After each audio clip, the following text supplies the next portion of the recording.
History's Strongest Husband Chapter 440 to Chapter 463. How to describe the world inside the Devil's Triangle, a mirage, a lost world. It should be possible. This was a city on the sea. Half of it was under the sea and the other half was above the sea. It was so huge that it was beyond anyone's imagination. It was boundless and layered. The architectural style of this city was completely different from the existing world. Moreover, it was completely indescribable. Maybe hundreds of years, maybe thousands of years. Everyone on the ship had imagined the world inside the Devil's Triangle. Maybe it was an island, maybe it was a desert. Of course, it could also be a huge city. However, when it really appeared in front of them, it still exceeded everyone's imagination. Humans' thinking was limited. No matter how good they were at imagining things, it was still the accumulation of things that they had seen before. The mirage-like city in front of them had exceeded the aesthetic concept of many people. But was this beautiful new world a wasteland? It was full of vicissitudes and loneliness. Everyone on the ship didn't even have time to sigh. They immediately entered the most terrifying moment. What came out of the water? Sea monsters? That was the only way to describe them. They had terrifying fangs and extremely sharp claws. They had amazing speed and their bodies were densely covered with tough scales. Whoosh whoosh whoosh whoosh, the Nirvana army on the ship shot arrows crazily, but it was completely useless. These arrows couldn't even penetrate their skin. Once they rushed onto the ship, they could easily tear countless people into pieces. At this moment. The big fool suddenly roared and pulled out his dark steel heavy sword. He was about to kill them. Mom! Mom! At this moment, baby Xianxia ran out of the cabin and rushed toward his unconscious mother. Ow! Ow! A powerful and ferocious sea monster pounced on him, intending to bite him in one bite. No! Binger screamed and directly rushed toward baby Xianxia. She was about to use her body to protect baby Xianxia. She would rather be smashed into pieces than let baby Xianxia be hurt. Kill, kill! All the Nirvana army pulled out their swords and prepared to fight to the death with these sea monsters. The sea monster that was about to bite baby Xianxia was suddenly stunned as if it was hesitating. And at this moment, a strange conch sound was heard, as if it was filled with infinite magic. Suddenly, all the sea monsters seemed to be frozen. Woo! The conch continued to blow. Then, these sea monsters disappeared without a trace, as if they had seen something extremely terrifying. They all drilled back to the bottom of the sea. A moment later, a person approached from afar, treading on the waves. Sunlight shone on this person's body, emitting a golden radiance. This was truly walking on the waves without any buoyancy boots. It was impossible to tell if this person was a man or a woman because his entire body was covered in a special armor. From afar, it was difficult to tell what it was, but upon closer inspection, it was actually skeleton armor, as if it was made of countless bones. He lightly leaped onto Jean Milan's ship and came to Milan's side, reaching out his hand to stroke her neck. Don't touch her. The big fool swung his recondite steel heavy sword. With a light push, the big fool's body was sent flying. She has exhausted too much of her mental power. She needs treatment, the man said. She was a woman, and she spoke Chinese, but her tone was very strange, as if she was a foreigner speaking Chinese. Then, she took off her skull mask, revealing her peerlessly beautiful face. An adventurer from the Eastern world? Hello, my name is Helen. My father is also from the Eastern world. Xianlong's Mulan city was completely locked down. No ships were allowed to approach, and Xianlong's ship could not leave either. Once his ship went out to sea, it would immediately be sunk. The Bloody Baron's pirate fleet and Baijin City's garrison fleet all cruised the sea, patrolling day and night. Xianlang had once sent a small ship to Volcano Island to transport volcanic ash, but it was mercilessly sunk by the Bloody Baron. This world was really realistic. Just a few days ago, the Bloody Baron was still doing business with Xianlang, even sending him 15 ships and thousands of slaves. After the bell rang, they immediately became enemies. He had underestimated Duke de Bus's power. With a single order from her, all the pirates in this sea area actually bowed their heads and listened obediently. Of course, it was not just her own power, but also the prestige of the future Emperor Sauron. Xianlong's Mulan city was at the southernmost end of the Jade Tide Peninsula. It was an iron mine, and there was no farmland here. Even if there was no time to plant it now. Everything depended on trade, and once the trade was cut off, they would run out of ammunition and food. Any supplies would be cut off. This is already much better than I imagined. I thought we would be locked down in 1.5 months, but it's already been 2 months. Xianxia laughed, but I didn't expect the bloody Baron to send us 8,000 slaves.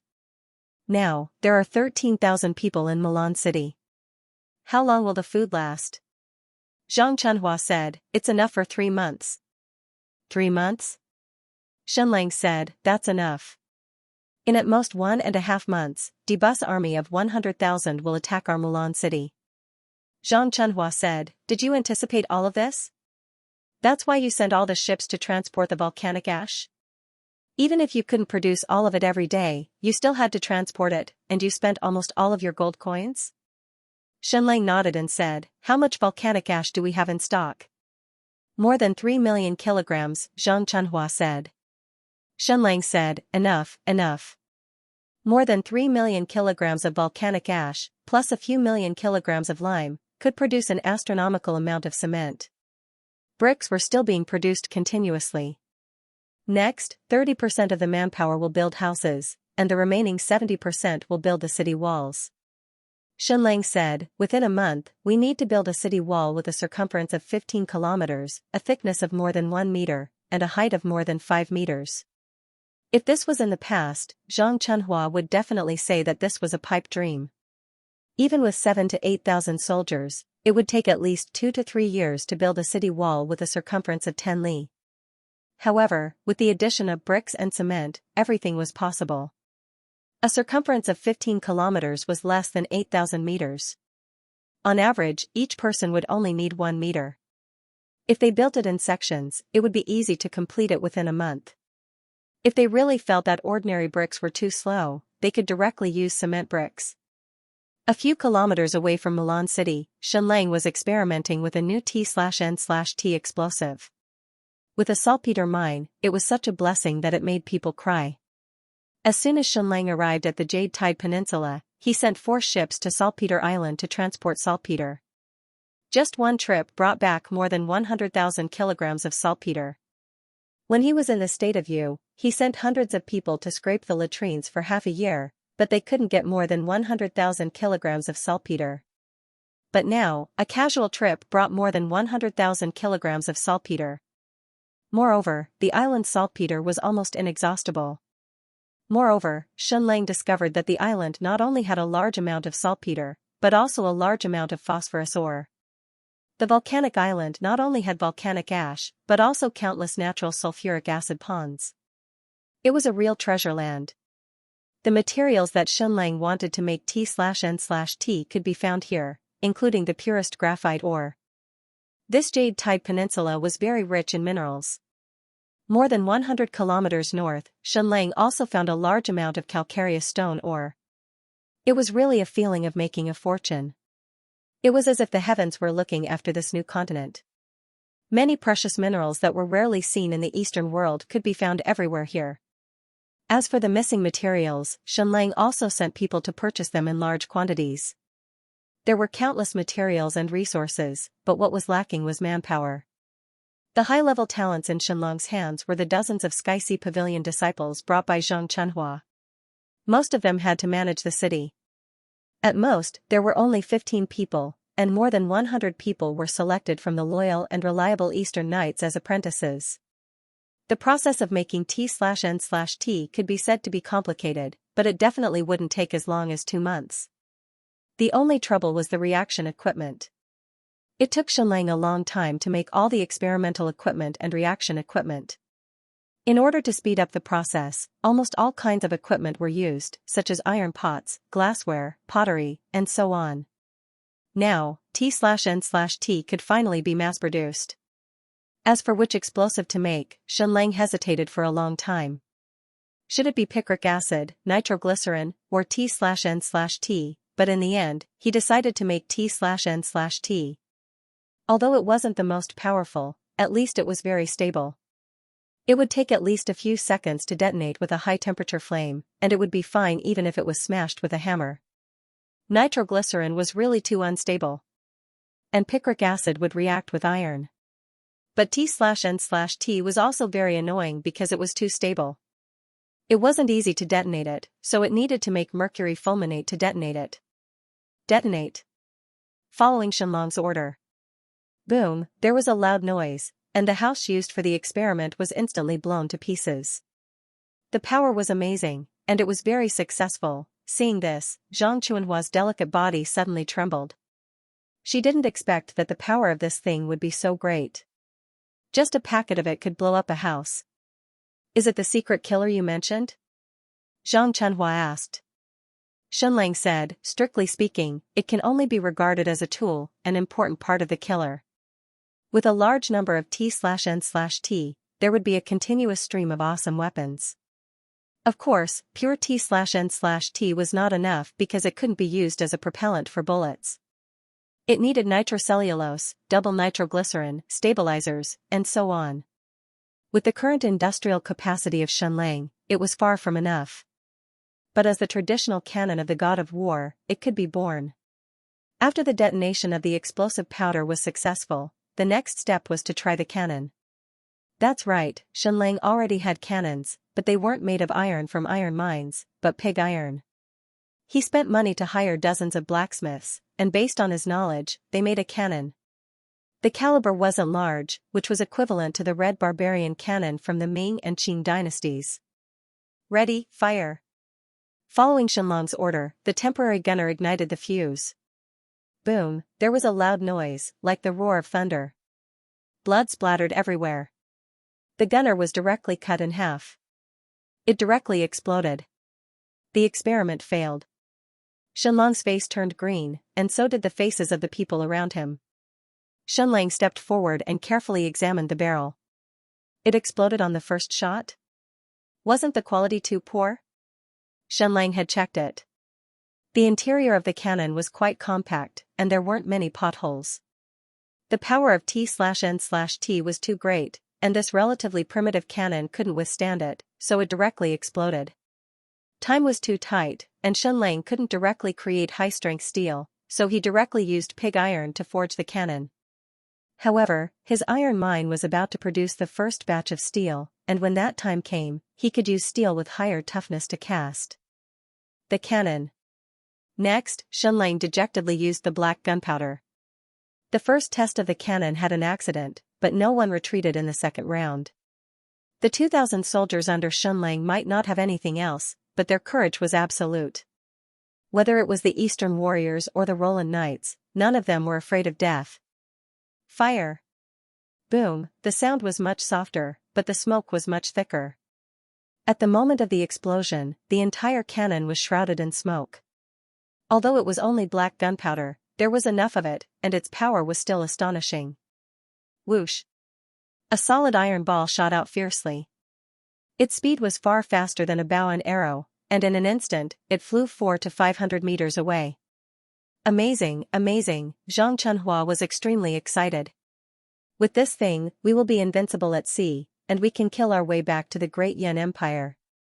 This is much more powerful than a bow and arrow, and also much more powerful than a giant crossbow. Zhang Chuanhua was so excited that she was incoherent, but Xianlang was a little embarrassed. This was because the cannon was aimed at another house, but in the end, not only did it not hit the house, but it also flew more than 10 meters away from the house. This accuracy? It was really too touching. One cannon had already exploded, and there were only 2 left. The next step was to keep firing. Every cannoneer had to fire at least a few hundred shots to get the feeling. Moreover, the first batch of cannoneers needed to be personally trained by Xianlang, and he only trained them in theory. The AI had everything, and as for practical training, Xianlang had 0. At this moment, he really missed the Nirvana army. This group of people were extremely focused and extremely sharp. Even if they put down their bows, they could still become the best cannoneers. Thinking of the Nirvana army, Xianlang missed Mulan even more. Darling, how are you guys? Are you all safe and sound? The Jade Tide Peninsula, Mulan City, had become an incomparably huge construction site, with more than 13,000 people working frantically. Xianlang even felt a little emotional. Why was the slave trade so popular in the Western world? It was because it was really useful. Although they were stupid and could only do the simplest repetitive work, they were really obedient. They did not have the slightest rebellious spirit, and would do whatever they were told to do. This kind of obedience seemed to be engraved in their bones. Of course, this was also the tragedy of slavery, because many of these slaves were raised in captivity. The adult slaves that were directly caught were not easy to discipline, and would resist, so the price was very low. Therefore, the slave owners in the Western world liked to catch some young slaves, and then raise them in captivity, so that they could be sold at a very high price. For example, the 8,000 slaves that Xianxia had cost a total of nearly 60,000 gold coins, and the price was about 2 or 3 times that of ordinary slaves. Xianxia also wanted to give them a speech, and wanted to give them freedom. In the end, their reaction was very indifferent. For them, it was as if being able to eat their fill and live in a house was heaven. This group of slaves who were raised in captivity had already become numb to obedience. The walls of Milan city were growing every day, and the houses in the city were still growing like bamboo shoots after the rain. Cannons were the most important, and Xianxia selected more than 300 people from the most loyal Eastern Knights to train. The production of explosives was still continuing, but they could not make just one type. They had to make a variety of explosives, and even black gunpowder had to be made. The production of cannons was also continuing, and they had already cast the cannons with brand new steel. The whole process was very difficult. Even with the grinding tools, and even with enough theoretical knowledge in Xianxia's brain, the cannons that were made were usually still full of potholes. In the end, Xianxia could only change his way of thinking. First, he forged the fiery castings layer by layer, so that they had enough toughness, and then used thermite to seamlessly connect them. In fact, Xianxia did not know whether it would succeed, but it should be possible in theory. The blockade of the entire sea against Xianxia was still continuing. Duke de Bus's army was getting closer and closer, and Jade Gold City was also constantly gathering troops. Even if Duke de Bus was not here, Duke Rousseau's mansion was still continuously buying strong slaves and training them into the army. Xianxia said, "Xianxia, at most in 40 days, Duke de Bus's army will attack." Our ship went to the sea at night for the second time, but it was still encountered by patrolling pirates and sunk again. Xianxia said, "Is it the Bloody Baron?" Xianxia said, "Yes." So, on the day of the war, we will not only face enemies on land, but also on the sea. Xianxia said, "Duchess de Bus wants to destroy our base, but how can I not drool over her by Jin City? That place has everything we need. There are countless silks, cotton cloth, gold, food, 2 large shipyards, and countless human resources. Once we take down Beijing City, we can be considered to have struck it rich. It's impossible for us to attack Beijing City with our own strength, but it would be great if Duchess de Bus took the initiative to lead her army to attack us. After her army is completely destroyed, it will be much easier for us to attack and occupy Beijing City." Xianxia said, "How many troops do you think she will send to attack us?" Xianxia said, "At least 100,000. Xianxia said, 100,000 troops? To attack 2,000 of us? The army under Xianxia's command only consisted of 2,000 people and 11,000 slaves. However, it was impossible for this group of people to fight for Xianxia. Once the war started, they would definitely stay in their houses and wait for the war to end, then submit to their new master. This group of people did not have any spirit of resistance, nor did they have any fighting spirit. With cannons? Xianxia said. Xianxia said, "If we rely on cannons, we will need at least 100 cannons, and we will also need a large number of cannons. According to our construction progress, it will be amazing to have 5 cannons when the war starts. We have too few blacksmiths, and they are too low level. As long as we take Jade Gold City, we will have hundreds or thousands of skilled blacksmiths, and then we will be able to continuously produce cannons. Without cannons? Can we defeat Duke de Bus' 100,000 troops?" Xianxia asked.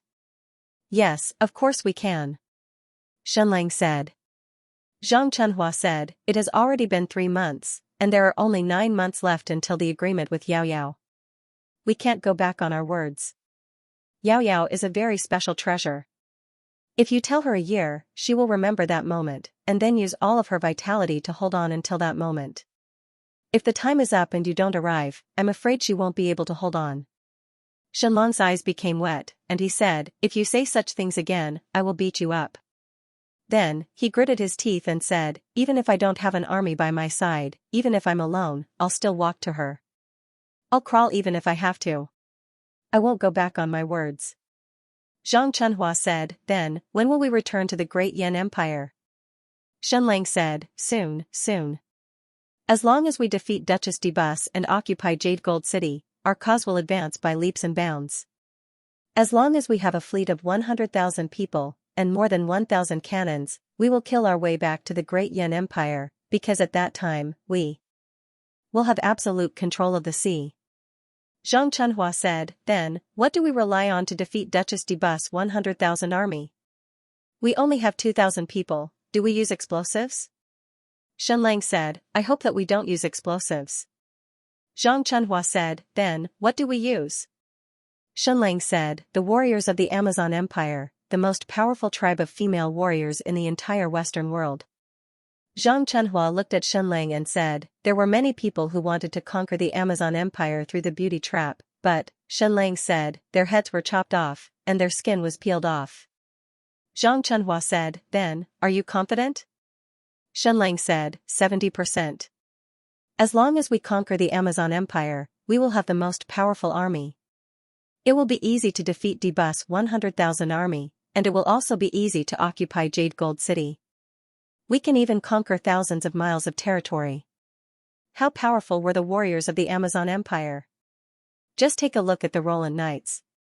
And the Roland Knights were a group of people abandoned by the Amazon Empire because they were too weak. Zhang Chunhua said in surprise, there's only about a month and a half left before Debus' army of 100,000 sets out to attack us, but you're still at home and haven't gone to conquer the Amazon tribe yet. When do you plan to conquer the Amazon Empire? Shenlang said, I will go tonight. Zhang Chunhua trembled and said, so soon? So soon? But the sea around us has been sealed. Not a single ship can go into the sea. Shenlang said, we will go by land, then leave the sea and head north to the Amazon Empire. At night, Shenlang said goodbye to Zhang Chunhua, Black Pearl, Lan Feng and the others. Zhang Chunhua, when I am not here, all the internal affairs of Milan City will be handed over to you. Black Pearl, suppress your fiery temper. Don't go into the sea, Shenlang said. Black Pearl said, we are the descendants of the pirate king. We are not afraid of sacrifice. Now we are sealed on land and can't go into the sea. This is a great shame. If the skeleton gang is still here, people like the Bloody Baron will not be able to show off at sea. She was really sullen. The Bloody Baron, who was a friend before, had turned against her and led many pirates to completely seal off Shenlong's Mulan City. Even the 2 ships that were sent were directly sunk without mercy. General Lan Feng, the defense of the entire city will be handed over to you. You also need to supervise the manufacture of the cannons and the test firing of the gunners. Lan Feng, the leader of the Eastern Knights, said, Your Majesty, if you can conquer the Amazon Empire, then you will have the most powerful army. It will be easy to defeat Duke Debos's 100,000 troops. But what if you don't succeed, or you don't arrive in time? Shenlang said, I have great expectations for the Amazon women warriors. I need them very much, but in the battle with Duke Debos, I will not put all my hopes on them. Even if we don't arrive in time, this battle will still be won. Zhang Chunhua will lead the people to deploy everything. Of course, the best result is still me leading the Amazon army to kill Duke Debos's army and make a river of blood flow. Then, Shenlang said, then I will take my leave. Take care. Lan Feng suddenly stopped Shenlang. Your Majesty, can I call you Your Majesty? Lan Feng suddenly said, I know you don't like this title, but I am worried that I will never see you again and never have the time to call you. You can't imagine how loyal we are to His Majesty Jiangli. We even dream that one day His Majesty Jiangli's descendant will appear in front of us. Shenlang never admitted his identity, but he did not deny it either. In his conversation with Zhang Chunhua, this vixen often mentioned something about the future emperor, His Majesty Jiangli, or when he would return to the Great Yan Empire. Lan Feng was not a fool. Of course, he could understand these clues. Of course, even if Shenlang and Zhang Chunhua revealed his identity in the conversation, he might not believe that he was the son of Jiangli. But Lan Feng absolutely believed in Queen Medusa. All the decisions she made must be meaningful. There was probably only one person in the Eastern world who was worthy of her, and that was the future emperor. But Shenlang did not take the initiative to reveal it to him, so Lan Feng did not poke through this layer of window paper. It was just that no words could describe the fanaticism and excitement in his heart. He seemed to have completely entered the second spring of his career. The entire Eastern Knight Regiment's loyalty to Shenlang had reached its limit. It even exceeded their loyalty to Queen Medusa. No matter how dangerous the work was, they would fight to do it because they were fighting for their lifelong ideals. God was too kind to them. After more than 20 years of despair, the real emperor was once again sent to them. So when they tested the cannons, there was an explosion on the first try. That brother was directly blown into pieces, but they still did not retreat. They continued to carry out dangerous experiments one after another. Now that Shenlang had left, they really wanted to call him His Majesty in their hearts. Shenlang smiled and said, "General Lan Feng, your words are inauspicious, but it doesn't matter. You can call me His Majesty if you want, but I have to tell you that when my sworn brother called me His Majesty in the Great Yan Empire, I felt extremely uncomfortable." Then, Shenlang turned over and mounted his horse. Under the protection of Meng Roland and a few other female warriors, he left the north of Milan city and disappeared into the night. At this time, Lan Feng knelt down and kowtowed, saying, "Your subject Lan Feng greets your majesty. Long live, long live, long live." Then, the Eastern Warrior Regiment behind him knelt down neatly. "Long live your majesty, long live, long live." Everyone's voice was almost hoarse, and their eyes were filled with tears. Zhang Chunhua found that she was the only one standing. She also felt a little numb when she saw this scene. I also have to kneel down. I really don't want to kneel down to this scumbag, even though I like him. But the atmosphere has already reached this point, is it appropriate for me to not kneel? Then, she saw Lan Feng's murderous gaze and the people of the Eastern Warrior Regiment staring at her as if she was a mortal enemy. Zhang Chunhua was helpless. Is this necessary? Your loyalty has gone berserk. Maybe I will be your imperial concubine in the future. Then, she also knelt down helplessly. 6 days and 6 nights later, along the way, they walked more than 1,000 miles by land and another 2,000 miles by sea. At this time, they had already entered a completely unfamiliar sea. There was thick fog everywhere, and there were submerged reefs everywhere. Outsiders could not enter this place at all. Meng Luolan and the others finally remembered the way home. Shenlang sat on a boat and kept going deeper. They should be reaching the mysterious Amazon Sea in front of them. The Amazon Queen's kingdom was a completely isolated island. It was mysterious and powerful, and almost did not appear on the map. The most powerful female warrior group in the entire Western world had been living on this mysterious island for generations. Apart from reproducing their offspring, they would never leave this island. Meng Luolan said, "Your Excellency Shenlang, further ahead is the Amazon Queen's Kingdom's sea. Once we enter, we are likely to be killed. Although you are one of the 3 future emperors, the Amazon Queen's kingdom is isolated. Even if you are the emperor, they will still kill you, and even dismember you." Shenlang nodded and said, "Got it." Meng Luolan said, "For thousands of years, all the men who entered the Amazon Queen's kingdom died. They did not even have the chance to speak before they were beheaded and skinned. Are you sure you want to go in?" Shenlang said, "Continue forward." Meng Luolan took a deep breath and continued to row the boat in. Half an hour later, Shenlang's boat was surrounded. Swoosh swoosh swoosh swoosh, dozens of extremely powerful Amazon female warriors suddenly rushed out of the sea. Bang, bang, bang, in an instant, the boat that Shenlang was on was directly torn apart by force. This force was really amazing. Directly destroying a boat with human strength, in the next second, a large sword was placed directly on Shenlang's neck. It was placed on the necks of Meng Luolan and everyone else. No outsiders are allowed to enter the Amazon Queen's Kingdom Sea. Violators will be killed. Note, today's update is still more than 16,000, completed with gritted teeth. Sirs, please give me monthly votes, don't make me so powerless. Meng Luolan and the others were very puzzled. Why didn't these Amazonian female warriors just cut off Xianlang's head? According to the ancestral teachings, any man who entered the Amazon tribe would have no chance to speak and would be beheaded directly. It was as if a man speaking a word or breathing in this territory was blasphemy. For hundreds and thousands of years, any man who entered this sea area was killed directly. Why was Xianlang an exception? Could it be because of his identity as the Ren Huang? But then Meng Luolan knew why.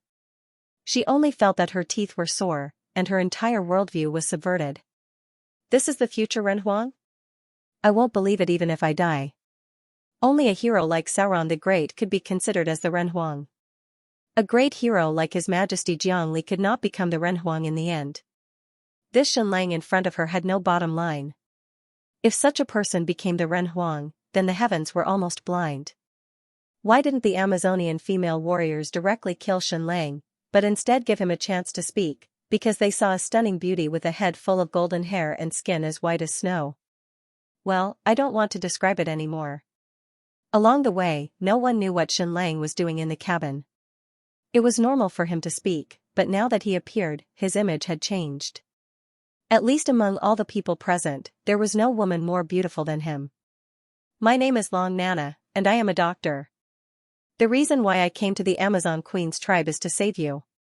In the words of the Easterners, God has the virtue of cherishing life. Xianlang's words were also flawless. He didn't even need to conceal them completely, because many sexy women's voices were hoarse and magnetic. Then he completely ignored the swords on his neck and reached out to touch the body of the female warrior in front of him. He touched the groin first. His hands were flawless. 99% of women's hands were not as slender as his. The Amazonian female warrior who was touched by him was stunned. She stood rooted to the ground, not knowing what to do. The lymph nodes are swollen and the joints should have been deformed. Moreover, there is an obvious inflammatory reaction. Every time it flares up, it should be excruciating. Xianlang said softly, "Is paralysis the fate of every Amazon female warrior?" Then, Xianlang touched another female warrior. "You're slightly better. The lymph nodes in your groin are not swollen, and the inflammatory reaction is not intense, but you already have symptoms of gout." Next, Xianlang touched every single female warrior. In the end, he directly touched Meng Luolan's side and was immediately met with a murderous glare. "What? What's wrong with letting me, the human emperor, touch it?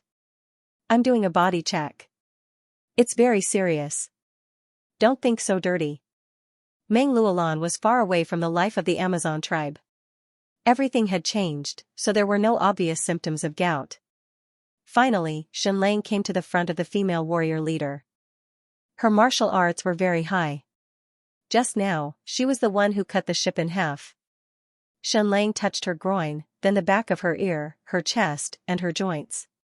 This person's gout was already very serious and he already had a lot of tofi stones. "General, your illness is the most serious. If this continues, you'll probably be paralyzed in about half a year." Xianlang's voice was gentle and full of the heart of a doctor. The female Amazon general trembled and said, "This is our fate. When that time comes, I'll immediately end my life. I'd rather die than live paralyzed."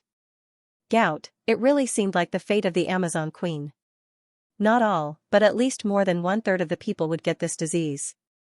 It was rare for women on Earth to get gout, but the female warriors of the Amazon tribe were stronger than men.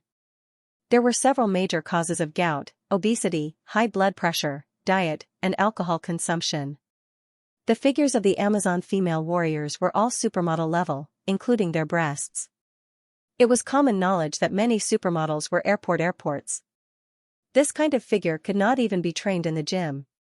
It was slender, strong, and full of explosive strength. There was some high blood pressure. Diet and alcohol consumption should be the main cause of the widespread gout infection in the Amazon tribe. Every female Amazon warrior liked to drink, from fruit wine to hard liquor to beer. Most of the time, they drank beer like it was water. Moreover, they rarely ate vegetables. They mostly ate meat and fish, which were all foods rich in purines. Normal people would eat them too, but definitely not every meal. The female Amazon warriors needed a lot of training every day. They used up a lot of energy and ate a few kilograms of fish and meat every day. With such eating habits and the extremely hot weather, it was not surprising that a large number of them got gout. In this world, there was almost no cure for gout. At least, there was no medicine to cure it. They could only improve their diet. However, there was only such food on the Amazon island, and it could not be changed. It was not only the Amazon Queen's kingdom. Many aristocrats in the south of the Xiluan dynasty also got gout. Some of them improved their diet in time, and it was slightly easier to earn. Most of them were completely paralyzed in wheelchairs for the rest of their lives. At least 1/3 of the population of the Amazon Queen's kingdom would get gout, and they would not get better. It would only get worse, and finally, their joints would become deformed and they would be paralyzed. However, they were extremely proud. Once they were paralyzed and lost the ability to fight, they would immediately commit suicide. They would never become a burden to the tribe, and they would die with honor. Therefore, gout was an incurable disease of the Amazon Queen's kingdom. It was even called a curse. Once these powerful female Amazon warriors got gout, they would commit suicide in their 40s. However, to them, they were at their peak when they were in their 40s. Their combat power was at its peak, and even their figures and looks were at their peak. However, they had to commit suicide and leave this world because they were paralyzed by gout.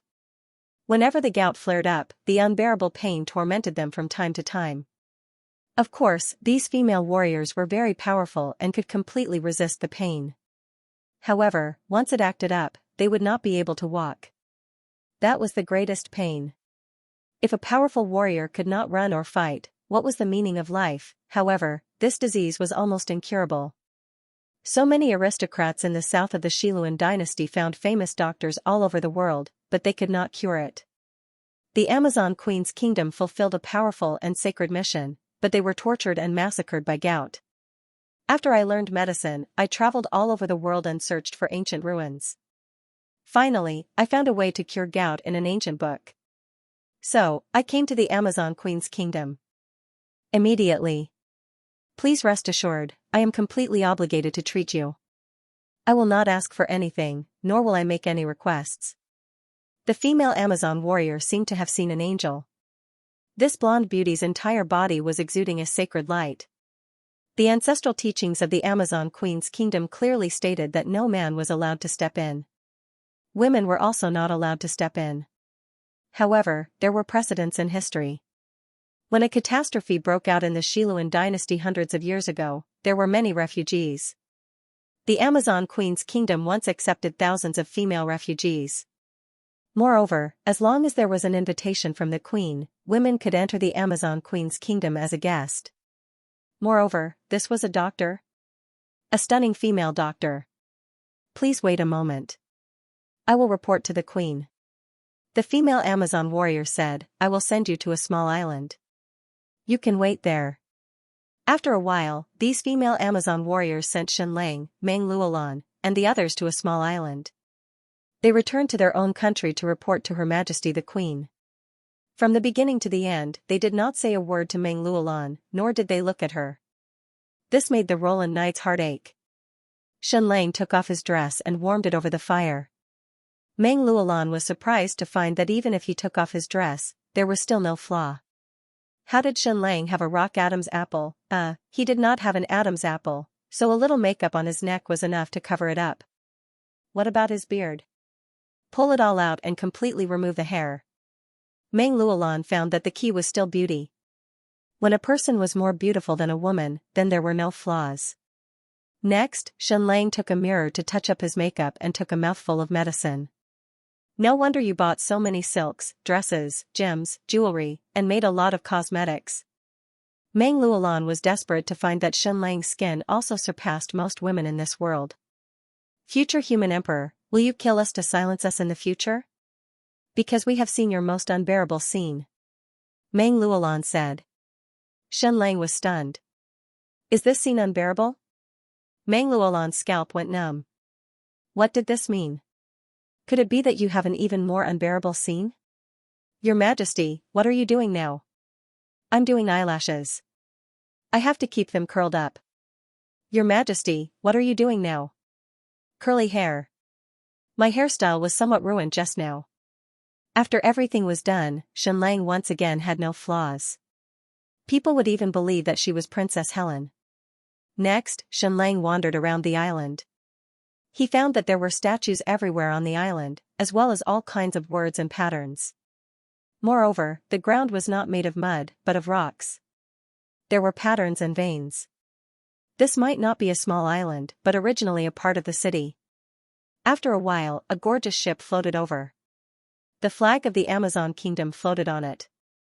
It was a pyramid, and a woman with a human face and snake body hovered at the top of the pyramid.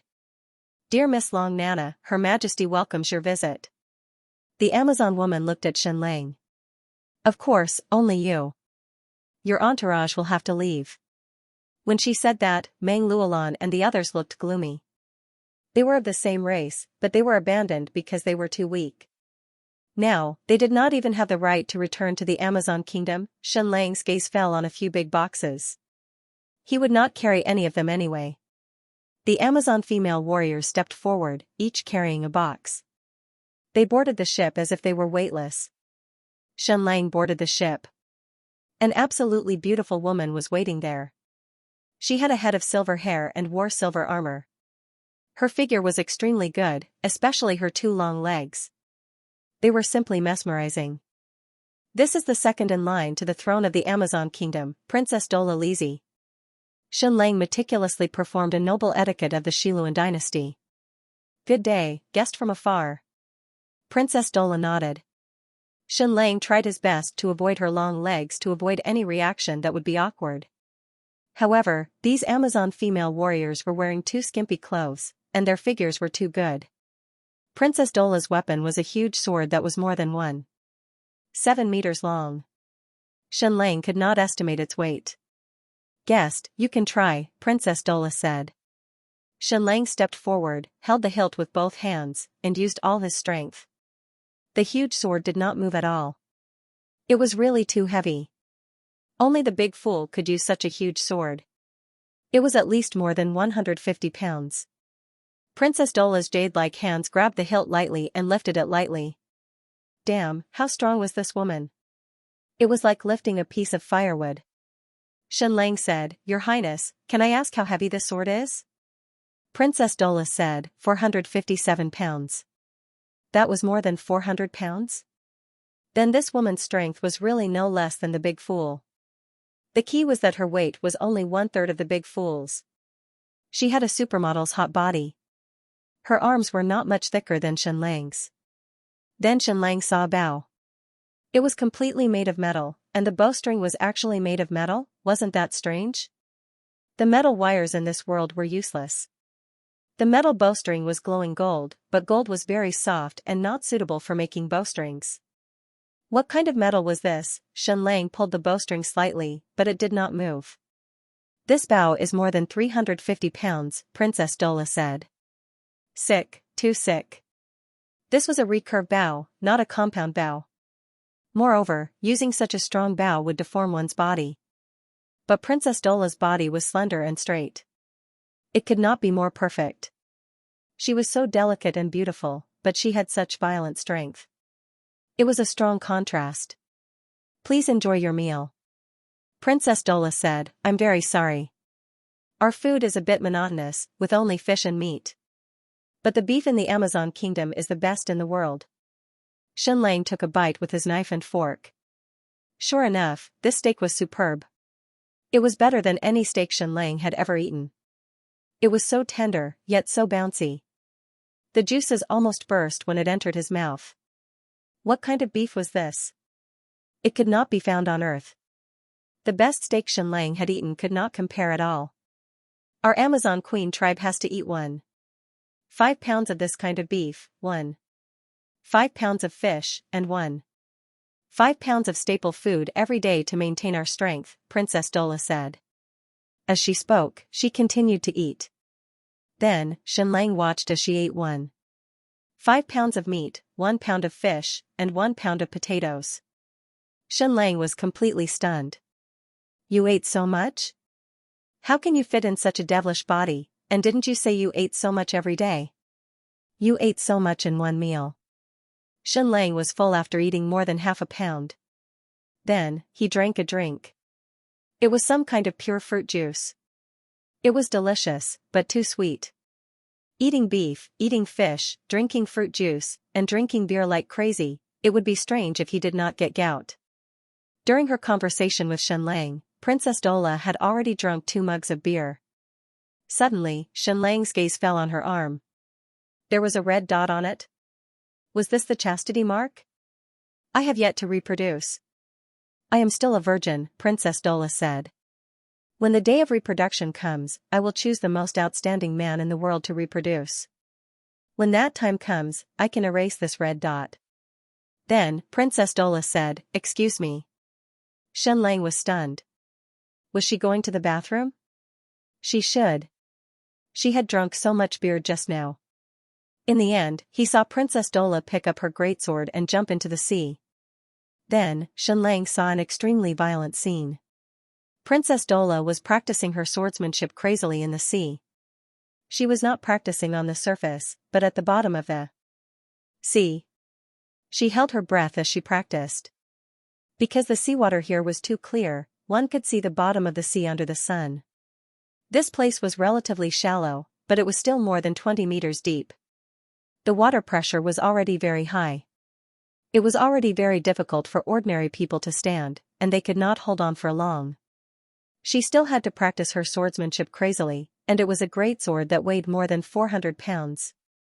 Then, Xianlang saw an even more shocking scene. The Amazons on the ship picked up their weapons and jumped to the bottom of the sea to practice their swordsmanship. This scene would never be forgotten by Xianlang. It was too amazing. Dozens of female warriors practiced swordsmanship at the bottom of the sea, and all the fish and sea beasts around them fled. Even sharks, the overlords of the water, fled far away. The record for holding one's breath underwater on Earth was 8 minutes and 58 seconds, but that was only holding one's breath quietly. And this kind of desperate swordsmanship consumed a lot of oxygen. And how long did this group of Amazons persist at the bottom of the sea? A whole 11 minutes. Each of the female warriors' swords weighed more than 100 pounds. They practiced swordsmanship at the bottom of the sea for 11 minutes before returning to the surface like fish. He knew that this group of people was strong, but he did not expect them to be strong to this extent. The training of the Nirvana army was already very cruel, but the training of this group of Amazons was completely inhumane. And that Princess Dola was even more exaggerated. It took her a whole 16 minutes to return to the surface. Xianlang could understand this. She indeed needed to eat so much. The amount of energy she consumed was simply too shocking. After boarding the ship, she practiced her swordsmanship crazily for another 2 hours. And it was not on the deck, but on the mast. In this small space, she jumped like a bird. Amazing jumping power. At this time, Xianlang could conclude that these Amazons were indeed very similar to ancient humans. Their bloodlines were high and low, but they were all relatively close to ancient humans. Although he was unwilling to admit it, this Princess Dola's combat power surpassed that of Milan Baby, and even surpassed it by a lot. Xianlang was indignant in his heart. No, I must find a way to make Milan Baby stronger. I said that I would make her the strongest in the world. It had to be said that this group of Amazons was completely born to fight. Even if there was a guest like Xianlang, they did not affect their daily training at all. 24 hours a day, 17 hours a day. They were simply crazy. The time he talked with Princess Dola was very short, and they could only chat a few words when they were eating. Moreover, he found that every Amazon female warrior was extremely honest and did not know hypocrisy at all. They were always straightforward, and they were not good at talking. They would not have anything to say after more than 10 sentences. For them, opening their mouths was only to eat, not to talk, and not to kiss. They had never kissed in their lives. Xianlang almost suspected that they originally had strong hormones and dopamine, which meant that they had desires between men and women. However, in this kind of terrifying high-intensity training, everything was used up. Even intense exercise could give them a feeling of happiness. But they were indeed incomparably powerful. It was really an army that people yearned for even in their dreams. If he had the loyalty of this army, it would be really easy for Xianlang to defeat Duchess de Bus' army of 100,000. Not only that, but his revenge and hegemony were advancing by leaps and bounds. For hundreds of years, the Xiluan dynasty had tried to conquer this powerful female warrior countless times, but without exception, they had failed. In fact, it was not that there were no women who disguised themselves as men to sneak into the Amazon kingdom, but they ended up very tragically. They were first castrated, and then skinned. The more he looked at these Amazon female warriors, the more Xianxia coveted them.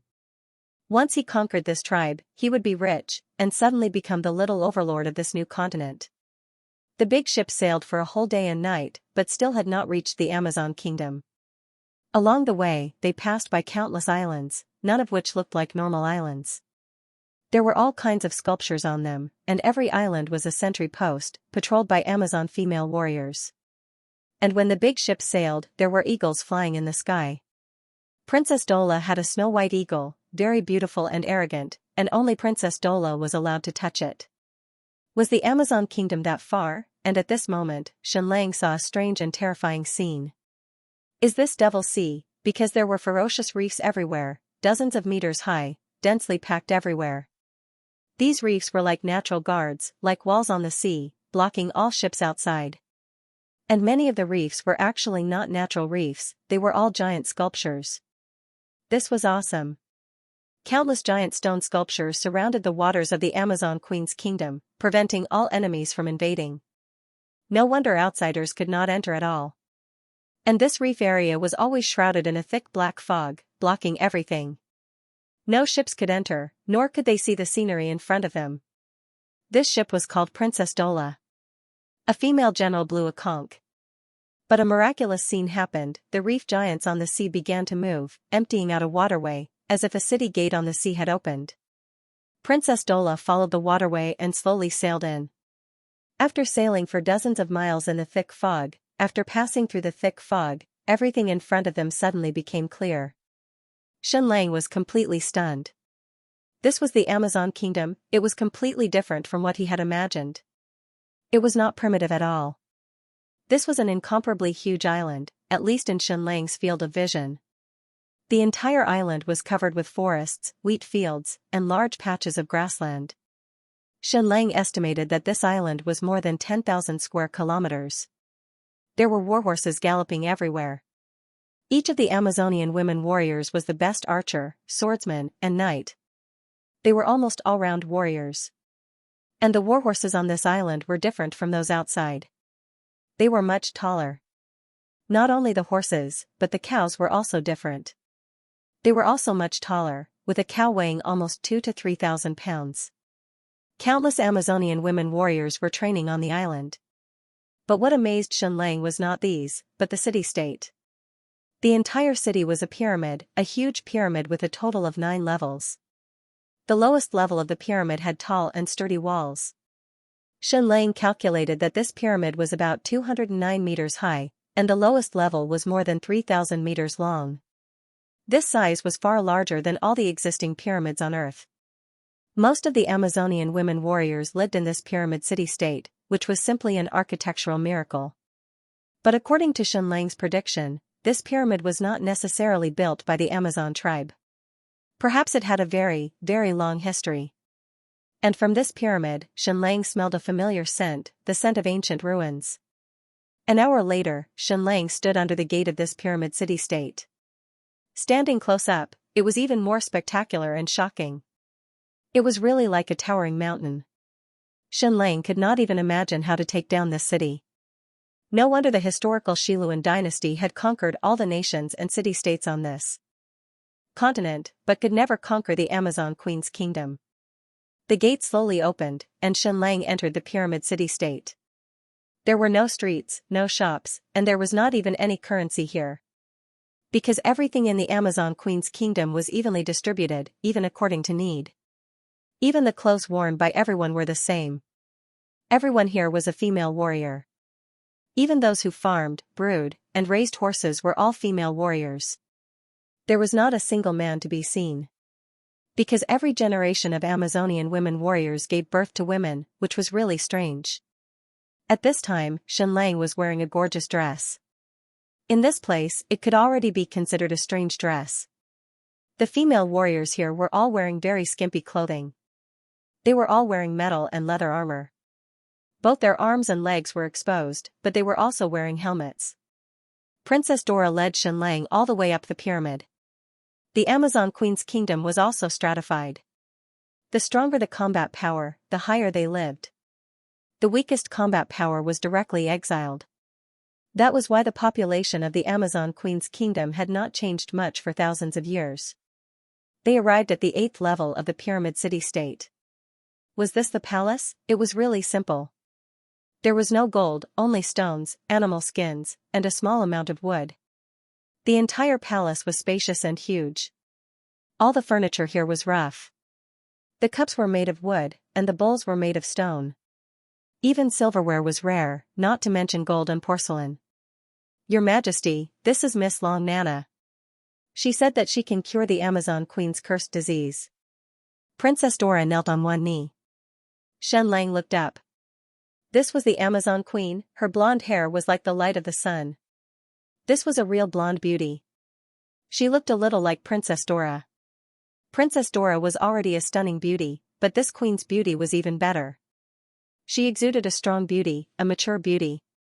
Princess Dora was exquisitely beautiful, but this Amazon Queen was cold and domineering.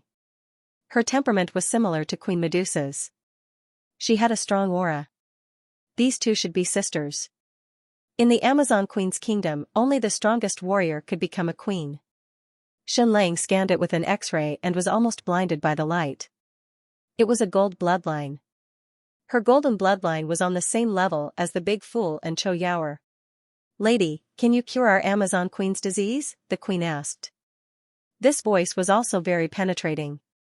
Although it was a woman's voice, it was also full of a metallic texture. Xianxia said, yes. The queen said, you should know that the Amazon Queen's disease causes 1/3 of my warriors to be in so much pain that they wish they were dead. Some of them are paralyzed before they can even live to the age of 40. They have no choice but to commit suicide and bid farewell to the world. If you can cure it, then the Amazon Queen's kingdom will owe you a huge favor. We will repay your kindness. As long as we can bear it and don't violate the ancestral rules, I can agree to any of your requests. But the Amazon Queen said, if you can't cure it, it means you're lying. And those who dare to lie to the Amazon Queen, we will pull out their tongues and throw them into the sea outside to let them fend for themselves. Xianxia said, no problem. May I ask where the patients are? The queen clapped her hands. Instantly, more than a dozen Amazon female warriors were carried up. Every one of them had gout. The symptoms were mild and severe. The most severe one was almost paralyzed. Her joints were severely deformed and her entire body was covered with toffee stones. It looked very strange. As for those with mild symptoms, they were in excruciating pain. Everyone's gout was acting up. Xianxia came to a female warrior with mild symptoms, but her reaction was very intense. She was in so much pain that she wanted to die. What was the magical medicine to cure the early symptoms of gout? Cultivation was a crystal extracted from the autumn flower. It was highly toxic but had an absolutely magical effect on the early stages of gout. It could almost cure the disease, but it was an absolute blank in this world. Xianxia took out a tube of medicine. It didn't just contain colchicine, but also other medicines. He also controlled the dosage. Drink it, Xianxia said. The Amazon Queen was very straightforward. She didn't let them test the poison at all. The female warrior who was in so much pain that she wanted to die took the medicine from Xianxia and drank it in one gulp. Anyway, once she got gout, it was almost impossible to cure. It would only get worse and worse until she was paralyzed. So even if it was poison, she would drink it. Then, everyone waited quietly. This gout was known as the curse and terminal illness of the Amazon Queen. Countless famous doctors in the Xiluan dynasty were helpless for thousands of years. Could this stranger cure it? That would be a miracle. This could save the lives of countless people in the Amazon Queen's kingdom. However, in less than an hour, an incredible miracle happened. Note: my blood sugar is low again. Hurry up and eat, then write the second update. Brothers, if you have monthly votes, remember to give them to me. Pastries are worthy of your support. Thank you to you for a lifetime. 141216192128672 for the 10,000 yuan tip. Colchicine had an immediate effect on gout, and it even had an immediate effect. However, it would usually cause diarrhea after taking it, especially for the weak. But the Amazon female warrior's stomach might be too strong, and she did not produce diarrhea. Finally, the scene did not become so embarrassing. I don't think it hurts anymore. I think I'm better. It's amazing, and there's a light feeling. It's so comfortable. Have I been cured? This lady is amazing. It was all Xianxia's fault. In order to enhance the effect, he added some unknown drugs to the medicine. This thing had been used as a universal medicine for a long time. Whether it was for colds or pain relief, it had a miraculous effect. It was not just for addiction. Even in China, it had been used as a medicine for a long time. The female warrior who had been tortured by gout suddenly jumped up and danced with her sword happily. It's amazing. I've really been cured. The people around them could not help but be shocked. Was this strange beauty really so powerful? Everyone was helpless against the incurable disease of the Amazon queen. She could actually cure it, and the disease was cured immediately. It was really a miracle. So was the Amazon female warrior cured? Of course not. Colchicine could only be used for emergency purposes. It could not be used to treat gout. To control gout for a long time and not let it relapse, the fundamental idea was to control uric acid and long-term diet control. She had to take anti-uric acid drugs, such as allopurinol, for a long time, but Xianxia really could not make that. However, other drugs, especially some traditional Chinese medicine, could still be prescribed by Xianxia. Although the effect was not as good, it also had a certain control effect on uric acid. Of course, what he had to show now was pain relief and inflammation control. Only then could he show his miraculous hands. The most painful part of gout was the strong inflammatory reaction when it flared up, and that was what Xianxia was best at.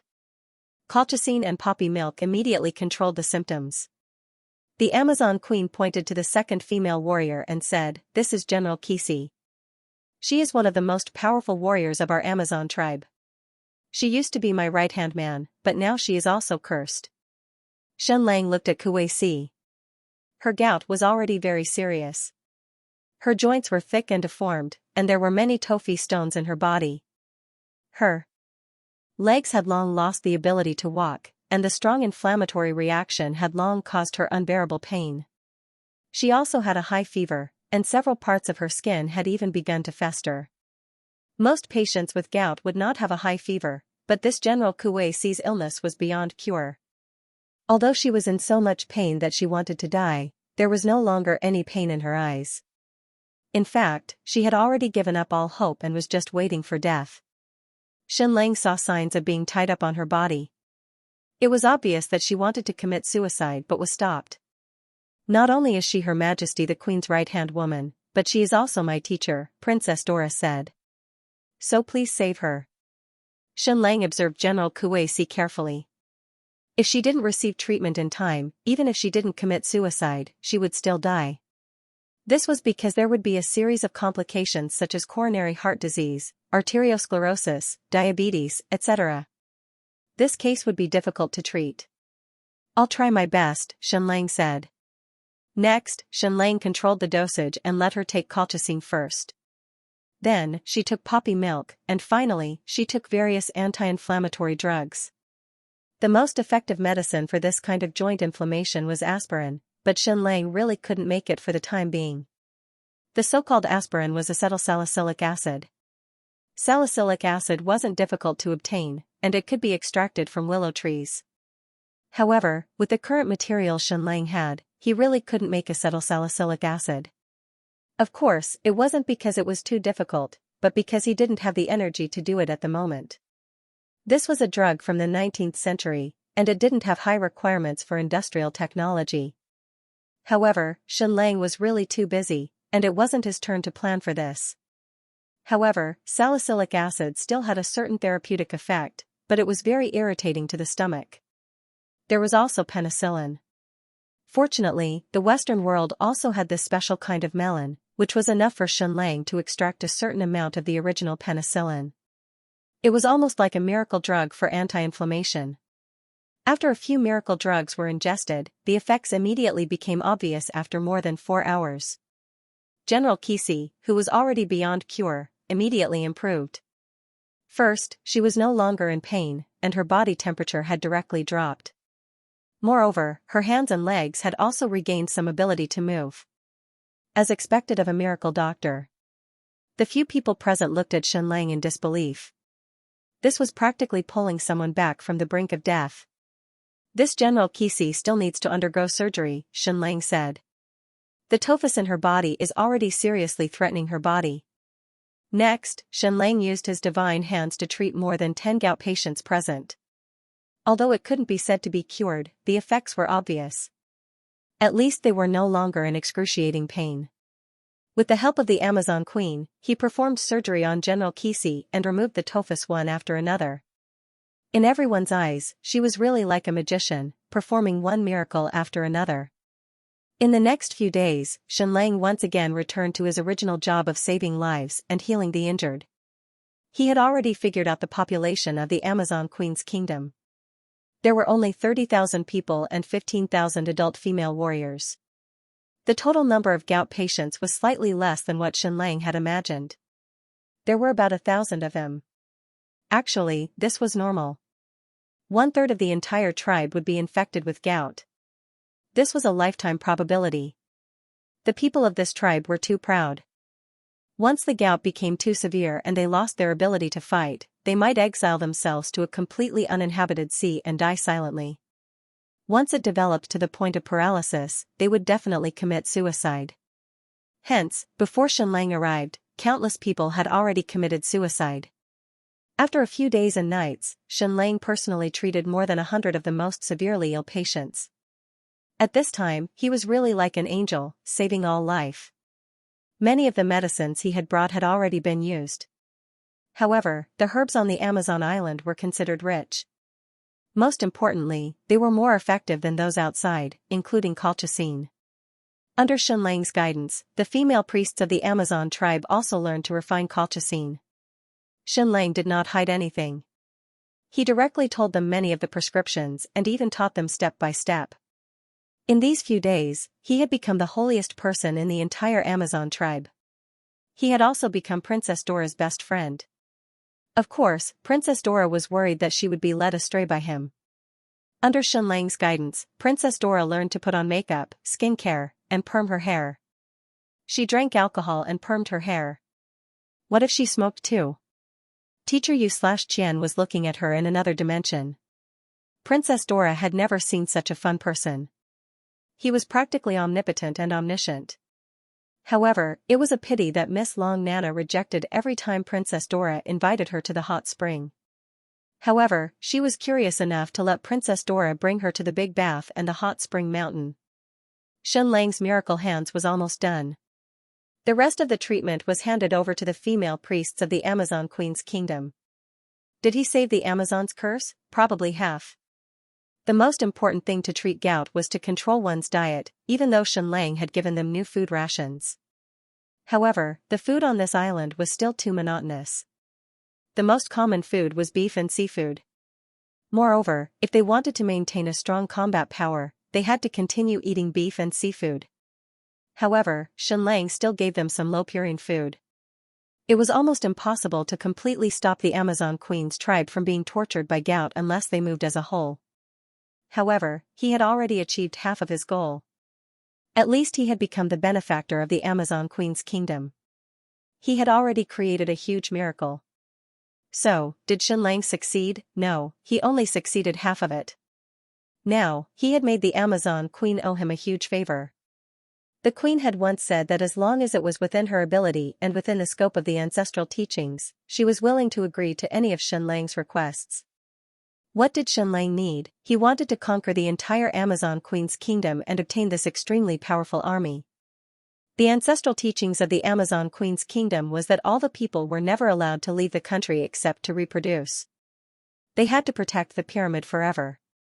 Moreover, Xianlang had even begun to speculate that this pyramid was the source of the Amazon female warrior's strength to a certain extent.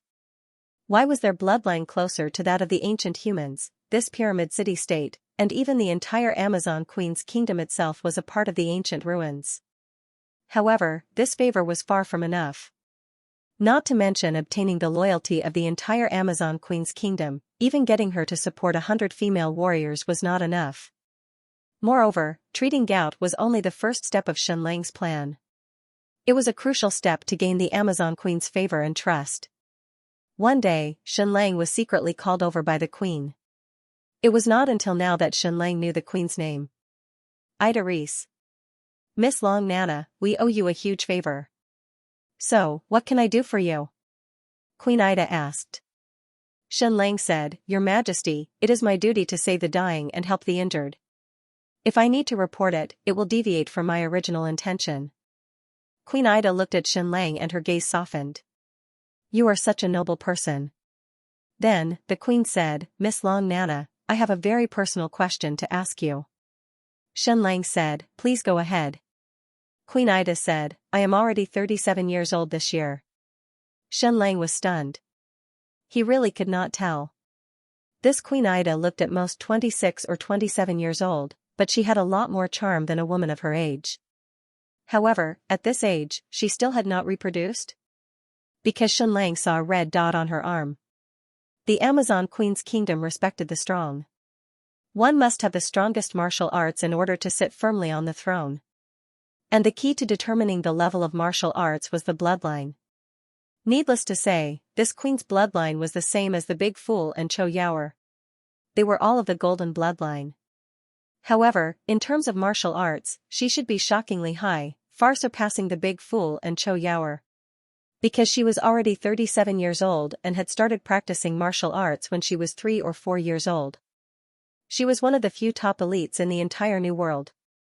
On the other hand, Cho Yaoer spent most of her time in the Great Yan Empire, but she was already shockingly powerful. For a bloodline like Queen Aida's, it was even more likely for her to reproduce at an early age. According to the Amazon tribe's tradition, her daughter should be 15 years old. You should have noticed why I have not reproduced? Queen Ida said, and also made Dora the second in line to the throne. Xianlang nodded. Although Princess Dora was very powerful, it was not enough to inherit the throne. Queen Ida said, The Reese family has inherited the Amazon Queen's throne for more than 300 years. If I have no descendants, the throne will most likely be lost in my generation. Dora is 10 years younger than me, so it will be difficult for her to inherit the throne. I will most likely have to find a girl with the most outstanding bloodline in the entire tribe and make her the heir. Of course, this is not a big deal, but it is almost impossible to find a girl with the same bloodline as me. At least, I have not found one until now. Powerful bloodlines mostly came from heredity, and very few came from mutation. Therefore, if the Amazon Queen's kingdom wanted to give birth to another person with the golden bloodline, Queen Ida would have to do it herself. But I can't give birth, Queen Ida said. Xianlang was stunned. Your Majesty, have you tried? Queen Ida said, You mean to find an outstanding man to reproduce with? No, I haven't tried. You are a legendary doctor, so you should know the most important thing for a woman to give birth, which is to release the egg. The women of the Amazon Queen's tribe will choose a month's time, and all the 22-year-old girls will go to the seed-borrowing island and choose the man they like the most to reproduce with. Every girl will calculate the time, and every one of them will stay on the island for 10 days. Xianlang understood. It was to calculate the time of ovulation, and then look for a man. In Greek legend, the female warriors of the Amazon tribe would visit Gorgalians in Caucasus to carry on the family line. Aida's egg said, We have the most outstanding priestess who can help every girl determine her cycle, and let us watch every egg that is released. Until now, I have not successfully released a single egg. Huh? This was an infertile queen. To a woman, this was cruel, and it was a great loss to the entire Amazon Queen's kingdom. Because they might lose their next queen, this country must be ruled by the strongest queen, or else it might decline. So, this was a serious problem, and it even concerned the fate of the Amazon nation. In this aspect, is Miss Long Nana good at it? Queen Ida asked. Huh? Was Xianlang good at treating infertility? Fortunately, infertility was very difficult, and there was nothing one could do. For example, Xianlang had tried everything he could to cure Mulan, but he couldn't find the cause. In the end, Xianxia Pavilion nurtured her well, because it was related to her bloodline. However, he was still able to treat some infertility. About 1/3 of infertility cases were caused by blocked fallopian tubes. If that was the case, then Xianlang could cure it, but he probably couldn't do anything else. So he could only hope that this Queen Ida had a problem in this area. Your Majesty, I can try, Xianlang said. Please lie down. Queen Ida said, do I need to take off my shirt and armor? Xianlang's heart skipped a beat. He shook his head and said, no need for now. The Amazonian women warriors were dressed the same, and the queen was also wearing a cool breastplate, hip armor, knee armor, arm armor, and boots. Her thighs, waist, and arms were all exposed, but she was different from the other women warriors in that she wore a crown, and her armor was golden. Queen Ida lay down, and Xianlang began to examine her abdomen, using X-rays to scan it. The best way to examine the fallopian tubes was, of course, tubal ultrasonography, but how could he do that now? Fortunately, Xianlang's X-ray eyes worked with the AI and could magnify it more clearly. Even without the iodine solution, he could roughly see it clearly. After careful examination twice, Xianlang was sure that Queen Aida's fallopian tubes were blocked, and it was a proximal one. This treatment was almost the simplest. It could be done directly with a guide wire. There was no need to open a hole in the abdomen, and the operation could be carried out directly into the cervix. Can it be treated? Queen Ida asked. Can I reproduce? Xianlang said, yes, but I need to find a suitable material as a guide wire to dredge. Also, this treatment process may be very inelegant, and it will definitely damage your purity. That's fine, Queen Ida said. Although I'm inexperienced, I don't care about that at all. Xianlang said, that's good. I will need 2 helpers then. Please make some preparations. When I have prepared enough materials, we will proceed with the treatment. Queen Ida looked at Xianlang. If you really cure me, it will be a great favor to the entire Amazon kingdom. 2 days later, Xianlang unblocked Queen Aida's fallopian tubes with a guide wire. This kind of surgery was originally impossible without a uterine microscope, but because Xianlang had X-ray eyes and the AI, the surgery could be carried out normally. The entire surgery process was inelegant, so it was not written. In short, Xianlang was sweating profusely, as if he had suffered a great deal. One had to know that Queen Ida was more beautiful than Princess Dora, and she was in her most mature and beautiful years. Noble status, top-notch martial arts, pure and flawless. This was a fatal attraction to any man. Xianlang almost eliminated all distracting thoughts to complete the entire surgery smoothly. The surgery was a complete success. 3 days later, a priestess announced excitedly to Queen Ida. Your Majesty, you can already be a mother. You can go to the next reproduction ceremony now, Xianxia said. Once this was said, Queen Ida could not help but be extremely excited. She directly knelt towards the north. Thank the gods, thank the ancestors for bestowing a miracle doctor upon me. Most women yearn to become mothers, especially the Amazonian female warriors, because this was a legacy to them. It was even more significant to the Amazon kingdom, because this meant that the golden bloodline of the queen would not be cut off, and that the next queen would still be extremely powerful. There was only 1.5 months until the next reproduction ceremony, and the queen was ready to give birth. Of course, for the Amazonian female warriors, they usually gave birth at the age of 22, but this was not too late for the queen. Gout did not appear on her body, nor did it appear on Princess Dora. They could live healthily for decades, and had enough time to cultivate a new generation of powerful queens. My teacher, this Miss Long Nana has not only saved many warriors in our tribe, but she has also allowed me to reproduce, so that the golden bloodline can continue to be passed down in the Amazon royal family. How should I repay her for such a great kindness? Queen Ida had a headache. Kindness must be repaid. This was also the ancestral teaching of the Amazon Queen's tribe. However, they were too powerful, and basically would not owe anyone anything. If they owed a favor and did not return it, then this race would no longer be noble.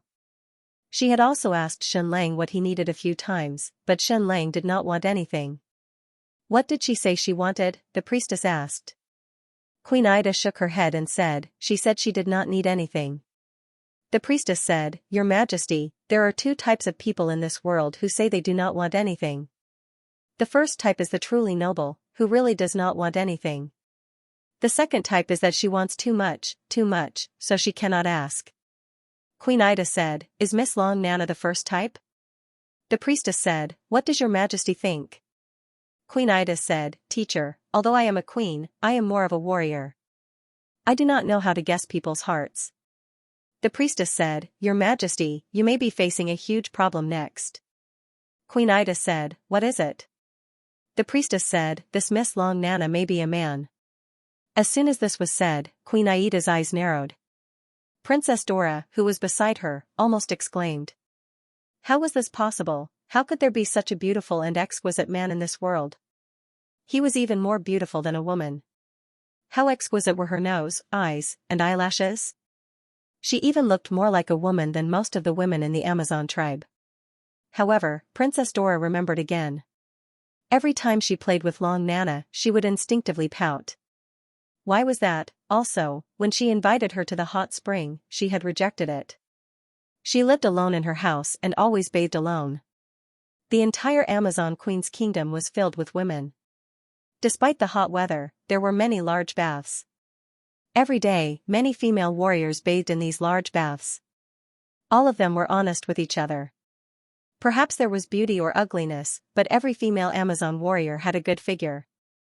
They were definitely supermodel level, and no one cared about them. Moreover, they were even ashamed to talk about their figures. They considered flat breasts beautiful because it was easier to fight. If a woman's size was too big, she would desperately train to be smaller. However, this Miss Long Nana never bathed in the baths. She had specially visited and stayed for almost 15 minutes. At that time, her expression was a little strange. Princess Dora did not pay much attention to it because she knew that the female nobles of the Xiluan dynasty were like this. They were very private and not used to such scenes. Queen Aida's beautiful face seemed to be covered with a layer of frost. She asked, My teacher, do you have any evidence? No. The high priest said, but I am 80% sure. Your Majesty and Princess Dora have never seen a man before, but I have. Her teacher never lied.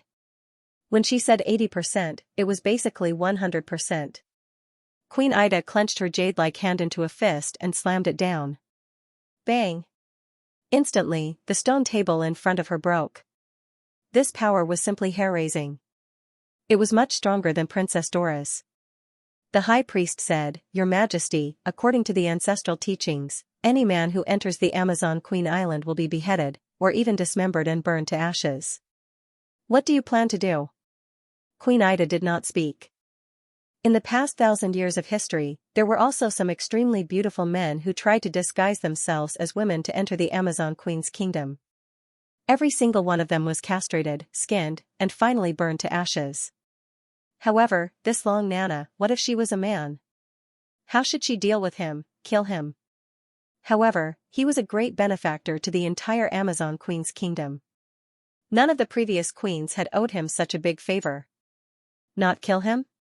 This completely went against the ancestral teachings. A queen who went against the ancestral teachings was not fit to be a queen. After a long while, Queen Ida said, Dora, call Long Nana over. After more than an hour, Xianxia appeared in front of Queen Ida. Seeing her face, Xianxia's heart suddenly skipped a beat. At this moment, the queen's face was frosty, even filled with anger and murderous intent. He knew that his disguise as a man might have been seen through. However, he never thought that he could hide it forever, because there were still people in the Amazon Queen's kingdom who had experienced being a man. Long Nana, some people say that you are a man, Queen Ida said. It's very simple to directly prove this. Just take off your dress. However, I don't want to do that. I want you to tell me personally, are you a man or a woman? Princess Dora, who was beside her, said, Long Nana, you must pay attention to your answer. According to the ancestral teachings of the Amazon Queen's kingdom, any man who enters will be castrated, skinned, and then burned to ashes. The high priest at the side waved his hand, and instantly more than 10 female warriors rushed in. Xianlang said, Your Majesty, then I want to know, if I were a man, what would you do? Queen Aida's beautiful face trembled. According to the ancestral teachings, you should be castrated, skinned, and then burned. However, we owe you a great debt of gratitude, so I plan to castrate you and banish you. Of course, even so, I have already violated the ancestral teachings, so I no longer have the right to be the Amazon queen. I will give up the throne and go into exile. This meant that in order to save Xianlang's life, Queen Aida was willing to pay the price of the throne. This was already a huge sacrifice. Princess Doris said, We are a noble race. We will never take off a lady's dress to verify her gender. So if you say that you are a woman, we will send you away and give you a box of treasures. Did this mean that he was going to turn a blind eye to it? But from now on, you can't go near our waters anymore, Princess Doris said. Instantly, Xianlang had a good impression of the Amazon queen. They would still repay kindness, and even to a certain extent, this was already going against the ancestral teachings. However, they were still willing to lose the throne for this. They were so righteous that there was no end, or rather, they were honest. Princess Doris said, Miss Long Nana, so please answer carefully. Once you are a man, we will have no choice but to castrate you, and Her Majesty will also lose the throne.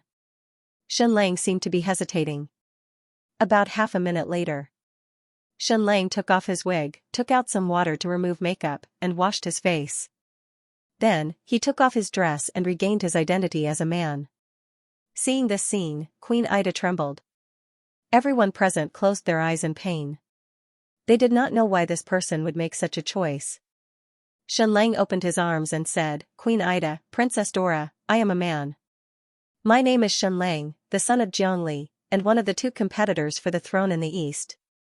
Queen Aida gasped in pain, then took off the crown on her head. Princess Dora's face was pale. She did not know how the situation had developed to this stage. The high priest waved his hand and said, Men, take this man down and execute him in public. Castrate him completely. Immediately, more than 10 Amazon ladies stepped forward and grabbed Xianlang. Xianlang did not resist at all. He opened his arms and said, Your Majesty, Lord High Priest, I am here to save you. When I say save, I am not only talking about treating gout, nor am I helping Queen Aida become a mother. These are all what a doctor should do. They are not saving at all, they are just insignificant skills. The entire Amazon Queen's kingdom will soon face a catastrophe. Your country will disappear completely from this world, and all of you will be destroyed. Only I can save you, save the entire Amazon warrior tribe. This was Xianlang's real conquest of the Amazon Queen's kingdom. Note, today's update is still close to 16,000 words. Every day, I work as hard as boiling oil. Benefactor, give me your monthly votes, support me. Xianlang's words instantly infuriated everyone from the Amazon Queen's kingdom. What did he mean by destroying the entire Amazon tribe? What did he mean by exterminating the entire tribe? Did he know how long the Amazon kingdom has existed? Did he know how many generations we have been multiplying? The high priest said coldly, Your Excellency Xianlang, you are the son of Jiangli, right? Xianlang said, Yes. The high priest said, I'm sorry, I don't know him. We don't know the Emperor of the East, nor do we know the Emperor of the West. We didn't know Azek when he was on the throne 1,000 years ago. We didn't know him when the Xiluan Emperor was on the throne 700 years ago. There is no East and no hope in our eyes. The Amazon is our entire world. This was the attitude of the Amazon tribe for thousands of years. They were completely isolated from the world. Our only mission is to protect the glory of our ancestors and our pyramid city. The high priest said, So your identity as the future emperor has nothing to do with us. That's the first point. The second point is that you disguised yourself as a woman and entered the Amazon kingdom. You saved thousands of us and even cured Her Majesty the Queen, allowing the golden bloodline to continue in the Amazon kingdom. This is a huge favor. But when Her Majesty the Queen asked you what you wanted in return, you said you didn't want anything. I said at the time that when a person gives up a lot but doesn't want anything in return, either he is absolutely noble, or he wants too much, so he can't speak. Your Excellency Xianlang, I think you are the latter. The high priest was indeed good at reading people's minds. He said it clearly. The high priest said, "Then, Your Excellency Xianlang, what do you want?" "We, the Amazon Queen, hate lying and hypocrisy the most." That was true. Everyone here was incomparably honest, as if they had trained their muscles into their brains. "I want the loyalty of the entire Amazon kingdom," Xianlang said. As soon as he said that, a murderous aura surged in the crowd. Xianlang was telling the truth, but it angered everyone present, including his best friend Princess Dora. The Amazonian women warriors were proud and free. They were only loyal to their own mission and would not be loyal to any emperor in this life. That would be a great shame. From their point of view, pledging allegiance to another ruler was akin to being a dog instead of a human. "Sir Xianlang, your words have completely tarnished the dignity of our entire race," the Grand Shaman said. "Xianlang, but is it a crime for me to have this thought?" "Not guilty." The high priest said, "It is an insult to us that you have such thoughts, but we cannot punish others just because of their thoughts." Just like a beggar on the roadside who saw a goddess, he also wanted to have sex with her. Thinking is not wrong, but doing is not right. "But you disguised yourself as a woman and tricked us into entering the Amazon Queen's kingdom. This is an actual crime." The high priest said, "However, compared to your next crime, this is not even worth mentioning. You actually cursed us to be exterminated, you actually cursed our pyramid to be destroyed." "Xianlang, Grand Shaman, in your hearts, this pyramid is more important than everyone in the Amazon Queen's kingdom, right?" The high priest said, "Of course, this pyramid is an ancient relic. It has protected us for thousands of years and made us strong for thousands of years. It is not only history, but also hope, carrying the future. The only mission of the Amazonian race is to protect this pyramid." "Xianlang, then this is also my goal. I disguised myself as a woman and sneaked into the Amazon kingdom to save your gout is a trivial matter. My goal is to save the pyramid, save this country, and save all of you. If that is the case, then is it still a crime for me to disguise myself and sneak in here?" "Shut up," the high priest said angrily. "If you dare say another word about saving the pyramid, we will burn you alive. The pyramid is sacred and powerful. Only it can save all living beings. It does not need anyone to save it. If you dare to curse again, I will eat you alive." At that moment, no words could describe the anger of the high priest, nor could they describe the anger of everyone present. This pyramid was not only their home and motherland, it was also their totem and god. Xianlang's words were completely blasphemous to the gods. "Xianlang, there is a saying among us doctors, concealing a disease for fear of treatment. In fact, a fatal crisis has already arrived. The god of destruction is approaching step by step. Kill him." The high priest could not take it anymore and ordered the execution. She would not allow anyone to blaspheme the pyramid. "Wait." Queen Ida raised her hand to stop her. She came in front of Xianlang and looked down at him. "God, you are so tall." Xianlang was already very tall, but he was still half a head shorter than Queen Ida. "Your Excellency Xianlang, I am as angry as the high priest." "I feel greatly offended," Queen Ida said. "Originally, I wanted to pay the price of the throne in exchange for your life, but it is no longer possible. No one can save you now." Xianlang looked at the queen's neck, his gaze moving downwards. This queen was really white, and it was C-cup, right? Wrapped in a golden breastplate, this was already considered bottomless in the Amazon Queen's kingdom. "But," Queen Ida said, "other than anger, I still have a trace of rationality. I feel that no one will come here to curse the Amazon tribe and be willing to pay the price with their lives. So may I ask you, Your Excellency Xianlang, what do you mean by the disaster of destruction?" "Xianlang, about 2,000 miles away from the Amazon Queen's kingdom, there is a big volcano, right?" Queen Ida said, "Yes." "Xianlang, I have read the ancient books, and I have personally gone to the volcano to study it. Soon, it will erupt again." "Impossible," the high priest said. "The volcano on Flame Island only erupted 3 years ago, and now it is silent. According to our calculations, it will only erupt once every 3 years. And it is far from being a big volcano. Even if it erupts, the impact on the surroundings will be very small." "Not that one." "Xianlang, the Flame Island volcano is 2,000 miles south of the Amazon.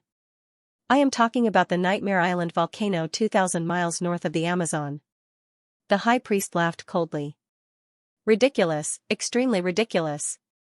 That volcano has been silent for a few thousand years, and now the mountain has accumulated 1,000 years of snow. Any eruption of a volcano is preceded by a premonition. That was the truth. The eruption of any volcano was not sudden. It required the energy underground to be suppressed to the extreme, and then it would erupt violently. The high priest said, and even if the big volcano on the Nightmare Island in the north erupts, it is more than 2,000 miles away from us. It will not affect us at all. Whether it is an underwater earthquake or a tsunami, it will not harm our kingdom at all. She was right. Even if the big volcano erupted 2,000 miles away, it would not affect the Amazon Queen's kingdom. At most, it would only cause volcanic ash to drift over and cover the sky for a while. But there was a vast sea everywhere, and there would be strong winds almost every day. Any volcanic ash would be blown away. It was a fantasy to say that the Amazon Queen's kingdom would be destroyed. Xianxia said, I've read through the ancient records, and I've done countless calculations before I came to this conclusion. Although the eruption of the Nightmare Mountain volcano in the north will not directly harm the Amazon Queen's kingdom, it can indirectly affect and directly lead to the destruction of the entire Amazon kingdom. This kind of destruction will be earth-shattering. The entire Amazon kingdom will not only sink, but it will also turn into ashes and melt completely. This was even more ridiculous. It was complete nonsense. There were no volcanoes under the Amazon Queen's kingdom. Even volcanic ash from a volcano 2,000 miles away would not be able to drift here. Now, Xianxia said that the entire kingdom would turn into ashes and melt completely.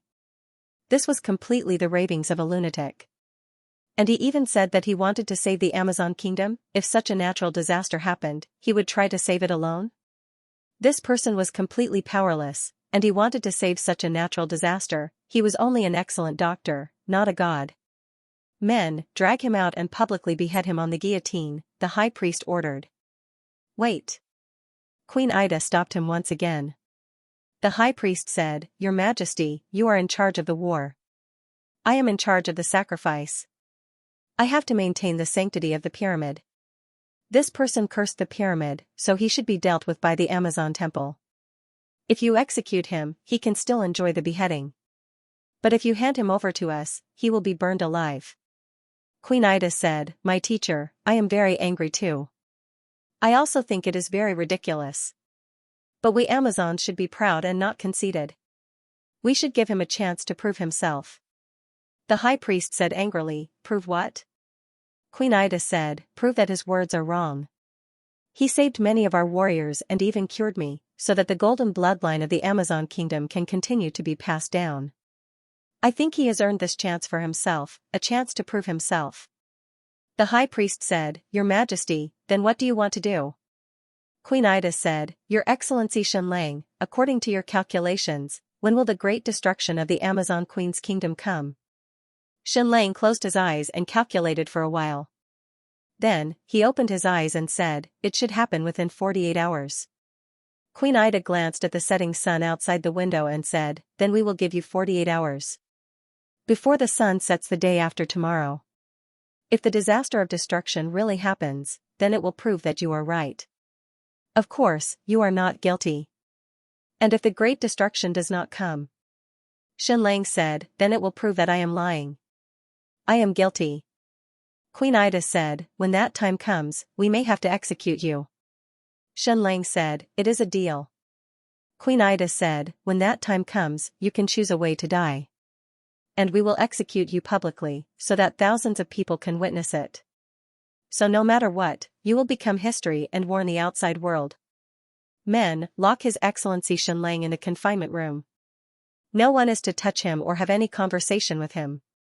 Following Queen Aida's order, more than 10 female warriors brought Xianxia to the confinement room and locked him up. After a while, the Amazon temple sent more than 10 warriors to guard him together. It was obvious that the high priest was worried that Her Majesty the Queen would be merciful and let Xianxia go. For the rest of the time, Xianxia sat cross-legged in the clean and spacious confinement room. This was not a prison. It was just an empty stone room. There were no shackles on Xianlang's body, and he was not tortured at all. It was just that because of the queen's order, no one was to talk to him or even get within 3 feet of him. This was indeed a country full of chivalry. Fortunately, it was isolated from the world. Otherwise, it would be at a great disadvantage in the outside world. Xianlang lay on the cold stone floor and closed his eyes to read the ancient books in the brain in detail. First of all, he was sure that the pyramids in the Amazon kingdom were ancient relics. So what did it rely on to make the female warriors of this tribe so powerful? Was it because the bloodline of the female warriors of the Amazon tribe was close to that of the ancient humans, or was it because they stayed on this island? Zhongli also had a detailed record of the history of the Amazon Queen's tribe, but detailed did not mean authoritative. There were 2 mainstream interpretations of the history of the Amazon Queen's tribe. The first was that they were also ordinary people of this world. During an adventure, they accidentally entered this ancient relic and settled down there. Over time, their bodies were affected and they became a powerful warrior race. After the outside world knew about it, they thought of the Amazon warrior tribe in the ancient myths, so they named it after them. The second was that after the destruction of the ancient world, all humans went extinct. However, there were still a small number of fish that escaped the net. They fell into a long sleep and woke up after countless years. These were the ancestors of the Amazon warrior tribe. Through reproducing with the men of the outside world, generation after generation of female warriors were produced. So the bloodline of the warriors in the Amazon Queen's kingdom was close to that of the ancient humans. Regarding these 2 interpretations, His Majesty Zhongli did not give a judgment on which was correct. And what was the purpose of the pyramids that they guarded? However, His Majesty Zhongli had secretly sneaked into the Amazon Queen's kingdom and even went deep into the depths of the pyramids. That was awesome. There were so many powerful female warriors in this country, but Zhongli had actually snuck in alone and was not discovered until he left. He was not like Xianlang, who completely relied on his nature-defying martial arts to get in. Of course, Master Lang relied on his nature-defying looks, which was not embarrassing at all. In Jiang Li's records, he was very sure that the Amazon Queen's kingdom would be destroyed. He also gave a very detailed explanation, which was more than 10,000 words. Xianlang studied it over and over again and felt that it made a lot of sense. He also did many calculations and confirmed that this great destruction would come. Master Lang was very suspicious. He did not dare to completely trust His Majesty Jiang Li's information, even though he was his cheapskate father. He also went to study many ancient books and did a lot of comparisons and calculations. The final judgment was the same. The Amazon Queen's kingdom would be destroyed. This was a once-in-a-lifetime opportunity to conquer this powerful tribe, so Xianlang came. Even though it seemed very risky, if Xianlang and Zhongli did not calculate wrongly, then he would succeed. If both of them calculated wrongly, then Master Lang was more or less a game. It was over. The next step was to wait and pray that Zhongli and Xianlang's wisdom would be effective. There were almost no secrets in the Amazon Queen's kingdom, not to mention that Xianlang was a famous person. He was first an angel who had saved countless people from illness, then he became a man, and now he was a sinner of the Amazon Queen's kingdom. Almost everyone was talking about him. Not a single person believed that his words were true. The Amazon Queen's kingdom was so powerful. How could it be destroyed? This pyramid was an ancient relic that had stood for countless years. How could it be destroyed? The Aztec Empire had been destroyed, and the Xiluan dynasty had been destroyed twice, but the Amazon Queen's kingdom was still as stable as a mountain. Even for thousands of years, this country had not encountered any natural disasters, as if it was blessed by a god. So how ridiculous was Xianlang's prediction? It was like a dream. He was dead for sure. Everyone knew that the deadline was 48 hours. A day and a half had already passed, there was still half a day left, and everything would be settled. Today, the moment the sun set over the sea, as long as the Amazon Queen's kingdom was not destroyed, Xianlang would be publicly executed. More and more people came to the square, waiting for the final moment to arrive. There was a tall execution platform here, and Xianlang would be publicly executed here. Thousands of Amazonian female warriors were gathered here. They were only here to witness, not to enjoy themselves. Of course, they were furious that Xianlang had cursed the Amazon Queen's kingdom. Moreover, he had disguised himself as a woman and sneaked in here, which was also an affront and blasphemy to the ancestral teachings. But Shenlang had saved many people, and a few days ago, he was still like an angel. Shenlang's sin was unforgivable, and no one could save his life. They were here to send Shenlang off, and even to give him a grand memorial service. Queen Ida was in the palace hall of the 8th level of the pyramid, kneeling quietly on the ground without moving. It was as if she was praying, or just meditating. At this time, the sun was gradually setting in the west. Princess Dora stood by the window and stared at the sun. Once the sun fell into the sea, Shenlang would die. Queen, are we really going to execute him? Execute a person who has done us a great favor? Princess Dora asked. Queen Ida was silent. She did not want to, but no one could stop this from happening now. Everyone in the country knew that if the sun set, and the so-called great destruction that Shenlang spoke of did not come, if Shenlang was not killed, the laws of the entire country would instantly disappear, and it would even anger the ancestors and the gods. Now, no one could save Shenlang. She is a genius, but she is also a lunatic, Queen Ida said. Queen Ida said, to a certain extent, death is not entirely a punishment for them. It is like the ritual of a martyr. He firmly believes that the great destruction will happen, and is willing to give up his life for it. According to the saying of the Eastern world, it is seeking benevolence and obtaining benevolence. None of this is sad. I just don't want him to die. For such an interesting person like him to die, it might be a great loss, Princess Dora said. Queen Ida did not speak again. Did she not want Shenlang to die, so she hoped that the great destruction would come and destroy the Amazon kingdom? Impossible. This country had existed for countless years. It had already existed before the start of the new history of this world. Therefore, even if all the surrounding countries were destroyed, the Amazon kingdom would still be safe. It was almost time. The sun was setting. The so-called great destruction still had not come. Shenlang felt a little cold. The 44 hours he said before was already a very conservative number. According to his and Jiang Li's calculations, the great destruction should happen in 74 hours. He would not play for a last-minute miracle. That would be playing with his life. However, now that 44 hours had passed, the great destruction still had not happened. What went wrong in the middle? What unforeseen event happened? Or perhaps Shenlang and Jiang Li's calculations were wrong. That should not be the case. Shenlang had calculated at least 10 times, and the results were the same every time. According to the results of the calculations, the great destruction should have happened 8 hours ago. Damn, God, please don't play with me. I will die. Shenlang calculated quickly in the AI again. There was still no mistake. The great destruction should have happened 8 hours ago. Why was there still no sign of it? At that moment, Princess Dora and the high priest walked in with more than 10 female warriors.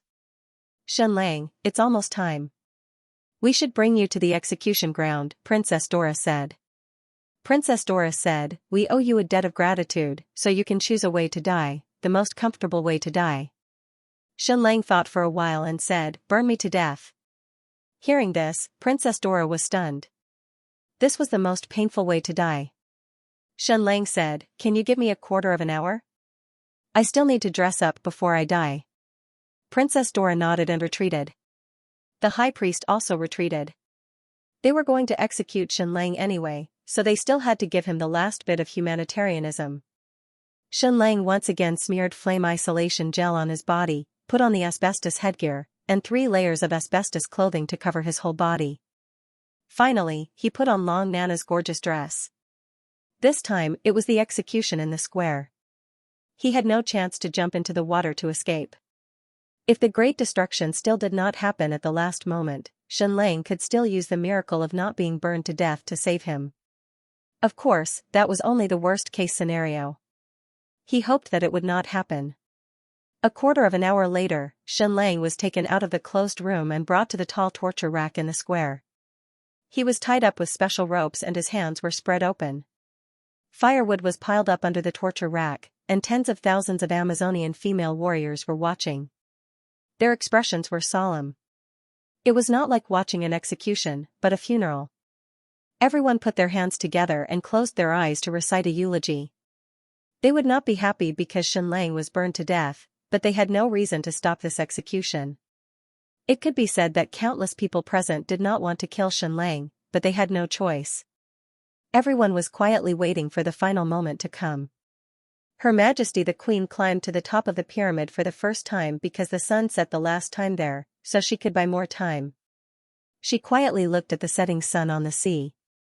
Once the sun completely set, she would order the fire and execute Xianxia. Xianxia did not say anything. He closed his eyes and continued to calculate frantically. After another 3 calculations, the result was still the same.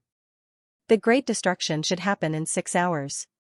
At the moment, there was still more than an hour before the sun set. If the great destruction still did not happen by then Xianxia would face destruction. His mind was working very fast. The straight line distance was more than 1,000 kilometers. According to the level of transverse waves, at least 3.5 kilometers per second, it would take at most 6 minutes to reach the Amazon Queen's kingdom. Why did it not happen? There must have been some sort of unforeseen event. Who stopped this destruction from happening? No, impossible. This was the power of heaven and earth. How could it be stopped? Then what exactly happened? Why did it not happen? The sun gradually set in the west. The footsteps of death were getting closer and closer. Tens of thousands of people began to mourn. The high priest had already begun to prepare the exorcism dance for Xianxia. This was to send him off. Time was running out. The deadline to burn Xianxia to death was getting closer and closer. And at this moment, 2,800 kilometers to the north, Nightmare Island. This island was very large. The reason it was so named was not because the island was haunted, nor was it because of any horrible things that happened on it. It was very similar to the island in ordinary people's nightmares. There were no green trees, no soil, and no traces of life on this island. There were only black rocks. In the middle of the island was a mountain more than 4,000 meters above sea level, standing on the sea like a giant. Because it was so tall, the mountainside was covered in snow. This was an extremely rare sight. In the southern part of the new continent, the temperature was hot all year round. There was almost no trace of snow, but there was a snow mountain here. Almost no one knew that it was a volcano. All the rocks on the island were solidified from volcanic lava. Most volcanic lava was grayish-white, but there was also reddish-brown. A few Xianxia rocks were dark brown. However, the rocks on this island were as black as graphite. They did not look like volcanic rocks at all. It was so cold that it did not look like a volcano at all. It was even more impossible for it to erupt. As the sun set, the orange-red light shone on the white snow of Nightmare Mountain, as if it was dyed with a layer of red. Everything was still so quiet. There was not even a wave on the sea. All of a sudden, boom boom boom boom, it was earth-shattering. The sky changed color, there was almost no warning. The volcano on Nightmare Island erupted. The frightening flames suddenly shot thousands of meters into the sky. No words could describe the shock and amazement of this scene. Boom boom boom, countless streams of lava shot higher and higher until they reached an altitude of 10,000 meters. In an instant, the world within a radius of a few hundred kilometers changed drastically. The setting sun disappeared. The sky disappeared. Then, the sky was filled with thick smoke and flames. It was like the most gorgeous and terrifying fireworks in the world. Boom boom boom boom, after countless flames shot into the sky, they fell like countless meteors. In a short period of time, the entire sea was filled with volcanic ash. It was as if a blizzard was raining down. At the same time, there seemed to be a violent collision between 2 supergiants at the bottom of the sea. A shocking earthquake occurred. Boom boom boom, the tectonic plates at the bottom of the sea collided and tore apart. It set off a shocking tsunami. Hundreds of meters high waves swept in all directions. Within a radius of a few hundred kilometers, the sky and earth shook and the waves surged. This scene was as terrifying as the end of the world. However, there was no one to witness it, because within 1,000 kilometers of Nightmare Island, there was no one in the sea. The heavenly god danced in this area, releasing his omnipotent power to his heart's content. Boom boom boom. The earthquake at the bottom of the sea continued to erupt. Moreover, this terrifying earthquake wave was faster than the tsunami. It swept in all directions at a speed of more than 7 kilometers per second. In the Amazon Queen's kingdom, there was only half an hour left before the sun completely set. At this time, the Amazon high priest had already finished his sacrificial dance. Next, they were waiting for the queen's order to execute Xianxia at the stake. Even those standing at the bottom could barely see the sun. They could only see the glow in the sky. Her Majesty still stood at the top of the pyramid, watching the sun sink mercilessly. Xianxia closed his eyes, feeling everything. Suddenly, he could feel the ground shaking. It was here, it was here, it was finally here. Although it was a few hours late, it was finally here. Nightmare Island was too far away from here. The volcanic eruption could not be seen here, and the tsunami would not come so quickly. Even if the tsunami reached here, it would not have much power. It would take a long time for the volcanic ash to float here. However, the earthquake wave could reach here in a few minutes. Bang bang bang, the ground of the entire kingdom began to shake. The wooden cup in the pyramid began to tremble, and the water in the cup began to ripple. Earthquake, earthquake. The high priest and Queen Ida could not help but be shocked. Tens of thousands of people present stood motionless. Bang bang bang, then, there was another tremble. It was an earthquake, but it was very light. They could only feel a slight tremor. A few minutes later, everything calmed down again. The earthquake was over. The high priest said, "Your Excellency Xianxia, is this the great destruction that you spoke of? It's just a small earthquake. It can't cause any damage to the Amazon Queen's kingdom, let alone turning into ashes and melting islands. I'm sorry to disappoint you." At this time, although the sun had not completely set, the high priest was already unwilling to wait. The high priest shouted, "Now, there is no more suspense. It's time to execute this outsider. Light the fire." At the high priest's order, a priest beside him lit a torch and handed it to the high priest. "Light the fire, light the fire. Burn this outsider to death, according to the Amazon laws, or you will anger the ancestors. According to the ancestors' teachings, burn the outsider, burn the cursed." As the high priest shouted, he held the torch and walked toward Xianxia. At this time, Xianxia opened his eyes and said slowly, "This won't do. The great destruction has already begun. I am the one who is sacred and correct. Only I can save your entire kingdom. Look, the great destruction of your kingdom has already begun. The entire kingdom will be turned into ashes and the entire Amazon islands will completely melt."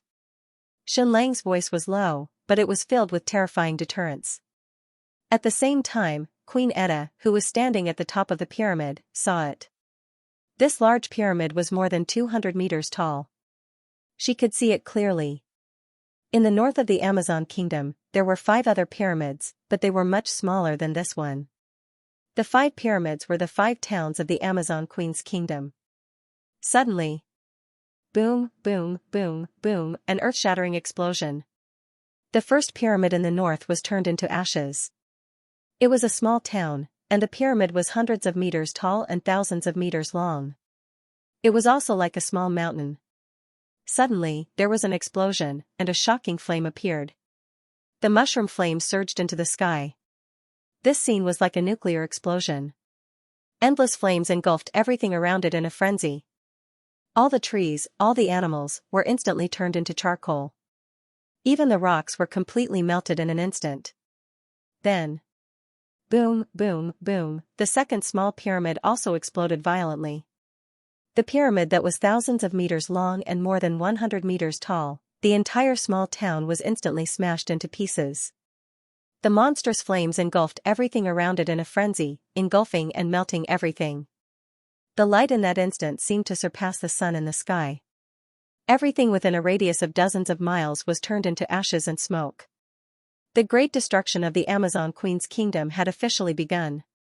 The end of the world was coming. Xianxia was right. The scene in front of him was like a miracle of destruction directed by a god. Note, first update, continue to work hard after eating. Brothers, give me your monthly votes, let me fight even harder. No words could describe what Queen Ida was feeling at that moment. The earth-shattering explosion did not seem to happen in the distance, but in her heart instead. It ignited her brain in an instant, causing her to fall into a stupor. As the Amazon queen, she did not need to think too much. She just needed to be powerful, and then there was trust. She needed to trust her companions, trust the gods, and trust this land. She needed to stick to her mission and believe that this land was sacred and protected by the gods. Nothing had happened to this country in the past thousands of years, and nothing would happen in the following thousands of years. Her only mission as the queen was to become stronger and pass on this powerful bloodline to continue protecting this pyramid. Now, the country she was protecting was going to be destroyed. She felt that it was unreal, as if the world was going to be destroyed and doomsday was coming. To her, the Amazon Islands were her entire world. The shock caused her to lose her ability to react.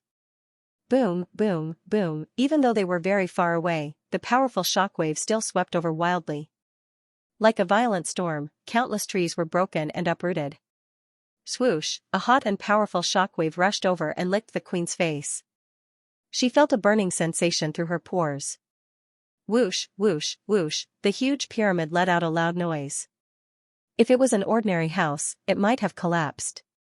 However, this pyramid city was too sturdy and did not budge at all. Queen Ida only came to her senses after being swept by the shockwave. She instinctively looked at Xianxia. Was this person that amazing? He could predict the moment of your great destruction in advance? It was simply unimaginable. The people in the square were standing too low, so they could not see the explosion in the distance. The high priest raised his torch and continued walking towards Xianxia, shouting, "Long live the Amazon, burn the cursed one to death." At that moment, the sound of an explosion was heard from afar. Boom, the earth-shattering explosion was deafening even from afar. Then, flames shot up into the sky, rising more than 1,000 meters into the sky. Xianxia said in a compassionate tone, "The great destruction is coming.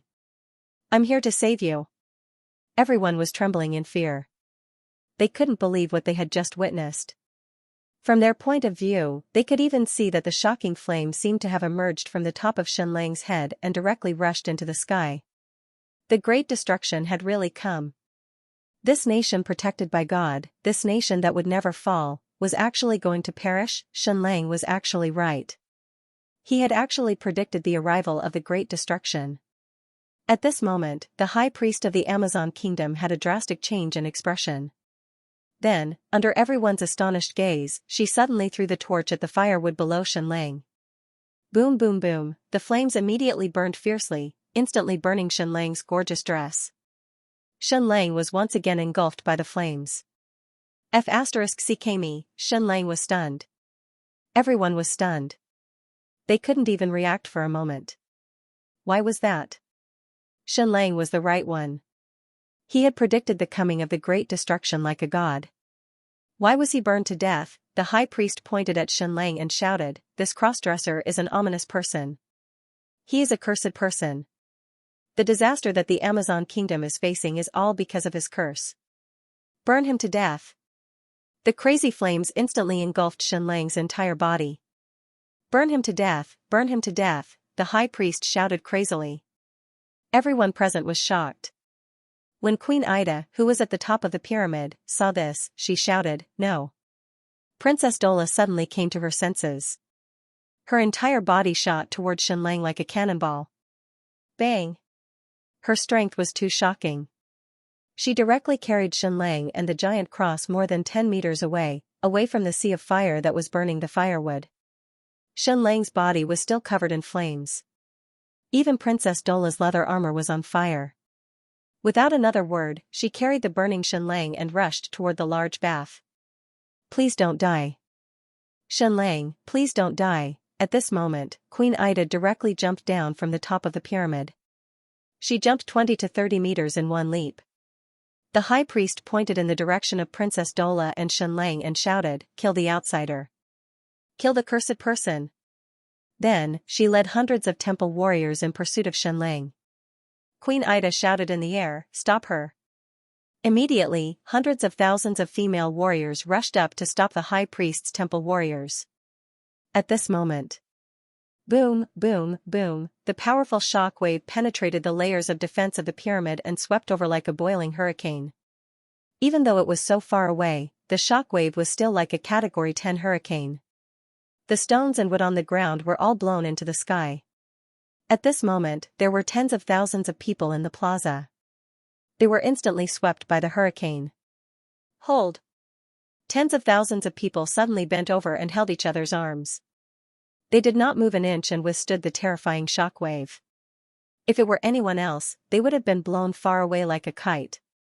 Moreover, the boiling hurricane seemed to be burning their lungs, making it impossible to breathe. Queen Ida jumped down from the top of the pyramid, which was 280 meters high. However, halfway through her jump, she suddenly stopped when she was about 150 meters in the air. Because she saw a strange scene on the sea. It was a scene that made her hair stand on end.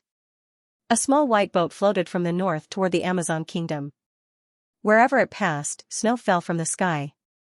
This reminded her of the legends she had heard time and time again. 1,000 years ago, this small boat appeared beside the Daya Empire. Not long after, the powerful Daya Empire was destroyed. 150 years ago, it appeared beside the Mixi Empire in the east. Not long after, the Mixi Empire was destroyed. A few decades ago, it floated beside the Aztec Empire. The Aztec Empire was destroyed. The snowy boat of the White Capital was like the Grim Reaper. Wherever it floated, the country would be destroyed. Was it finally the Amazon Kingdom's turn? At this moment, a boat floated over from the east.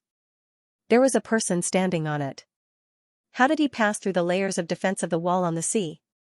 How did he avoid the outposts of the Amazon warriors along the way?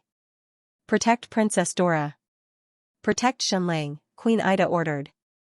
Then, thousands of Amazon female warriors rushed toward the large bathing pool to set up a defense. The boat in the east was still very far away, but it was sailing at a very fast speed. It was getting closer to the Amazon island. A white-haired man stood at the bow of the boat. He was tall and straight. The so-called white hair was because he was born with it. He was a Western man, but he was wearing an Eastern robe. He was not young, but he looked like a jade crown and had a sage-like demeanor. What did it feel like to have a Western man with a sage-like demeanor? Swoosh, swoosh, swoosh. Dozens of Amazon female warriors rushed out of the sea and charged toward the sage-like white man. The man flicked his sleeves lightly, and dozens of Amazon female warriors flew out. He was so powerful. Queen Ida, how have you been? Queen Ida stood in the middle of the pyramid, about 150 meters away. She looked at the middle-aged man in the distance. Who are you, sir? Queen Ida asked. Adolf, the sage-like white man said. Queen Ida said, what are you here for? Adolf said, to save the Amazon kingdom. The two of them were talking from thousands of meters away. Their martial arts were extremely powerful. Queen Ida looked at him. Another one who claimed to be saving the Amazon tribe? Who was he? He appeared together with White Jing's snowy boat. What did this mean? Boom, boom, boom. Another earth-shattering explosion came from the north. Another pyramid town exploded. The sun had completely set. The light from the explosion was like another sun, lighting up the entire sky. Queen Ida, your kingdom is about to be destroyed. Kneel and swear loyalty to me. I will save your entire tribe, Adolf said slowly. Queen Aida's expression turned cold. The entire Amazon tribe would rather die than submit. Then, she pulled out her greatsword and leaped down from a height of more than 100 meters. She dashed toward the sea in the east.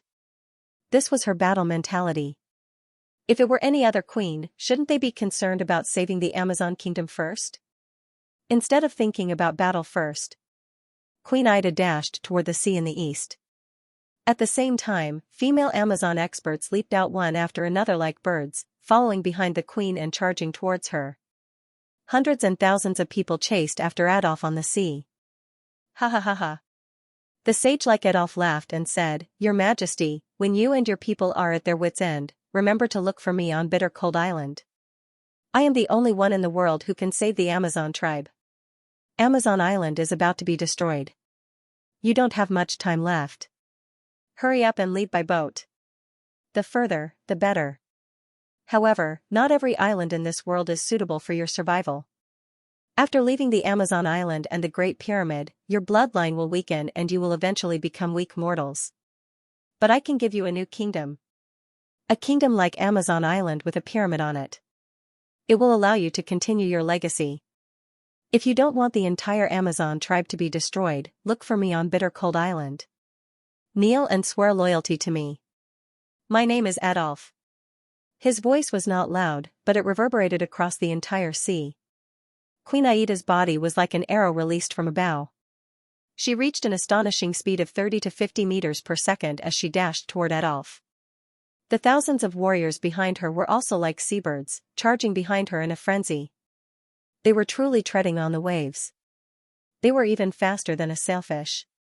Queen Aida dashed to the front of the ship in an instant and slashed down with the greatsword in her hand. Bang! In an instant, the ship was split into two. Then, Queen Aida lifted the small ship and tore it into pieces. This martial art was absolutely heaven-defying. It was an absolute beauty of violence. But Adolf, who was on the ship, had disappeared without a trace. It was as if he had performed a magic trick. Swoosh swoosh swoosh swoosh, hundreds of female Amazon warriors dashed to the bottom of the sea and searched everywhere. But there was no trace of him. This man named Adolf was simply unpredictable.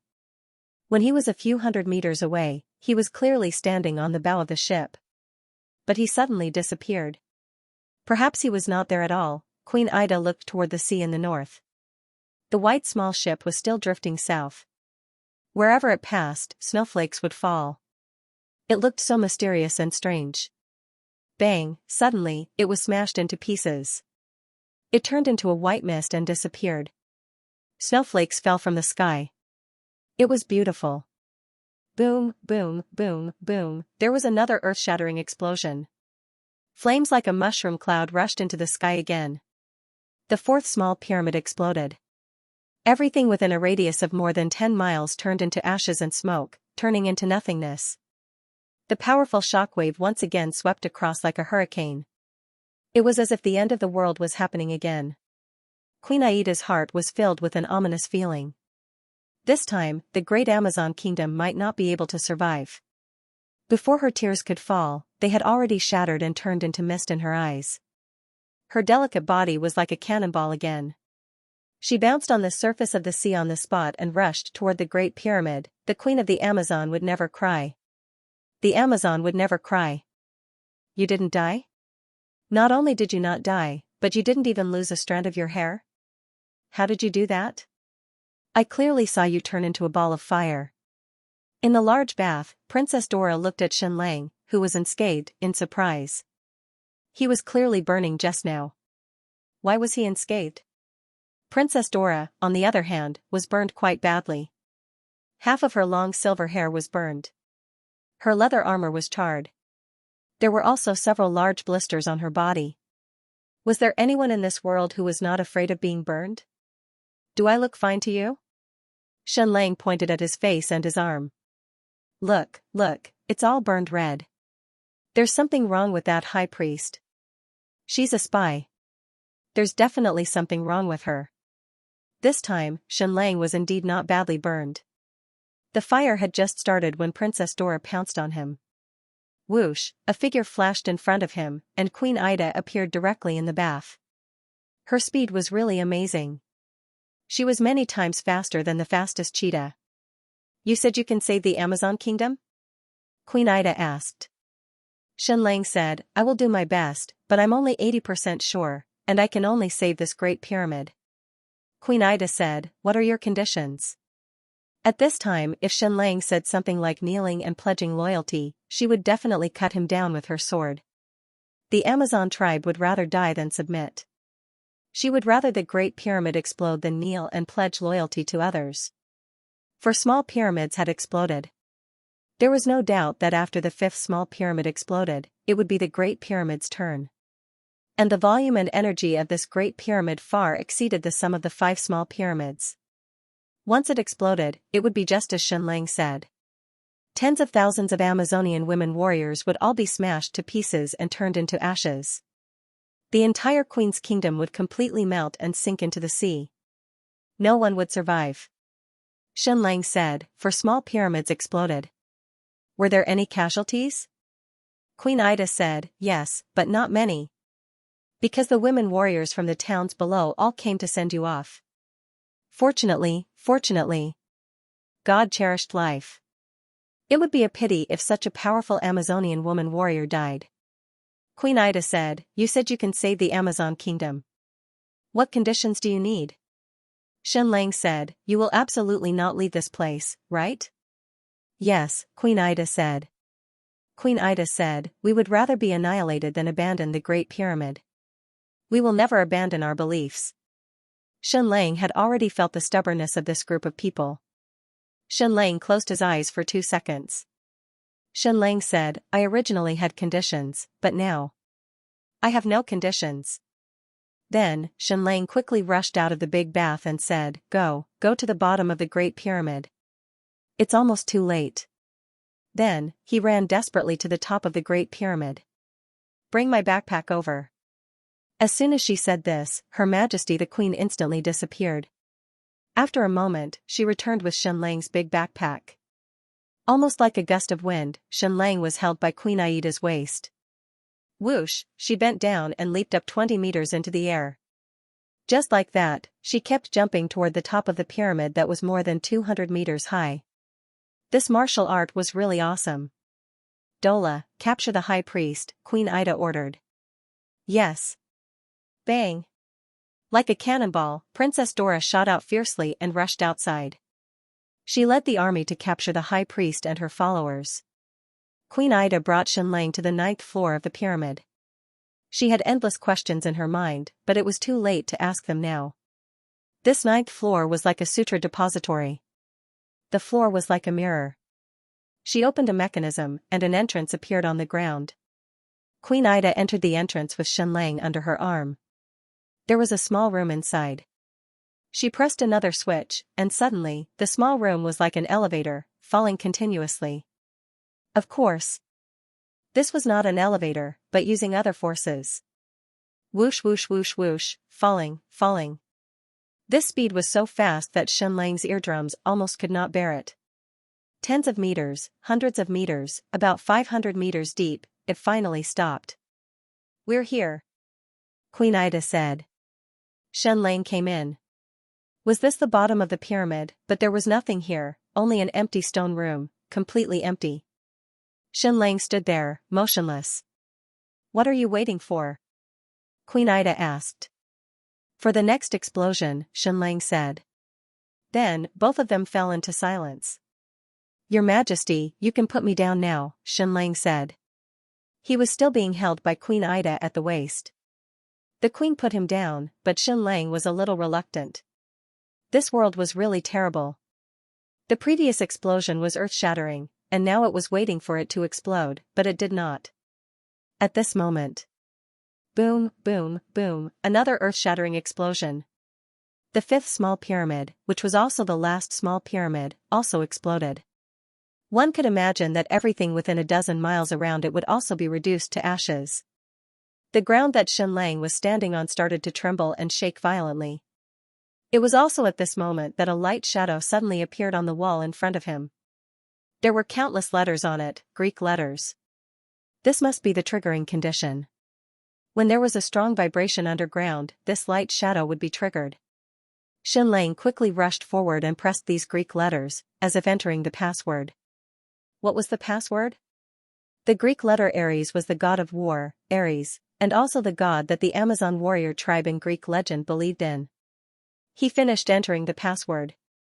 Rumble, rumble, rumble, there was a noise, and the seamless wall in front of him cracked open a door, revealing a small room.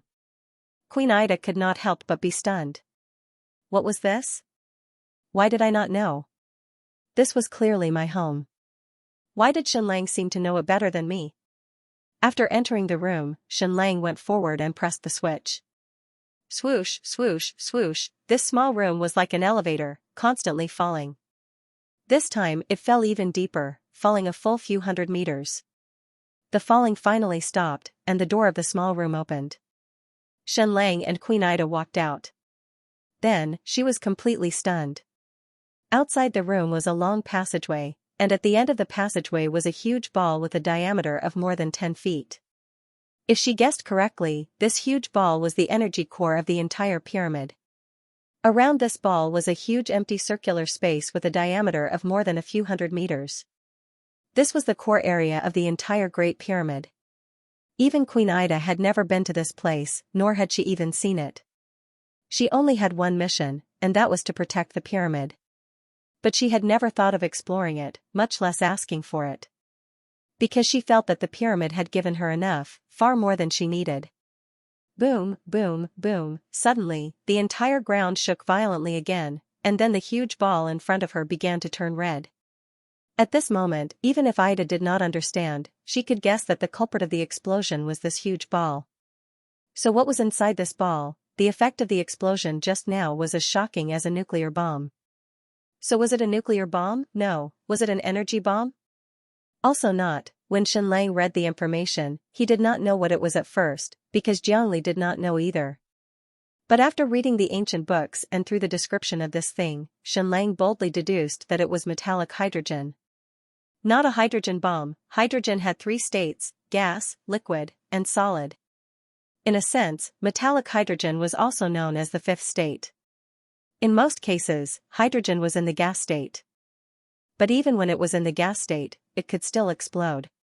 When the air pressure reached a certain level, it would become liquid. When the air pressure increased countless times, it could become solid. Metallic hydrogen was very rare on Earth.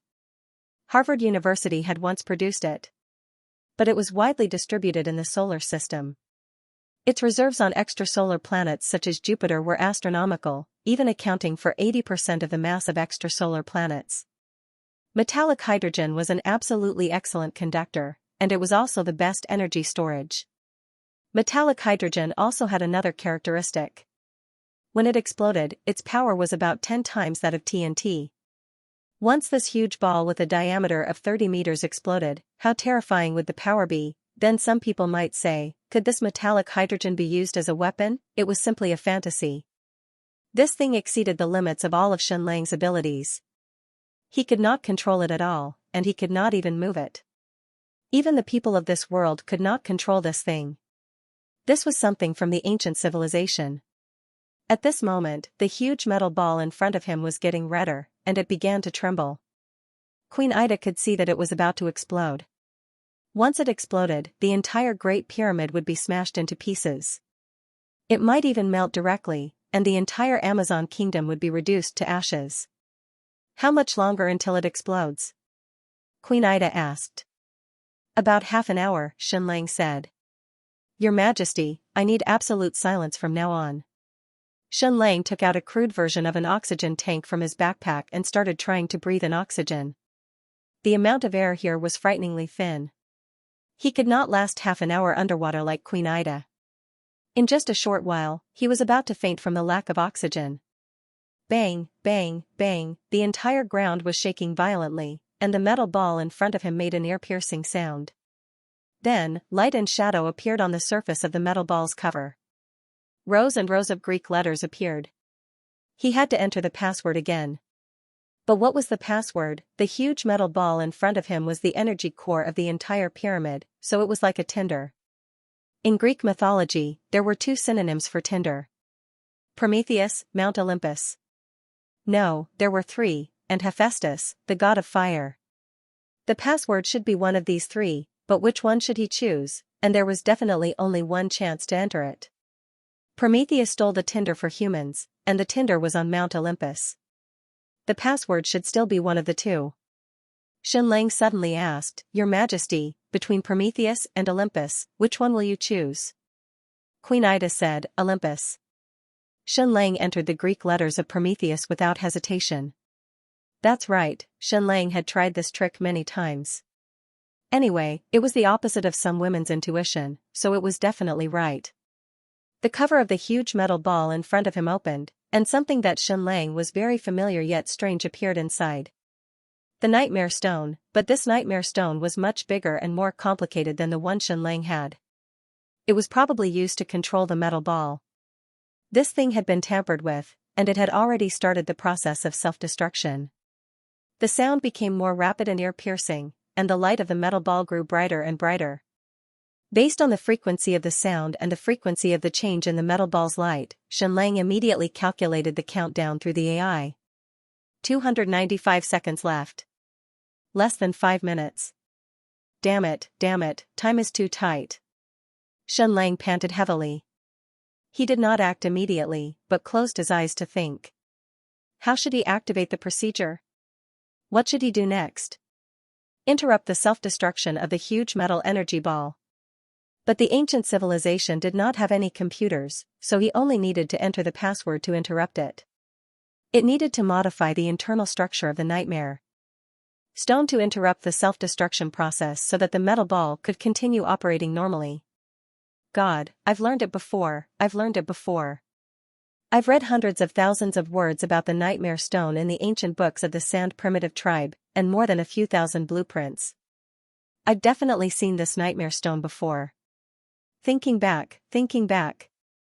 A moment later, the blueprints of the nightmare stone appeared in Xianxia's mind. Damn it, it's too complicated. Compared to the nightmare stone on Xianxia's neck, there were more than 10 times more parts, and the route was more than 10 times more complicated. Xianxia quickly read through it and came up with a plan. Time passed second by second. Someone asked why he did not do his homework in advance. Xianxia had to see the specific structure of the nightmare stone to know which one it was. There were countless types of nightmare stones in the ancient books. Xianxia's artificial intelligence system had a large storage capacity, but it was like a hard disk, storing all the information inside. However, Xianxia's direct memory and the knowledge he grasped were like a memory card. As long as he was willing, the hard disk could store unlimited information, but the memory was still limited. Even with Xianxia's intelligence, he could not grasp so much information at the same time. He would only retrieve it when he needed it. The self-destruction countdown of the metal ball was getting closer and closer. 1 minute passed, 2 minutes passed. Countdown, 165 seconds, 163 seconds. The artificial intelligence system quickly calculated the fastest solution for Xianxia. This was the advantage of the artificial intelligence system. Sometimes, its calculation speed was much faster than Xianxia's, and it was absolutely accurate. Xianxia took a deep breath, and then immediately started. His hands had never been this fast before. Changing the arrangement of the gems in the nightmare stone, and then changing the circuit arrangement, required more than 500 steps. However, there were only 160 seconds left, and he had to complete 3 steps in 1 second. Xianxia's speed was so fast that it looked like he was having a cramp. Queen Ida looked on in amazement. She was an extremely powerful female warrior, and she was passionate about pursuing power. Before this, she did not worship intelligence. But now, she wanted to change her opinion of this person. The power of intelligence was too shocking, too mysterious, and even filled with infinite charm. She could not understand what Xianxia was doing, but if she had to describe it, it would be that he was awesome even though she did not understand it. She even felt that Xianxia was extremely powerful at this moment. It was a power that she could not understand, but she could worship. The countdown was getting closer. The sound was getting sharper and more ear-piercing. The light from the metal ball grew brighter and brighter. First, it was red, then white. Queen Ida knew that as long as the color was bright enough, the huge metal ball would explode. When that happened, she and Xianxia would be reduced to ashes, vanishing from the face of the earth. The entire Amazon island would melt completely and sink to the bottom of the sea. The footsteps of the end of the world were getting closer and closer. It was about to reach them. Countdown, 15 seconds, 14 seconds, 13 seconds. The metal ball in front of them was already extremely bright, like a sun. It was so bright that people could not open their eyes. It was so bright that it made them feel like they were on a mission. Even if Xianxia wore the magic mirror, he could not see it at all. He was completely relying on his memory to operate it. Queen Ida said, "There's not enough time. It's going to be destroyed." "Thank you anyway," Xianxia cursed. "Woman, shut up, or I'll *CK you to death." He almost shuddered. The last step, the last step. The last gem suddenly turned 19 degrees, aimed at the gem below, and stuck down. Ding! The self-destruction process had ended. There were 5 seconds left on the countdown. Xianxia had succeeded. He had saved the Amazon Queen's kingdom, and saved their entire race. Note, today's 2 chapters have almost 17,000 words. It's completely crazy. Brothers, give me your monthly votes. Pastries are really worth your support. Please. The blockade on Milan City was still going on, and no one was allowed to go into the sea. All the ships that Xianxia bought were stuck at the docks, and they would be sunk if they were more than 3,000 meters away from the docks. What was worse was that Xianxia's people would be attacked even if they went into the sea to fish. The Bloody Baron and the ships of the pirates nearby were less than 5,000 meters away from Xianxia's base. They swaggered around unbridledly. There were more than 10,000 people in Milan City now, and there was enough food to eat. Xianxia had even bought a lot of beef cattle, so there was enough meat to eat. However, there was a huge shortage of vegetables. It was not good for people to not eat vegetables, as they would be greatly deficient in various vitamins. However, Xianxia had previously bought more than 100,000 kilograms of soybeans, and now they had all become bean sprouts, which could be regarded as a supplement for vegetables. Previously, when Xianxia bought silk that was worth thousands of gold coins, Xianxia even complained about it. In the end, she found out that the silk was very useful. It was actually used to wrap gunpowder, which was too extravagant. The city wall of Milan City was 15 kilometers long, and the speed of construction was much faster than expected. According to the plan, it should be completed in a month, but it was completed in about 20 days. With the addition of cement and bricks, the construction speed was simply a qualitative leap. Therefore, Xianxia ordered to build another checkpoint in a valley about 20 kilometers north of Milan City. It was about 6 kilometers long. The Jade Tide Peninsula was a terrain with a length of more than 300 kilometers from north to south. The widest part was 50 kilometers, and the narrowest part was only about 20 kilometers. This valley was the narrowest part. If the enemy came south from here, it would be more suitable to set up a defense here, which could give Milan City some buffer time. Building a checkpoint in this valley was originally part of the plan, but it was a future plan. However, there was still plenty of time now, so Xianxia led 6,000 slaves to this valley to build a defense line. What was the name of this checkpoint in the valley? Spring Flower Pass. This was something that Xianxia had pestered and begged for. She cried in front of Xianxia that even if she didn't have any merit, she still put in a lot of effort. Not only was the saltpeter island named Milan Island, but this city was also named Milan City. In that case, it wouldn't be excessive for me, Xianxia, to name a small mountain pass in a valley. Xianxia had no choice but to agree, because if he didn't agree, he wouldn't be able to see even half a smile from Xianxia for half a month, as if someone owed her 1,000,000 gold coins. After Xianxia agreed, she once again turned into that vixen. She was charming in every possible way, and her beautiful little mouth frequently dribbled dirty words. Even Xianxia had to concede defeat. The 11,000 slaves in Milan City were still living as usual, living like walking corpses. Every day, they ate on time, worked on time, and slept on time. There was no sense of ownership at all.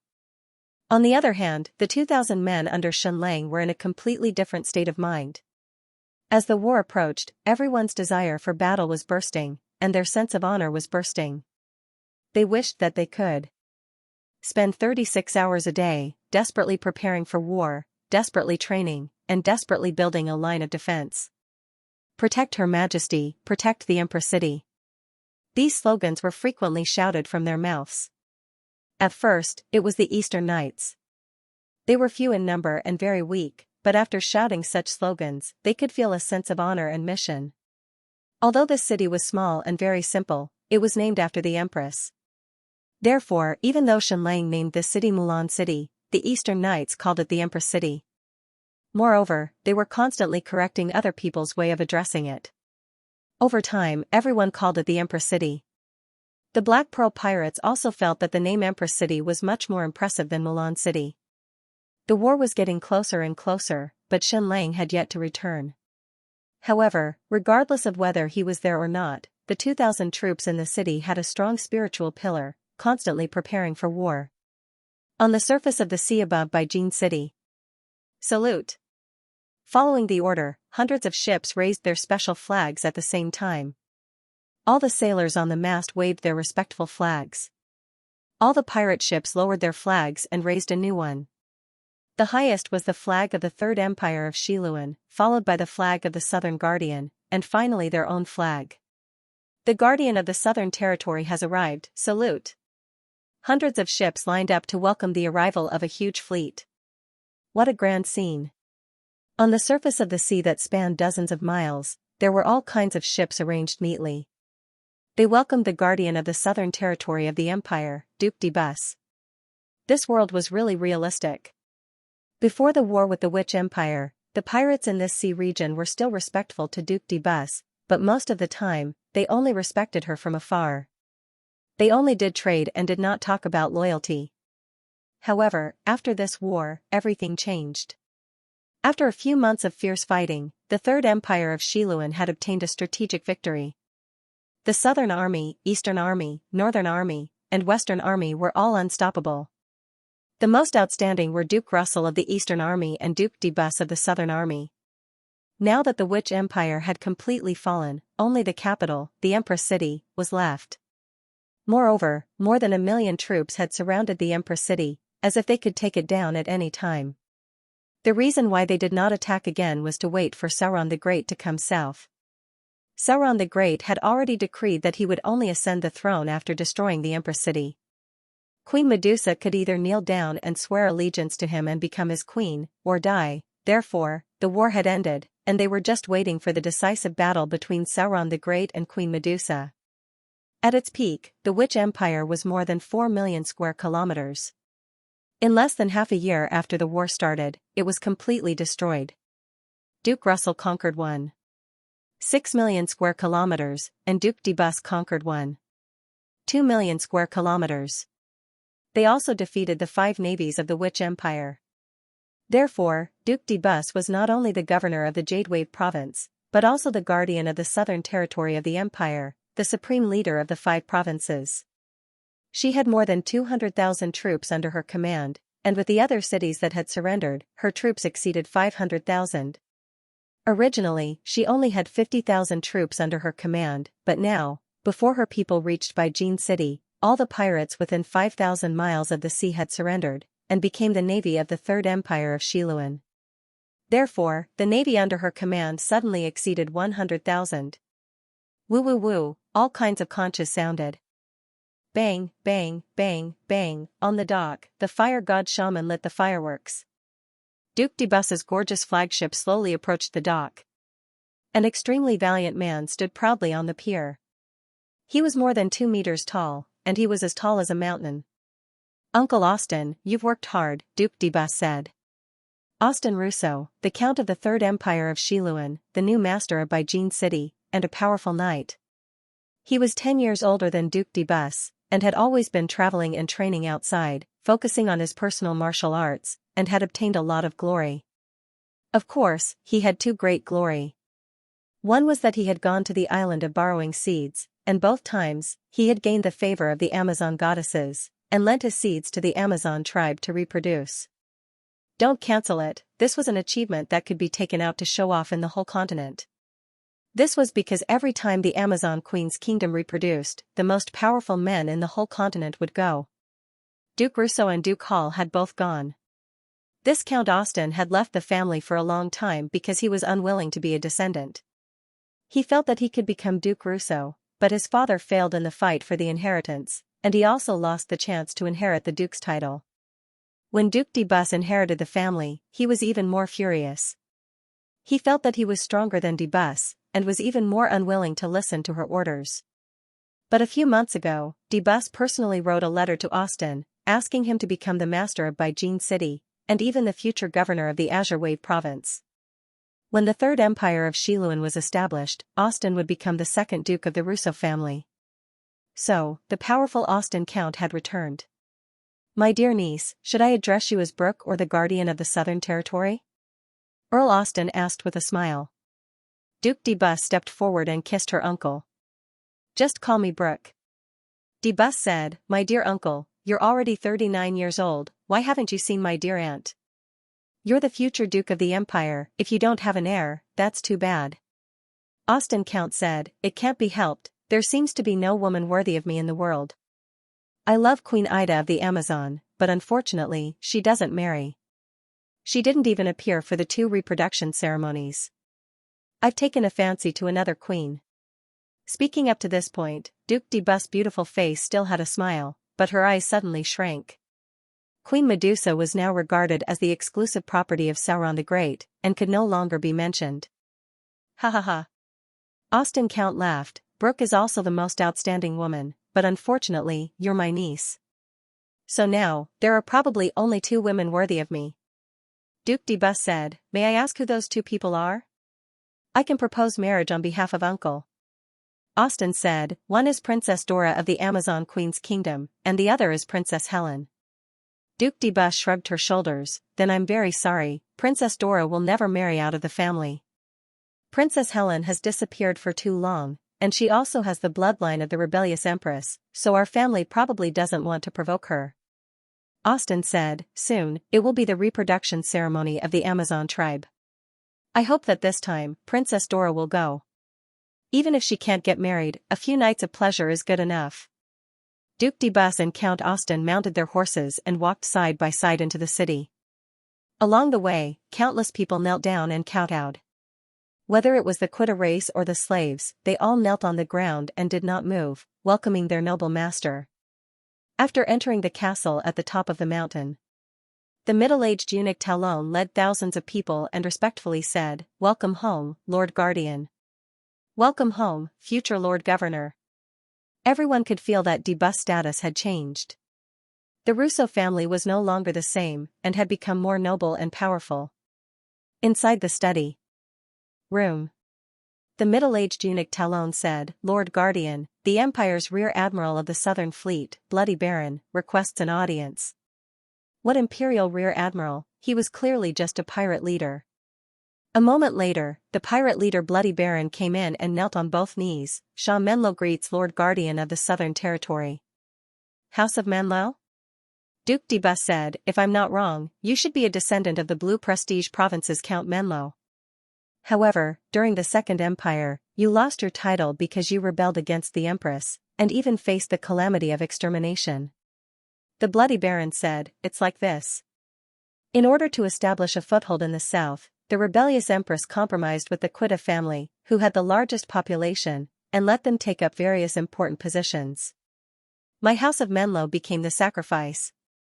As expected of a descendant of a noble, even if he became a pirate leader, he still meticulously followed the etiquette of a noble." Duke Debus said, "Baron Menlo, are you willing to be loyal to me and become a retainer of my Russo family?" "It's my honor, Lord." Duke Debus extended her lily-white hand, and the Bloody Baron went forward and kissed her ring. From now on, this Bloody Baron's fleet belonged to Duke Debus. In the Western world, when a man achieved the Tao, his fowls and dogs also ascended to heaven. The Third Empire of Xiluan was about to be established. The strength of Sauron the Great seemed to be comparable to that of the Great Emperor of Xiluan.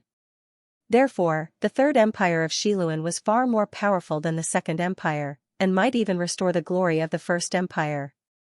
Duchess Debus had become the biggest beneficiary of this revival, and countless heroes and warriors had come to seek refuge with her. "Loyal Talon, I hope that when I left, you weren't completely resting to train those little eunuchs of yours." Duke Debus laughed. The middle-aged eunuch Talon said, "My lord, you have wronged your most loyal servant. Can't you see that I've already lost 0.3 pounds from exhaustion?" Duke Debus said, "Then about that insignificant enemy of ours, what information do you have to tell me?" The middle-aged eunuch Talon said, "This person's name is Shen Lang, and he owns a small town." My God? I can't even describe how crude this town is. How can a god bear to see it? Such an ugly town shouldn't even exist in the world. He still has 11,000 diligent people and 2,000 warriors who can still fight. Other than that, he has nothing. Duke Debus said, "Is the city he built really ugly?" The eunuch Talon said, "It's ugly enough to make people blind, and he even named it Queen City." I can't imagine how much His Excellency Xianlang hates his wife. Of course, maybe his wife is as ugly as this city. Queen City? Duke de Bus was puzzled. The eunuch Talon said, I almost forgot, this Easterner Xianlang claims to be the future human emperor. After hearing this information, my ears went deaf for 3 days. My god of fire, I wonder if there's a king in every village in the Easterner world. If there's a town, then it's incredible, and he's going to be called an emperor. This is simply a stain on the honor of the whole world. Can you imagine? A clown wearing a crown, sitting in the world's most vulgar town to call himself an emperor, ha ha ha ha. In this world, only His Highness Sauron is the true great human emperor. At best, that Xianlang is just a handsome clown. Compared to Sauron the Great, he's like a sparrow painted with gorgeous feathers, or an earthworm turned into a two-headed snake. Moreover, Sauron the Great is like an eagle soaring in the sky, or a dragon circling in the sky. A sparrow wearing a crown, I must draw this scene. It's too ridiculous. The middle-aged eunuch Talon covered his stomach, as if he couldn't stand up straight from laughing. Duke de Bus frowned and said, but his ugly city is on my land. Therefore, all his insults to the honor of the Rousseau family are also a humiliation.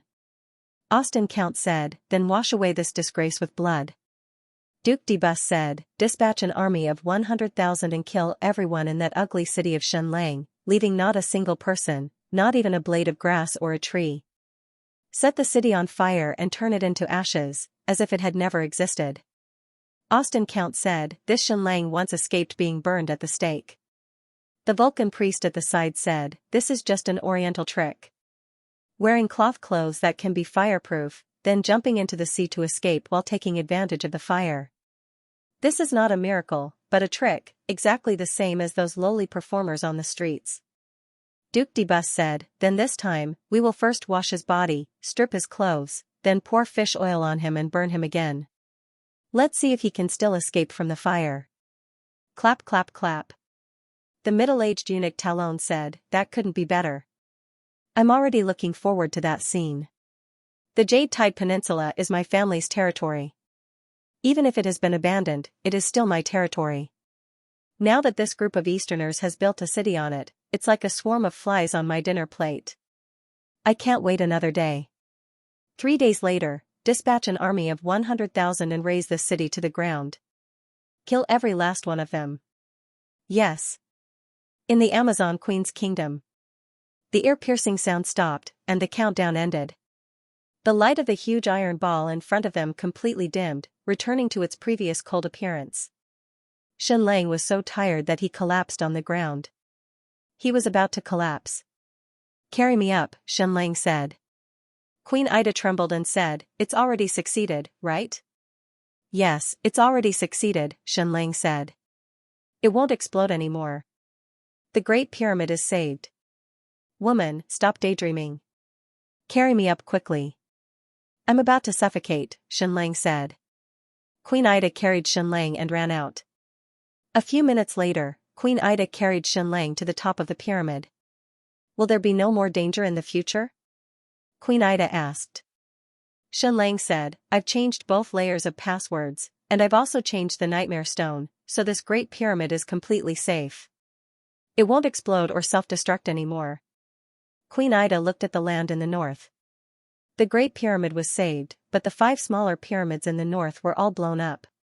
Countless pastures, wheat fields, mountains, and forests were all destroyed. The entire Amazon kingdom was destroyed. 1/4 of the land, 1/3 of the pastures and wheat fields. Disaster, a huge disaster. Fortunately, Xianlang was going to be executed today. Most of the people came to send Xianlang off. Otherwise, there would be more than 10,000 casualties. This was a blessing in disguise. As long as the Great Pyramid existed, as long as the powerful female warriors existed, the Amazon kingdom existed. This is not a natural disaster, but a conspiracy, right? Queen Ida said. Yes. Xianlang said, a conspiracy that has been planned for a very, very long time. A conspiracy to destroy the Amazon kingdom. Then, Xianlang said, Your Majesty, you may find it very strange that I knew the Amazon kingdom would be destroyed. Why didn't I save it in advance? Instead, I watched a quarter of it be destroyed before I acted. Queen Ida said, "First, you don't owe us anything. Second, at the last moment, you risked your life to save the Great Pyramid and my kingdom." Xianxia said, "But if you don't make things clear, you will always have a grudge. In fact, this is a chain reaction. The volcanic eruption of Nightmare Mountain in the north, the earthquake at the bottom of the sea, and the powerful seismic wave spread to Amazon Island. The energy core of the small pyramid in the north first entered the self-destruct sequence, followed by the second, the third, and finally the Great Pyramid. However, if the Nightmare Mountain in the north did not explode, all the underground cores of the pyramids would not open. We could not enter in advance, so we could not save it in advance. Your Majesty, you should know how strong the underground of this pyramid is. It is impossible for any human to open it. Only when it feels the earthquake will it activate the precautionary mechanism, and there will be a chance to open the underground passage to the energy core. And once it starts to explode, it will be too late to save the small pyramids. We can only save the Great Pyramid. More than 40 years ago, there was a powerful earthquake nearby. The seismic wave spread to the Amazon kingdom, and the defense mechanism of a few pyramids was activated. The passage to the underground energy core was opened, and at that time, someone had already sneaked into the pyramids and changed the self-destruct process of the energy core. Queen Ida said, "Why didn't the pyramid explode that time?" Xianxia said, "I haven't completely figured this out yet. Maybe it was because the energy level of the seismic waves was not enough. Or maybe everyone needed the Amazon kingdom to be destroyed at this time." Queen Ida still did not speak. She wanted to ask how Xianxia knew all this, but because of her personal integrity, she would not take the initiative to ask about other people's privacy. "This is the information my father left behind. In fact, he did not give it to me, but to my sister, Princess Helen." Xianxia took out a thick stack of information from his backpack. It was densely packed with words and pictures. Of course, my father, Jiangli, should have changed the self-destruct sequence of the energy core at that time, but unfortunately, time was too tight. If he did not leave, the exit of the pyramid would have been completely closed. Moreover, he was still very young at that time, and did not have a thorough understanding of the structure of the Nightmare Stone. After that, he used a few years to calculate, and left this important information in the underground tomb of the Queen's city. He wanted my sister, Princess Helen, to save the Amazon kingdom. Of course, Princess Helen's whereabouts are unknown, and this information fell into my hands, so I came. Queen Ida said, "All of this was destined by the gods, whether it was your father's arrival or your arrival." Then, Queen Ida said, "Then do you think that the conspirator who wanted to destroy the Amazon kingdom was the White Capital?" Xianxia could not help but be stunned. White Capital? Could it be that the White Capital's snowy boat had come? Just when the small pyramid exploded, a snowy white boat floated from the north. It was exactly the same as the legendary ship of destruction. Moreover, a mysterious Adolf appeared on the eastern sea, and wanted the Amazon kingdom to kneel and pledge loyalty to him. I led thousands of people to attack and tore his boat apart, but his figure disappeared without a trace. It was as if the person who spoke to me was just a shadow, as if he was thousands of miles away. Xianxia's scalp went numb. Was this White Capital really the White Jade Capital? Was it that powerful? It was so powerful and mysterious that it made people fearful. It was a completely unknown method. Xianxia said, "Your Majesty, in fact, this great destruction was late by almost 6 hours. I was very confused. Both my father and I had done countless calculations. This great destruction should have happened in the morning. This was a very rigorous calculation, and it could not be wrong. Because the energy core at the foot of the Nightmare Mountain in the north was completely destroyed. It was completely irreversible. Therefore, when the volcano in the north erupted, there would definitely be a huge earthquake. But it was delayed by more than 6 hours. This was the work of a human." Queen Ida said, "Is it that difficult to do?" Xianxia said, "Your Majesty, the energy core at the foot of the Nightmare Mountain in the north was used to suppress volcanoes in ancient times. That volcano continuously released powerful heat energy, but it was all swallowed by the huge energy core. This energy ball was the best energy storage object. According to the design of the ancient civilization, the energy ball's working cycle was 10,000 years. Of course, it had a huge margin. Therefore, it was a huge volcano, but it had never erupted before. There were no signs of a volcano brewing, and it was even covered in snow. However, the ancient civilization had been destroyed, and the energy ball had absorbed the volcano's energy to its limit. It could no longer suppress the volcano, so an unprecedented explosion occurred. Not only would there be a terrifying volcanic eruption, but there would also be a shocking earthquake. When my father went to explore the Nightmare Mountain, he already estimated the time of its destruction. I also calculated it many times, and it was completely accurate. But someone stopped its destruction. He stopped it for a whole 6 hours. Your Majesty, the energy ball at the foot of the Nightmare Mountain was used to suppress volcanoes. It has been suppressed for countless years. It's like a small sun. When the sun is about to explode, nobody can stop it, even if it's a very, very small sun. But someone stopped it for 6 hours. Can you imagine how powerful this power is? How awe-inspiring. With this explanation, Her Majesty understood immediately. And now, Queen Ida had also understood the cause and effect of the entire story. The energy ball that suppressed the volcano for 10,000 years at the foot of the Nightmare Mountain was about to explode.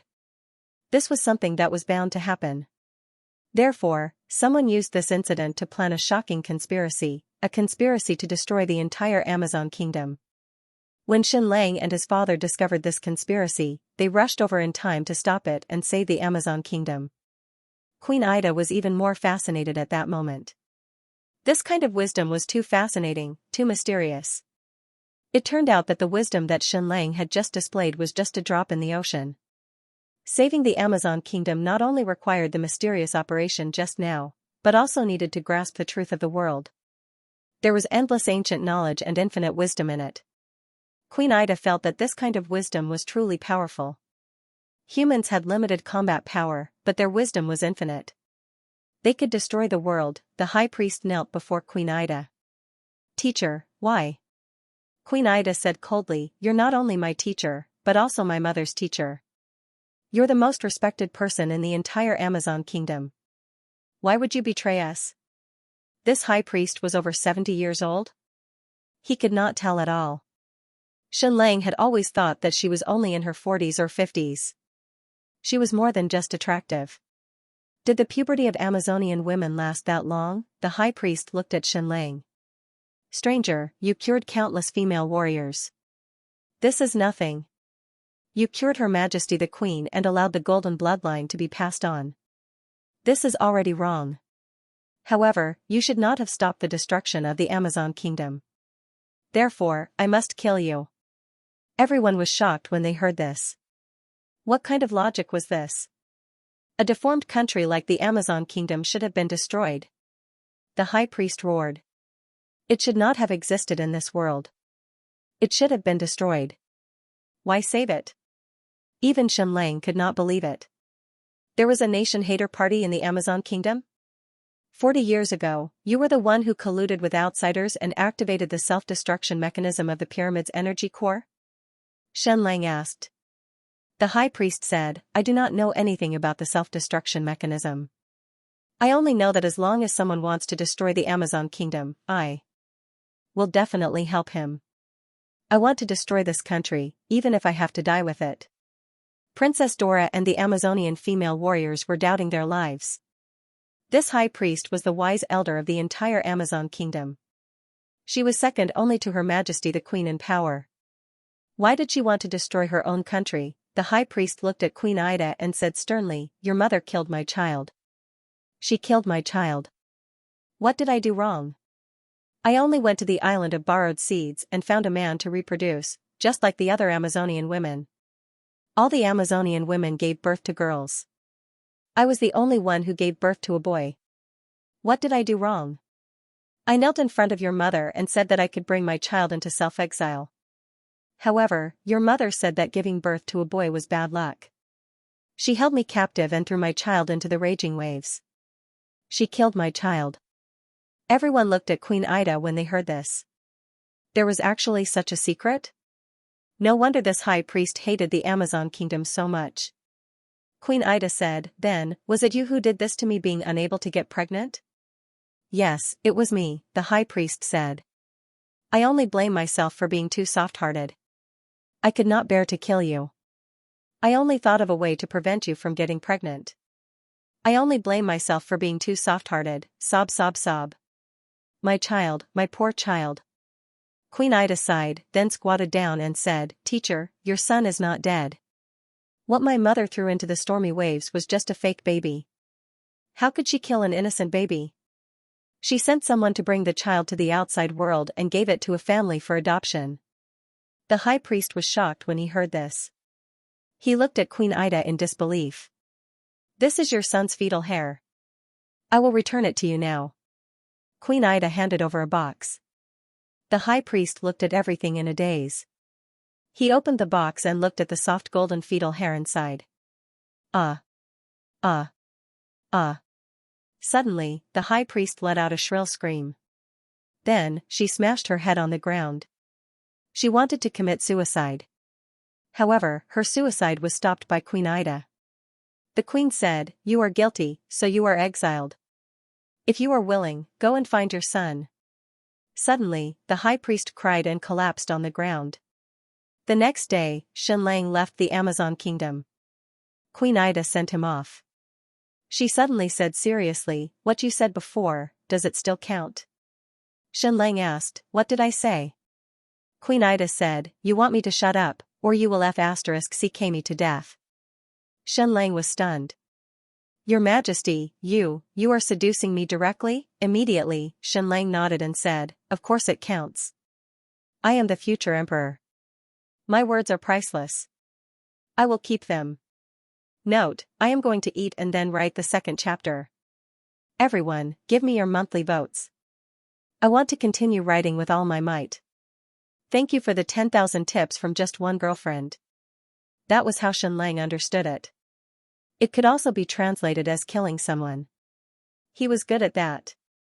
Unfortunately, Your Majesty's ovulation period had passed a few days ago. But a warm-up rehearsal was fine too.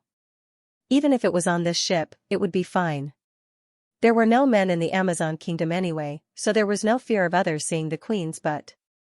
Queen Ida said, Your Excellency Xianxia, do you know our Amazon tribe's tradition? Xianxia said, I know. What is it? Queen Ida said, In a month's time, the Amazon tribe's annual breeding season will be here. I will also go to the island to borrow seeds. I hope you can fulfill your promise then. Can't I do it now? Can't I do it here? I've been holding it in for a long time. I'm so hungry now that I can swallow a cow. Xianxia said with a straight face, Then I'll wait and see. She thought Her Majesty was going to do something with him here. But he had a question in his heart. Would she only have one pleasure in her life? Wouldn't that be worse than the cowherd and the weaver maid? These two could meet at least once a year. Then, the queen who was beaten continued to steer the ship to send Xianxia off. As they got further and further away from the Amazon island, the people behind stopped sending them off. The ship quickly drifted to the reef formation of the giants. Are you willing to visit these reef giants? Queen Ida asked. Xianxia said, Of course. Before he could finish, Queen Ida grabbed Xianxia and leaped up, landing on top of a reef giant's head. These reef giants are our walls on the sea, defending against enemy invasions for generations, Queen Ida said. Xianxia said, Did you carve these giant statues, or were they born like this? Queen Ida said, At least since the beginning of our history, they have been like this. Xianxia hesitated for a moment, then asked, The high priest gave birth to a son. Is that a unique case? Queen Ida said, No. Although it's very, very rare, it's still 1 in a million. Xianxia asked, What about these boys? Queen Ida said, You should know our ancestral teachings. Any man who enters the Amazon kingdom must die, including those who are born. Therefore, in a very early tradition, these boys were indeed thrown into the raging waves. Xianxia's face couldn't help but twitch. No matter what the reason was, this kind of behavior was sinful. Queen Ida said, But most of the people in this world are not cold-hearted, including us Amazons. Since about 300 years ago, every time a baby boy was born, he would be secretly sent to the outside world to be adopted by a family. Of course, this is a secret that only the queen knows. On one hand, it doesn't violate humanity, and on the other hand, it barely follows the ancestral teachings. Xianxia asked, the Amazon warriors have guarded this great pyramid for generations. Is there a specific mission? Queen Ida said, yes. Xianxia, what mission? Queen Ida said, protect the Amazon god of war. Xianxia was stunned. What kind of damned mission was this? There was no god of war in this world. And in Greek mythology, the god of war, Ares, was not a positive character. He symbolized bloodthirst and killing. Even in the DC movie Wonder Woman, they did not forget to discredit the god of war. Queen Ida said, the Amazons have many ancestral teachings. Some are good, and some are bad, but we have to follow them. Xianxia said, then, do you think the ancestral teachings of going to the island of seed during the ceremony of reproduction is good? Very good, Queen Ida said. Do you think it's very ugly? Xianxia said, I don't know how to say it. And I'm a scum. I don't have the right to say it. Queen Ida said, I understand what you mean. You think that men and women must have feelings for each other to be together. To find a man to borrow a seed in order to reproduce sounds ridiculous. That was what he meant. Queen Ida said, in fact, some of the Amazons have never gone to the island of seed to participate in the ceremony of reproduction because they are celibate. There are also some who return empty-handed, because they haven't found the man they like. We are the same as the women in the outside world. We also have feelings. When we reproduce, we will choose a man we like very, very much. There must be a strong attraction. There must be a clash of power between the sexes. We cannot assume that we do not have feelings just because we have feelings for each other for a short period of time. And we are more loyal than the women in the outside world. At least after our people reproduce, they will never go to the island of seed again. At least many of the Amazons have only experienced one man in their lives. The ceremony of reproduction in a month or so, will you definitely go to the island of seed? Xianxia said, I definitely will. Queen Ida said, then it's a date. We will meet in another way when the time comes. Then, she carried Xianxia and jumped down from the reef giant and returned to the ship. The ship continued to sail forward. After leaving the sea wall formed by the reef giants, they were considered to have left the Amazon kingdom. Queen Ida said, Your Excellency Xianxia, is there anything else you haven't said? Xianxia knew what she meant.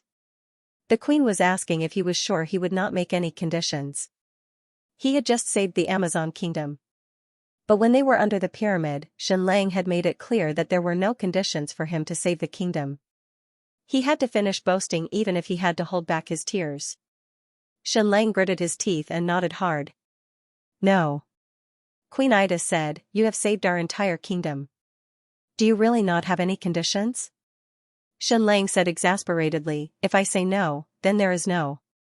If you want to give it, then give it. If not, then stop whining.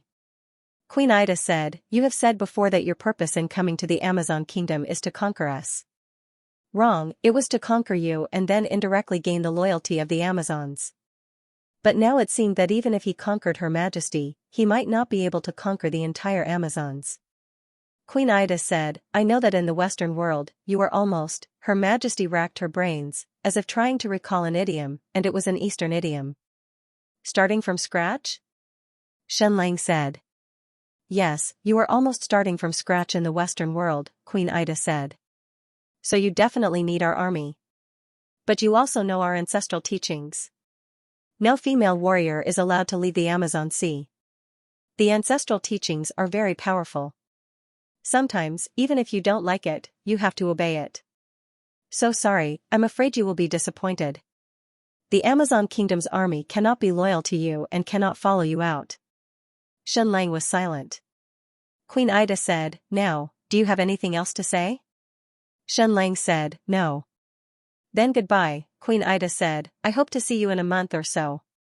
Then Queen Ida leaped lightly and left the ship. She leaped onto the head of the reef giants. Her farewell was over. Xianxia took the small boat and slowly left the formation of the reef giants. He left completely. He left alone. Shen Lang's heart trembled. It can't be like this, right? I was just pretending. Are you really not going to give me anything? I don't believe it. This was like telling your friends when you were getting married that it was fine if you came in person, but please don't give red packets. But you had already calculated the approximate number of red packets in your heart. In the end, when this group of friends came to the wedding banquet, they really did not give a single red packet. But when they got married, you gave each of them a big red packet. Suddenly, he felt like he had been F***ed. Suddenly, Shen Lang had an urge to turn back to the Amazon kingdom and directly ask the queen for the army. The Amazon kingdom only had a total of 30,000 people.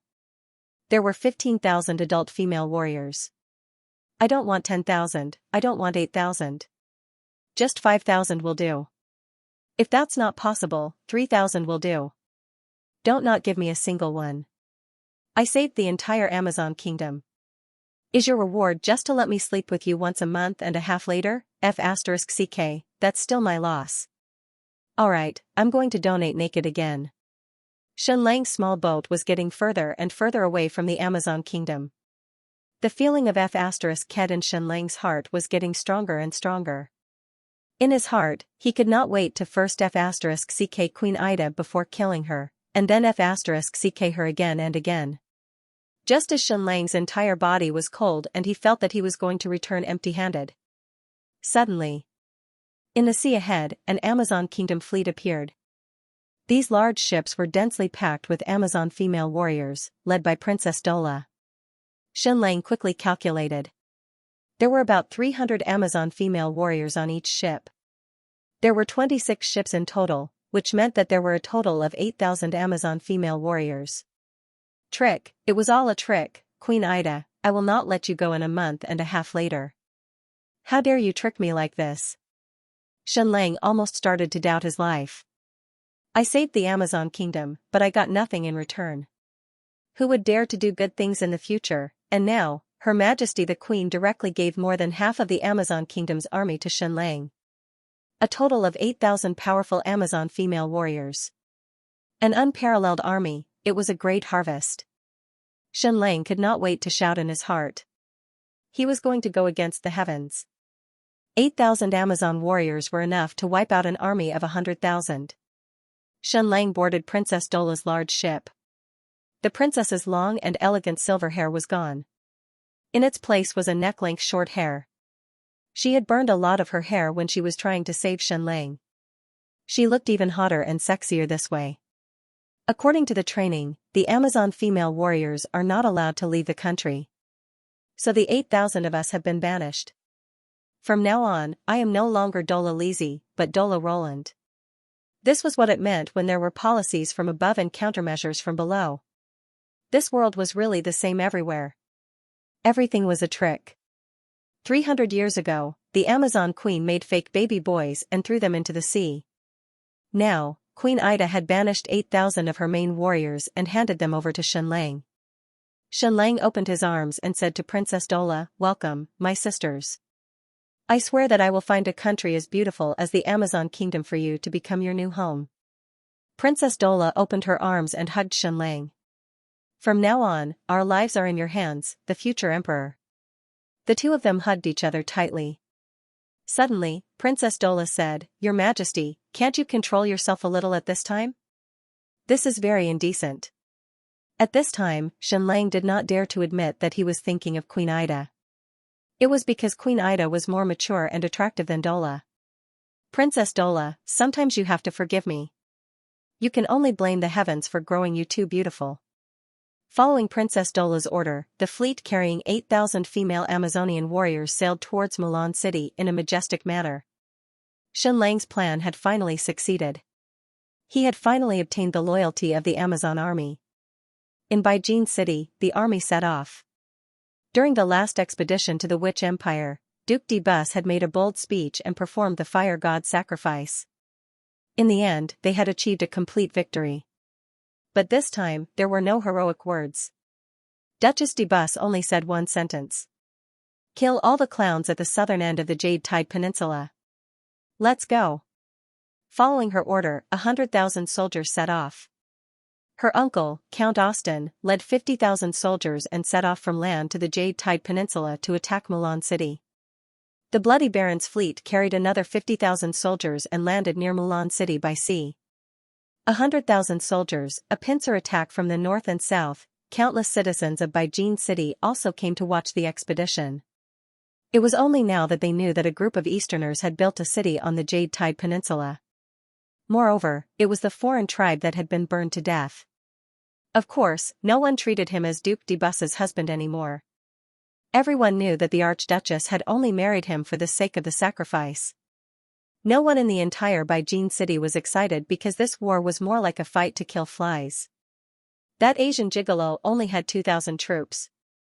100,000 people attacking 2,000 people was as easy as blowing off dust. That Oriental gigolo is simply a clown. Thief. Taking advantage of Duc de Bus' absence, he actually secretly occupied our land. I heard that the shit that Easterners excrete is black and will pollute the entire land. It can't be planted for a few years. This time, not only did the Archduchess' army kill them all, they also need to completely burn them to ashes and throw them into the sea. Only then will they not pollute our land. Duc de Bus even defeated the Witch Empire's million soldiers, let alone a mere 2,000 Easterners. After Duc de Bus returned to the castle on horseback, she heard countless compliments. She did not personally attack Xianxia. It was not that she did not attach importance to it. Otherwise, she would not have returned with 100,000 soldiers. What she attached importance to was not Xianxia, but because Queen Medusa had handed over 2,000 soldiers to Xianxia. She was worried that the Witch Empire would resurrect in the Azure Wave province. However, she could not personally go to battle. That would be too flattering for Xianxia. She was the female commander who had defeated the Witch Empire and was the guardian of the southern border of the Xiluan Third Empire. If she had to personally go to battle with a mere 2,000 enemies, it would be too ridiculous. After returning to the castle, Duc de Bus sat in front of her desk and wrote a letter to Sauron. For the past few months, she had written a letter to Sauron every day, telling him of her admiration and loyalty. Every letter was full of enthusiasm, even though she had never met His Highness Sauron. After writing the letter, she sealed it thoroughly and sealed it with wax. "Send it to His Majesty Sauron as quickly as possible," Duc de Bus said. "Yes, my master." The middle-aged eunuch Talon said, "In the language of the Easterners, there's something I don't know if I should say?" Duc de Bus said, "If it's flattery, then forget it." Talon said, "I swear that every word comes from the bottom of my heart. Even if I close my mouth, every word will burst out from my chest. My master, after your return this time, you have become younger and more beautiful. I think there is no woman more beautiful than you in the world. You should become the queen of the Xiluan Empire." Duc de Bus said, "Should I believe the eyes of a eunuch? Do they have the ability to appreciate women?" Talon said in grief, "My master, I was castrated only because of my desire, not aesthetics." Go, you have been delayed for a minute," de Bus said. "Yes, my lord." Talon said, "But I will not delay this minute." Then, he ran out in an exaggerated manner. Duc de Bus opened the door, went in front of the organ, and began to play. She would practice playing every day, because she needed to play for His Majesty Sauron, and she needed to get his appreciation. In the past, Xianxia had unintentionally heard her playing, but in the end, she had immediately stopped playing. Her music was not meant for Xianxia to hear. She played it over and over again until she was sure that there was no more room for improvement today. After a little hesitation, de Bus played the Exodus. She was indeed brimming with talent, even when it came to music. She had only heard Xianxia play it once, but she had already memorized it. This song was really good. Was it necessary for her to play it for His Majesty Sauron? No, absolutely not. This song was very good, but because it was written by Xianxia, it was a sin. Therefore, it had to completely disappear from this world, along with Xianxia himself. Duc de Bus got up and said, "Come, burn this organ." The people outside bowed and said, "Yes." Their hearts were full of doubts. This organ had a history of more than 100 years. Why did it have to be burned? De Bus came to the high tower of the castle and looked at the fleet in the distance. It was already very far away. She wanted to write a poem to describe the feeling of the fleet moving away and gradually disappearing. However, Western poetry was very good at creating emotions, but in terms of scenery and artistic conception, it seemed to be lacking compared to Eastern poetry. At least, Duc de Bus could not write the poem Lonely Sail Far Blue Sky at this time. "Bring her in," Duc de Bus said. A moment later, a beautiful woman was brought in. It was the Black Widow Hill. Duc de Bus did not look back. She was a white supremacist, and would not turn around to look at a Quita woman. She knew about Hill. A rich woman, a woman who killed her husband on a wedding day. She had once requisitioned Hill's fleet. "You once saved that Easterner? Did you sleep with him?" Duc de Bos asked. "Didn't you too? What we have in common is that we were entered by the same person. Yours may be whiter, but it's definitely not more noble than mine," Black Widow Hill said in her heart. Of course, this was only what she said in her heart. She was a sea merchant, and she was very good at observing people and pretending to be polite. "That's a liar. He cheated me of 250,000 gold coins," Black Widow Hill said indignantly. "Your Grace, I'm also a victim." "She also cheated your heart, right?" Duc de Bus said in her heart, but she would not say this out loud. It would seem too frivolous. Every word she said to the lower races had to be cold and not superfluous, and every word had to be stingy. "No need to explain," Duc de Bus said. "When he's dead, you'll be free." Then she waved her hand and had the Black Widow Hill taken away. She continued to stand at the window, watching the fleet completely disappear from her sight. She returned to the study and began to busy herself with work. "Pass down the order. Have the governors of the 5 southern provinces of the empire come to see me. I need to know their loyalty to His Majesty Sauron. Not only from their mouths, but also from their actions." "Yes, Your Grace." Count Austin Rousseau's army of 50,000 marched 100 miles east, then south into the Jade Tide Peninsula. His marching speed was already very fast, reaching about 60 miles a day. "Why do we have to bring these catapults? They greatly slow down our marching speed." Count Austin said, "Do we need catapults to attack a small town defended by a mere 2,000 troops?" The Vulcan High Priest said, "Your Grace, this is just a performance. We want to show the power of the Vulcan to the aliens." "The power of the Vulcan?" Count Austin said, "Your Grace, please forgive my disrespect. I have traveled all over the world, but I have only heard about the Vulcan. I have not had the honor to see his power. The fireworks that filled the sky were very beautiful, but a romantic deity might not necessarily be welcomed. A real deity should be feared." "Your will," the Vulcan High Priest said. Then, she pointed to the house not far away. Count Austin could not help but look. The scene fell into a brief silence. Everyone waited quietly. Suddenly, boom, a thunderous explosion.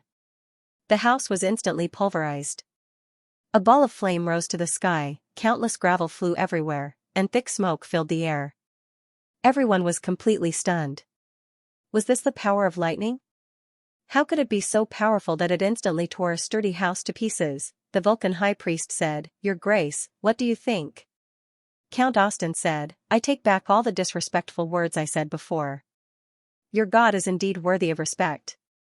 Then, Count Austin said, "Unfortunately, this weapon of lightning's wrath should not be used on the Eastern Clown City. It should be used in the holy war against the Witch Empire. The Eastern Clown called Shenlang does not deserve to die under this weapon." The Vulcan High Priest said, "The city-states of the Witch Empire are all Western races. The Vulcan's weapon should not be used in a civil war, it should be used against foreign enemies." Count Austin said, "Please allow me to pay my respects again." The Vulcan High Priest said, "This time, we have brought thousands of Vulcan's wrath, enough to completely destroy the Eastern City. They will think that they have encountered the wrath of God." Thousands of Vulcan's wrath sounded scary, but it was actually thousands of gunpowder bags, and they were all relatively primitive gunpowder. However, this was indeed a huge amount of gunpowder. In order to destroy a small city like Milan, dozens of tons of gunpowder were used. This Vulcan's wrath is really shocking. Once it is launched with a catapult, I can't imagine the scene of the sky falling and the earth cracking. Those Easterners will probably kneel on the ground and cry, begging for God's forgiveness. But these catapults are too slow. I am worried that the Bloody Baron's army will land earlier and attack the eastern Clown City before us. In the mouth of Debus's army, the Mulan city of Xianxia was called the Eastern Clown City. Count Austin sneered but did not answer. It was impossible for such a thing to happen. The Bloody Baron was now a retainer of the Russo family. How could he do such a thing? Count Austin was sure that the army on the sea would arrive earlier than him, but the battle would start later. Although Count Austin did not care about the glory of destroying the Eastern Clown City, no one else would dare to fight for it. Zhang Chunhua was very powerful. In just 13 days, she had led 6,000 slaves to build the Spring Flower Pass. 3,000 meters long walls and 3 bunkers. Once again, she sighed. Cement and bricks were a revolutionary invention, making construction as simple as sand. Unfortunately, the cement was almost used up, and the sea was blocked. No more volcanic ash could be transported, so there was no way to make new cement. Therefore, the miracle of the Queen's City was about to stop. She stood on the 5-meter-high wall. The 3 words Spring Flower Pass were written above the gate, which made her especially satisfied. She even fell into some kind of reverie. Before, her father, Zhang Chong, would never marry her to Xianxia as a concubine because their identities did not match. Xianxia was only a son-in-law of a noble family. But now, her father, Zhang Chong, would probably happily send her into Xianxia's arms. Regardless of success or failure, Xianxia was still a descendant of the emperor. Becoming a concubine was also an honor for any family. It was worth celebrating. Lord Zhang, Duke Debus's army is still 50 miles away from us. They will arrive tomorrow. Zhang Chunhua could not help but frown when she heard these 3 words. What was Lord Zhang? Why was it not a title within the concubines? What about Xianxia? Is there still no sign of him on the sea? Zhang Chunhua asked. Meng Luolan escorted him to the Amazon kingdom. Is there any report? The commander of the Eastern warriors frowned and said, Lord Zhang, please pay attention to your words and address. Do not directly call His Majesty by his name. There is still no sign of His Majesty on the sea. General Meng Luolan has already sent someone to report that His Majesty has not returned yet. Zhang Chunhua said, still not back? Do we really have to rely on our 2,000 people to fight this battle? Xianxia only had 2,000 troops under his command, but they had to be divided into 2 places. There were 1,500 defenders in Mulan City. There were only 500 defenders in Liuli Pass in the northern valley. So far, there were 5 cannons in Mulan City, but all of them were installed on the Mulan City wall. Liuli Pass, where Zhang Chunhua was stationed, did not have any cannons. There were only 500 defenders, but they had to face Austin Count's 50,000 troops. 500 against 50,000, it sounded creepy. She had 250 Eastern warriors under her command, and the other 250 Roland knights. The next day, Austin Count's 50,000 troops had arrived.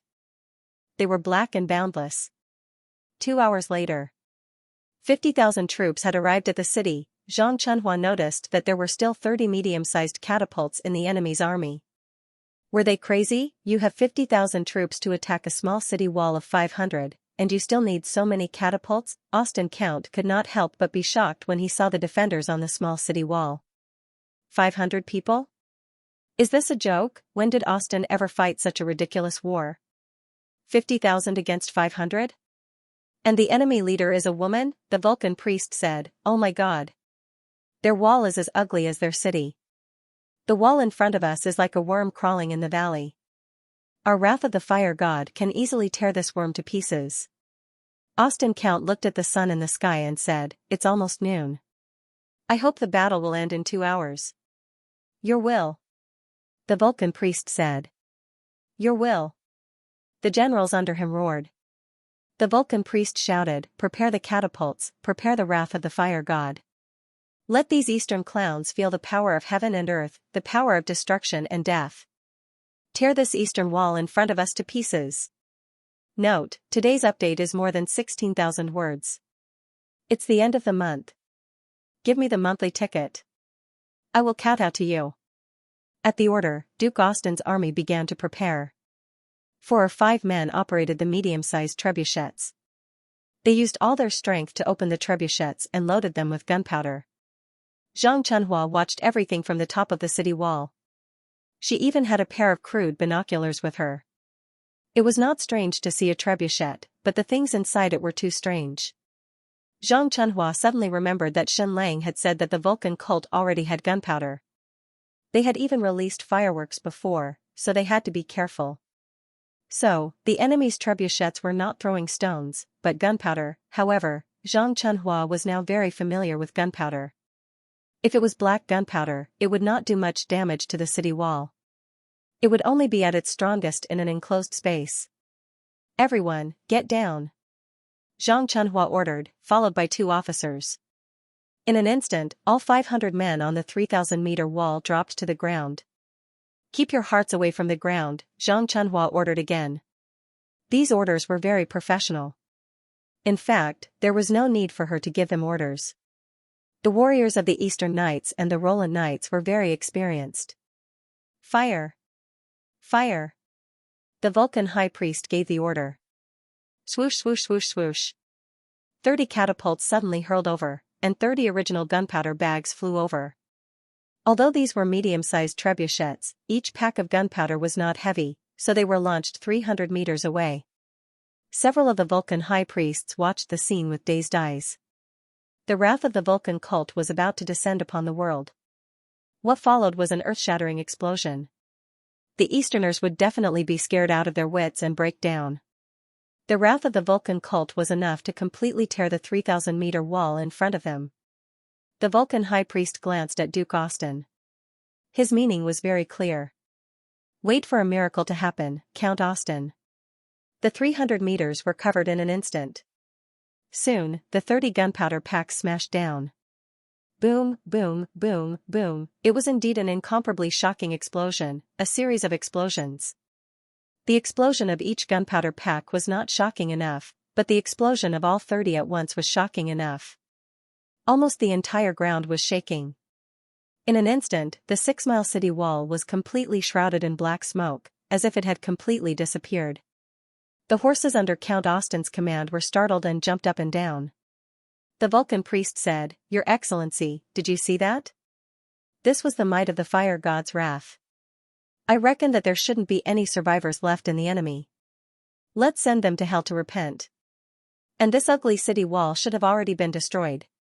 Count Austin frowned. The explosion in front of him was shocking enough, but from his point of view, leading the knights to charge and kill was the real romance. If the war in the future only needed such long-range explosions, then what was the point? "Your Excellency Count, wait for the smoke to dissipate, then you will see what the real hell is." This group of Easterners must have never seen this kind of God's weapon before. They will definitely be smashed to pieces and their souls will scatter. From today onwards, this fear will definitely be engraved in the depths of their souls, causing them to never dare to step into the Western world again. The smoke from the black gunpowder was too thick. Moreover, it was in the middle of the valley. It took a while for the smoke to dissipate. Then, the scene was a little awkward. The 6-mile wall was still there, and it was even intact. Count Austin couldn't help but look at the Vulcan priest. "What is going on? Didn't you guys show me how powerful it was?" The entire house was blown to smithereens in an instant. That was just an explosion. But now, 30 Vulcans' wrath exploded, and the enemy's 3,000-meter wall was not damaged at all. The Vulcan priest said, "Your Excellency Count, the people on the wall must have been killed. Some of the Vulcan's wrath is used to kill the enemy, and some are used to destroy houses." But after a while, a shocking scene happened. The 500 soldiers of Shen Lang crawled up from the ground. The casualties were minimal. Count Austin was shocked.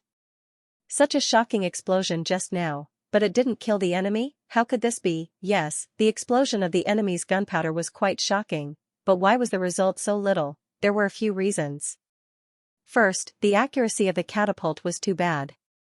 Most of the gunpowder directly hit the wall, and then rolled to the ground. 80 to 90% of the gunpowder exploded on the ground. The wall was not extremely strong, but it was made of cement and bricks, and it was more than a meter thick. How heavy was this gunpowder bag? It was at most 20 kilograms of gunpowder. Moreover, it was not in a sealed environment, so all the explosive energy would dissipate into the air. What kind of bullshit would it have against a meter-thick city wall? Back then, when Jean Moulin attacked the western garrison city, she had used more than 1,500 kilograms of gunpowder to barely blow up half of the city gate in the sealed city gate. Secondly, even if 4 bags of gunpowder hit the city wall, they didn't explode immediately. 3 of them were thrown off the city wall, and only 1 exploded on the city wall. This gunpowder was more than 20 kilograms of gunpowder. When it exploded on the ground, everyone was lying on the ground, so how much damage could it do? More than a dozen people were burned, but no one was killed. Seeing this, Duke Austin said coldly, "Sir High Priest, is this the Vulcan's wrath you mentioned?" The Vulcan High Priest was also very surprised and puzzled, but he could not blame them. In the Vulcan Church, the alchemists were responsible for manufacturing, and the high priests were responsible for promoting it. It was also the first time the Vulcan Church had used gunpowder in actual combat. Why was this happening? When they were experimenting, it was obviously powerful. Why did it become so clumsy now? "Sir Count, please calm down, we have other weapons," the Vulcan High Priest said. Austin Count said, "I really can't understand why Brooke trusted you and put you in such an important position, but I am willing to give you another chance. If this time doesn't work, leave it to us." The Vulcan High Priest said, "Sir Count, please wait and see." Then, the Vulcan High Priest waved his hand, and hundreds of Vulcan warriors pushed out hundreds of trolleys. If Xianxia saw this scene, he would be shocked. Divine Armament Arrow? The Vulcan Church was so awesome that they could make rocket launchers so early, because there were 9 tubes on each trolley, and inside each tube there was a rocket. It was not a modern rocket, but an ancient one, a 2-meter-long arrow with a firecracker tied to the shaft. Seeing this scene, Xianxia couldn't help but be shocked. This weapon of the fire god religion looked very high-end. Although she didn't know what it was, it looked very powerful, like an ancient Katyusha rocket launcher. "Ignite!" The Vulcan High Priest gave the order. Then, a truly breathtaking scene happened. Whoosh whoosh whoosh whoosh, it really looked like a Katyusha rocket launcher was launched. One after another, with a long tail of flame, shot toward the city wall hundreds of meters away. Each trolley had 9 rockets, and there were hundreds of small trolleys, shooting thousands of rockets at once. In an instant. It really looked like thousands of meteor showers. This visual effect made people want to pee in their pants. Not pee in their pants, but amazement. In the modern world, there were only hundreds of rockets fired at once. Thousands of rockets whistled out at once, it was simply amazing. Count Austin was dumbfounded. Had wars become like this? This was another kind of romance. Zhang Chunhua looked at this scene blankly, and there was only one thought in her mind. This Vulcan High Priest was exactly as exaggerated as Xianxia. "Squat a little bit," Zhang Chunhua ordered. Xianxia had already experimented with rockets, but he gave up. It was amazing, but combat power? It was good for attacking dense enemy formations, but to attack the city wall, what kind of genius came up with this idea? Whoosh whoosh whoosh whoosh, these thousands of fire arrows were really awesome. They flew really, really far. They flew directly thousands of meters, directly over the top of the city wall. Zhang Chunhua and the warriors on the city wall looked up at these rockets flying over their heads, directly flying a few hundred meters behind the city wall before falling. Who are they going to attack? Who are they going to attack? The Vulcan High Priest's second wave of rockets was even more amazing. But the result was 0. The angle was adjusted too high, and all the rockets flew over the city wall. Both sides looked at each other. Count Austin stopped talking and turned his head to look at the Vulcan High Priest. Zhang Chunhua looked at the Vulcan High Priest with her beautiful eyes. "Your attack just now was amazing. Do you have more?" The Vulcan High Priest said in a hoarse voice, "Count Austin, there is actually no problem with our weapons, but the accuracy is not enough. We need to adjust it, please give us." Before she could finish, Count Austin raised his hand and stopped her. "Sir, I can see that the weapons of the Vulcan Fury are indeed powerful, and they can change the whole war. But that is in the future, not now. So leave the next war to us." The Vulcan High Priest was very bitter, and loudly said, "Sir, please give us another chance, Count Austin said. Sir, I know you want to perform. You need to give the high priest and Debus an explanation. You can't let her down. But please believe me, I may be very arrogant, but I don't have much prejudice in my heart. I have seen the power of your weapons. The Vulcan sect is indeed powerful and awe-inspiring, but at least the weapons in your hands are not mature enough. But at the very least, the weapon in your hand is not mature enough. This is only a small battle, so please leave it to me, okay? Also, my respect for the Vulcan sect has not changed. You are just a low-level high priest. The Vulcan sect should have more powerful weapons. Are you satisfied with what I have said? Sir, can I lead my army to attack the enemy's wall now? The young Vulcan high priest stepped back and said, Your will. Count Austin did not lie. He had traveled around the world for more than 10 years, and he had seen a lot. Although the results of the 2 rounds of gunpowder attacks from the Vulcan sect were ugly, he could still see that the weapon was indeed amazing. Once it matured, it would directly change the entire war. I am not ignorant, but at least the war is still in the hands of the warriors. The tall Duke Austin looked at the 3,000-meter wall. It was full of thick smoke and black marks, but it was stronger than he had imagined. But no matter how strong it was still small, and it only had a mere 500 defenders. Duke Austin roared, Army, form up. Immediately, 10,000 soldiers gathered in formation, fully armed. Duke Debus was extremely rich, so every soldier was equipped with iron armor, almost armed to the teeth. These 10,000 soldiers were all tall and strong men, carrying siege ladders more than 6 meters high. Duke Austin climbed to a hillside on the side and commanded the battle from above. He was arrogant, but when the real battle came, he was an absolutely calm general. Even in the face of the weakest enemy, he was absolutely meticulous. At this time, his position was higher than Zhang Chuanhua's wall, so he could clearly see the defense on the wall. He knew that the Easterners would prepare a large number of bows and arrows, rolling logs, boulders, boiling oil, and so on. But the Easterners here did not have any. They were too short of supplies, and the preparation was too hasty. Even the wall was built not long ago. There were only 500 people on a 3,000-meter wall, and on average, each person had to defend 6 meters. How was this possible? 10,000 people charging to besiege the city could be taken in half an hour at most. The formation was complete. Count Austin pulled out his giant sword and roared, Attack the city. Ugh, the long sound of a horn rang out. Suddenly, Austin's 10,000 soldiers began to charge. This was a very professional army. Even when they were charging, they were not scattered at all, full of a special rhythm. Instead of running at full speed at the beginning, they gradually accelerated, faster and faster, faster and faster. The charge of 10,000 soldiers was still neat and tidy. It was a visual pleasure to watch, like a torrent of steel. Bang, bang, bang, bang, as the 10,000 soldiers charged, the ground began to tremble. Austin Count's estimation was correct. The 10,000 soldiers would take half an hour at most to take down Zhang Chuanhua's city wall. The defenders of Shenlang were very powerful, but they were small in number. One person would not be able to defend the 6-meter wall. In fact, it would not even take half an hour. Austin's 10,000 soldiers would take down the 6-meter wall in a quarter of an hour at most. The army's charge became faster and faster, and their cheers became more and more impassioned. Forward, forward, forward. Charge, charge. For the Empire, for Duchess Deborah, kill every last one of these Easterners. Kill them all.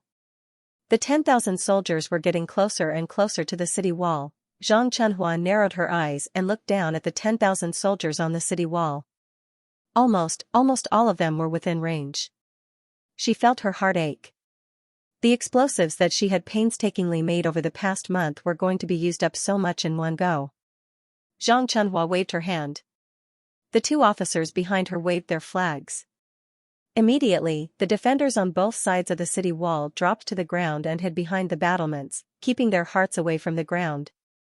It was as if they were a group of small animals trying to avoid an earthquake. Duke Austin's expression changed drastically when he saw this. This is too strange. My army is almost at the city wall, Why are the Easterners on top of it lying on the ground? He had been adventuring all over the place for the past 10 years and had developed a beast-like instinct. At this moment, he felt a fatal sense of danger, and the hair on his body stood on end. "Stop! Stop!" Duke Austin roared. The orderly on top of the mountain was startled, and then he waved his flag. The 10,000 soldiers were shocked, but they obeyed the order and stopped. Earl Austin's scalp went numb. He paused for a few seconds before issuing another order. "Army, disperse. Retreat. Retreat." This was a very outstanding valiant general, so straightforward and decisive. Even though he didn't understand, the 10,000 soldiers under his command still turned around and prepared to retreat. They could not disperse here because the valley was too narrow. But it was too late. The whole world fell into a strange silence. At this time, an astonishing number of explosives had been buried under the feet of the 10,000 soldiers. This was not gunpowder, but a powerful explosive. At this time, the long fuse continued to burn, and sparks continued to swim toward the large number of explosives. To ensure the detonation, there were dozens of fuses and dozens of fulminating acid. Count Austin looked at the defenders on the city wall again and found that they were still lying on the ground, their hands tightly covering their ears. He knew it was too late, then, he hurriedly covered his own ears. Tick-tock, tick-tock, tick-tock. The 10,000 soldiers had just finished turning around and were about to retreat. The tens of thousands of soldiers behind them were also watching all of this in silence and confusion. Tick-tock. Time was up, the fuse burned and detonated the fulminating acid. The fulminating acid detonated the powerful explosive. In an instant. Boom, boom, boom, boom. This was an earth-shattering explosion. The deafening sound was like thunder. This was the power closest to the power of heaven and earth. It was more than 10 times more shocking than the explosion of the gunpowder bags of the fire god sect. In an instant, like an earth dragon turning over, it swept across the hundreds of meters of the valley.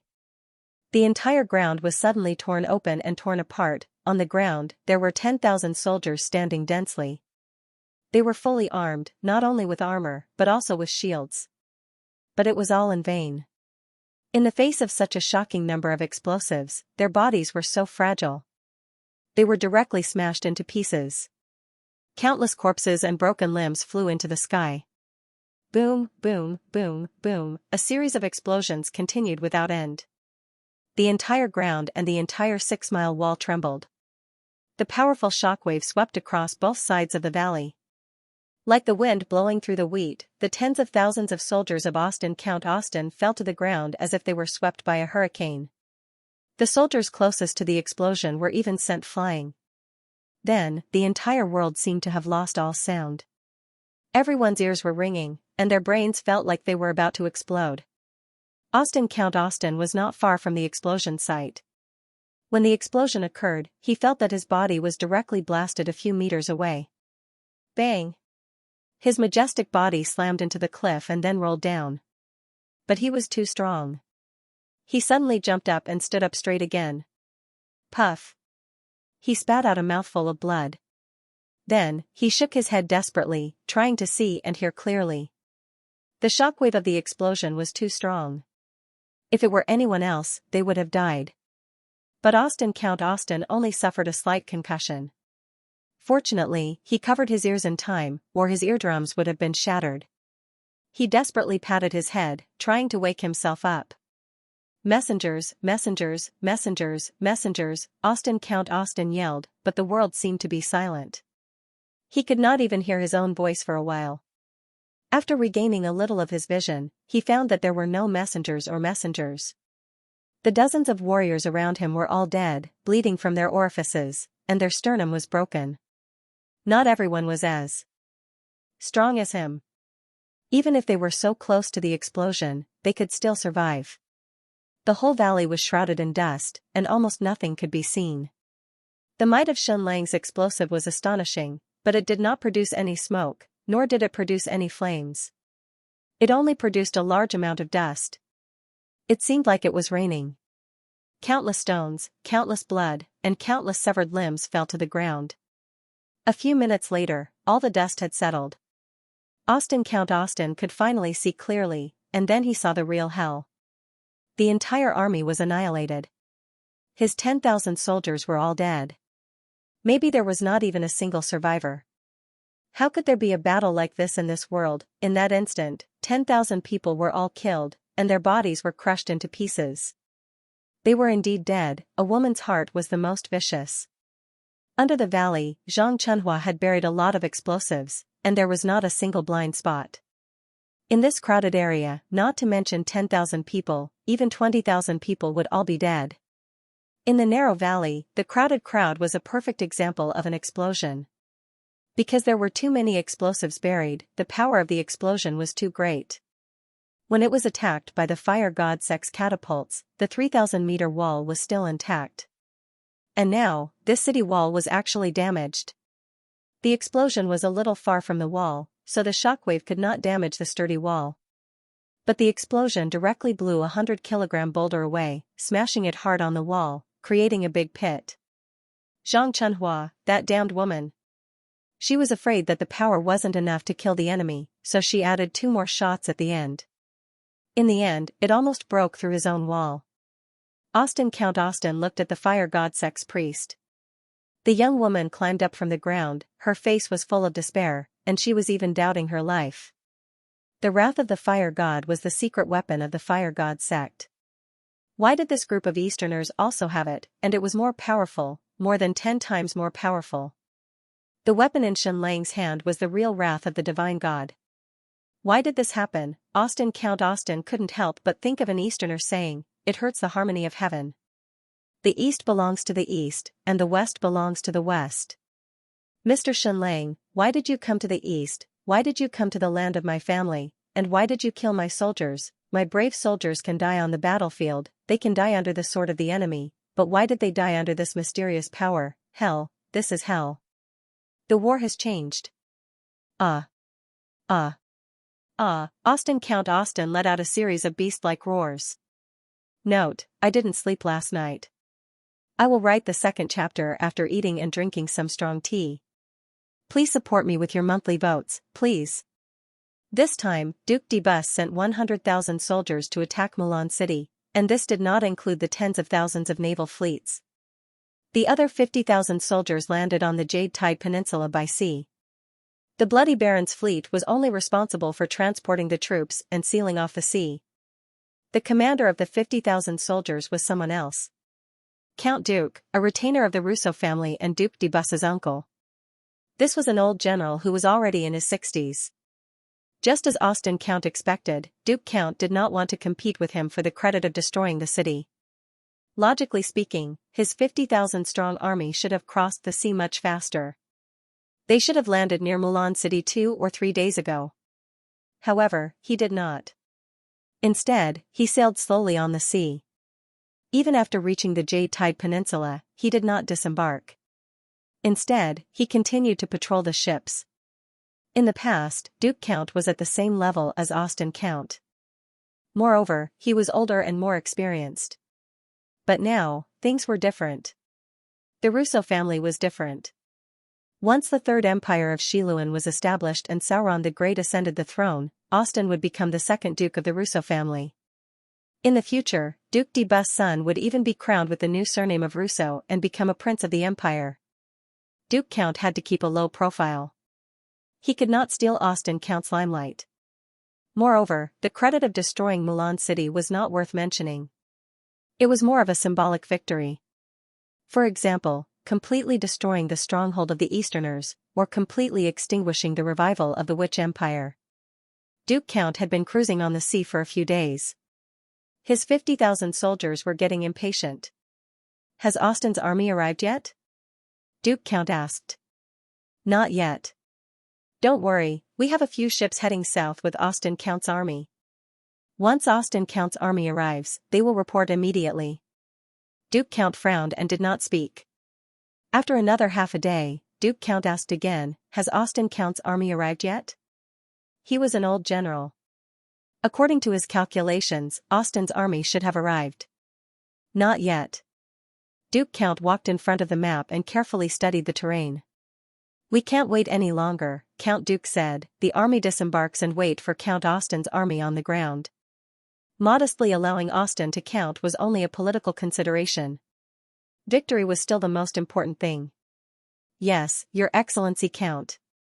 The fleet headed to a beach on the Jade Tide Peninsula and prepared to officially land. No, we'll land somewhere else, Duke Count said. Your Excellency, Count, this is the only beach that is suitable for landing. The waves in the other places are too big. It's not suitable for landing, said his subordinate. Count Duke said, which place is the most unsuitable for landing? This area. The general said, the tides here are more ferocious, and the distance from Milan City is quite far. After landing, the army will have to march dozens of miles. Duke Count, then we will disembark from the most difficult place. The generals couldn't help but be puzzled. Why was he doing this? Duke Count, the most difficult place to land is also the least likely to have an ambush. The generals were shocked. The Easterners only had a total of 2,000 troops. Would there be an ambush? Wouldn't that be ridiculous? But Duke Count was the supreme leader of this army. No one could disobey his orders. An hour later, Duke Count's 50,000 troops landed on the beach in the southern part of the Jade Tide Peninsula where the tides were the most turbulent.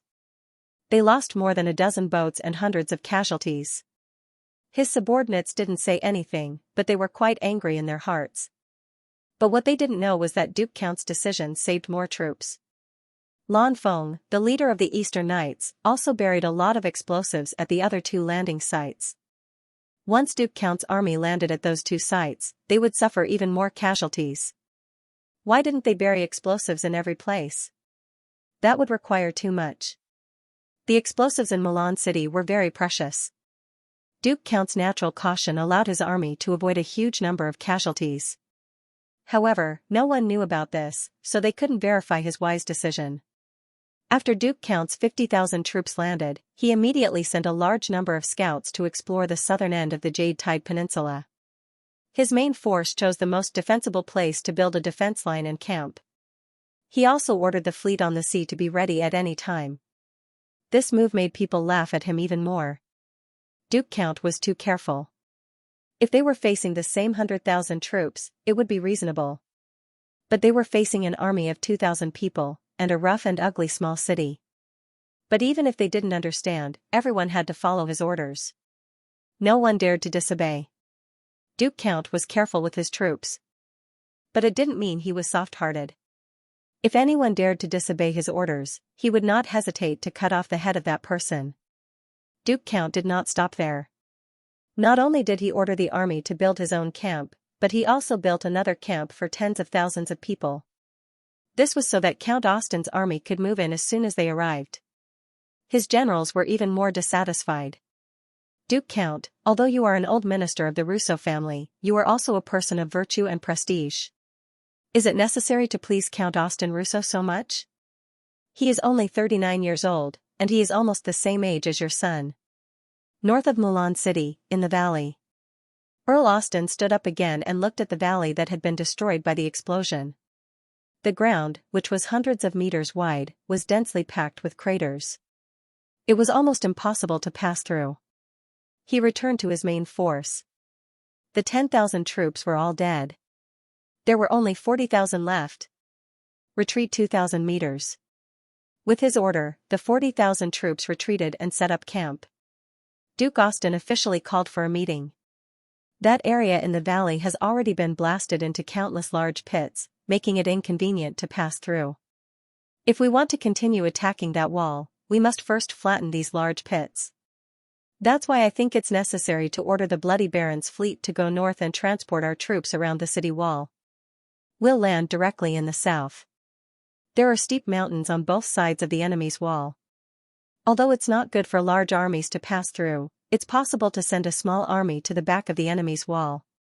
Count Austin remained silent, letting his subordinates discuss among themselves. The generals discussed for a while and went through almost all the plans. Then, they looked at Count Austin. Next is my order, an unquestionable order. First, it's absolutely impossible to let the fleet go north to pick us up from the south. We must conquer this 3,000-meter wall of the Easterners. Otherwise, it will still be our nightmare. If we let such a small wall wake us up from our nightmare, it will be too sad. Second, 10,000 of my troops died tragically. As their commander, I have the responsibility to avenge them.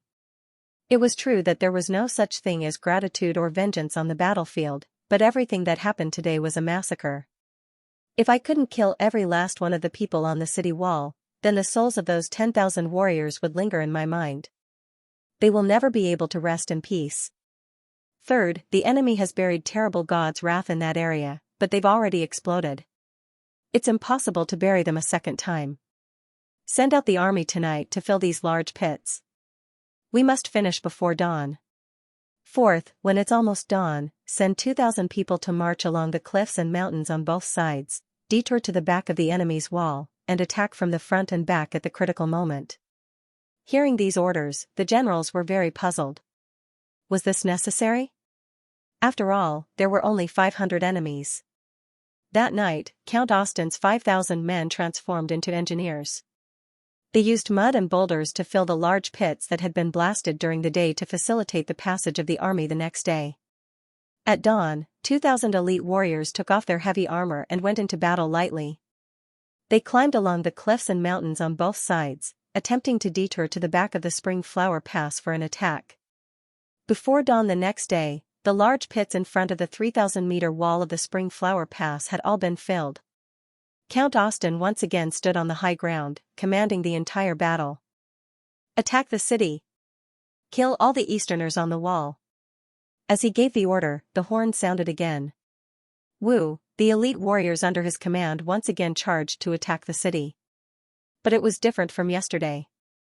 Yesterday, there were 10,000 soldiers, charging in an orderly manner. Today, there were 3,000 people, charging separately.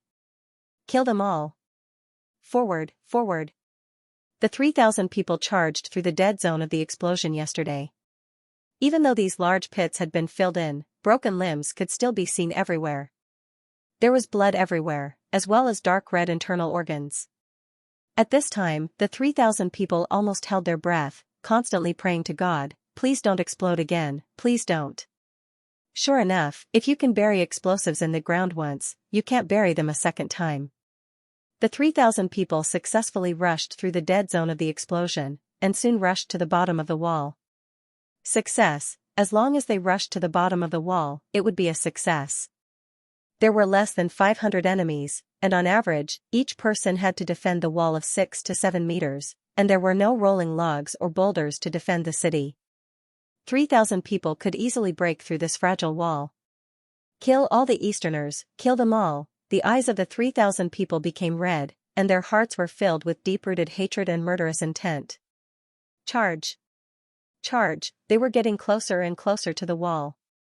300 meters, 200 meters, 100 meters, 50 meters, soon, they would be able to kill all these Easterners.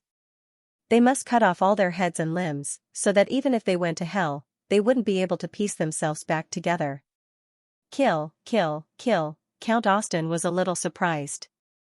Why didn't the group of Easterners counterattack at this distance? However, at this time, nearly 500 guards on the wall of the Spring Flower Pass took out a lump of iron. What is this? A primitive grenade. Some were made of iron, some were simply made of wood, and some were even wrapped in silk. Each primitive grenade was filled with about 300 grams of explosive powder and hundreds of shrapnel. Each primitive grenade weighed about 2,000 grams, which was obviously too heavy for a modern army, but for the warriors under Shenlang's command, it was moderate. They could throw it 30 to 40 meters away. What is this? Count Austin suddenly had a bad feeling. But Zhang Chunhua on the wall seemed to be even more nervous. The two generals shouted the order. Ready! 500 guards raised the primitive grenade high. Light up! Following the order, 500 people lit up the grenade. As time passed, Zhang Chunhua was so nervous that she almost couldn't breathe. This primitive grenade was very dangerous, whether it was for the enemy or for their own people. A little carelessness would cause it to explode in the hands, and the consequences would be unimaginable. The fuse of each primitive grenade was the same length, so everyone's movements had to be uniform. If it was thrown too early, the enemy might throw it back. If it was thrown too late, it would explode. Throw. The two generals shouted the order. The 500 guards on the wall threw the grenade in unison. Whoosh whoosh whoosh, the 500 primitive grenades drew an arc in the air and smashed down toward Count Austin's army. Get down, get down. Count Austin shouted instinctively. Some of his 3,000 soldiers continued to charge forward, while the others immediately followed the order and got down on the ground. Boom, boom, boom, boom, there was another series of shocking explosions. It wasn't as earth-shattering as the day before, but it was still deafening. Another horrifying massacre. In an instant, as if a gust of wind blew, countless soldiers who were charging forward were blown away. Once again, broken limbs flew everywhere. Like a scarecrow, they were thrown a few meters away, blood spurting out from their mouths. And today's situation was even more terrifying. These primitive grenades contained shrapnel. This was the amplified version of Rose Blossom in a storm. Countless shrapnel rained down like a storm. The power was like a rainstorm hitting a beach. Once the soldiers of Count Austin were hit by the shrapnel, their bodies were instantly riddled with holes. A few minutes later, the dust settled again. Earl Austin had thought that the 3,000 men who had attacked the city would be wiped out once again, but to his surprise, more people began to crawl up from the ground one after another. These primitive grenades were very powerful. Once they exploded, the soldiers within a dozen meters would either die or be crippled. But manpower was limited. They couldn't throw them too far to form a carpet bombing. Moreover, Mulan City didn't have that many explosives. Count Austin's 3,000 soldiers attacked the city. This wave of grenades killed more than half of them. This was a shocking result, but it wasn't enough. The 1,000 or so survivors on the battlefield crawled up with a blank look on their faces. They didn't die, but many of them were deaf. Their vision went black and they felt nauseous. It was a classic concussion. After a long while, they all looked at Count Austin. Should we continue the attack? At the same time, boom, boom, boom, another explosion was heard, but this time it came from the top of the mountain. The explosion wasn't loud, not to kill the enemy, but to send a warning. The defenders of Xianxia were worried that the enemy would secretly march from the two sides of the mountain to the back, so they buried a large area of mercury fulminate on the mountain. It was very sensitive and would explode if stepped on. This was to warn Xianxia that the enemy was trying to sneak attack from the two sides of the mountain. At this time, Count Austin had two choices. He ordered the army to continue charging, wave after wave, until they broke through the 3,000-meter city wall. The other choice was to temporarily stop the attack. Stop the attack. Stop the attack. Following Count Austin's order, the 1,000 survivors quickly retreated. The second attack on Xianxia Pass failed. But Count didn't seem very depressed. Instead, he felt a little relieved. The army of Xianxia was very strong, and they had many strange tricks up their sleeves. But this was basically the end of it. The only trump card of the 500 defenders on the city wall was the exploding iron lump. The weapon was very powerful, but it had obvious flaws. First, it couldn't be thrown too far with human strength. Second, it was too dangerous and could explode at any time. It wasn't difficult to control the explosive iron lump. Your Excellency, how many catapults do we have left? How many Vulcan's Wrath? How many flying rockets do we have left? The Vulcan high priest was starting to doubt life. We worship the Vulcan, but why is the enemy's Vulcan's Wrath more advanced and powerful than ours? After hearing Count Austin's answer, she replied bitterly, yesterday's explosion, we still have more than 10 catapults that we haven't had time to collect. Now there are only 13 catapults left. There aren't many rockets left. There are less than 100. Count Austin said, that's enough. These things are enough to restrain the enemy. What we need is time. Our catapults will throw the Vulcan's Wrath at the enemy, regardless of whether they are accurate or not, regardless of whether they can kill or injure the enemy. But at least in this kind of explosion, the enemy won't dare to throw those exploding iron lumps. It can buy us precious time. In just a quarter of an hour, our army will be able to rush to the city wall. At that time, the battle will be over, and we can easily kill the enemy. It had to be said that Count Austin was an excellent commander. A secret weapon like the grenade was absolutely unknown to him, but he could still make accurate judgments. His thinking was correct. Once the catapults threw a large number of explosives at the city wall, there would be explosions everywhere. The defenders of Xianxia on the city wall didn't even dare to take out their grenades, let alone throw them. Because every grenade had mercury fulminate on it, this thing was too sensitive and could explode at any time. Therefore, as long as the catapults were used to suppress the firepower on the city wall, the trump card of the Xianxia army would be completely crushed. 2 hours later, 13 catapults were pushed out again, 330 meters away from the city wall of Xianxia Pass. 50 rocket vehicles were pushed to a distance of 400 meters from the city wall. This distance was also carefully calculated by Count Austin, and it was considered a very safe distance. Ready. Launch. Whoosh whoosh whoosh whoosh, Count Austin's 13 catapults began to show their power, and the explosives were thrown out violently. A moment later, the rocket vehicles of the Vulcan also began to perform a stunning scene. Whoosh whoosh whoosh whoosh, hundreds of rockets were shot out, leaving a long tail flame in the air, and shot toward the 3,000-meter city wall of Xianxia Pass. Count Austin stood at a high place, and once again saw the Easterners on the city wall of Xianxia Pass lie down. Sure enough, they didn't dare to take out the exploding iron ball again. His tactic was successful. Boom boom boom, the explosives of the Vulcan once again exploded above and below the city wall. The thick smoke of the black gunpowder instantly enveloped the entire city wall, and countless rockets were shot at the city wall, regardless of whether they hit or not. In short, it was a suppression of firepower. Army, charge! Take down this city wall and kill all the Easterners on it. Under the order of Count Austin, his army of 10,000 rushed out like a tide, rushing toward the city wall of Xianxia Pass. Boom boom boom, the catapults launched a second round, and the explosives exploded above and below the city wall again. Crazy suppressive firepower. The army of 10,000 charged madly. This was to ensure that the army of Xianxia would not dare to throw grenades again. The army of 10,000 was getting closer and closer to the city wall. 300 meters, 200 meters, 30 meters. Stop throwing, stop firing. Count Austin ordered to stop the suppressive firepower. At this time, even if the defenders on the city wall took out grenades again, it would be too late. Success. He had taken down the 3,000-meter city wall.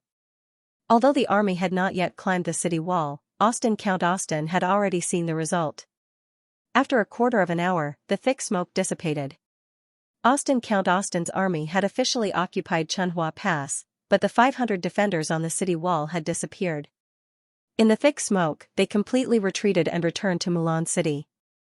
When Count Austin used the catapults to suppress the city wall, Zhang Chunhua and several generals already knew that the city wall could not be defended. Although they had suffered a great loss, Count Austin still made the most correct strategy. Count Austin stood on the city wall of Xianxia Pass, looking at his army from the enemy's point of view. It was unimaginable that a 3,000-meter city wall had brought nearly 12,000 casualties to him. His army of 50,000 was left with only 38,000. This was undoubtedly an extremely painful lesson, but he was not discouraged. At least he knew the enemy was powerful. Know yourself and know your enemy, and you will always be victorious. Advance, attack the Easterners. Queen City of Xianxia. Following his order, the 38,000-strong army passed through the city pass and marched toward Mulan City in a grandiose manner. A few hours later, Count Austin's 38,000 soldiers arrived at the city wall. After another hour, Count Austin's army of 50,000 arrived. Nearly 90,000 soldiers completely surrounded Mulan City. Count Austin didn't ask what happened, nor did he blame Count Austin for his late arrival and the shocking number of casualties. He just stepped forward and gave him a hug. Count Austin said, "Master Duke, the enemy is more powerful than we thought. They have a strange and powerful secret weapon, but it all ends here." Count Austin stood on a high place, looking down at Mulan City. It really is an ugly city. Everything is square, and there is no room for imagination. If all the cities in the world were like this, how boring would it be? Duke sighed. That's right. You're right. You're right. The sun was setting. Mulan City looked very crude and fragile. All the houses inside were two-story buildings. They were squarish, as if they were copied and pasted from each other. The city was also too empty. The city wall was 7,500 meters long, but the houses inside couldn't fill the empty space. It's ugly, but it's too easy to replicate and spread. If we're not careful, this kind of city will spread all over the western continent, Count Austin said. Yellow peril? Duke Count Austin said, I can't imagine what kind of disaster it will be if such cities spread all over our land. Perhaps it will mean the death of art. That's why we need to completely erase this city, burn everyone inside to ashes, and throw them into the sea. Hopefully, the ocean current will carry their ashes back to the eastern world. There's a saying in the East, the fallen leaves return to their roots. Then let's help them return to their roots. When the sun rises tomorrow, we will officially attack the city and completely erase this ugly city. Okay, Count Austin, according to your estimation, 90,000 of us attacking 2,000 of them, how many casualties will there be? 10,000, maybe a little more. But no matter how many people die, it'll be worth it, because we'll stop them from spreading. Inside Mulan City, Zhang Chunhua, Lan Feng, Black Pearl, and Yu Luolan were in a meeting. Our explosives are very powerful, but we've also underestimated the enemy. We might not win this battle, Zhang Chunhua said. Black Pearl said, we still have 6 cannons. Although there's not much explosives left, it's not a small amount, Zhang Chunhua said, our city wall is too long. It's too difficult for 2,000 people to defend a 7,500-meter wall. Our enemies are too many, and they're too brave. Of course they were brave. Count Austin didn't care too much about this battle at first. He thought it was just killing flies, but now it had escalated to the level of a war between races. Even if 10,000 or 20,000 people died, Count Austin would still kill everyone in Mulan City and raze the city to the ground. We have too few cannons, and our explosives aren't very reasonable. Zhang Chunhua said, our grenades are very powerful, but they're too sensitive and unstable. We need to modify them.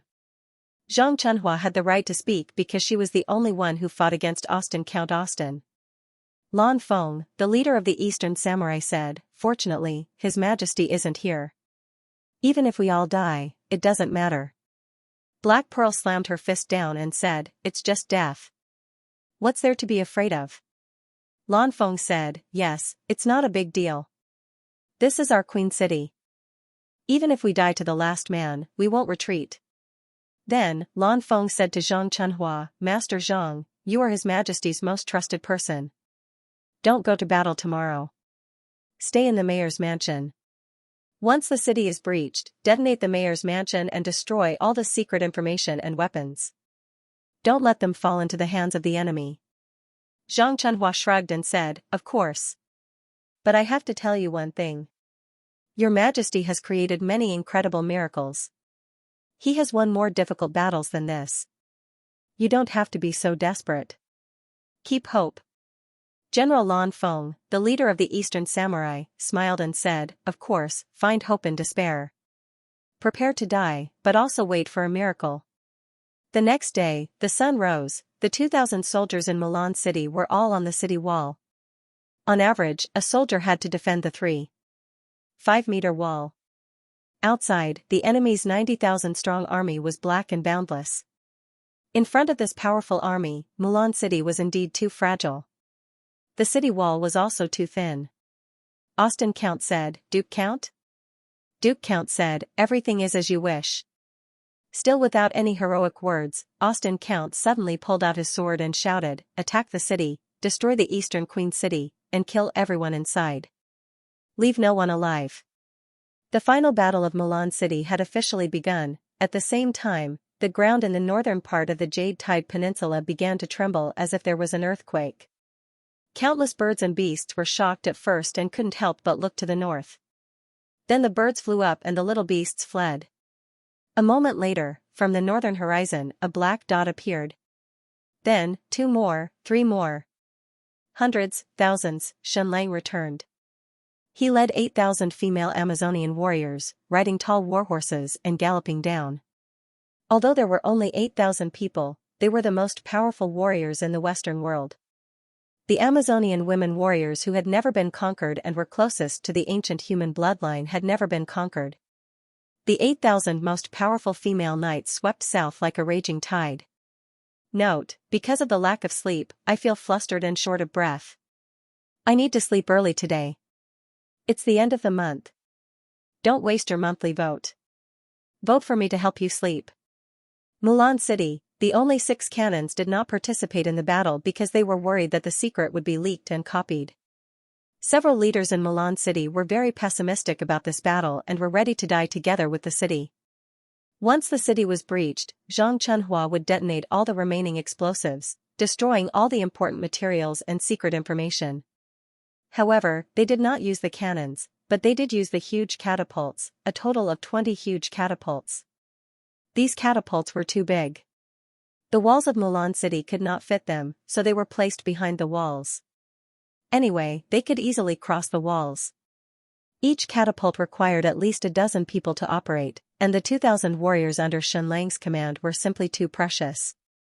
Hence, they used slaves to operate these catapults, and each catapult was managed by a single soldier. These slaves would not fight for their masters, but operating the catapults was like a job to them. And every one of them was like a robot, meticulously following orders. Fire, fire, fire. Following the order, Duke Count and Austin Count added up to more than 30 catapults began to fire. Dozens of kilograms of gunpowder packets flew toward Mulan City. Boom, boom, boom, boom. In an instant, both sides of the walls of Mulan City were once again shrouded in thick black smoke. This was practically a true bombardment. The entire ground shook violently, and the thick smoke almost covered the sun in the sky. The defenders on the walls of Mulan City were all hiding behind the battlements, waiting for the enemy to end the bombardment. In fact, the catapults in Mulan City were more lethal and could be thrown farther, but they did not fire. Because this kind of projectile firing was too blind, it needed to be fired when the enemy was attacking the city on a large scale, so that it could cause great damage. Boom, boom, boom, boom. This time, the amount of black gunpowder brought by the Vulcan cult was indeed astonishing, more than dozens of tons, and produced a total of 2,000 to 3,000 gunpowder packets. This round of bombardment really did not seem to end. It was an absolute suppression of firepower. The accuracy of these catapults was very poor. Almost half of them directly hit the city wall and bounced back to the ground outside. 30% of them flew directly into the city walls. Less than one could actually hit the city walls and explode in every round. But under this kind of indiscriminate bombardment, the results of the battle were still far greater than at the Spring Flower Pass. A few dozen kilograms of black gunpowder would not be able to blow up a meter-thick city wall, but once it was thrown inside the city wall, it could blow up a house or blast a big hole in the ground. Whoosh whoosh whoosh whoosh whoosh, the enemy's rocket launcher once again performed a stunning scene. However, this time, it didn't miss. Instead, it drew a long trail and directly shot into Mulan City, actually causing casualties. Thousands of fire arrows killed more than 10 slaves. Now that the battle had begun, most of the slaves were squatting in the houses inside, quietly waiting for the battle to end. Once the enemies outside the city won, it wouldn't matter to them. At most, they would just have to change masters. It was impossible for them to fight for Mulan City. Of course, all the slaves felt that their lives in the Queen's City were very good, at least better than with other slave owners. The daily workload was very heavy, but at least it was not fatal. At least they could eat well, and there were spacious beds to sleep on and even clothes to wear. The most important thing was that they didn't get beaten. Moreover, the master seemed to have pardoned their status as slaves. However, they were slaves, working slaves, and would not fight for their master. Several fire arrows shot directly into the window as if they had eyes. The inside was densely packed with slaves, and a dozen of them were shot dead in an instant. However, the surrounding slaves were only surprised for a moment, then continued to squat there motionlessly. They did not run, nor did they rescue the slaves who were shot dead. They seemed to be numb. After half an hour of indiscriminate bombardment, it was finally over. The army of Austin Count and Duke Count threw at least more than 1,000 gunpowder packets at Mulan City. In fact, the gunpowder packets were not used up yet, but the catapults were all broken, and they could not withstand such a high-intensity battle. At least from the naked eye, Mulan City was in a terrible state. The entire city wall was pitch black, and many of the houses near the city wall had been turned into ruins. At least 100 of them had been blown up. Under this indiscriminate bombardment, the solid city wall, which was more than a meter thick, was finally damaged. 4 to 5 cracks were blown up. Of course, it was not a big hole that was completely blown up, but a gap at the corner of the wall. Out of the 1,000 or so gunpowder packets, only 20 or 30 of them actually landed on the city walls and exploded. Even so, they still caused casualties. Out of the more than 2,000 soldiers under Xianxia's command, more than 20 of them were killed and close to 200 were injured. Austin Count and Duke Count looked at each other. "Attack the city! Attack the city!" Following the two counts' orders, the 20,000 soldiers rushed towards the two sides of the city wall like a tide. For the Empire, for Grand Duke Deborah. For Sauron the Great, kill all the Easterners. The 20,000 soldiers had a special rhythm, and their charging speed was getting faster and faster. They were getting closer and closer to the Mulan city wall. 400 meters, 300 meters. At this moment, the 18 catapults in Mulan City finally showed their power. The other 2 were destroyed by the enemy's bombardment. Ready, ignite. Release, release, release. Following the order, there was a thunderous sound. One after another, huge gunpowder packets were thrown out. Each of the gunpowder packets weighed more than 50 kilograms. They were all wrapped in asbestos cloth to prevent fire. Each gunpowder packet contained 25 kilograms of explosives and 25 kilograms of shrapnel. There were more than a few hundred shrapnel pieces in total. The huge gunpowder packets drew an arc in the air, crossed the city wall, and smashed into the enemy's charging army. Then, a truly earth-shattering explosion occurred once again. Boom, boom, boom, boom, boom. The ground that had just calmed down shook violently again. The power was much stronger than a grenade. 25 kilograms of TNT and 25 kilograms of shrapnel. The power was enough to flatten a small building. Within a radius of 30 meters of the explosion, it was almost a death zone. Flowers of blood bloomed once again. Countless enemy soldiers were once again blown up and sent flying. This round of attack from the catapults in Mulan City had killed hundreds of people. Count Austin and Count Duke, who were standing on high ground, saw this scene, but their faces only twitched slightly. They had already expected that there would be a lot of casualties in this battle, but it was all worth it, because this was a war between races. If they did not eliminate this group of Easterners today, their forces would soon spread. Even though it was very tragic, the result of the battle would not change. The destruction of the Easterners' Empress City had become a foregone conclusion. North of the Jade Tide Peninsula, the 8,000 Amazon Knights led by Xianxia were like a tidal wave heading south at an incomparably fast speed. The Amazon island was indeed special. Not only was the bloodline of the humans similar to that of the ancient humans, even the warhorses were the same. The Amazon warhorses were far superior to the warhorses in the outside world, be it in size or speed. They were about 2.7 meters tall and weighed more than 1.5 tons. A warhorse of this size was an absolute giant, even bigger than the Sharma horses on Earth. The Sharma horses were not suitable on the battlefield, and were more suitable for transportation.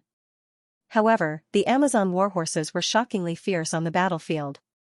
They had strong bones and shocking charging speed.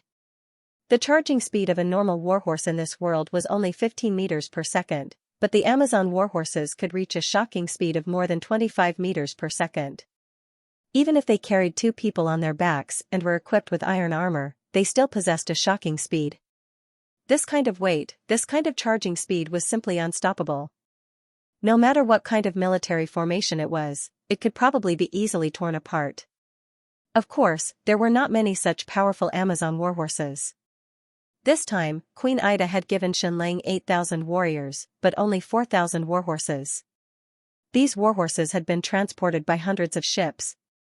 At this time, the 6-mile wall of Spring Flower Pass had fallen into the enemy's hands. Count Austin's army headed south to attack Mulan City, leaving behind 2,000 people to defend Spring Flower Pass. This was mainly to imitate the Easterners' escape in Mulan City. At this time, the one defending the wall of Spring Flower Pass was 1,000 households. He used to be Duke Deborah's attendant, and was a very outstanding warrior. His name was Buck. Buck's family had been vassals of the Russo family for generations, and he was also of noble birth. However, he was not a legitimate son and could not inherit the title, so he had been by Duke Deborah's side since he was young and became her attendant warrior. Not only that, but he was also extremely handsome. Whether he admitted it or not, in his heart, he wanted something to happen with Duke Deborah. Even if he knew that he could not marry this noble woman, it was still possible to be her lover. Of course, he did not succeed. The private lives of the nobles of the Xiluan dynasty were very messy. Although Deborah had a beautiful face and a hot body, she was not enthusiastic about the matters between men and women. Of course, in the face of Buck's flattery, Deborah did not punish him. Instead, she allowed him to enter the army. At this time, 1,000 households Buck was complaining about Count Austin. Why did he stay here? Why did he not bring him to attack Milan City? He wanted to skin every Easterner there, pull out their tendons, and grind their bones to ashes. He hated every Easterner. Because Xianxia had slept with his woman, Duke Deborah, even though it was for a sacrifice. But in Buck's eyes, even if this lowly Easterner, Xianxia, was burned to death 10,000 times, he still did not deserve to touch even half of Duke Deborah's finger. There was no more battle here, so 1,000 households Buck could rest in peace. In the Spring Flower Gates blockhouse, he closed the door and took off his armor. In his mind, he imagined Duke Deborah's face and began to do some unspeakable things. Duke Deborah, I want you. Mistress, I will make you hover between life and death. You should let me prove it. And at this time, suddenly, the cup on the table began to tremble. What was going on? Was it an earthquake? Bang, bang, bang, the ground shook more and more violently. Bang. The door of the blockhouse was suddenly smashed open. The one who rushed in was the Vice 1,000 households Buck. He looked at the Lord 1,000 households Buck in shock and the portrait in front of him. Who was the woman in the portrait? But this Vice 1,000 households Buck did not make a fuss, because this kind of thing was very common in the army, and there were even more extreme cases. Lord 1,000 households, there are enemies. Captain Buck led 2,000 warriors up the 6-kilometer city wall of Spring Flower Gate, gazing towards the north. A black shadow, 2 black shadows, a mass of black shadows. The enemies on the walls of Spring Flower Gate could not see clearly, but the warriors on the top of the mountain could see it even more clearly. 8,000 Amazon warriors, 2 men and 1 horse, spread out on the ground as if there was no end to them. Like a tidal wave, they swept down. Woo-woo, enemy attack, prepare for battle, prepare for battle. When they were 2,000 meters away from the walls of Spring Flower Gate, 4,000 Amazon female warriors leapt off their warhorses and charged madly towards the city wall with their long legs.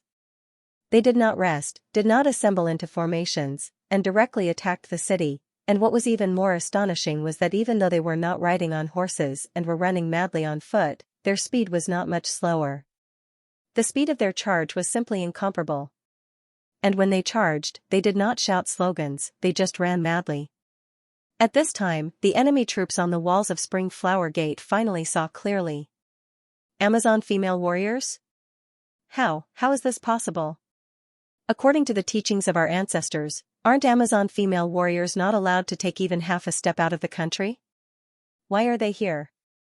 Speaking of the Amazon female warriors, Captain Buck was also filled with anger and humiliation, because he had participated in the reproduction ceremony 3 times, but in the end, he had returned empty-handed. None of the Amazon female warriors had chosen him. Ready. Shoot. Following Captain Buck's order, the 2,000 enemy troops on the city wall began to shoot. Whoosh whoosh whoosh whoosh, the result was 0, the density of the arrows of 2,000 people was indeed not enough, and the speed of the Amazon female warriors was just too fast, more than 10 meters per second. Unless one was a sharpshooter, it was impossible to hit such a high-speed moving target. And even if they could hit it, it would be meaningless. The Amazon female warriors were close to the ancient humans, and could easily block swords with their shields. In just a few seconds, 4,000 Amazon female warriors rushed to the bottom of the city wall. Although the city wall was not high, it was still about 5 meters high, and they did not have any siege ladders, not even ropes. But what happened next, not only Captain Bach, but even Xianxia was completely shocked. My God, so strong? The sand barbarian warriors could use ropes to climb the city wall, and even climb it with their bare hands, and so could the second Nirvana army. But this group of Amazon female warriors did not even need to climb. They directly accelerated on the ground, and then directly rushed up the city wall diagonally. Just like the most gorgeous parkour, their feet quickly stepped on the straight city wall, and finally, with a push of their hands, they directly jumped up the city wall. This was just the ordinary Amazon female warriors, and what was even more exaggerated was that several of the Amazon female generals directly jumped up the 5-meter-high city wall. Of course, this could also be done by baby Mulan. But dozens of Amazon female generals could do it. So in almost a few seconds, thousands of Amazon female warriors jumped up the city wall. Captain Bach shouted, "Draw your sword, kill the enemy, kill the enemy." Swish. Before he could finish his words, his whole body was cut in half. After an Amazon female general jumped up the city wall, she casually slashed down with her sword, and a sword of more than 100 kilograms directly cut the man in half. Swish, swish, swish, her hand rose and the sword fell. A few minutes later, the battle was over. The 2,000 enemy soldiers who occupied Spring Flower Pass were completely killed, and all of them died without a complete corpse. The Amazon female warriors were too ruthless, either beheading, cutting off their waist, or splitting them in half. Bang, bang, bang, bang, someone opened the city gate of Spring Flower Pass. The Amazon warhorses surged through the city gate like a tide, and continued to gallop south. And most of the Amazon female warriors did not go through the city gate, but directly jumped up the city wall, and then jumped down from the 5-meter-high wall. The whole movement was as smooth as flowing water. This 6-kilometer-long city wall, and the 2,000 soldiers defending it, did not block the Amazon female warriors for more than a quarter of an hour. Xianxia exclaimed, "Too strong, too strong." Princess Dola said, "Sir Xianxia, I know you are very excited, but please don't touch me. If you continue like this, I will have to consider wearing the silver underpants." Xianxia said, Don't, the edge of the silver underpants is hard and sharp, it will cut your thigh." Princess Dola said, "If you don't take your hand off my thigh, I'm afraid my sword will cut off your fingers." Xianxia said, "Dola, you are not as cute as before. You used to touch me of your own accord." Princess Dola said, "You were a woman at that time, Miss Long Nana." Xianxia originally wanted to say, "You can treat me as a woman," but he was afraid that if he said it, the other party would really turn him into a woman with a sword. After rushing through the city wall of Spring Flower Pass, Xianxia ordered, "Leave 800 people to guard this city gate, cut off the enemy's escape route. The remaining 7,200 people, head south at full speed to save the Queen City." Following Xianxia's order, the 7,200 Amazon female warriors sped south. It was more like a raging tide. The battle under Mulan's city wall had lasted for 3.5 hours. It was more tragic than expected. Austin Count had expected the casualties to be around 15,000, but 3 hours after the battle began, the casualties had already exceeded this number. The Thunder Fury weapon of the Easterners was too powerful. It was simply a god of death, a reaper of life. On the ground outside the city wall, hundreds of large pits had been blown up, densely packed with corpses, many of which were even mutilated. Blood had completely dyed the ground red. After the army worked hard to repair more than a dozen catapults, they once again carried out suppressive fire on the city wall. But the Easterners still took the risk of using the exploding iron lumps, and once again massacred the troops of Austin and Duke Count. At least dozens of grenades exploded among the defenders of Mulan's city wall. The consequences were extremely tragic. More than 200 of their own people were killed, and even a few huge holes were blown up on the city wall. This was a war of race, a war of honor. The armies of both sides showed unparalleled fighting spirit. Even if the casualties exceeded the warning line, their morale was still high. Under the suppression of the firepower, the armies of Austin Count and Duke Count once again rushed to the city wall. Boom, boom, boom, boom, explosions were everywhere on the ground, but they were getting sparser. Because almost all the catapults in the city had been damaged, they would not be able to fire for at least 2 to 4 hours. Also, the stockpiled explosives were almost used up. There were originally more than 2,000 defenders, but now there were less than 1,400 left. But there were still siege supplies, rolling logs, and stones on the city wall, which could still be used to destroy the enemy.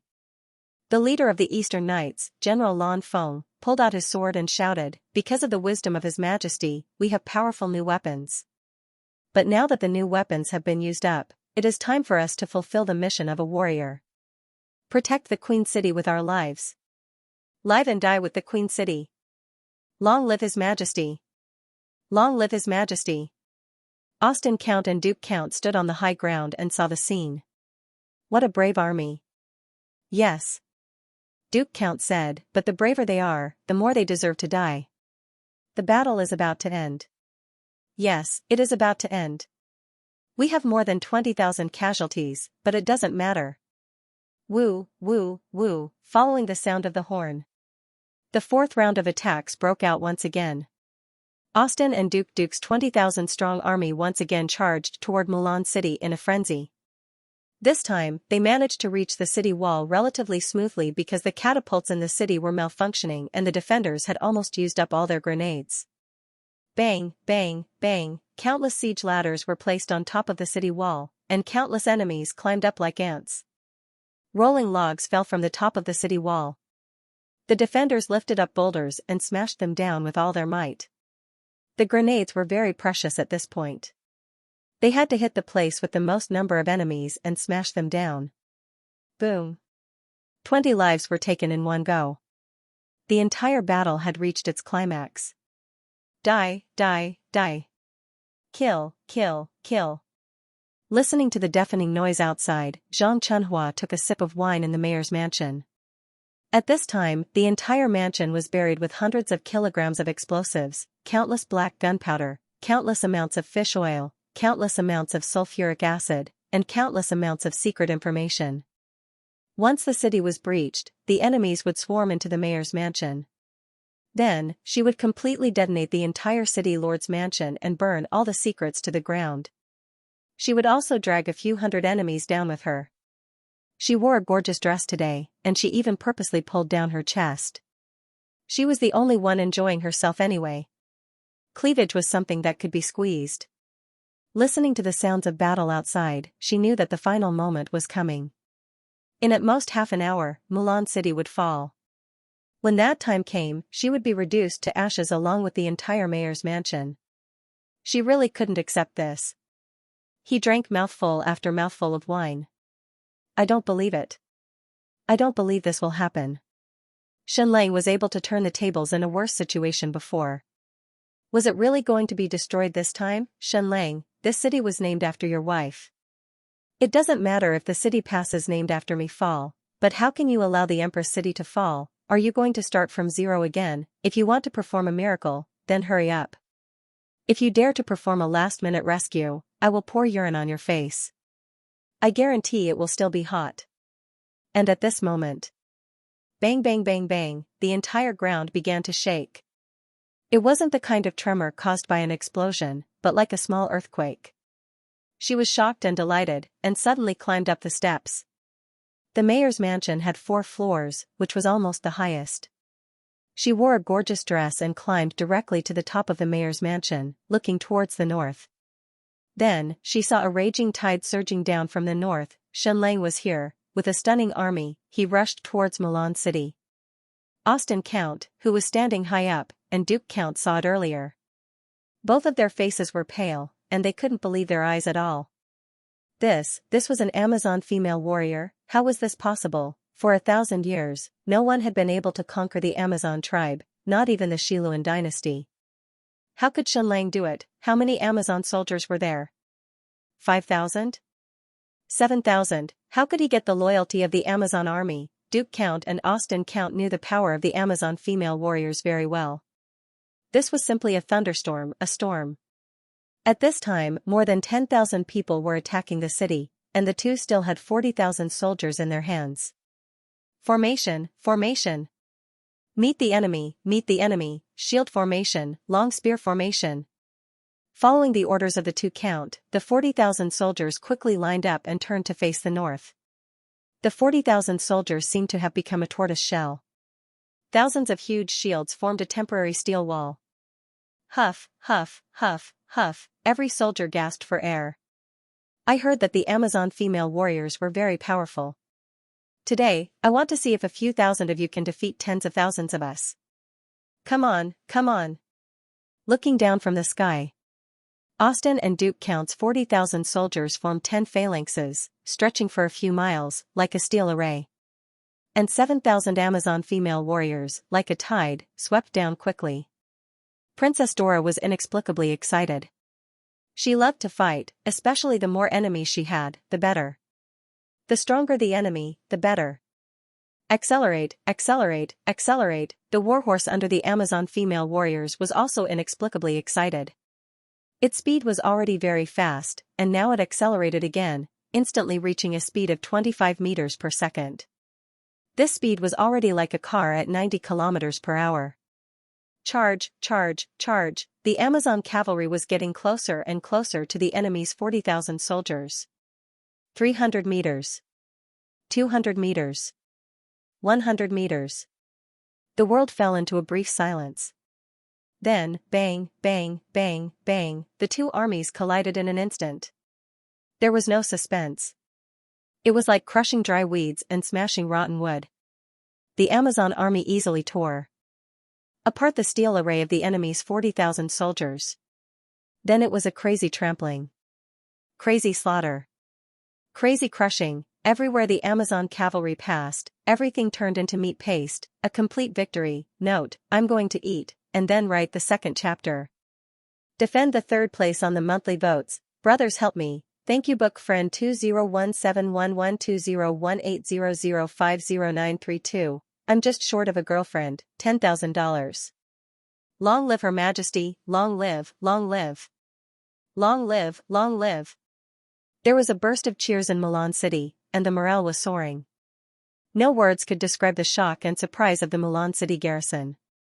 Their Majesty had actually returned, performed a miracle, and saved the entire Queen City. Then, their blood boiling, they fought even more crazily. At the same time, no words could describe the despair in the hearts of Austin and Duke Count's army. This really didn't seem like a battle, but a complete massacre. They had never seen an army like this. The other cavalry units had one man riding two horses, but the Amazon army in front of them had two men riding one horse. However, the size of these warhorses was far more than 3 times that of normal warhorses, so the total tonnage of these 4,000 warhorses was actually more than 10,000 cavalrymen. Looking down from the sky, the area of the two armies spread out was exactly the same. The color of the Debus army was dark, and the Amazon army was white. One side was like a reef, and the other side was like a huge white wave. Then, only white waves could be seen continuously drowning and drowning. The Amazon army kept charging, and kept trampling. Any enemy in front of them had their bones broken, and they were trampled alive under the hooves of the horses, turning into meat paste. This battlefield was not like a cavalry charge, but more like a tank army crushing. The Amazon female warriors on horseback did not even need to wave their swords. The two of them held their big swords horizontally on the left and right, and directly plowed through, beheading everything in their path. Charge, charge, charge. There was no need to care about anything, just keep charging forward. This was how cavalry fought infantry, constantly colliding. However, most of the cavalry's momentum would dissipate, and then they would be blocked by the infantry formation, beginning to fall into a tangled battle. The Amazon cavalry, on the other hand, was completely different. They just kept charging and charging. They directly charged from the beginning to the end, and in just a few minutes, they had completely penetrated the enemy's formation of 40,000 infantry. Then they looked back. Just now, the neat and tidy infantry formation was like a wheat field that had been swept away by a storm, and all of them fell to the ground. Austin Count and Duke Count had cavalry, adding up to about 4,000 or 5,000. From the beginning to the end, this cavalry did not participate in the battle. Sieges were not suitable for cavalry to fight. This cavalry was purely to chase after the fleeing Easterners. Moreover, there were explosions everywhere on the battlefield, and the warhorses would be startled, so the cavalry was stationed a few miles away. When the Amazon army began to charge, Austin and Count Duke still had hope in their hearts. After all, their army was several times the enemy's. However, the moment the two armies collided, the two Count knew that the situation was hopeless. The originally sturdy defensive line of the 40,000-strong army was torn apart like paper. No words could describe the shock and despair in their hearts. They knew that the Amazon army would be very powerful, but they did not expect it to be this powerful. The two Count looked at each other and immediately rode away, abandoning the battlefield. This was not because they were cowardly and afraid of death. On the contrary, it was a wise move. This was a race war. The two Count must not be captured. Otherwise, they would never have a chance to rise again. The battle for Mulan City was hopeless. They had to escape back to Beijing City as soon as possible, gather more troops, and prepare for a bigger battle. General Kuei Ning, leave 5,000 soldiers behind and continue to clean up the battlefield. I will go after the enemy. Princess Duola shouted. Then, she lifted Xianxia up from behind her and threw him towards General Kuei Ning at the side. Scumbag king, you have taken enough advantage of me along the way. Xianxia flew out like he was riding on a cloud. Just as he was about to fall to the ground, another hand quickly grabbed him and placed him in front of her. This was General Kuei Ning? General Kuei Ning's sister? Xianxia felt that it was a great pity. The feeling of riding together with Princess Dola was simply too beautiful. Now, he was actually going to have to part with her silver hair and body that was as white as snow. He turned again and looked at General Kuei Ning. Xianxia was not disappointed again. What a young general. She actually had purple pupils and white skin, but her facial features were somewhat like an oriental beauty. She also had two super long legs. Noticing Xianxia's gaze, this young General Kuei Ning blushed and shifted his gaze to the side. She was actually a little shy. How old was she? Maybe only in her 20s. Amazonian female warriors were usually bold and straightforward. It was rare to see such a delicate and shy one. She was really too young. Was she even 22? She had become an Amazonian general at such a young age. Was she another martial arts genius? Swoosh swoosh swoosh. However, in the next second, Xianxia retracted his opinion. She was not shy at all. This was because he had seen with his own eyes that General Kuei Ning had split more than 10 enemies in half. She could have beheaded them, but she did not. She had to split each enemy in half, and she was particular about symmetry. Was this also a form of obsessive-compulsive disorder? Was she a Virgo? The young General Kuei Ning led 5,000 warriors and killed all the enemies on the battlefield in a frenzy. In the previous charge, more than half of the enemy's 40,000 soldiers were killed or injured. However, with the 10,000 soldiers attacking the city, there were still 30,000 left. However, when Austin Count and Duke Count all escaped, these 30,000 people immediately collapsed. They gave up the battle and fled in all directions. Xianxia once again saw the true nature of the Amazonian female warriors. For others, killing was a negative thing. But for the Amazonian female warriors, it was completely an instinct. Xianxia did not order to capture them, so they kept chasing and killing. Especially the shy General Kuei Ning behind him. Xianxia could feel her heart beating faster and enter a state of excitement. He counted. This General Kuei Ning had killed more than 100 people, and she was still enthusiastically chasing and killing any enemy in her sight. The enemy's remnants were like rats all over their bodies, frantically fleeing in all directions. However, this was a peninsula, surrounded by the sea, and 2 legs could not outrun 4 legs. Their 2 legs could not escape the 2 legs of the Amazonian female warriors. It was only a matter of time before they were all killed. Therefore, the battle was over the moment the Amazonian army began to charge. After killing for a while, the shy General Kuei Ning asked, "My lord, do you want to keep the captives?" Xianxia said, "General, don't you think it's a little too late for you to ask this question now? You're only asking when you're about to kill them all? I won't stay any longer." Xianxia sighed. He was not a bloodthirsty person, but this was a war between races. It was too difficult for an Easterner like him to gain a foothold here. Unless he found his sister, Princess Helen, no white person would be loyal to him. The people of the Xiluan dynasty were arrogant. Yes. General Kuei Ning was ecstatic and even more excited to chase and kill the enemy. Count Austin and Count Duke fled back to their cavalry camp as fast as they could. Retreat, retreat, to the sea. Send a signal for the fleet to meet us at the first beach immediately. The two count mounted their horses and ran towards the beach under the protection of more than 4,000 cavalry. They were great nobles and could not be captured.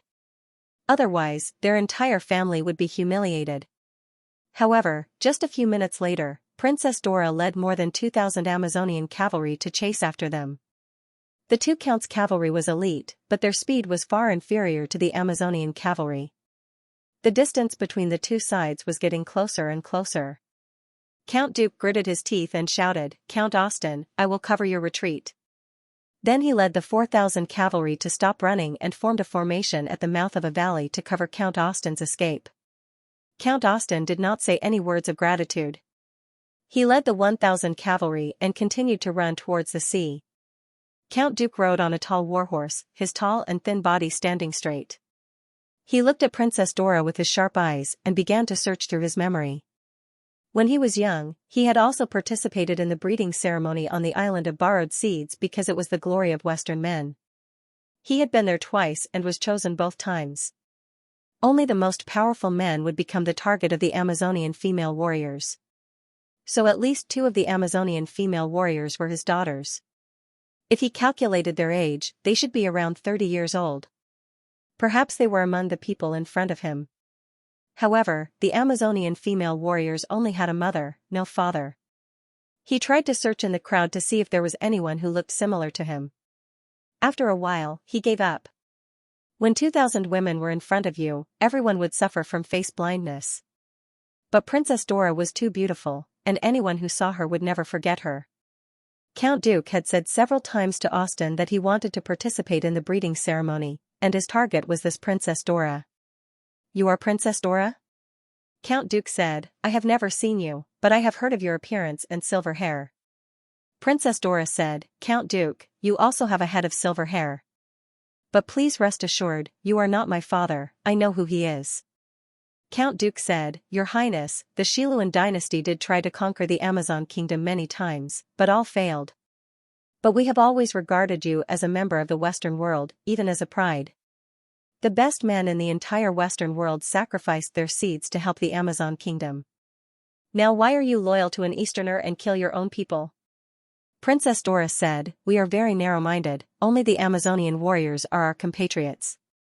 In our eyes, the Xiluan people, the Orientals, and the Vikings are all the same. As for why we are loyal to an Easterner? I think I have no obligation to tell you." Count Duke said, "I heard that the Amazonian warriors pay attention to honor.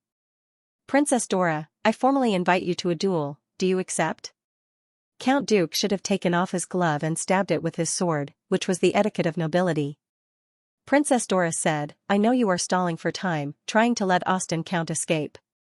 And your 4,000 cavalry is no match for our 2,000, so we can only pin our hopes on your personal strength." Count Duke said, "Then do you accept?" "Yes." Princess Dora said. Count Duke nodded, then closed his eyes and entered another spiritual realm. When he opened his eyes again, he had thrown away all distracting thoughts. "Kill." Count Duke suddenly pulled out his sword, urged his horse, and sprinted towards Princess Dora. One-on-one duel. Princess Dora calmly dismounted from her horse. Because her warhorse was faster and bigger, it seemed unfair. She strode towards the center with her long legs, then stood there without moving. Count Duke's eyes narrowed. Was this Amazon princess this arrogant? Dismounted, charge, charge, charge. Count Duke's horse was getting faster and faster, reaching a maximum speed of 21 meters per second. "Kill!" Duke let out a loud roar and charged at the peerlessly beautiful Princess Dora, the greatsword in his hand slashing at her slender neck. Princess Dora remained motionless, allowing the warhorse to charge at her. When the distance was less than a meter.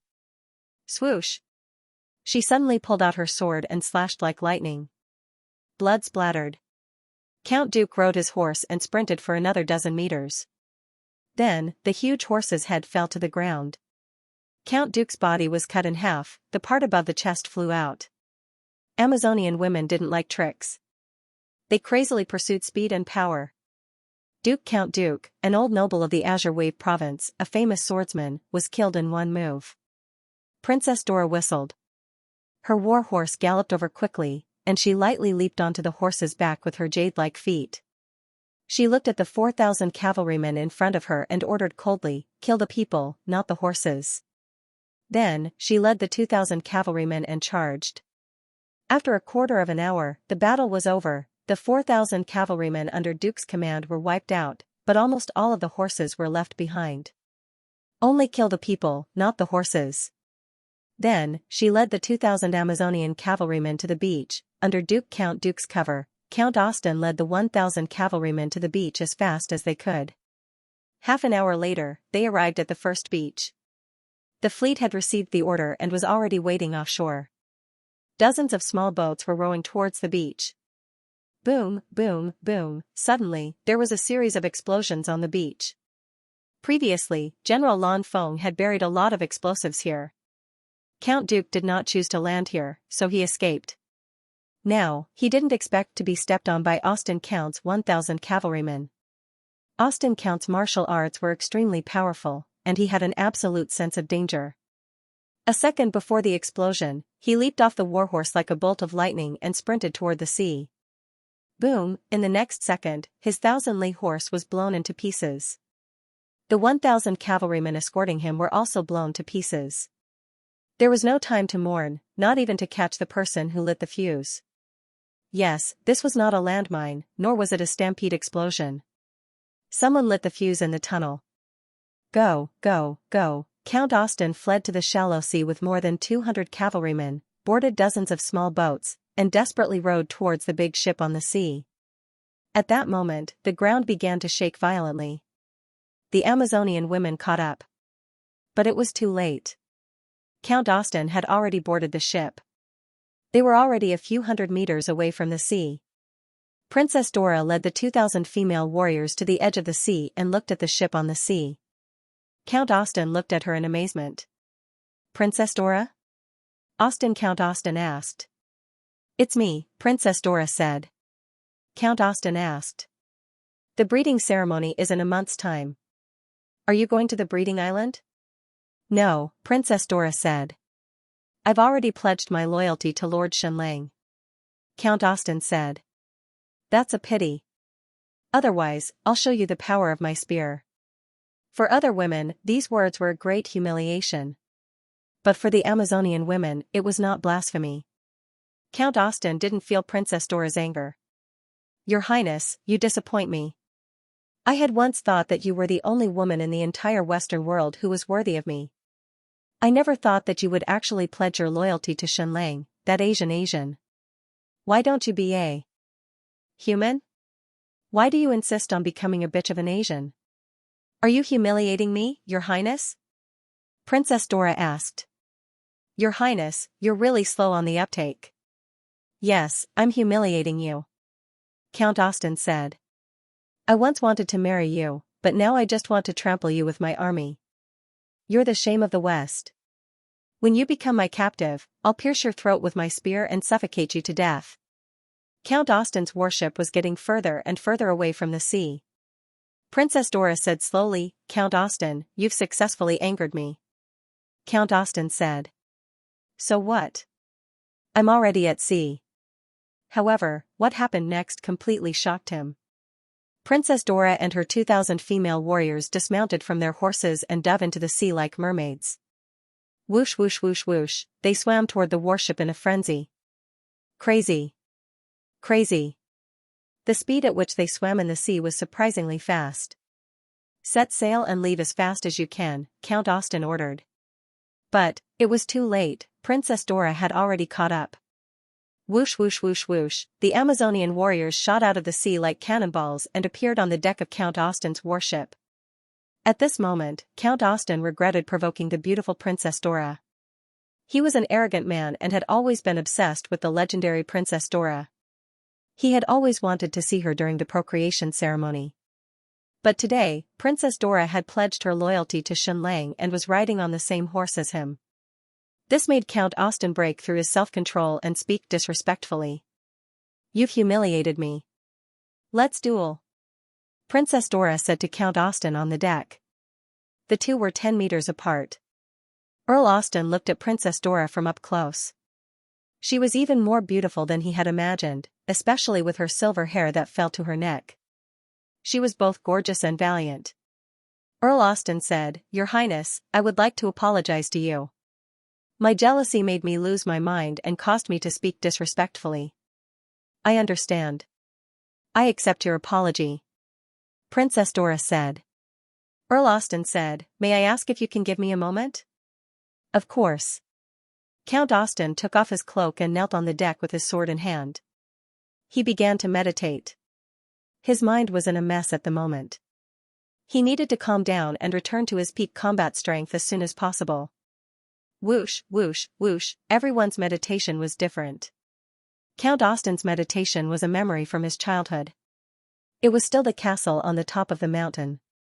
He lay in his mother's arms and looked up at the starry sky. "Mother, what are the stars in the sky?"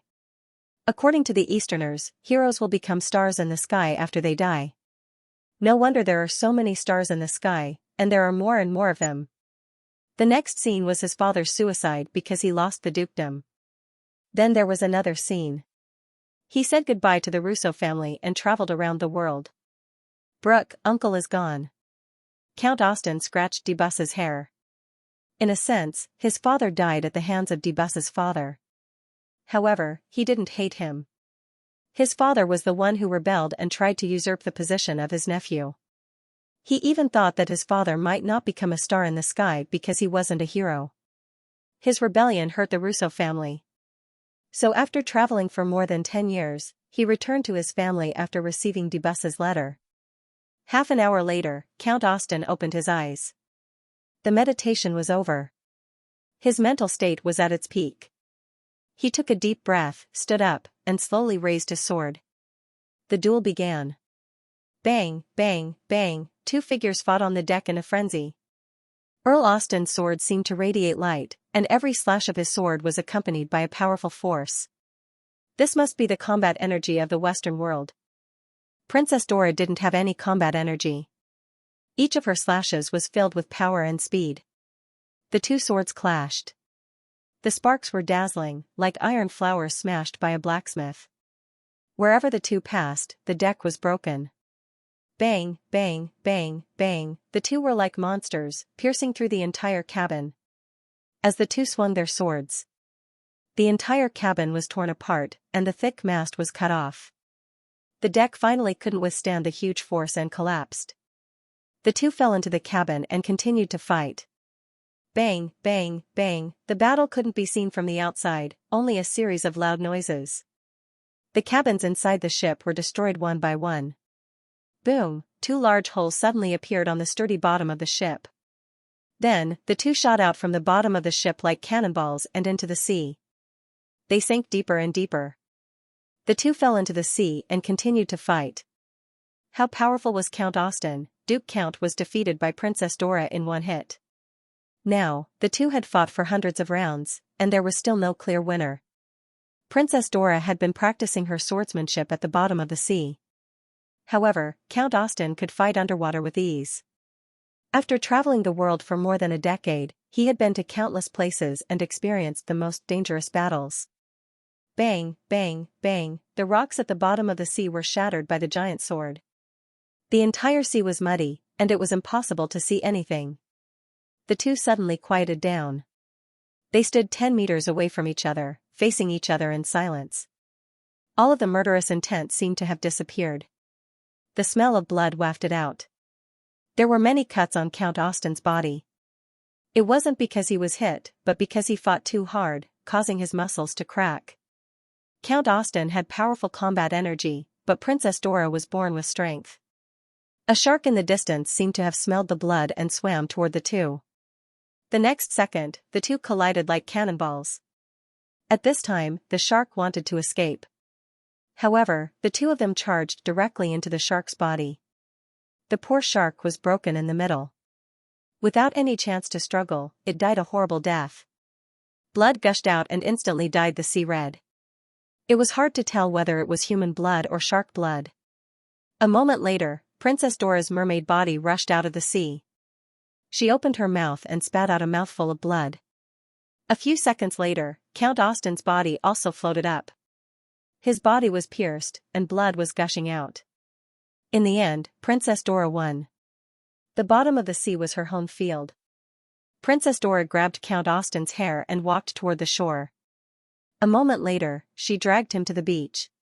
"Your Highness, you can't bear to kill me, can you?" Austin smiled. Then, he coughed violently. Blood gushed out from the corner of his mouth. Princess Dora said calmly, "Sir Austin, you think too much. You are the commander of the enemy. Without the king's order, I can't kill you. But you have been captured." In the evening, the sun was setting. The battle was completely over. The shy General Kuei Ning's pursuit had ended. She led 5,000 people and killed all the fleeing enemies. At this point, the 100,000 soldiers sent by Debus to attack Mulan City were completely annihilated. The enemy commander, Count Austin, had become a prisoner. A delicate and beautiful woman knelt in front of Xianxia. She was Austin's Vulcan high priest. "Let me guess how old you are." Xianxia said, 32 years old? The Vulcan high priest was stunned because Xianxia's guess was too accurate. But she looked much younger than her actual age. Xianxia said, "I basically didn't kill the warriors of the Vulcan church." The Vulcan high priest remained silent. She did not beg for mercy, nor did she say any threatening words. "Next, I need to trouble you with one thing." Xianxia said, "First, please convey my goodwill to the Vulcan high priest. Second, I have some gifts for Duke Debus. I entrust you to bring them to her." "Aren't you going to ask what the gifts are?" The Vulcan high priest remained silent. Xianxia held her hand and walked out of the balcony. Then, the Vulcan high priest finally saw what Xianxia wanted to give to Duke Debus. Heads, tens of thousands of heads. Dozens of carriages were piled up. It was a bone-chilling scene. "I'm very sorry. We are still in a state of lockdown. We can't go into the sea. But I'm very eager for these tens of thousands of heads to appear on the dock of Beijing City, so that everyone in the city can see them clearly. So, can I trouble you to bring these heads back, Your Excellency? By the way, tell Duke Debus that one night as husband and wife means 100 days of love. I'll be leading an army to attack Beijing City soon. I hope she can eat and sleep well, nourish herself well, and wait for my arrival. I need a lowly sex slave, and she's not a bad choice. Note, I hope I can sleep a few more hours today. Brothers with monthly votes, vote for me. The pastries won't let you down. Your Majesty, we're going bankrupt." This was the first thing Zhang Chunhua said when she saw Xianxia. "I know." Xianxia had been thinking about this problem along the way. Originally, the food in Mulan City was enough to last them for a month and a half, but now it could not even last 10 days. There was no other reason. The Amazonian women could eat too much. On average, each person ate at least 5 pounds of meat and 5 pounds of fish every day. Now that they had followed Xianxia, of course they had to change their diet. They had to eat potatoes, rice, and wheat, but even so, all the food they had now was not enough to last them for 10 days. The Amazonian women were extremely powerful, but their appetite was also 10 times that of ordinary people. "Is our fishing net done?" Xianxia asked. "It's done, but we don't have control of the sea. The Bloody Baron's fleet is still blockading us." Zhang Chunhua said, "Not only the Bloody Baron, but all the pirates in this area and Debus's fleet are also blockading us." Xianxia could not help but frown. This was a peninsula. It was a terrible thing to not have control of the sea. "Skeleton's fleet, where are you? When are you coming back?" Now that the Amazonian army had pledged their loyalty, as long as they got the Skeleton's fleet, Xianxia's army in the west would be complete. Next, as long as they mass-produced cannons and built a powerful cannon fleet, they could fight their way back to the east. However, now that Austin's count had been defeated, he believed that Debus and the Bloody Baron's fleet would not dare to get too close to the Jade Tide Peninsula, because the Amazonian women were a bunch of lunatics. If they were really angered, they would swim over and kill you directly. Let the slaves go fishing. Xianxia ordered, don't go far, just catch them with fishing nets near the sea. Even if they risked being attacked, they had to catch fish. Otherwise, they would really run out of food. The Amazonian women left their homes to fight for you, they could not let them go hungry. The most important thing is to take down Beijing City immediately. Xianxia said, there are countless grains, meat, blacksmiths, workshops, and 2 shipyards in Beijing City. Of course, Xianxia understood this. Mulan City was just a base of operations. It couldn't be a long-term plan. Only by taking over Beijing City would his foundation be able to advance by leaps and bounds. However, Xianxia was from the east. Even if he managed to take over Beijing City, the problem had just begun. Do you think the white people in Beijing City will be loyal to me? Xianxia asked. Xianxia said, impossible. Xianxia asked, then will the Quita tribe in Beijing City be loyal to me? Xianxia said, that's also impossible. Xianxia asked, what about the slaves in Beijing City? If I use the banner of the Witch Empire, will they be loyal to me? Xianxia said, that's possible, but slaves are all trash, they're of little use to us. What we need are blacksmiths and shipbuilders. Her words were harsh, but they were absolutely correct. Xianxia said, scum of a majesty, you're not Cho Yao or Queen Medusa. We're all people who won't do anything without benefits. Are you interested in freeing the slaves? Xianxia shook his head and said, not at all. I only want grains and meat to feed my army.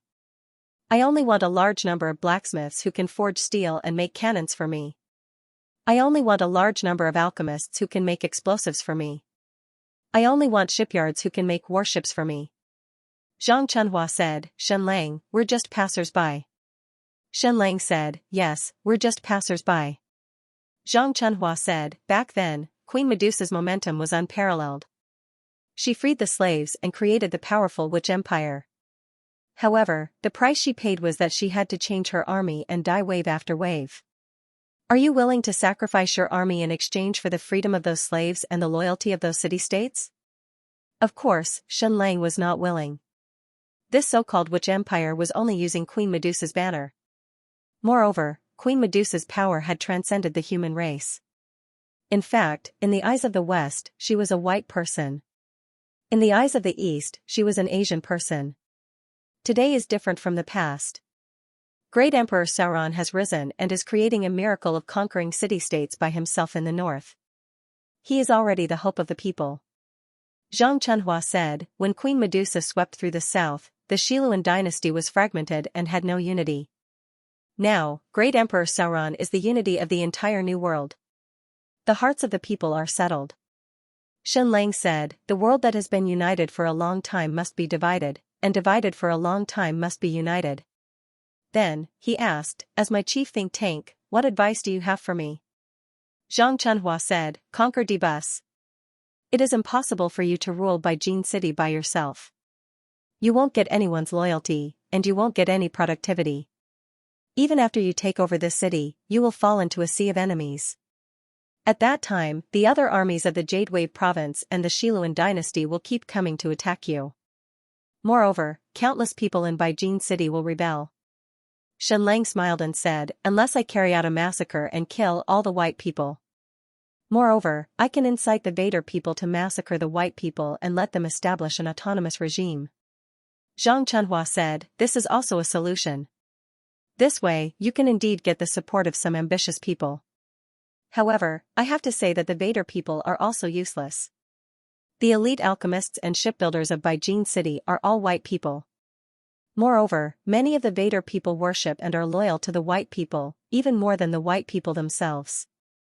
Xianxia said, fuck, where the hell did that Princess Helen go?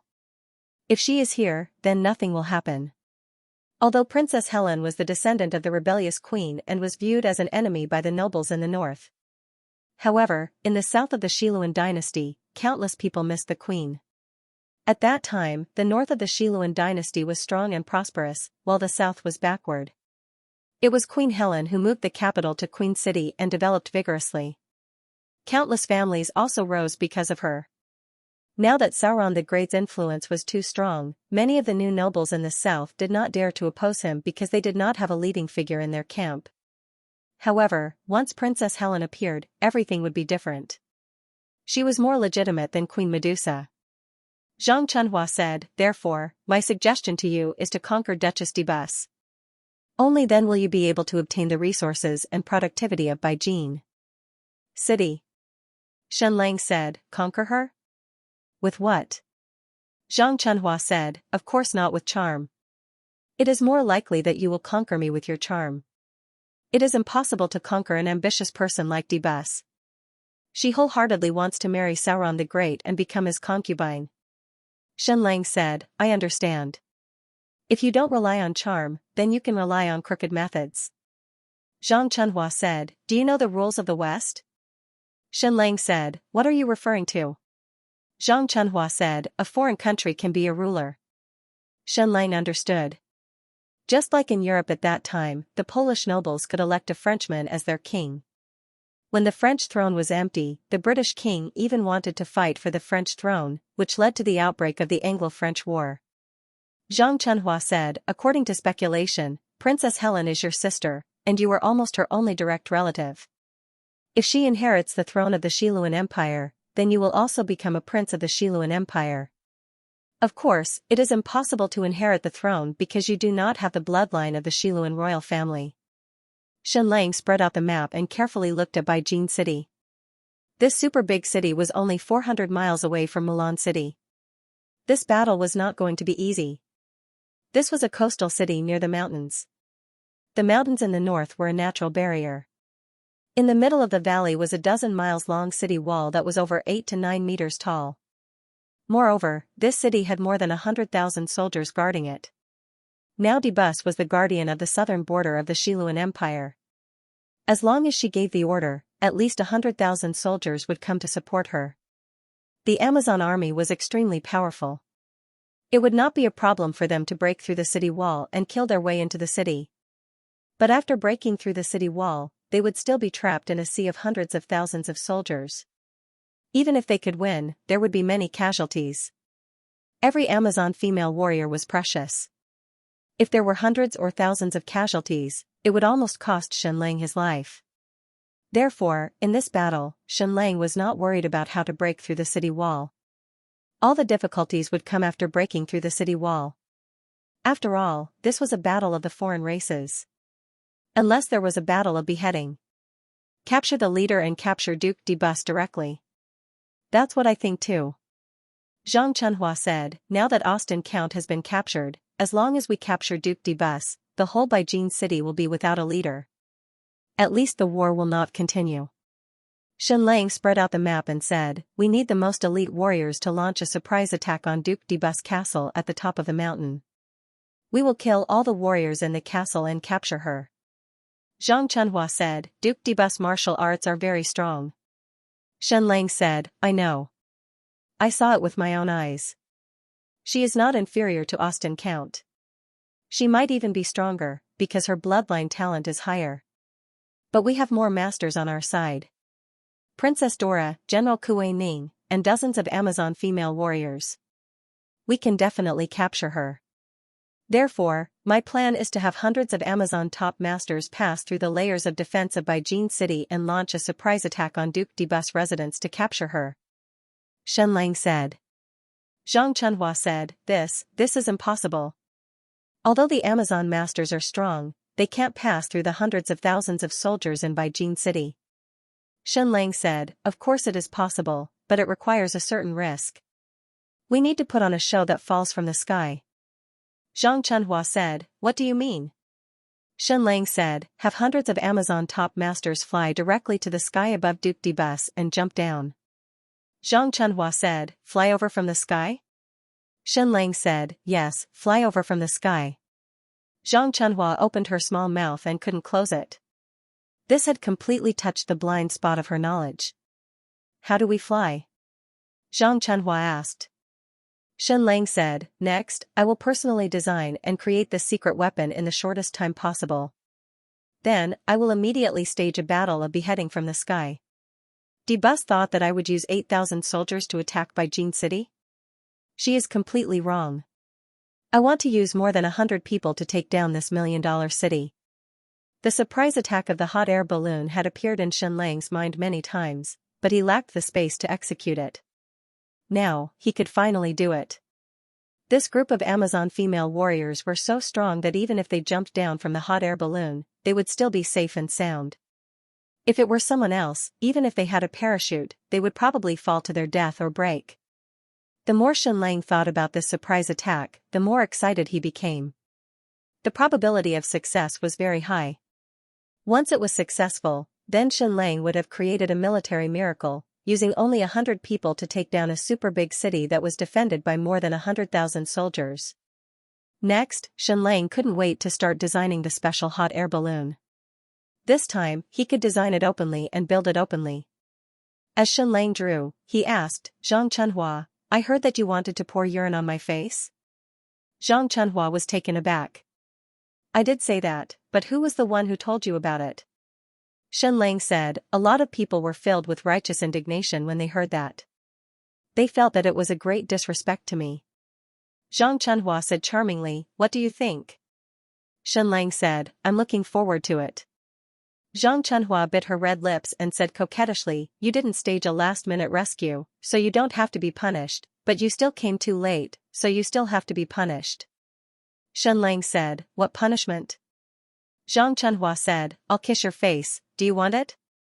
Shenlang said, "Yes." Ba, ba, ba. Then Zhang Chunhua, the vixen, really approached Shenlang's face with her red lips and kissed him. Then, she sat directly on Shenlang's lap, held his face, and kissed him. After kissing for a few minutes, Zhang Chunhua asked, "Scum, when are you going to marry me?" Shenlang said, "Back to the east." Zhang Chunhua said, "Actually, it's okay to sleep first and then marry. We're all people of the pugilistic world, so we don't care about trifles." Shenlang kissed her lips and said softly, "The rooms here are not gorgeous enough, that's why they're simple. After we take down Deborah's castle, I'll choose the most gorgeous room and the softest bed, okay?" "Okay, okay." Zhang Chunhua kissed him again and said tremblingly, "But don't get pregnant first. I'm not Xiao Yaoer, my body isn't strong enough to give birth at sea, so I'll go back to the east to give birth." "Right, scum, if you marry me, where do I rank?" Shenlang said, "Third?" Zhang Chunhua sighed and said, "Sigh, that's fine. I'm not as noble as Ning Yen, but she's married in name. Whether it's my body or reputation, I'm pure and flawless, so I think I can be on par with her. Scum, it's great that you're the son of Jiangli. It's not shameful for me to marry you as a concubine. I, Zhang Chunhua, have brought honor to my ancestors." At the huge dining table, Shenlang was hosting a banquet for his generals, mainly Princess Dola and dozens of female generals. The table was densely packed with all kinds of dishes and snacks, more than dozens of them. Princess Dola suddenly didn't know where to start. In the Amazon kingdom, they ate 3 kinds of food every day: beef, fish, and wheat cakes. And now on the table, there were 5 kinds of cakes, and there was also ice cream. There were 5 dishes of beef, caviar, vegetable salad, and so on. There were even 4 or 5 kinds of wine. Previously, Zhang Chunhua had said that Shenlang was too extravagant, spending money on so many things to enjoy. She didn't expect him to use it to entertain the Amazons. "Princess Dola, sisters, first of all, our beef is definitely not as delicious as the Amazons, but since you're here, I can't let you suffer. Try it." Princess Dola picked up a piece of chocolate cake, about the size of a palm, and a spoon. Was she going to eat it spoonful by spoonful? After hesitating for a moment, Princess Dola stuffed the entire cake into her mouth. Then, her beautiful eyes brimmed with the color of happiness, and her beautiful face instantly lit up. It was really delicious. Then, she picked up a small bowl of ice cream and poured it directly into her mouth. Too delicious. Although the food that the Amazons ate before was delicious, it was really monotonous, with only a few kinds. Moreover, eating was completely for them to replenish their energy, but now it became a kind of enjoyment.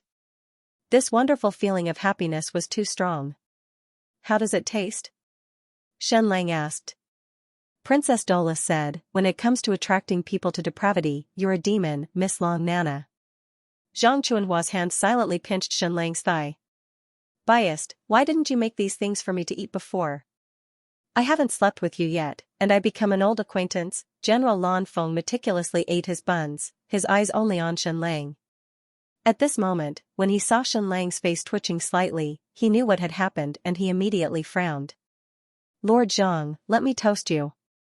Lan Feng raised his glass. Zhang Chunhua quickly let go and raised her glass to drink with General Lan Feng. Then, General Lan Feng wanted to admonish her. Although this was overseas, the etiquette of a ruler and his subjects still had to be clearly distinguished. Lord Zhang Chunhua was a little too much, especially when she said she would pour her urine on His Majesty's face. If there was a court here, he would publicly impeach her. General Lan Feng, you've worked hard. Zhang Chunhua smiled sweetly, then scooped a spoonful of ice cream and fed it to Shenlang. Then, in front of everyone, she pouted her lips and kissed Shenlang's face. Everyone present felt that this scene was normal and turned a blind eye. This was how the Western world behaved in public. General Lan Feng was stunned, his face twitching. How could this be, how could this be, but from today onwards, he could not publicly impeach Zhang Chunhua. Originally, they were all subjects, but now she was going to become one of the mistresses. But General Lan Feng still decided to find a chance in private to persuade Zhang Chunhua with Meng Luolan, Black Pearl, and the other women. The necessary etiquette still had to be followed, even if this was an overseas government in exile. By Jin City, the incomparably beautiful Duchess de Bus was fighting in the Colosseum. This time, it was a real battle. The ferocious tiger from before was not only her training partner, but also her pet, so she could not bear to kill it. But this time, she had to face more than 10 giant wolves. She was still dressed very skimpily. Her legs, arms, and even her waist were exposed. With a head of fiery red long hair, she was as beautiful as fire. She took a deep breath, then put on her helmet. Release. Following the order, a few cages were opened at the same time. More than 10 giant wolves rushed out like lightning, pouncing towards Duchess de Bus. These giant wolves had not been tamed, and they were only half full. They were full of power, but extremely fierce. Oh whoa, these 10 giant wolves knew how to surround her. They formed an encirclement, then took turns to pounce from the front, back, left, and right. They were fast, agile, and powerful. Every wolf was like a small calf. No one dared to look directly at this scene. Even a martial arts expert would die in such a dangerous situation. De Bus suddenly leaped into the air, her entire body rising a few meters into the air. More than 10 giant wolves missed. Then, her body fell from the sky. Swoosh swoosh swoosh swoosh swoosh, De Bus's sword was like lightning. In a short moment, more than 10 giant wolves were killed.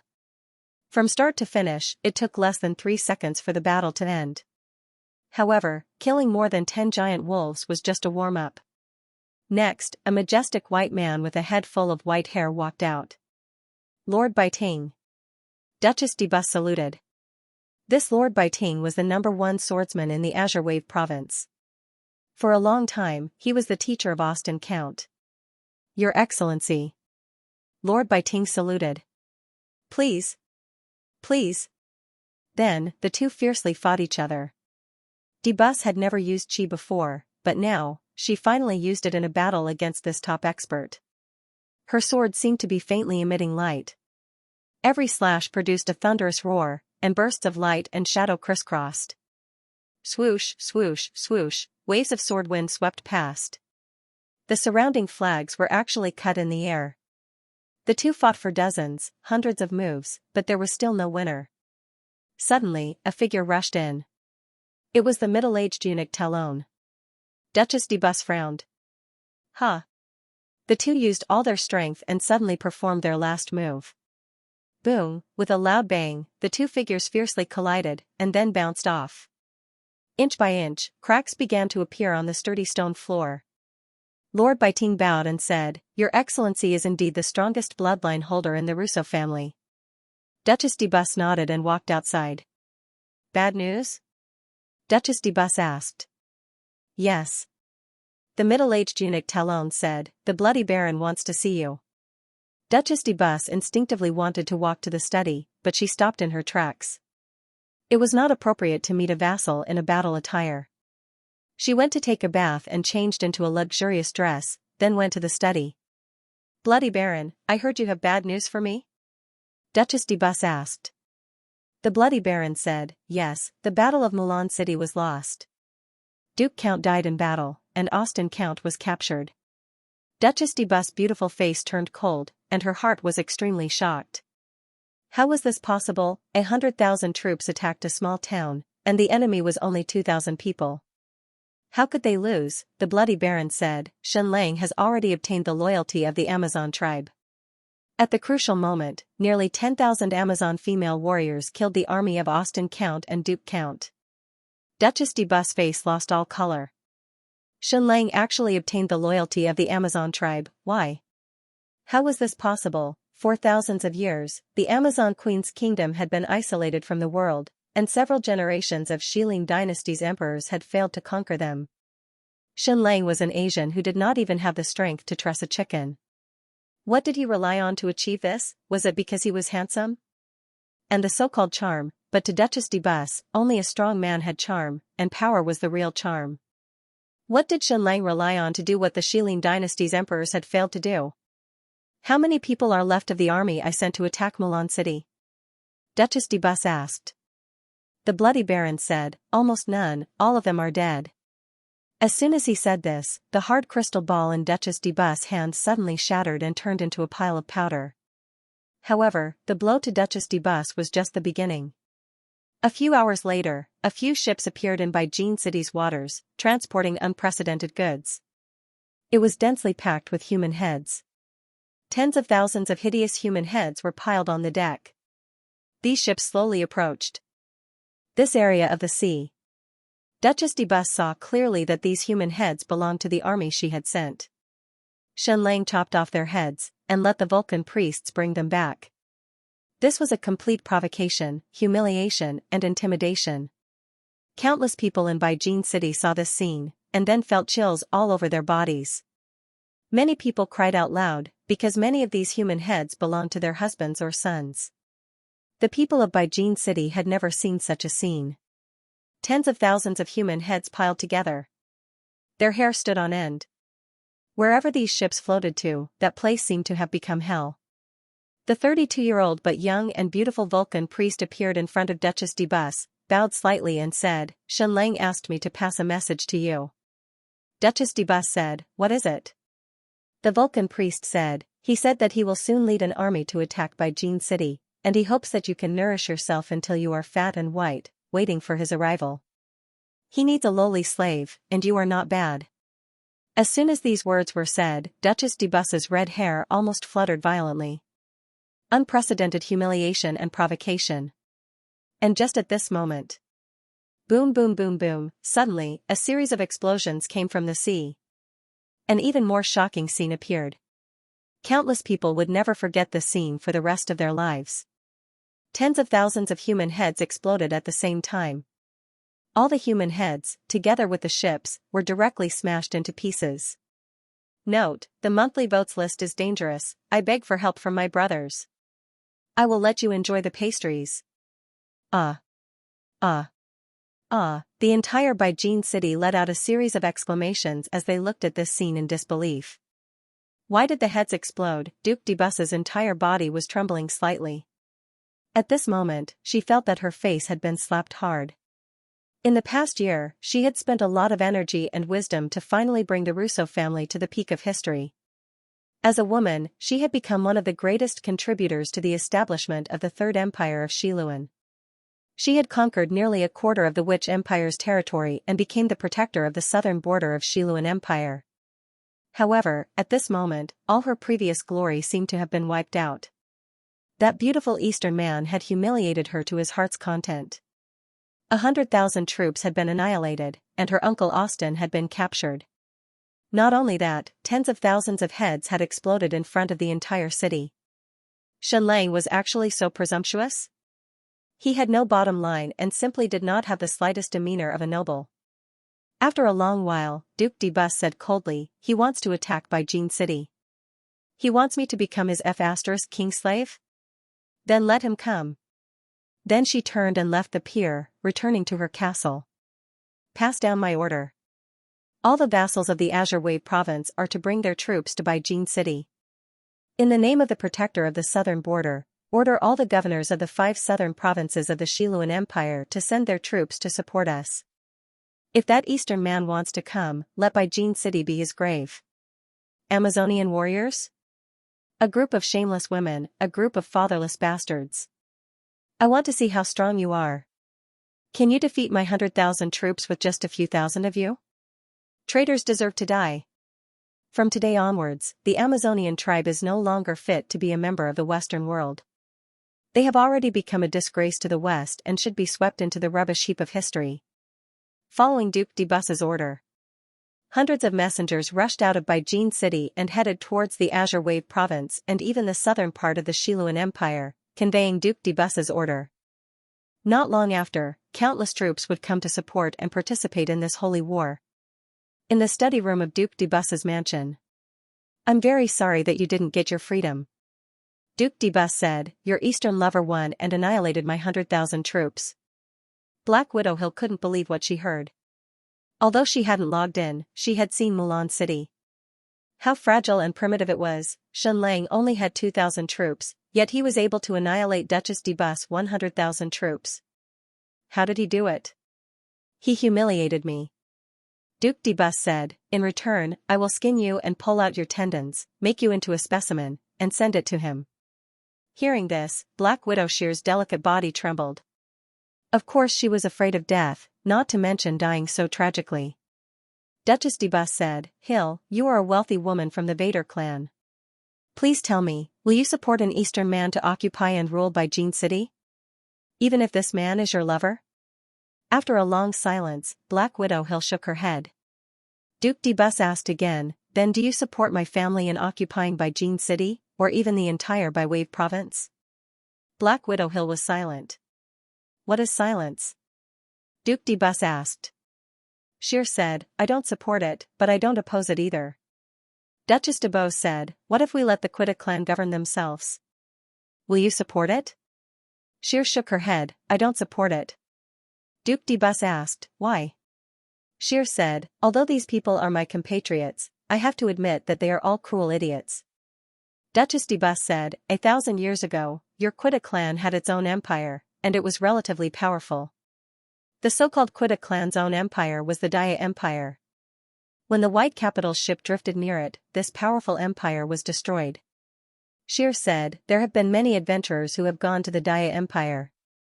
It is indeed an empire, but it is also a group of barbaric beasts. Duchess de Bus said, that's strange. You don't want Beijing City to be ruled by us, the Westerners, and even less by the Easterner Xianxia. You don't even want to rule it yourself. So who do you want to be the master of this land? Shear was silent for a moment. Duchess de Bus said, speak, or you won't need to speak for the rest of your life. Black Widow Hill said, I hope that a monarch like Empress Helen will be the master of this land. Duchess de Bus sneered, a rebellious empress who promotes racial equality? How childish, how absurd. It was her foolish actions that led to the destruction of the Second Empire of Xiluan, and the division of the empire between the north and the south. Of course, you have spoken your mind. This is not wrong, even if your mind does not conform to my will. Duchess de Bus said, one last question. Your Easterner claimed to be attacking Beijing City. When I capture him, I will use the Easterner's punishment to execute him. Car splitting. When she said these 2 words, Duchess de Bus's heart was filled with boundless murderous intent and anger. She had never hated a person so much before. Of course, there was a punishment more cruel than car splitting, and that was death by 1,000 cuts. But in Duchess de Bus's opinion, death by 1,000 cuts was too slow. Car splitting was not only cruel, but it could also kill in an instant. It was full of absolute impact. Then when I car splitting your Easterner, are you willing to die with him? Duchess de Bus asked. Black Widow Hill thought seriously for a moment, then shook her head and said, no. Duchess de Bus nodded her head and said, I understand. Someone, bring this Lady Hill to the water dungeon. Duchess de Bus ordered, isn't Xianlang coming to attack by Jin City? I hope he can come in time. Otherwise, this Quidditch clan lover of his will die. A woman can't last more than a few days in the water dungeon. The water dungeon was indeed a cruel punishment. Even people with stronger martial arts would be in excruciating pain after being immersed in the water dungeon, and they would die soon. After Black Widow Hill was taken away, Duchess de Bus took a deep breath and entered a gorgeous room. She sat in front of a brand new organ and began to play. She could not stop practicing the instrument, because she was playing it for Sauron the Great. When she appeared in front of Sauron the Great, not only did she have to be stunning, but she also had to dominate the audience with her skills, leaving an indelible impression on the other party. She played the instrument without any emotion, releasing the emotions in her heart over and over again. She did not know why, but her skills seemed to have improved tremendously today. Could it be that anger could improve a person's artistic level? It was no wonder that artists were always angry. There was strength in numbers. The first hot air balloon had been built. This hot air balloon was much larger than the one Xianlang had made before, because it had to carry at least a dozen people into the air. In order to avoid the line of sight of de Bus's fleet, this hot air balloon flight experiment was carried out a few dozen kilometers north of Mulan City. This place was more than a few dozen kilometers away from the sea, and in the gloomy weather, the visibility was not more than a few kilometers. Ignite! Following Xianlang's order, the huge hot air balloon began to swell. This heating process was very long, and after more than an hour, the hot air balloon had expanded to its limit. It's flying, it's flying! The hearts of everyone present instantly became excited. Of course, at this time, the hot air balloon with the large basket was only floating in the air and did not really fly, because there were still ropes below that were nailed to the ground. Xianlang was the first to step into the hot air balloon basket. Lan Feng immediately advised, "My lord, let me do it. You have a precious body." Xianlang smiled and said, "I rode this thing and was dragged by a tornado for more than 10,000 kilometers to the Western world." Lan Feng said excitedly, "This is even more proof that my lord is the son of heaven. Even the heavens sent a tornado to help you. How can a golden unicorn stay in a pond? It will become a dragon in the face of wind and rain." In the face of this group of fanatical fans, Xianlang did not want to speak. Zhang Chunhua also wanted to board the basket with little interest, but was refused by Xianlang. This was training, not fun, so the first batch of people to ride the hot air balloon had to be the strongest of the Amazonian women warriors. Remove the ropes. At Xianlang's order, several ropes nailed to the ground were removed, and the hot air balloon quickly rose into the air. The crowd below burst into cheers. Lan Feng and the others were even excited. His Majesty was really amazing. People could actually fly into the air, creating an unprecedented miracle. This was something that even His Majesty Jiangli could not do. My lord is really the son of heaven. Otherwise, how could he go to heaven? The hot air balloon flew higher and higher, rising directly to an altitude of more than 2,000 meters. It could not go any higher, or the ropes would not be so long. For this flight, there was still a rope under the basket to prevent it from flying too far and falling directly into the sea. If that happened, encountering de Bus's fleet would be a small matter, but if this secret weapon was discovered and the information leaked, it would be a big matter. Xianlang's territory was still too small. He could not even carry out a hot air balloon experiment. However, Princess Dola and the others were already very excited. Xianlang could even see goosebumps appearing on her skin. The Amazonian women warriors were very strong, and could even walk on walls, but they had never flown into the sky. Everyone had the dream of flying, and the stronger the person, the more it was so. "Xianlang, do you know what I want to do now?" Princess Dola asked. "So excited that you want to kiss me and sleep with me," Xianlang said in his heart, but he said, "I want to jump down from here." Princess Dola said in astonishment, "How do you know?" That was indeed what she thought. To be precise, almost everyone thought the same when they were high up in the sky. Every time they were high up in the sky, they would have the illusion that they had wings, and that if they jumped down, they might just fly. Xianlang said, "Will you fall to your death if you jump down from such a high place?" "Yes," Princess Dola said. Xianxia said, "Next, I will give you a chance to fulfill this dream. Jump down from a height of several thousand meters." Princess Dola was so excited that she trembled. "I'll wait and see." Long Nana, we were originally very sad to leave the Amazon, but there was no other way. We Amazons must repay kindness. Princess Dola continued, "But I'm already starting to get excited. I'm full of anticipation for the coming days." Her Majesty is right. Your arrival might be the will of the heavens. We Amazons not only need to fight, but we also need to take risks. Xianxia said, "Princess Dola, I have a plan." Princess Dola said, "Speak." Xianxia said, "I want you to take 100 people and fly to the sky above Duchess Deborah's residence in a hot air balloon. Then, jump down from a height of 1,000 meters and launch a surprise attack on the residence. Kill everyone inside and completely capture Deborah." Hearing this, Princess Dola's beautiful eyes widened. She looked at Xianxia in disbelief. Was this a genius? Or a madman? Even the Amazons wouldn't dare to think of such a bold plan. It was too crazy. "Are you willing to do it?" Xianxia asked. Princess Dola said seriously, "If you don't let me carry out this plan, I'll throw you down from here." She felt her whole body and her blood boiling. This plan was too exciting. It was practically tailor-made for them. Once it succeeded, it would be a military miracle that had never been seen in 1,000 years. 100 or so people had conquered a huge city. It was too grand, too magnificent. Even the powerful Amazon warriors had never created such a history. Even if they were to die for it, even if they failed, it was still worth a try. Hurry up. "I can't wait any longer," Princess Dola said. "After we go down, I'll start selecting people." Seeing how excited Princess Dola was, Xianxia couldn't help but ask, "Dola, if you hadn't left the Amazon tribe, would you have gone to this reproduction ceremony?" "No, I'm a celibate person," Princess Dola said. "Sigh, what a pity. What a waste." It was not long before the reproduction ceremony in the Amazon kingdom.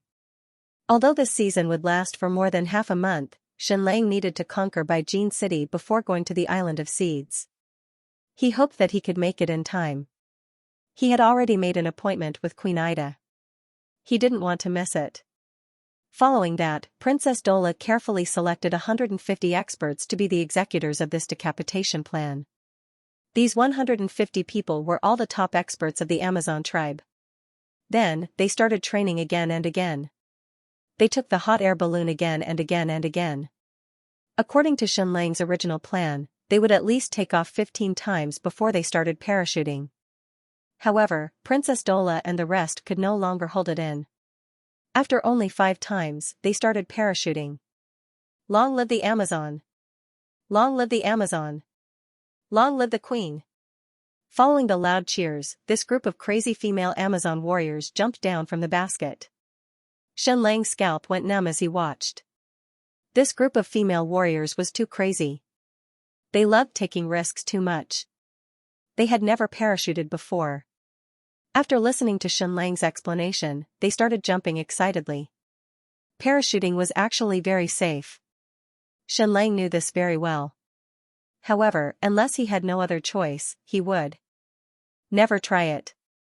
He hoped that this group of crazy women wouldn't forget to open their parachutes. Xianxia had worried too much. This group of female Amazonian warriors were brave and calm. They had completely memorized Xianxia's explanation. From the moment they fell, they had started to calculate the time in their hearts. When it was time, they immediately opened their parachutes. 200 meters in the air. Puff puff puff, one after another, parachutes opened as if they were clouds in the sky. This group of female Amazon warriors slowly landed. They were so strong that they achieved 0 injuries. In the following time, Xianxia's subordinates accelerated the production of hot air balloons. In the shortest time possible, Mulan City finished making 20 hot air balloons and 300 parachutes, ensuring that each person had 2 on average. In case they couldn't open it, there was a spare. Princess Dola led the 150 people and trained again and again. They took off again and again and jumped down again and again. They were so happy that they even forgot to practice their swordsmanship every day. Originally, there was nothing in this world that could interrupt the training of the female Amazon warriors. Now, Xianxia finally did it. It was a very difficult thing to land accurately after parachuting, but this group of crazy women did it. They could even do it within 50 meters of the target location. They even dared to open their parachutes at a low altitude of 100 meters, and they could also change direction in the air. Xianxia had an impulse to give everyone a set of gliding suits. They were definitely the best players. But he really didn't dare. Once this group of crazy women knew that there was such a fun thing as a gliding suit, they would definitely fly every day. In case of an accident, Xianxia would die of heartache. It was time to start the real combat exercise. With great difficulty, the north wind arrived. Next, the hot air balloon was no longer connected to the ground but flew with the wind. The goal of this combat exercise was to fly the hot air balloon for 30 miles and reach the top of Adola Mountain in the north. This mountain originally had no name, but Xianxia named it Dola Mountain. As a result, Zhang Chunhua looked at it with a puzzled gaze for a long time. Xianxia read the meaning in her eyes. Scum, you haven't eaten the meat in my bowl yet, and you're staring at the pot. Using the top of Dola Mountain to simulate the Duke's mansion at the top of Debus's Mountain, they would conduct airborne decapitation training here. The direction of the wind was ever-changing, so they had to grasp it accurately. At this time, Xianxia thought of Milan Baby again. She had an accurate perception of nature. If she was there, she would be able to accurately predict the direction of the wind. Rise. Fly. Following Xianxia's order, the hot air balloon continued to rise and then flew towards the north.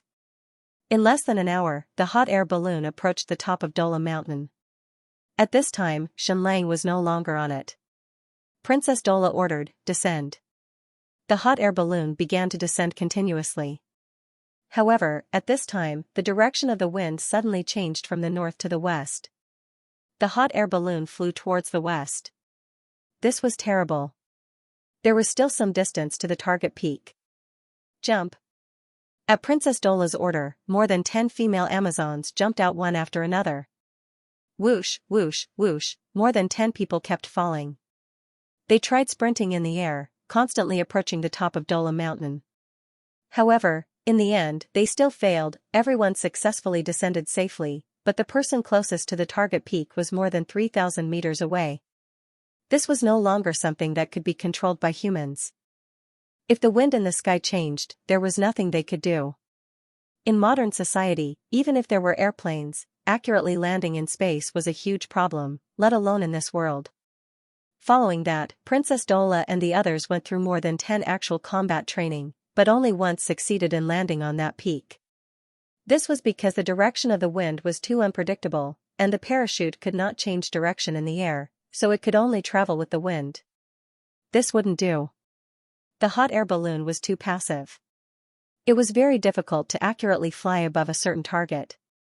Princess Dola found Xianxia and asked, "We've been too passive during the time we jumped down from the sky. Is there something that allows us to control the direction of our flight during the process of falling?"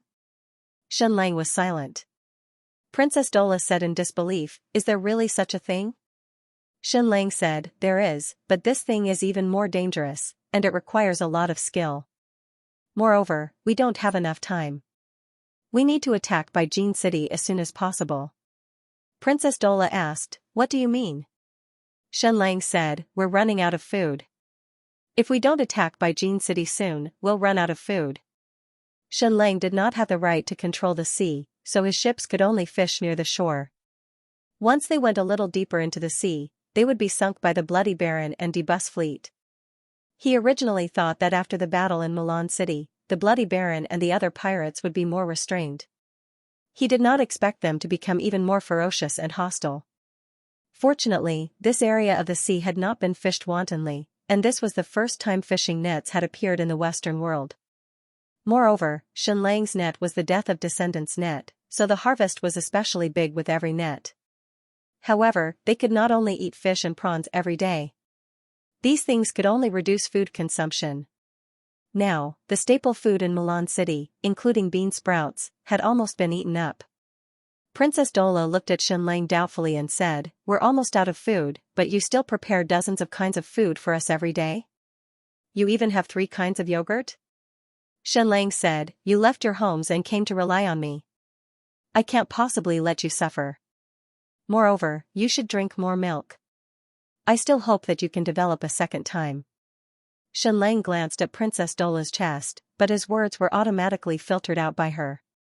It was very safe to act like a hooligan in front of Princess Dola. She was not very sensitive. Otherwise, someone as shameless as Master Lang would have been beaten to death 100 times over. Hand over the things. We will use actual combat to tell you that your milk and ice cream are not for nothing. Princess Dola grabbed Xianxia's collar and lifted him up from the ground. However, this sentence made Xianxia restless. Princess Dola, I actually have a special kind of milk ice cream. I wonder if you're interested? Xianxia asked seriously. Not interested. Princess Dora replied, only that woman, Zhang Chunhua, would be interested in it. I still prefer regular milk ice cream. So you can understand everything. You just don't want to argue with me. Next, Xianxia finally took out the glider suit. He was even a little scared. It was still too high to jump down from the hot air balloon. The glider suit flew too fast and the risk was too high. However, after Princess Dola obtained the glider suit, it was as if she had opened the door to a new world. This was real flying. This was freedom. In comparison, parachutes were rubbish. Then, Xianxia saw what a real expert was. He had been overthinking. This group of Amazonian female warriors were extremely sensitive to the direction of the wind and flying. After understanding the theoretical knowledge, they went through a few practices and mastered the flying technique. At the very least, they were much better than Xianxia. A few days later, they once again carried out the actual combat practice of the decapitation plan. Hot air balloon, fly. Flying to an altitude of 1,000 meters, the hot air balloon drifted towards the north. In just half an hour, it was already close to the top of Mount Dora. At this time, the distance was still a few thousand meters, but in order to simulate actual combat, even though the direction of the wind had not changed this time, Princess Dola still ordered, airborne begin. Then, one after another, the Amazonian female warriors jumped down in the glider suit. They were too excited. Although it was not the first time she had flown in a glider suit, Princess Dola was still extremely excited. We Amazonian female warriors have conquered the land and even the bottom of the sea to a certain extent. Are we going to conquer the sky now? Our loyalty to His Excellency Xianxia was indeed the right choice. He has created miracles again and again, opening the door to a new world for us. His Excellency Xianxia, if one day you really can let us fly freely, then maybe I don't mind trying your new milk ice cream, even though I am a celibate. Less than half an hour later, the actual combat practice ended. All 15 people landed on the top of Mount Dora. The actual combat practice was a great success. It had been more than 20 days since the Battle of Milan City. There was one thing that was beyond Duchess de Bus' expectations. She had thought that Xianxia would immediately attack Beijing City, because that would be the wisest choice. After the destruction of the 100,000 troops she had sent to attack Milan City, there were only 100,000 troops defending Beijing City. The reinforcements from all sides could not arrive in time, and the thousands of Amazonian female warriors of Xianxia were at their peak. After the Battle of Milan City ended, they attacked Beijing City without stopping, and faced the least number of enemies. However, she did not expect that Xianxia did not do so. More than a month had passed, and Xianxia's army had still not arrived. However, the various reinforcements from the Azure Wave province had already arrived in Beijing City, and even the reinforcements from the neighboring province had arrived. After all, no one wanted to offend the new guardian of the Southern Territory, not to mention the incomparably powerful Emperor Sauron behind her. Now, the reputation of the future emperor of the Xiluan Empire was like the sun in the sky, and his prestige had shaken the entire Western continent. No one dared to oppose him. He was really too powerful, and he completely displayed the same power and dominance as the emperor of the Xiluan Empire. It was only a matter of time before he ascended the throne of the Xiluan Empire. In the eyes of everyone, it was only a matter of time before he defeated Queen Medusa. It was precisely because of the deterrence of Emperor Sauron that the various armies came to Duchess de Bus' aid. During this period, there were new troops stationed in Beijing City almost every day. Not only the armies of the nobles, but even some mercenaries also supported them unconditionally. More and more troops gathered in Beijing City. 100,000, 150,000, 200,000, this was a holy war against the foreign races. The Amazon tribe had already become the shame and traitors of the Western world. They must be exterminated together with the Easterners, burned to ashes, and scattered into the sea. Duchess de Bus strengthened the defense of the city walls every day, and prepared countless fish oil, countless rolling logs, countless catapults, and countless gunpowder. So many troops, such a sturdy city, and so many defensive resources. Duchess de Bus firmly believed that even if Xianxia brought 1,000,000 troops, it would still be difficult to conquer Beijing City, let alone a mere few thousand Amazon troops. This city was destined to become the grave of the Easterners and the Amazon tribe. The next day, Xianxia led 5,000 Amazon troops north to attack Beijing City. That's right, he only brought 5,000 people. The target he wanted to attack was a huge city with a population of a few 100,000. It had a city wall that was 8 to 9 meters tall, and more than 200,000 soldiers defending the city. No matter the outcome of this battle, it would definitely create history. It would either be an epic legend or an epic joke. 5,000 people attacking a city with more than 200,000 soldiers, this was unprecedented madness in the history of a few thousand years. However, Xianxia was destined to create an epic miracle. Note, brothers, do you still have monthly votes? The third place is a little dangerous, please ask for help. 27 days had passed this month, and I had updated more than 433,000 words in total. Every few days at the end of the month, I would fall into a period of exhaustion. It was like a string that was stretched too taut, and I felt like it was about to snap. Recently, I had been updating later and later. It was really not on purpose, and it was not even a procrastination disorder. It was just that my sleep was too poor. It was a very difficult process for me to sleep 6 hours a day. I needed to use more than 10 hours, and half of the time was spent trying to fall asleep. Moreover, I had to sleep 2 or 3 times. The number of words I updated these few days was about 14,000, which was not as many as the previous few days. However, I basically did not go out. The number of WeChat steps was in the single digits, and I did not even have time to go out for a haircut. There was only 1/3 of the dextrozapiclone tablets left. I wanted to go to the hospital to get some medicine today, but I did not have the time. Tomorrow, I would go to the hospital to get some medicine. In the next few days, I would try my best to adjust my sleep and update time. I hope that from next month onwards, I can update the 2 chapters a little earlier. I will work very hard to achieve this. In addition, regarding the plot of the Western world, the pace would be fast, and it would not take up too much space. I should be able to kill my way back to the Great Yan Empire soon. Moreover, the plot of the Western world would be written as compact and exciting as possible. After the plot of the destruction of Deborah, almost all of it would be climaxes after climaxes. Pastry would rack his brains and try his best to write every plot. Finally, I need to ask for the monthly votes. In the last 4 days, help me maintain 3rd place. Don't fall short of success. Thank you, sirs, oh, please. Not only Debord, but the entire army and citizens of Beijing City were also waiting for the arrival of Xianxia's army. The Battle of Mulan City was too humiliating. An army of 100,000 was completely annihilated.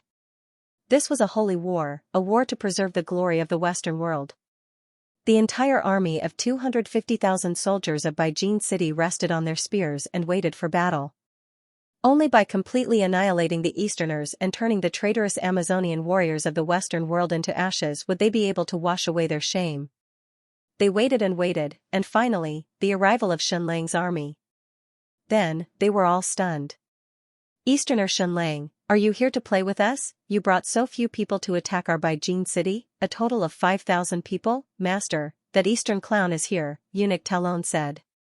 Debord acted as if she did not hear him, and continued her slaughter. This time, she not only slaughtered giant wolves, but also hyenas and more than a dozen ferocious beasts. She still did not have any armor to protect herself.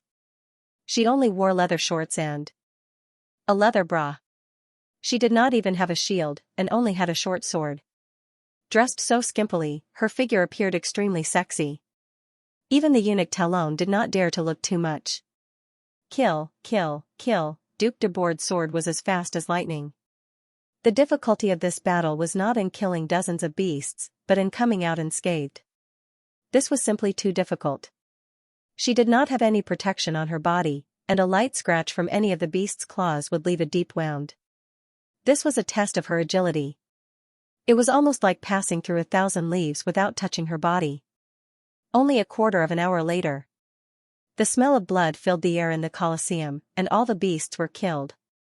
De Bourd's body was covered in blood, but not a single drop belonged to her. "He's here?" De Bourd asked. "Yes," eunuch Talon said. Duke de Bourd asked, "How many troops did he bring?" "Very few," Talon said, "it's almost a humiliating number." Duke de Bourd nodded, and then walked into the room. As she walked, she tore off her leather armor, revealing her incomparably sexy body. Eunuch Talon stayed outside, and lowered his gaze, not even daring to look at his mistress's back. De Bourd walked into the bath. The warm bath was instantly dyed red with blood. A few maids came forward and helped her clean her body.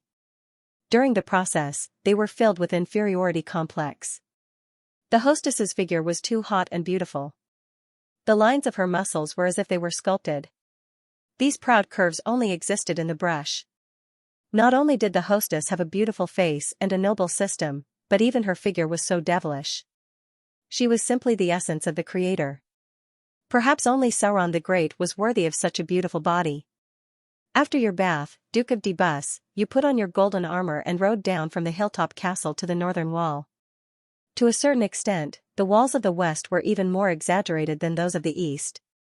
Baijin City was blessed by the heavens. One side faced the sea, so as long as the navy was strong, the enemy would not be able to invade. The other side was surrounded by 2 mountains, and the cliff, which was a few hundred meters high, was a natural barrier. An unprecedentedly huge city wall was built between the 2 mountains, because this was the only place where the enemy could easily break through. This city wall had a total length of 15 miles. The lowest part was about 9 meters, and the highest part was 15 meters. Why was there such a difference in height of the same wall? This was because the terrain was different. The shocking thing was not the height of the city wall, but its thickness. It was 12 meters, no wonder Count Austin looked down on Xianxia. The city wall of Milan City was only 1 meter thick. What did a 12-meter thick city wall mean? There were 4 lanes on top of the city wall, which could allow 6 horses to gallop side by side. Moreover, with such a thick city wall, it was impossible to break through it physically, at least with the current weapons. Even if Xianxia had extremely powerful explosives, it would not work. Unless they dug a big hole and buried a few hundred kilograms of TNT, they would be able to blow up a gap. Or they could use a super bomb that weighed thousands of kilograms on Earth to smash into the city wall and then explode. Moreover, there was a 35-meter wide moat in front of Baijin City's city wall, which was about 7 meters deep. This sturdy city had a history of more than 500 years. If they wanted to attack it with normal military strength, they would have to mobilize an army of 1 million to have any hope of conquering it. Back then, the first Duke of the Russo family had chosen this city carefully to build it. In the past few hundred years of history, Baijin City had never truly fallen into enemy hands. When the Witch Empire was at its peak, they had an astonishing fleet. The Russo family chose to avoid the brunt of the attack and chose to hang the flag of the Witch Empire like the other city-states. They also responded to Queen Medusa's call to liberate the slaves. However, the Witch Empire had never truly entered Baijin City. Duke Debus stood on top of the city wall and looked at the wilderness in the north. She finally saw Xianxia's army. It was a humiliating number. There were only 5,000 of them. She could not help but recall the time she spent with Xianxia. Was this person so crazy? Even an army of 1 million might not be able to conquer her Baijin City. Only 5,000, even if 5,000 Amazonian female warriors came to attack the city, they would not even be enough to fill the gaps between his teeth. Moreover, there were countless defensive measures on the city wall. Just the fish oil alone was more than a few hundred kilograms. There were more than 100 catapults that could throw stones 500 meters away. The gunpowder bags that the Church of the Fire God had prepared for her reached an astronomical figure of 20,000. No matter how strong the Amazonian female warriors were, 4 gunpowder bags would not be enough to kill one of them. Xianxia looked at the northern city wall of Beijing City from 600 meters away. He was completely shocked. The 5-story city wall was so thick that it was impossible to estimate its thickness. Even if there were cannons, it would be impossible to penetrate such a super strong city wall. If it was a normal siege, it would be a nightmare. Without hundreds of thousands of soldiers, it would be impossible to take it down. When the Yuan dynasty attacked Xianxia City, it took them 6 whole years to conquer it. From such a distance, Xianxia squinted his eyes and saw the densely packed catapults and giant crossbows on the city wall. The thickness of the city wall was awesome. It could hold all kinds of weapons. It could be imagined that once Xianxia gave the order to attack the city, the 5,000 Amazonian female warriors would charge forward fearlessly. The 100 catapults on the city wall fired wildly and countless gunpowder bags exploded. Even with the strength of the Amazonian warriors, they would not be able to withstand it. This was a city armed to the teeth. Xianxia did not bring any siege weapons this time. It would be meaningless even if he did. "I want to try." Princess Dora suddenly said, "Is this the strongest city in the outside world?" "I want to try." Xianxia could not bear to. There would be casualties. Princess Dora said, "When we return to the Eastern world, are you going to carry out a decapitation operation in every city? Is there not going to be a normal siege?" This was exactly what Xianxia was thinking. It was completely impossible. Just because an army is especially strong, it is completely precious and not willing to use it. What kind of logic is this? Princess Dora said, "No matter how strong this city is, I want to try." Xianxia felt that the air he breathed in was cold. Since he was here, he had to attack even if it was a feint. "All right, but please remember, you must protect the lives of the Amazonian warriors." "This is just a feint." Princess Dora nodded. She just could not accept it. Seeing such a huge city, she wanted to try to conquer it. All the female warriors dismounted, leaving a few hundred to protect Xianxia. Taking a deep breath, Princess Dora suddenly ordered, "Charge, attack the city." Following her order, nearly 5,000 female Amazonian warriors suddenly spread out, strode their long legs, and began to charge towards the huge city wall. Charge, charge, charge, everyone on the 10-meter-tall city wall was completely stunned. Were these Amazonian female warriors crazy? They dared to attack the city with less than 5,000 people? This was too crazy. Looking down from the sky, this scene was especially like a fairy tale, Don Quixote's charge. Outside the northern city wall, this was a dozen miles wide flat ground. After the 5,000 people spread out, they were extremely sparse. But their speed was too fast. Their speed was more than 15 meters per second, even faster than a wolf's charge. This is a group of beasts. And they are beasts bred by the strongest man in the West. And now this group of beasts has betrayed the Western world. The commander of this battle was still not Duc de Bus, but Count Bailey, a vassal of the Rousseau family, the #1 swordsman in the Azure Wave province, Count Austin and Duc de Bus teacher. Catapults, release. Following the order. Whoosh whoosh whoosh whoosh whoosh, hundreds of catapults threw them in a frenzy. These gunpowder packs weighed as much as 25 kilograms. Even though they were relatively primitive gunpowder, it was shocking enough. The gunpowder packs drew a long trail in the air, and then smashed towards the ground. Boom, boom, boom, boom, waves of earth-shattering explosions rang out. More than 100 huge flaming flowers exploded on the ground. Endless thick smoke seemed to completely drown the 5,000 Amazonian female warriors. In just an instant, the entire battlefield was shrouded in smoke. How many casualties were there? The momentum of the explosion of the 100 gunpowder packs was too shocking. And Princess Dora wanted to try the taste of the gunpowder explosion. As it turned out, the casualties were almost zero. Because the flying speed of these gunpowder packs was too slow, while they were still in the sky, it was possible to predict where they would land. Every Amazonian female warrior could immediately dodge and stay far away from them before they exploded. If it were anyone else, they would definitely not be able to dodge, but they could move at an astonishing speed of more than 10 meters per second.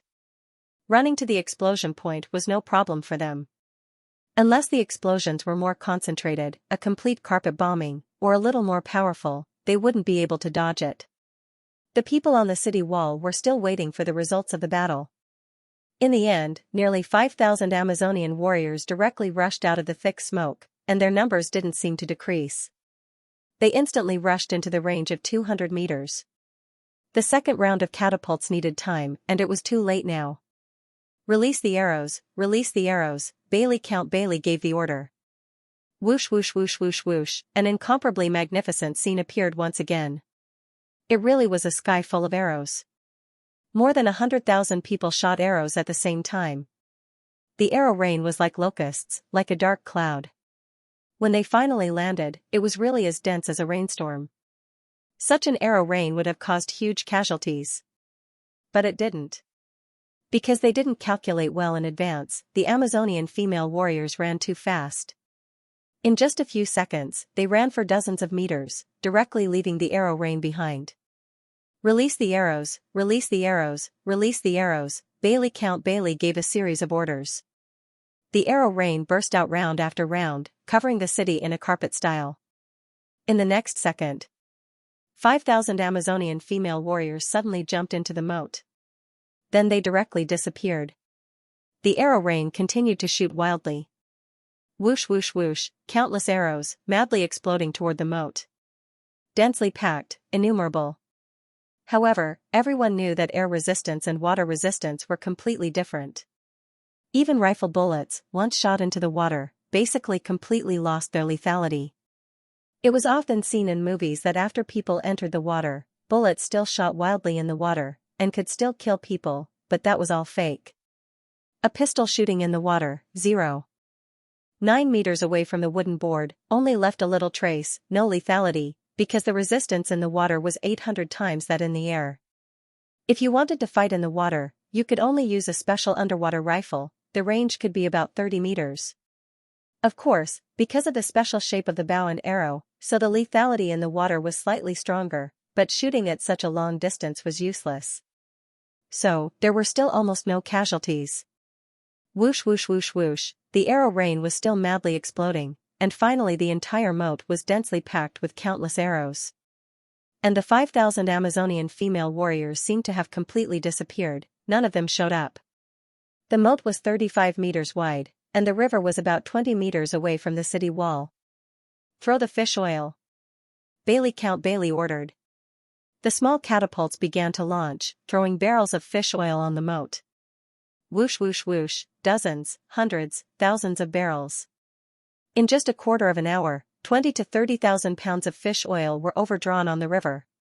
After these fish oil barrels exploded, countless fish oil flowed on the river. Count Bailey ignited a rocket and shot it fiercely. Boom boom boom, the entire moat was engulfed in raging flames that soared into the sky, completely burning. The 35 meters wide and more than 10 miles long moat became a sea of fire. Continue to throw the fish oil bombs. Whoosh whoosh whoosh whoosh, above the city wall, countless barrels of fish oil continued to be thrown. The shocking flames on the moat became more and more intense. Even above the city wall could feel the terrible heat from the flames. Still, no one appeared in the entire moat. Under such a sea of fire, it was believed that no life could survive. 5 minutes. 10 minutes. 20 minutes. Half an hour passed. The guards threw countless amounts of fish oil on the moat. The shocking flames burned for half an hour. At this time even steel would be melted, let alone people. These Amazonian female warriors were definitely going to die. There were countless excellent sailors in Beijing City, and no one could stay underwater for more than half an hour, or they would definitely suffocate to death. At most, they would not last more than 15 minutes. Then, these Amazonian female warriors were all annihilated. Why was it so unbelievable? Countless people on the city wall held their breath and stuck their heads out, staring at every movement on the surface of the moat. At this time, the flames had been extinguished, and all the fish oil had been burned. Suddenly, thousands of Amazonian female warriors suddenly rushed out of the water. Everyone on the city wall was shocked. These people were not dead? They were underwater for almost half an hour, and they were still alive? Were they humans or fish? Then, these thousands of Amazonian female warriors drew their bows and arrows in the water. They were about 30 meters away from the city wall. There was almost no need to aim. Whoosh whoosh whoosh whoosh whoosh. When the Amazonian female warriors shot their arrows, they actually made a whistling sound. They were as fast as lightning, and almost reached in front of them in an instant. Bang bang bang, headshots, headshots, headshots. These female warriors had been training crazily since they were born. They were almost all-round female warriors. Within a distance of 30 meters, almost all of them hit their targets. And the power of their arrows was too strong. They easily pierced through the head and even flew out. It was impossible to imagine the level of power of their bows. Whoosh whoosh whoosh whoosh whoosh. This group of Amazonian female warriors used this precious time to shoot crazily. A stunning barrage of arrows. In a short period of time, thousands of people were shot dead. This battle record was simply heaven-defying. In fact, it was unimaginable. Squat, squat. Dodge, dodge. Just a few seconds later, this golden opportunity to massacre was lost. All the soldiers on the city wall squatted down and retreated. Aim at the catapult and shoot. Following Princess Dola's order, these 5,000 Amazonian female warriors shot at the giant catapult. Whoosh whoosh whoosh whoosh. Their arrows were so powerful that they pierced through the arm of the catapult. But this was a giant catapult, and the arm was so thick that it could not break even if it was shot through. Continue to throw fish oil, the defending general ordered. The small catapults on the city wall began to show their power. Whoosh whoosh whoosh whoosh. Barrel after barrel of fish oil bullets were thrown at the moat. Change to white phosphorus arrows. In fact, there was no need for the order. Hundreds of female warriors changed to the precious white phosphorus arrows. In a second, the fish oil barrels in the air shot fiercely. Whoosh whoosh whoosh. For the Amazonian female warriors, within a distance of tens of meters, almost all of their shots hit their target. Even the fish oil barrels flying in the air were no exception. Bang, bang, bang, bang. After being shot, these fish oil barrels exploded violently in the air. Boom, boom, boom, boom. Shocking flames exploded in the air. Some of the flaming fish oil splashed onto the soldiers on the city wall, and they let out a series of miserable howls. But most of the fish oil still fell back to the ground and the surface of the moat. 3,000 cover. 2,000 attack the city. Princess Dola gave the order. Immediately, 2,000 Amazonian female warriors charged out of the moat. Then, they started their magnificent performance again. So what if the city wall was 8 meters high? So what if the city wall was 15 meters high? Using both their hands and feet, they quickly climbed up the wall like geckos. This scene not only stunned the defending soldiers of Beijing City, but also Shenlang. What kind of army did I just get? I knew they were strong, but I didn't expect them to be so strong. Release the rolling logs, release the rolling logs, smash the boulders, the defending soldiers on the city wall shouted. Immediately, countless rolling logs fell from the top of the city wall. Countless stones smashed down crazily. Release the arrows, General Kue Ning, who was under cover in the moat, gave the order. Swoosh, swoosh, swoosh, swoosh. This group of Amazonian female warriors once again put on an amazing show of archery. Within dozens of meters, as long as the enemy was exposed, they could basically hit them. And if they were hit by their arrows, they would definitely die. Release the arrows, Countless defending soldiers on the city wall also started to wildly throw arrows in the direction of the moat. The arrows fell like a rainstorm. Bang, bang, bang, bang. The Amazonian female warriors hid in the water and raised the large shields in their hands to block the rain of arrows. This moat was originally a powerful weapon for defending the city, but now it had become a shelter for this group of Amazonian female warriors. For the Amazonian female warriors, 8 meters high, even if the city wall was 15 meters high, would only need 5 seconds at most to get over it. Under everyone's shocked gaze, these 2,000 Amazonian female warriors actually rushed up the city wall. This was simply crazy, completely crazy. A strong city defended by more than 200,000 soldiers was actually rushed up just like that. Their individual combat power was actually so strong? They knew that this group of abnormal female warriors were powerful, but they did not expect them to be so powerful. The Amazonian female warriors who rushed up the city wall did not immediately start fighting. Instead, they gathered into a formation at the fastest speed. Every 100 people formed a battle formation. Then, they started to fight crazily. Beijing City had a total of 250,000 soldiers. Just on this city wall alone, there were nearly 100,000 soldiers. These countless defending soldiers madly rushed towards the Amazonian female warriors. Such a great humiliation could only be cleansed with blood. They actually rushed up with just 2,000 people. Kill, kill, kill, kill this group of disgraces of the West. Kill this group of female wild beasts. Tens of thousands of warriors charged forward wave after wave. They fought in close combat. However, the individual combat power of the Amazonian female warriors was so strong that it almost made people despair. 1/1/1/1. Ordinary soldiers were no match for them at all. They were very tall, generally more than 2 meters, so their hands and feet were especially long. Moreover, their large swords weighed more than 50 kilograms and were more than 1.6 meters long. No matter what kind of armor one was wearing, with one slash, the person and the armor would be directly smashed into pieces. All of them died without a complete corpse. Moreover, the cooperation between the Amazonian female warriors was almost flawless. This was an army that was like a bug. In a short period of time, the entire city wall flowed like a river of blood, and corpses were everywhere. Princess Dora, is it? You defeated my disciple, Austin. I want to see how strong you are. The number 1 swordsman of the Jade Wave province, Beijing Count, suddenly pulled out his long sword. It was a super long sword that was a full 1.7 meters long. After holding it in his hand, it actually emitted a dazzling radiance. Lord Baiting's tall body suddenly charged towards Princess Dora. Bang, bang, bang, both of their swords clashed. It was deafening, and sparks flew. Lord Baiting's sword aura swept across, and the surrounding people were all sent flying. The 5 female warriors behind Princess Dora had their bodies cut open by the sword aura. Was the battle aura of this group of people actually so strong? Princess Dora's sword was like lightning, sweeping wildly towards Lord Baiting. The shadow of her sword was so fast that people could not see it clearly. Bang, bang, bang, her figure was like a cannonball. Wherever she passed, everything would be smashed into pieces. Small catapults were smashed. Large catapults were smashed.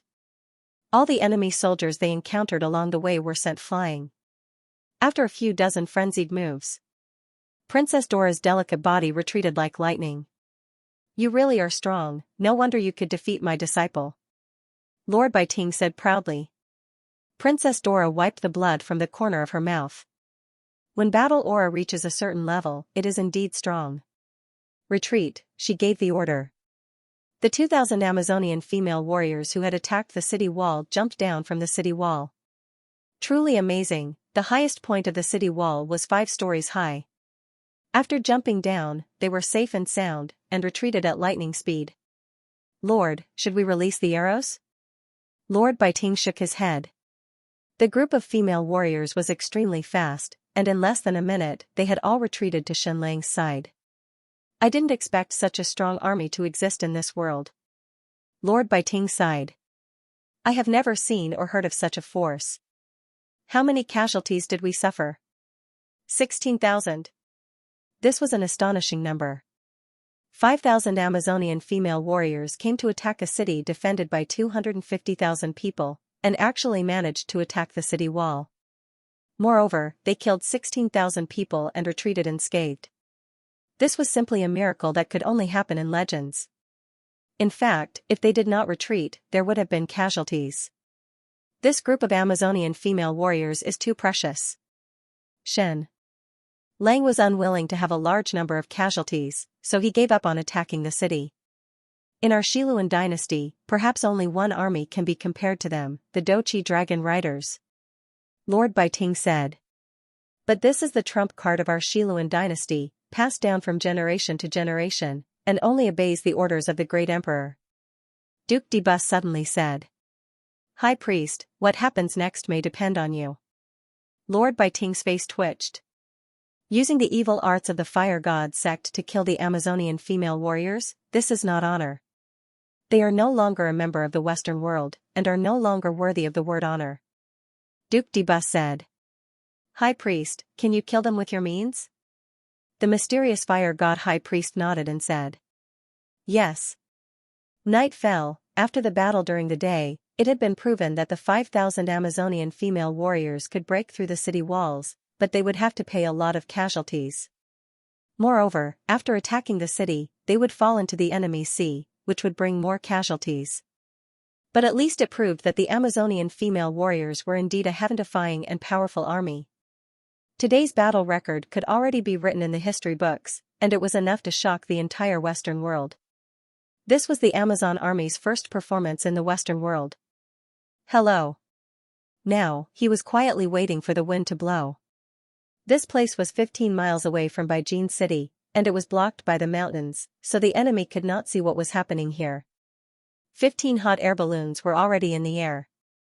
Princess Dora led 150 top Amazonian experts, and they were all ready. They put on all their equipment, and the key was the glider suit.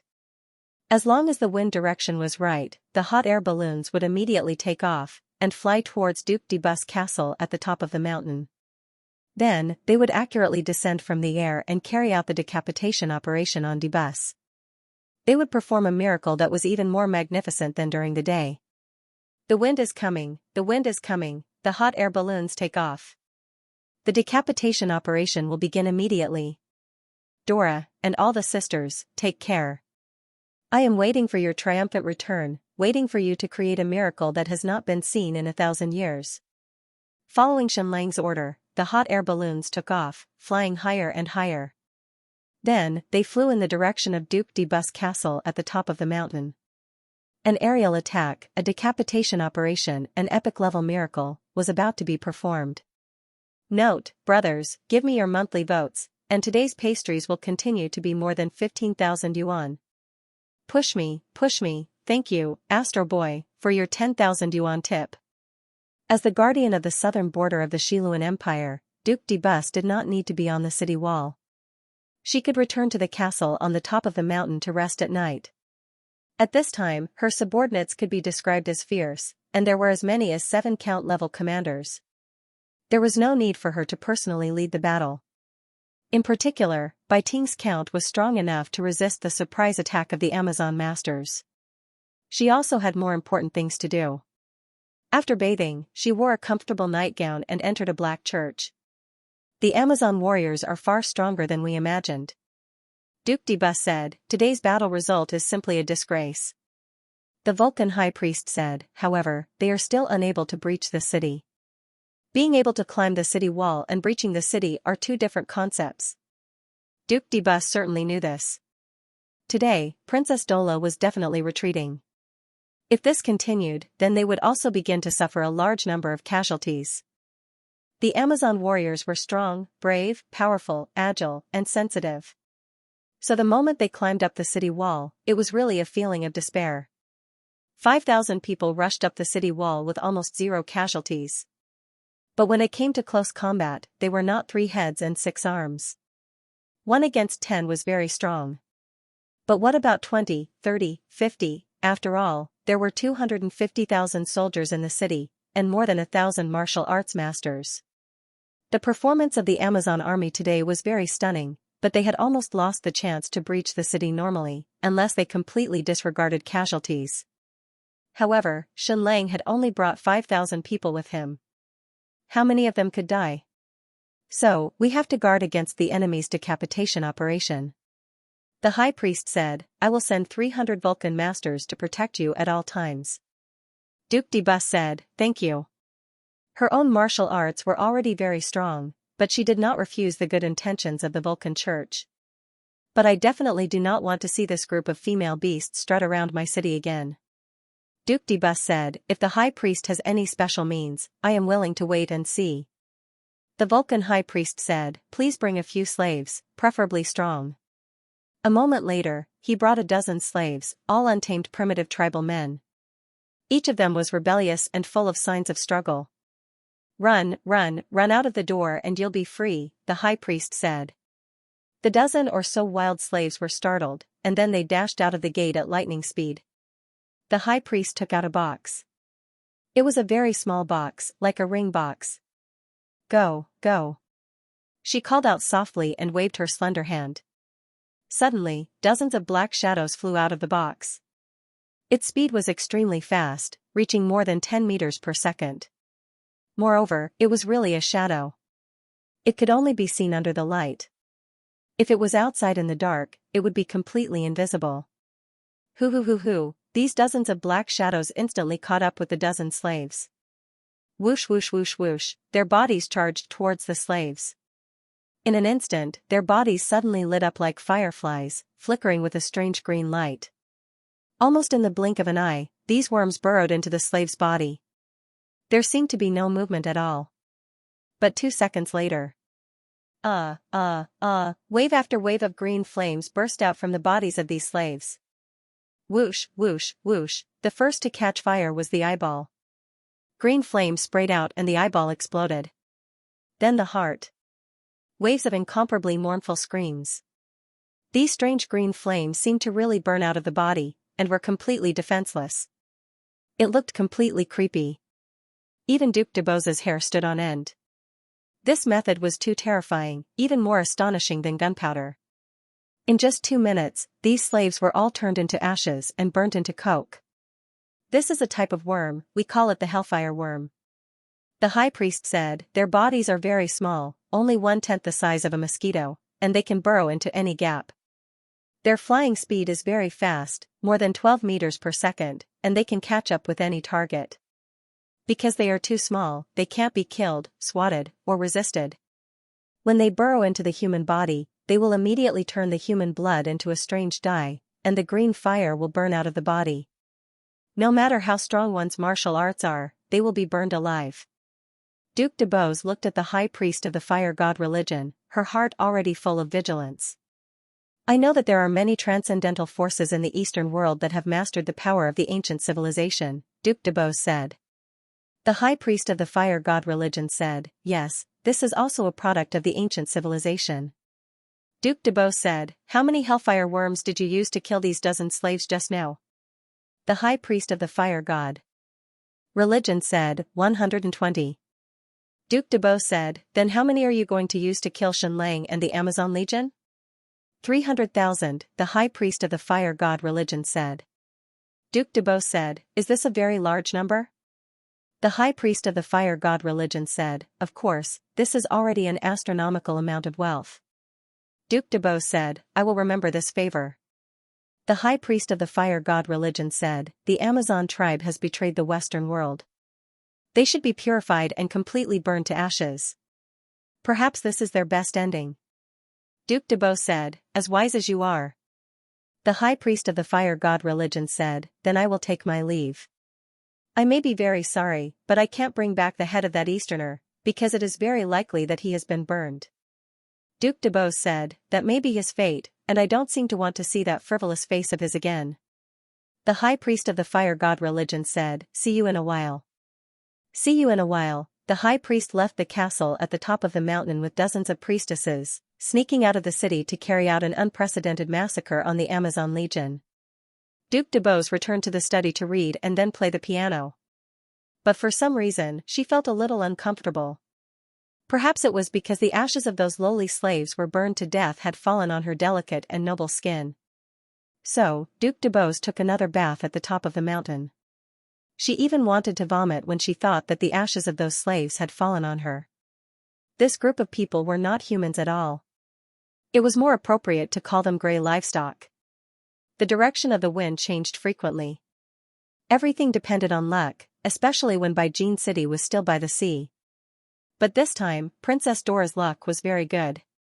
The direction of the wind was very stable, and it was unprecedentedly smooth. After the hot air balloon rose to a height of 2,000 meters, it floated toward Beijing City. Looking at the direction in which the flag on the basket was fluttering, Princess Dora smiled and said, "It seems that our monarch's luck is not bad after all." General Sunflower Knight said, "Apart from his poor character, everything about our monarch is good, especially his culinary skills. Then you're wrong. He never does anything himself, but he instructs others to do it. I think Her Majesty the Queen, the right of reproduction should have started. We've already been regarded as traitors by the entire Western world. I wonder if the right of reproduction will still be carried out. I wanted to participate this year, but unfortunately, if there's no right of reproduction, how will the Amazon tribe pass on? Are there any outstanding men under His Majesty's command? Yes, but they're too old. If the right of reproduction is carried out, I won't fancy any of the men under His Majesty's command. There were actually people in this world who talked about matters between men and women without any ambiguous feelings. This could only happen in the Amazon tribe. Just like that, the dozen or so hot air balloons floated toward Beijing City, heading southeast. There were still some people in Beijing City who saw the flames of the dozen or so hot air balloons. However, these hot air balloons were flying so high that they looked no different from the stars. It was just that it was a little strange that these stars were moving so quickly. Thus, two strange scenes appeared. Princess Dora led more than 100 people in a hot air balloon to launch a surprise attack on Duc de Bus in the night sky. On the other hand, the high priest of the Fire God Church led dozens of high priests and hundreds of thousands of hellfire bugs to launch a surprise attack on Shenlang and the Amazon army. Tonight's luck was really too good. The direction of the wind was very stable. In less than half an hour, the dozen or so hot air balloons had flown to the sky above Duc de Bus Castle. Duc de Bus Castle was very, very large, with an area of more than 1,500 acres. However, at an altitude of 2,000 meters, it was only a small square. Descend! Descend! The dozen or so hot air balloons began to descend in advance, descending to about 1,000 meters before jumping again. This way, it would be much more accurate. At this moment, a slave in the castle at the top of the mountain looked up at the sky. Suddenly, he saw a dozen or so stars growing larger and larger. There's a meteor. There's a meteor. Hurry up and make a wish. I wish to be free. Freedom? What's so good about that? I wish to be the personal female slave of a noble, to be able to give birth to a child for him and live a wealthy life from then on. A wealthy female slave? What a joke. The dozen or so hot air balloons descended to 1,000 meters. Princess Dola ordered, "Jump." A few hot air balloons began to emit flare signals, reminding each other to start the space. Swoosh swoosh swoosh swoosh, under Princess Dola's lead, more than 100 top Amazon experts jumped down. They could not all jump down, they had to do it in batches. Otherwise, there might be the risk of a mid-air collision. The exciting moment had arrived. The time to soar. 150 people spread their limbs, hovering in the air and slowly descending. It was too cool. The previous ones were all rehearsals, but this time, they really passed through the enemy's defense line and entered the enemy's core area. No matter what, they had made history. Swoosh swoosh swoosh swoosh, more than 100 people flew accurately in the air. They tried their best to adjust their direction and landed on the square of the Duke's mansion. Of course, this was very difficult. To be able to accurately land in the Duke's mansion of 1,500 acres was already a great success. A few minutes later, the incomparably exciting flight ended. Bang! Princess Dola was the first to land, safe and sound. She then took off her glider suit and pulled out her curved sword. Kill! Swoosh swoosh swoosh swoosh, it was not convenient to bring those super large bows for a surprise attack like this. Instead, they brought along very strong crossbows. Bang, bang, bang, bang, bang, more and more Amazon female warriors descended from the sky. The servants and guards of the Duke's mansion were completely stunned. What was going on? Who were they? Why were they descending from the sky? The middle-aged eunuch Talon stood outside Dubus's house, also quietly looking up at the stars. Not to study the stars, but because it was too boring. This world was boring to begin with. Perhaps when that oriental clown was caught and torn apart, life would become a little more exciting. However, at this moment, he suddenly realized that something was falling from the sky. What was this? Immediately after, he saw a scene he had never seen before. There were people flying down from the sky? Flying down one after another, enemy attack, enemy attack. Hurry up and strike the bell, hurry up and strike the bell. But it was too late. The bell tower had been occupied, and any warriors who tried to strike the bell were all shot dead. The middle-aged eunuch Talon shouted, "Enemy, enemy! Protect His Excellency the Duke, protect His Excellency the Duke! Guards assemble, guards assemble!" If they couldn't strike the bell, they would strike all kinds of metal. The beacon tower was also occupied, so they lit torches everywhere. Guards assemble, guards assemble! Vulcan warriors assemble, protect the Duke! The middle-aged eunuch Talon quickly rushed into the bathroom and shouted, "Your Excellency the Duke, the enemy is attacking, the enemy is attacking." Duke de Bus, still sitting in the bath, said in disbelief, "Enemy attack? How many? Where did they come from?" "I don't know how many. But they came from the sky." The eunuch Talon said, "I know it's very inconceivable, but I saw it with my own eyes. They all flew from the sky. It was too shocking." "Got it," Duke de Bus said. The eunuch Talon dashed out.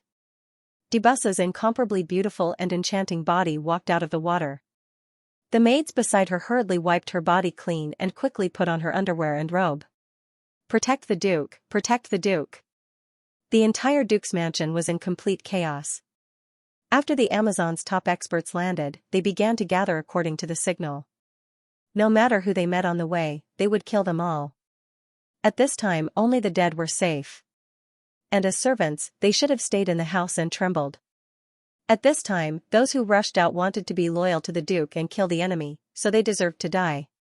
The martial arts of Princess Dola's group were too strong, and the warriors in Duke de Bus's mansion were no match for them at all. They were easily killed. Soon, Princess Dola's 150 people finished gathering. "Duke de Bus is there." Princess Dola pointed in the direction of the Red Church. How did she know? Because the experts of the Vulcan cult and the Duke's mansion's guards were madly rushing in that direction. Anyone could guess that de Bus was there. This red courtyard was the place where de Bus and Xianxia had gotten married. It was specially built to worship the Vulcan cult. Since then, de Bus had lived there for a long time. At this time, the door of the entire courtyard was tightly shut. From outside, Princess Dola could smell the rapid heartbeats and breathing inside. It was obvious that Duke de Bus was inside. Most of the experts from the Duke's mansion and the Vulcan cult were inside. "Open the door." Duke de Bus's voice came from inside. The door of the red courtyard opened. Princess Dola saw de Bus. She was on the balcony of the church in the courtyard, more than 30 meters above the ground. In the courtyard below, thousands of people were densely packed to protect her. Duke Russo's mansion was indeed powerful. In such a short period of time, they had gathered so many people. Duke de Bus stood high above and looked down at Princess Dola's 100 people. She said slowly, "Is this all you have? You want to kill me?"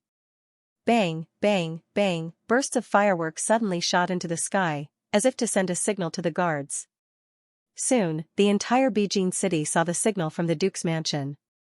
Dang dang dang dang dang, the sharp sound of bells rang continuously. On the pier, within Beijing city, all the bells rang at the same time. Every military camp was surging with people. Enemies are attacking the Duke's mansion.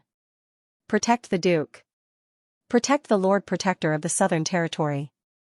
Immediately, troops after troops rushed out of the military camp and charged toward the Duke's mansion. Countless cavalries and countless infantrymen surged forward. Duke de Bus said, "You guys descended from the sky? What a miracle. Where is that Oriental clown? I should have guessed it. That Oriental clown is so weak that he wouldn't dare to play such a dangerous game. You guys descended from the sky and wanted to kill me to end the war and conquer Beijing City? I have to admit that this is very imaginative. However, your miracles end here. Shoot them." Following Duke de Bus's order, more than 1,000 people in the courtyard drew their bows and nocked their arrows. A rain of arrows shot toward Princess Dola's 100 people. However, the following scene almost toppled their worldview. Princess Dola led more than 100 people. However, she did not enter through the door. Instead, she bent her delicate body on the spot and suddenly shot up. She directly jumped over the courtyard wall that was more than 4 meters tall and shot into the sky. 150 people fiercely attacked more than 1,000 people. Swoosh swoosh swoosh swoosh, it was a crazy massacre. A one-sided massacre. The guards of Duke de Bus's mansion were very elite. However, it also depended on who their enemies were. These 150 people were the strongest among the Amazon female warriors. Every one of them was an expert among 100 in the Amazon tribe. Their combat power was simply astonishing. Just like 150 female tyrannosauruses, they just had to crush them. Swoosh swoosh swoosh swoosh, the machetes in their hands did not make any unnecessary movements. They were all cut into two. Cut into two. They held a shield in their left hand and a machete in their right. They were invincible in terms of killing and defense. It was a one-sided massacre. Almost in a short period of time, the 1,000 personal guards in the Duke's mansion were all killed. Damn it. They had never seen such a clean killing. However, after the 1,000 guards were killed, who were these few hundred people in front of them? They were all dressed in fiery red robes. Fire God Church warriors? Swoosh swoosh swoosh swoosh, suddenly, these Fire God Church warriors threw out iron balls one after another. Iron balls that were burning with flames. Block. The order was given. These Amazon experts swung their shields fiercely. They blocked the 300 iron balls and sent them flying. At the same time, their bodies quickly retreated dozens of meters. Boom, boom, boom, boom, these iron balls of the Fire God Church began to explode. Thick smoke filled the entire courtyard. The smoke was poisonous and very choking. This should be the Fire God Church's poison gas bomb, however, it should still attack the respiratory tract, not the skin. Wear masks, Princess Dora ordered. 150 Amazon female experts quickly put on simple gas masks. Throwing iron balls, huh? We can do it too. Dozens of Amazon experts also threw iron balls. Grenades that weighed more than a kilogram were thrown at the perfect time, smashing toward the Fire God Church priests. Boom, boom, boom, boom, a shocking explosion. This iron ball was much more violent. It directly blew people into pieces. It exploded in this courtyard, and the powerful shock wave even swept across the walls and windows. These powerful Amazon female warriors needed to protect themselves with shields, otherwise they might be injured. However, these Fire God Church warriors were also very experienced. At the moment of the explosion, they quickly dodged and then lay on the ground. This group of people was very skilled in martial arts. They were very elite, and their dodging speed was very fast. These dozens of grenades should have been able to kill most of them, but in fact, only a few dozen people were killed. The rest of them all jumped up from the ground and pulled out their machetes. A battle between the strong. At this moment, Princess Dora saw Duke Deborah sneer at her. Then, her beautiful figure disappeared from the balcony. She was going to escape. Up. Princess Dora gave the order. She led a dozen experts and suddenly leaped into the air. They climbed along the walls of the church and quickly climbed to the balcony where Deborah was. In the courtyard, more than 100 Amazon experts were fighting against more than 200 Fire God Church experts. Inside the church, Princess Dora led a dozen people to chase after Deborah. Duke Deborah fled very quickly. She disappeared from sight almost in the blink of an eye. Bang, bang, bang, bang. At the same time, Fire God Church poison gas bombs exploded one after another in the church. Although they were not fatal, they could interfere with one's sense of smell and vision. Princess Dora and a dozen experts quickly searched the entire Red Church, but Duke Deborah was completely gone. Outside the church, the fierce battle continued. And it was getting more and more intense. Not only did the 100 or so Amazon experts have to fight the Fire God Church experts, but they also had to fight the Duke's Mansion's warriors who kept charging in. Time was very tight. Only the Duke's Mansion's warriors were charging in now. Thousands of soldiers and horses would soon charge into the Duke's Mansion. If they could not capture Deborah, then the 100 or so of them would not be able to escape. But after searching the entire church, they did not see Deborah at all, nor did they see any secret door. It was impossible for Deborah to disappear into thin air. Princess Dora began to search carefully, and came straight to a strange room. There was nothing in it, only a large bed. This was the bridal chamber where Shenlang and Duke Deborah used to be. It was also the place where they performed the strange ceremony and then made out. Princess Dora stepped forward, grabbed the large bed, and suddenly flipped it open. Then, she quickly retreated. Whoosh whoosh whoosh whoosh, sure enough, as soon as the bed was flipped open, countless sharp arrows flew out. There were more than 100 of them. Fortunately, Princess Dora was prepared, otherwise she might have been hit. Moreover, these arrows were all poisonous. Indeed, there was a secret door under the large bed. However, this secret door required a mechanism and password. Apart from Deborah, no one knew the password, so it was impossible to open it. Princess Dora stepped forward, took out a special explosive, and stuck it to the secret door like clay. Retreat! Boom! A violent explosion sounded. The secret door was opened. What mechanism? What password? She directly broke the door with brute force. A secret passage appeared before her eyes. Princess Dora led a dozen or so experts into the secret passage. Be careful, there are hidden weapons inside. Princess Dora said, and then took out a miniature grenade. Moreover, it was the kind of black gunpowder with very little power, and directly threw it out. Bang, another explosion. The power wasn't great, but the movement wasn't small. Whoosh whoosh whoosh whoosh, countless sharp arrows, hidden weapons, and even poison shot out. What does it have to do with hidden weapons and traps? I don't believe that hidden weapons will shoot out when my people step on it. However, under the pressure of the grenade's shockwave, these hidden weapons didn't shoot out. Just like that, Princess Dora defeated everything with brute force. Along the way, she used small grenades to open up a path, destroying all the traps cleanly. This underground secret passage was very long, and no one knew where it led to. After walking for a full 100 meters, they finally reached the end of the secret passage. Yet another secret door blocked their way. Princess Dora once again stuck explosives on it. Retreat! Boom! An explosion sounded. This secret door was directly broken open. Princess Dora and the others barged in. This was yet another hall, a very strange hall, filled with a fishy stench. Princess Dora met Duke Deborah. She was at the other end of the hall, inside a doorway. This woman was indeed very beautiful, especially with her red hair, like flames. Her beauty was breathtaking, especially her figure, which could really be called devilish curves. Princess Dora felt that there were very few women who could match her in terms of appearance and figure. Duke Deborah looked at Princess Dora, and suddenly revealed a strange and cruel smile. Her jade-like hand lightly drew across her neck. Want to kill me? Dream on. I hope that when you die, that Eastern clown will shed tears for you, Duke Deborah said slowly, and then turned a mechanism. Rumble, a thick steel door slowly descended. It was at least half a foot thick, absolutely impervious to swords and spears. Duke Deborah disappeared behind the thick steel door. This should be the Russo family's last secret room, an absolutely safe secret room.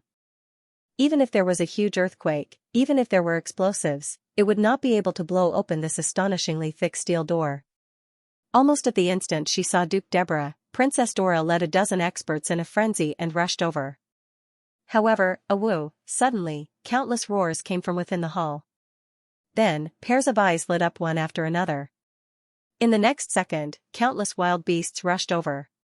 This was the underground of the Colosseum, where countless ferocious beasts were imprisoned. Lions, tigers, giant wolves, cheetahs, and so on, too many to count. This hall was more than 10,000 square meters, and in an instant, hundreds of wild beasts surrounded Princess Dora and the others. They crazily bit, crazily attacked. The steel door fell completely, and even the roars of the beasts outside could not be heard. Duke Deborah cruelly said, I hope your meat is delicious enough to feed my beasts. Perhaps when that Eastern clown sees you again, he will already be a pile of feces. The figures of Princess Dora and the others could no longer be seen, completely submerged by hundreds of ferocious beasts. In the entire hall, only the roars of the beasts and the endless stench of blood could be heard. Roar roar roar, Princess Dora and the others were originally very tall, but at this moment, they were like small boats in the waves. In their vision, front, back, left, and even above their heads, there were ferocious beasts that were almost crazy. Blood sprayed wildly. After a quarter of an hour, everything quieted down. All the ferocious beasts had died without a trace. Hundreds of corpses piled up like a mountain. Phew. Princess Dora let out a breath and crawled out from the countless ferocious beast corpses. Remember to remind me that when I see the Lord, I have to stab him in the face. This place is really too smelly. This mission is much more disgusting than we thought. Your Highness, of course I will remind you. But if you really stab his lord's face, I am worried that he will become addicted. The last time you ate half of the cake, he took it away and ate it. I think he wants to have a taste of you. Princess Dora changed the topic and said, these hundreds of beasts should be tens of thousands of kilograms of meat, enough for us to eat for a few days.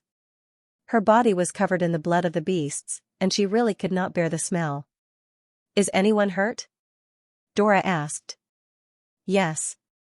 Did anyone die? No. Princess Dora led a dozen or so Amazon experts and arrived in front of that thick iron door. She reached out and knocked, then she picked up a machete and slashed. Strings of sparks flew, but the thick iron door was not damaged at all. It was definitely invulnerable. Dora stuck a piece of dynamite and detonated it. Retreat. Boom, there was a loud noise, the entire underground hall shook, but the iron door was still undamaged. Princess Dora laughed and said, Duc de Bus, you must be very proud. We are completely helpless against this thick iron door. And we don't have much time left. Thousands of troops are rushing towards your duke's mansion. Very soon, we will die without a burial place. In this world, no weapon can do anything to this thick iron door of yours. But my Lord Xianxia is an exception. In his words, next is the time to witness a miracle. Hand them all over, Princess Dora said. The dozen or so people took off their backpacks and took out the thermite they brought with them. In fact, Duc de Bus really thought so. She firmly believed that no one in this world could break through this thick iron door. The army of Lord Bai Ting and the others would arrive soon. The mere 100 or so Amazon experts were destined to die here. The Oriental clown Xianxia's ambush plan in the air was amazing, even incredible. But everything ended here. They would still fail in the end. And the high priest of the fire god sect was using the unprecedented hellfire bugs to kill Xianxia and the rest of the Amazon army. Perhaps they were all dead by now. Duke Dora pasted an astonishing amount of thermite on the thick iron door. What is His Majesty's brain made of? He can even invent such a terrible thing. When I saw it for the first time, I couldn't believe that this thing could turn iron into water. Wisdom is also a kind of strength. Strength is also a kind of strength. But in the end, wisdom is still supreme. Everyone, retreat. Princess Dora ignited the ignition strip and quickly retreated. They knew that they should close their eyes at this time, but they couldn't help but look. Boom boom boom boom, then, the most amazing scene appeared. The light that burst out in an instant really surpassed the sun, illuminating the entire underground hall as if it were daytime. Countless thermite emitted a high temperature of 2,600 degrees Celsius. The indestructible iron door quickly turned red and then melted into molten iron. An astonishing amount of thermite burned continuously. In the middle of the thick iron door, a large twisted hole was burned. Continue to retreat. Princess Dora ordered. Then, she took out a large piece of dynamite and threw it at the large hole in the middle of the iron door from dozens of meters away. This time, there was no need to detonate it. The high temperature of a few thousand degrees was enough to detonate any stable dynamite. Boom, a loud noise, this iron door had already been burned soft and burned through a large hole. At this time, it could no longer withstand such a large explosive force. A large hole with a diameter of 1 meter was blasted open. Princess Dora came in front of this large hole and saw the secret room inside. An astronomical amount of gold, an astronomical amount of silver. There was also the incomparably beautiful Deborah. Her face was full of horror, as if she could not believe this scene at all. This was the Russo family's treasury. There were no more secret passages inside. Deborah could not escape even if she had wings. Princess Dora laughed and said, Duke Deborah, you've been captured. Note, today's update is 16,000. Give me the monthly votes. Don't let me turn the tables in the last 3 days. The plot is absolutely awesome. Thanks to Xianxia for the 50,000 coins. This was the treasury of the Russo family. Anyone who saw it would doubt their life. There was actually so much gold in this world, it was truly a sea of gold and a mountain of silver. 5 kilograms of gold bricks were piled up one after another.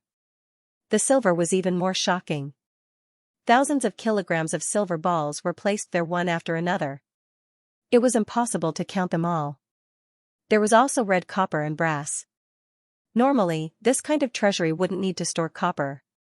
Compared to gold and silver, copper wasn't worth much. But at the level of Duchess Deborah, money was no longer money. It was a form of power. The Russo family had ruled the Jade Wave province for hundreds of years. More than half of that time, they were independent and called the Jade Wave Duchy. That was why they had to issue their own currency. For ordinary people, gold coins weren't popular at all. Even silver coins were only used in large transactions. Most daily expenses still required copper coins. So copper coins represented the financial stability of the entire Jade Wave province. Every year, Duchess Deborah had to store a large amount of copper to protect her right to mint coins. So how much copper was in this treasury, she didn't know. It was an astronomical figure. Apart from gold and silver, this thousands of square meters was all copper, or even more. Every year, the Russo family would melt the copper and pour it on the ground. After countless years of accumulation, how thick was the layer of copper on the ground? Only the heavens knew. A conservative estimate would be a few thousand cubic meters, more than 50,000 tons. This was a true treasury, far surpassing the national treasury of the state of Yu. A true sea of gold and silver. Anyone who entered would probably tremble. If Xianxia saw this scene, he would be very surprised. What was the Russo family trying to do? Your ambition isn't just to be a protector of the South, right? But Princess Dola and the others didn't react when they saw this treasury. They had no interest in things like gold.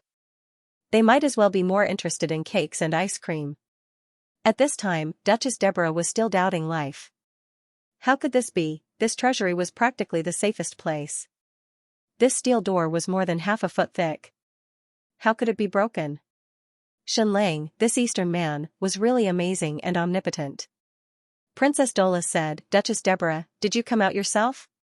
Or are we here to catch you? Duke de Bus looked at the gold and silver all over the ground. The shock wave of the explosion just now had overturned countless pieces of gold to the ground. I'll come out myself, Duke de Bus said. It was not easy for her to escape from the church to the secret passage, then to this underground hall, and finally to this indestructible vault. There were no more secret passages. She went forward to open the mechanism, but the door was already broken and could no longer be opened. Could it be that he had to crawl out of the door? However, this iron door was still red. Once it came into contact with skin, it would immediately be charred. Who? Duke de Bus slightly frowned, and then with a tap of her foot, her tender body instantly passed through the hole in the door. Not to mention her skin, even her clothes weren't burned. Because her speed was too fast and her position was too accurate. This woman's martial arts were really super high. After coming out, Duke de Bus said, I beg of you, can you seal this door again? This is the accumulation of my Russo family over hundreds of years. If anyone else were to see it, they would go crazy and plunder everything. Princess Dora glanced at it and then nodded. An Amazon female warrior found an iron door. Although it was not more than half a foot thick, it was still more than an inch thick. She directly pressed it against the hole in the vault door and then ignited it with a small thermite. The high temperature of 2,600 degrees Celsius directly melted the folding iron door and directly glued it to the steel door of the vault. Even if the vault door was barely sealed. Then, a dozen top Amazon experts surrounded Duke de Bus. Princess Dora said, are you going to fight and then be captured, or be captured directly? So saying, she even flung a knife at Duchess de Bus. I know that you have a very high level of martial arts, and your bloodline is even higher than Austin's count. Princess Dora said, the last time you led an army to attack the Witch Empire, you were almost invincible. Your martial arts should be on par with mine, maybe even a little better. Once your fighting aura reaches a certain level, it will become very powerful. So you want to fight? Princess Dora was strong in strength and body, but she didn't have chi. However, she was still young, only 25 years old this year. The strength of the Amazon female warriors was on average, and every one of them had amazing fighting strength. Duke de Bus held a scimitar in her hand and suddenly condensed chi. Suddenly, a ray of light appeared on the scimitar. This woman's chi was indeed very strong. Forget it. Duke de Bus threw away the scimitar. Her martial arts were very strong, but could she defeat a dozen top Amazon experts? There are two things I need to tell you, Duke de Bus said. First, even if you catch me, I won't be able to escape, because my duke's mansion is already surrounded by thousands of troops. 100 of you can't beat 10,000 people. Second, that Easterner Xianxia that you're loyal to should already be dead. Princess Dora turned a deaf ear and said, "Oh, is that so?" Then, she took out a syringe and walked towards Duke de Bus. Are you going to resist, and we'll completely subdue you, or even break your hands and feet, and then inject this drug? Or will you not resist and let me inject it? Princess Dora asked. De Bus said, "What is this? What are the consequences?" Princess Dora said, "A powerful anesthetic. After the injection, you should be completely paralyzed for about a day or so. It won't harm your body or power, and there won't be any side effects." De Bus said, "Are you sure?" Princess Dora said lightly, "The Amazons never lie." "Alright, then you do it," De Bus said. Princess Dora stepped forward and injected the drug into De Bus' wrist. Almost instantly, Duke de Bus' entire body was completely paralyzed, and she completely lost all consciousness. An Amazon female warrior stepped forward and carried her hot and enchanting body away. Save the Duchess. Protect the southern border. By the time Princess Dora and the others returned to the ground, the battle had already entered a state of extreme urgency. More than tens of thousands of troops poured into the Duke's mansion, surrounding more than 100 Amazon female warriors. These 100 or so top Amazon experts had already retreated into the church, and the courtyard outside was densely packed with countless corpses. Outside, Count Baiting led these thousands of experts, surrounding the entire red church courtyard so tightly that not even a drop of water could trickle through. There were still tens of thousands of troops outside. However, these 100 or so Amazon experts were too strong. Once they retreated into the church, it was truly a case of one man holding the pass against 10,000 enemies. Catapults, have the catapults arrived? After a moment, more than a dozen catapults arrived. They were medium-sized catapults, but it was more than enough. Open up, open up. Use the largest amount of gunpowder. Under Count Baiting's orders, more than a dozen catapults were opened up, each filled with hundreds of kilograms of gunpowder. If it was in an open area, these gunpowder would not cause any harm to the Amazon experts, because they could dodge at the fastest speed possible. However, this was within the church, and more than a dozen catapults were more than 1,000 kilograms of gunpowder. The explosion in a cramped area was extremely powerful, and these Amazon experts were, after all, made of flesh and blood. They could not withstand it at all. Count Baiting roared, "I order you to immediately put down your weapons and surrender. Otherwise, if I throw out these 1,000 kilograms of Vulcan's wrath, you will be completely smashed to pieces. I'll count down from 5, you surrender immediately. 5, 4, 3, 2, 1. Ignite." With Count Baiting's order, more than a dozen fuses of gunpowder were ignited. Ready. The fuses were constantly burning, and when they were burned to a certain extent, they would be directly thrown out and explode when they landed. At that time, at least dozens of Amazon warriors in the church would be killed or injured. It was almost time. Count Baiting's big hand suddenly reached out to his subordinates. However, in the next second, his face changed dramatically, and he shouted, "Pull out the fuses, pull out the fuses." Immediately, the Vulcan warriors hurriedly pulled out all the fuses on the gunpowder packs, otherwise they would soon explode. Because a person appeared on the top of the church's balcony. It was his apprentice and also his lord, Duke Deborah. Princess Dola's sword was across Deborah's neck. As long as she cut it lightly, this beautiful head would be separated from the body. Unexpectedly, Deborah still fell into the hands of the opponent, and was unconscious. "She's still alive." Princess Dola said, "Count Baiting, I order you to lead the army to retreat 100 meters, or I will cut off Deborah's left arm. 5, 4, 3, 2, 1. Princess Dola's countdown was very fast, and then she suddenly slashed down, not giving any time to think. Stop, stop. Baiting Count Baiting shouted. Everyone retreat 100 meters, retreat. With Count Baiting's order, thousands of experts and more than a dozen catapults all retreated 100 meters. Princess Dola, you can't escape. Baiting Count Baiting said, we have tens of thousands of troops surrounding the entire Duke's mansion, you only have more than 100 people, you can't kill your way out. Princess Dola said, Sir Count, how high is the mountain where the Duke's mansion is located? Baiting Count Baiting said, 500 meters. Princess Dola said, how high is this church? 53 meters. Baiting Count Baiting said. Thank you. Princess Dola said. Then she waved her hand and ordered, prepare to retreat. Baiting Count Baiting said, Princess Dola, your flying balls are already far away, you want to take Duke Deborah out of this city, it is completely a dream. You have more than 100 people, you can't kill your way out of this heavy encirclement. Princess Dola said, you don't have to worry about it. After more than 100 Amazonian women entered the church, they quickly pieced together, using their fastest speed to put together a triangular glider. Princess, we will wait for you at the top of the church. General Kue Ning said. Then, the more than 100 people quickly climbed to the top of the 53-meter-high red cathedral. Even though these people were on the steep roof, it was completely like they were walking on flat ground. Baiting Count Baiting was surprised, what are these people doing? Why are they climbing to the top of the church? Not good, they want to fly away, they want to fly away. Eunuch Talon shouted, Duke, quickly stop them. Baiting Count Baiting's face changed, he immediately rushed in with more than 100 experts, frantically climbing to the top of the church. But it was too late, several Amazonian women suddenly spread out the triangular wings, Princess Dola tied Duke Deborah to her body, and then lay under the triangular wings.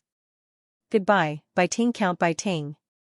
Whoosh, Princess Dola ran for a while, then drove the triangular wings and directly flew out. She had a glider suit, but it could not bear the weight of 2 people, but the triangular wings could bear the weight of 2 people. This was the seaside, there was always sea wind.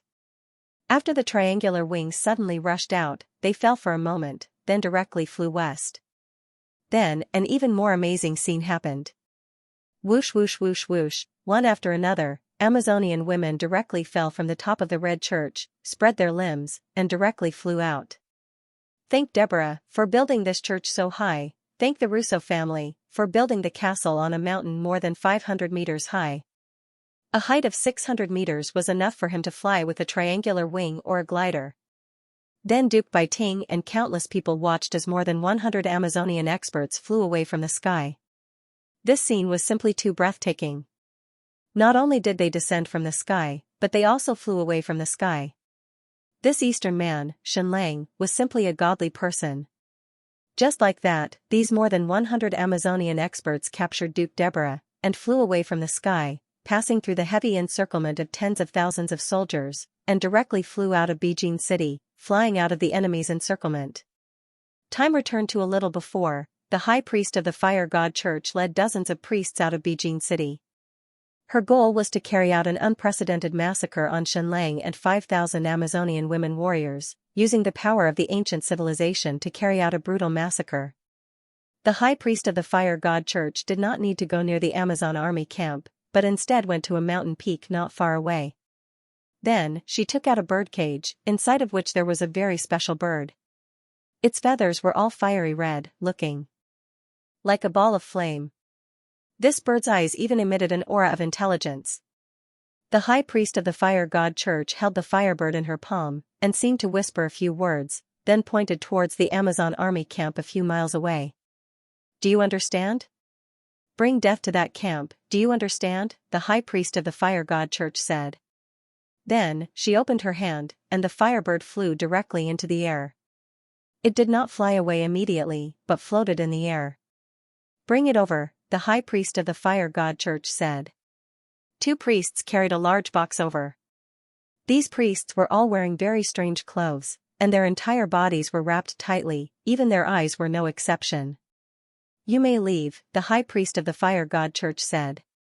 Immediately, dozens of high priests left in a hurry. The high priest of the fire god church opened the large box, and it was really like opening Pandora's box. In an instant, countless hellfire bugs flew out like a dark cloud. "Go, go." The high priest of the fire god church waved her hand. The stunning firebird immediately flew towards the camp of Xianxia and the Amazon army. Countless hellfire bugs followed behind the firebird like a black shadow, and flew towards the Amazon army camp. This was a product of the ancient civilization. Because it was too small, it could drill into any gap, and no armor could stop it. Moreover, the Amazonian female warriors did not have any armor on them. It was also because it was too small that it was almost invincible, and could not be killed or slapped to death. Previously, more than 100 of them had killed more than 10 people. This time, the high priest of the fire god released hundreds of thousands of them. It's a pity that the most powerful army in the Western world is going to be reduced to ashes. But this is also very perfect. Only such a powerful army is worthy of the great sacrifice, and worthy of becoming the stepping stone of the fire god church. Goodbye, Amazon army. Inside the Amazon army camp, Xianxia did not sleep. He was still waiting for the results of the ambush on Debus. The remaining 5,000 Amazonian female warriors, other than the female warriors on patrol, were all resting with their eyes closed. The entire army camp was silent. Xianxia could not help but climb up the temporarily built high platform, hoping to see inside Beijing City. He did not know if Princess Dola's decapitation operation was successful. This operation was too risky after all. But only by taking down Debus could this battle be considered a true victory. But at this moment, Xianxia suddenly saw a flame in the sky approaching. What was that? Had the hot air balloon flown back? That was impossible. The flame was getting closer and closer. Xianxia took a closer look and realized that it might be a bird, flying towards his army camp. It was a very stunning bird, like a ball of fire. But why did he feel so uneasy? It was as if they were facing a calamity. What kind of fatal threat did this firebird have? Through this firebird, Xianxia immediately associated it with the fire god church. He hurriedly changed his vision and scanned the entire sky with his X-ray vision. Then, he saw a scene that made his hair stand on end. In his normal vision, he could not see anything. But in his X-ray vision, he realized that there seemed to be a strange object floating in the sky. It was extremely glaring. It was so dark that it could not be counted. Tens of thousands, or even hundreds of thousands. Following behind the firebird, it pounced towards the Amazon campsite like a cloud of destruction. Xianxia's hair stood on end. He shouted sternly, "Run, everyone run. Run as fast as you can towards the west. Find the nearest pool and dive into it." The female Amazon warriors were absolutely obedient. After hearing his order, they opened their eyes without saying a word, got on their horses and ran towards the west. But it was impossible for everyone to run. Hundreds of female warriors quickly rushed up to pick up Xianxia. They wanted to protect Xianxia and leave together. And at this moment, Xianxia saw an extremely strange scene. The black shadow-like bugs in the sky suddenly lit up like countless fireflies. But they are much, much smaller than fireflies. Swoosh! Dozens of flame-like bugs drilled into an Amazon warhorse. Woo woo woo! The huge Amazon warhorse leaped up desperately and began to run wildly. Then, balls of green flames emerged from its body. They first burst out from its eyeballs, then from its entire body. The horse was burning as it ran. In a short moment, it turned into a pile of ashes. Xianxia was completely stunned. What was this? So strange and terrifying? What secret weapon of the fire god sect was this? It was like hellfire. Then, a scene that made Xianxia's eyes pop happened. Hundreds of female Amazon warriors desperately rushed up to protect him. Then, countless hellfire bugs drilled into their bodies one by one. These female Amazon warriors struggled desperately and slashed desperately. But it was to no avail. They watched helplessly as they were burned to ashes one by one. Balls of green flames drilled out of their bodies one by one. No, no, no, Xianxia suddenly screamed. Then, he watched as the countless hellfire bugs charged towards his Amazon army. A gust of wind blew, and they flew faster and faster. Soon, they would catch up with the entire Amazon army. His powerful Amazon army would be completely destroyed. These noble and powerful female warriors were about to be turned into ashes. Xianxia let out a series of wild roars. He suddenly took out a knife and cut open his own arm and his own chest. His blood gushed out. He shouted at the hellfire bugs and the hellfire bird in the sky, "Come to me, my blood is more delicious, come." Then, the hellfire bird in the sky stopped. It floated in the air and stared at Xianxia. The countless hellfire bugs also stopped. The next second, the hellfire bird suddenly flew towards Xianxia. The hundreds of thousands of hellfire bugs behind it were like a black shadow, like a wild fog, flying towards Xianxia. Almost in the blink of an eye, they suddenly rushed in front of Xianxia. The hellfire bird stared at Xianxia from dozens of meters away. Its eyes seemed to have intelligence. Xianxia was covered in blood. He smiled at it and said, "Hello." Huff huff huff, hundreds of thousands of hellfire bugs began to hover, surrounding Xianxia's entire body. Then, they all lit up like fireflies, flashing with a green light. This scene was extremely strange, but also extremely breathtaking. Hundreds of thousands of hellfire bugs formed a green flame in the dark sky, burning fiercely. Destroy, the hellfire bird was like a mina. It opened its mouth and said 2 words. Xianxia did not know what it was saying, but he could guess what it was. Following the hellfire bird's order, hundreds of thousands of hellfire bugs suddenly burrowed into Xianxia's body, injecting all the strange things in their bodies into Xianxia's blood vessels. Xianxia let out a series of shrill screams. Because it was really uncomfortable, really painful. Did the injection hurt? But now, it was as if tens of thousands of nurses were giving him injections, injecting strange things into his body. At the same time, Xianxia's body became completely transparent, emitting a strange green light. Hundreds of thousands of hellfire bugs completely covered his body, not leaving an inch of space. No. Seeing this scene, countless Amazonian female warriors let out desperate screams, as if their souls were about to leave their bodies and dissipate. This moment happened too quickly, but they knew that in order to save them, their master had taken the initiative to sacrifice himself, attracting countless strange fire bugs to burrow into his body. Previously, dozens of bugs could easily kill a powerful Amazonian female warrior. But now that hundreds of thousands of hellfire bugs had burrowed into their master Xianxia's body, he was definitely going to die. There was absolutely no chance of survival, and he was going to turn into ashes in an instant. No. Thousands of Amazonian female warriors looked at their master Xianxia on the high platform in despair, looking at his glowing body. Then, their instinct was to commit suicide. Originally, their duty was to protect their master.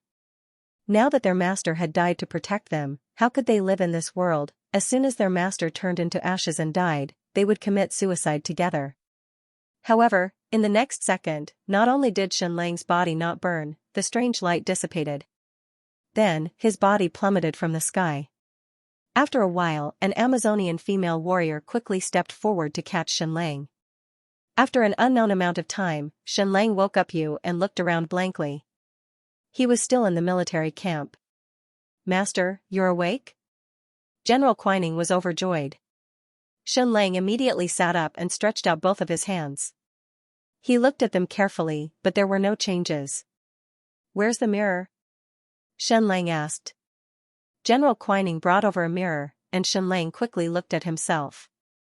He was still as handsome as ever, just a little pale.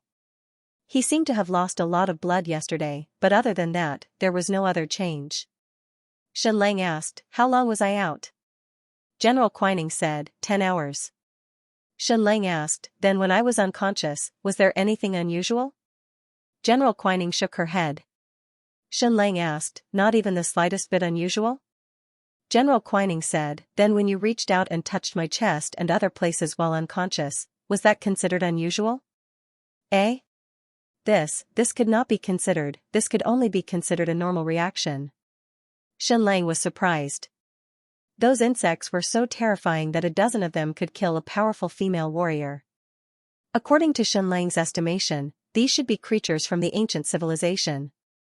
They were very, very small, more than 10 times smaller than mosquitoes. Once they pounced on the body, they would pierce into the skin and inject a very terrible thing into the blood vessels.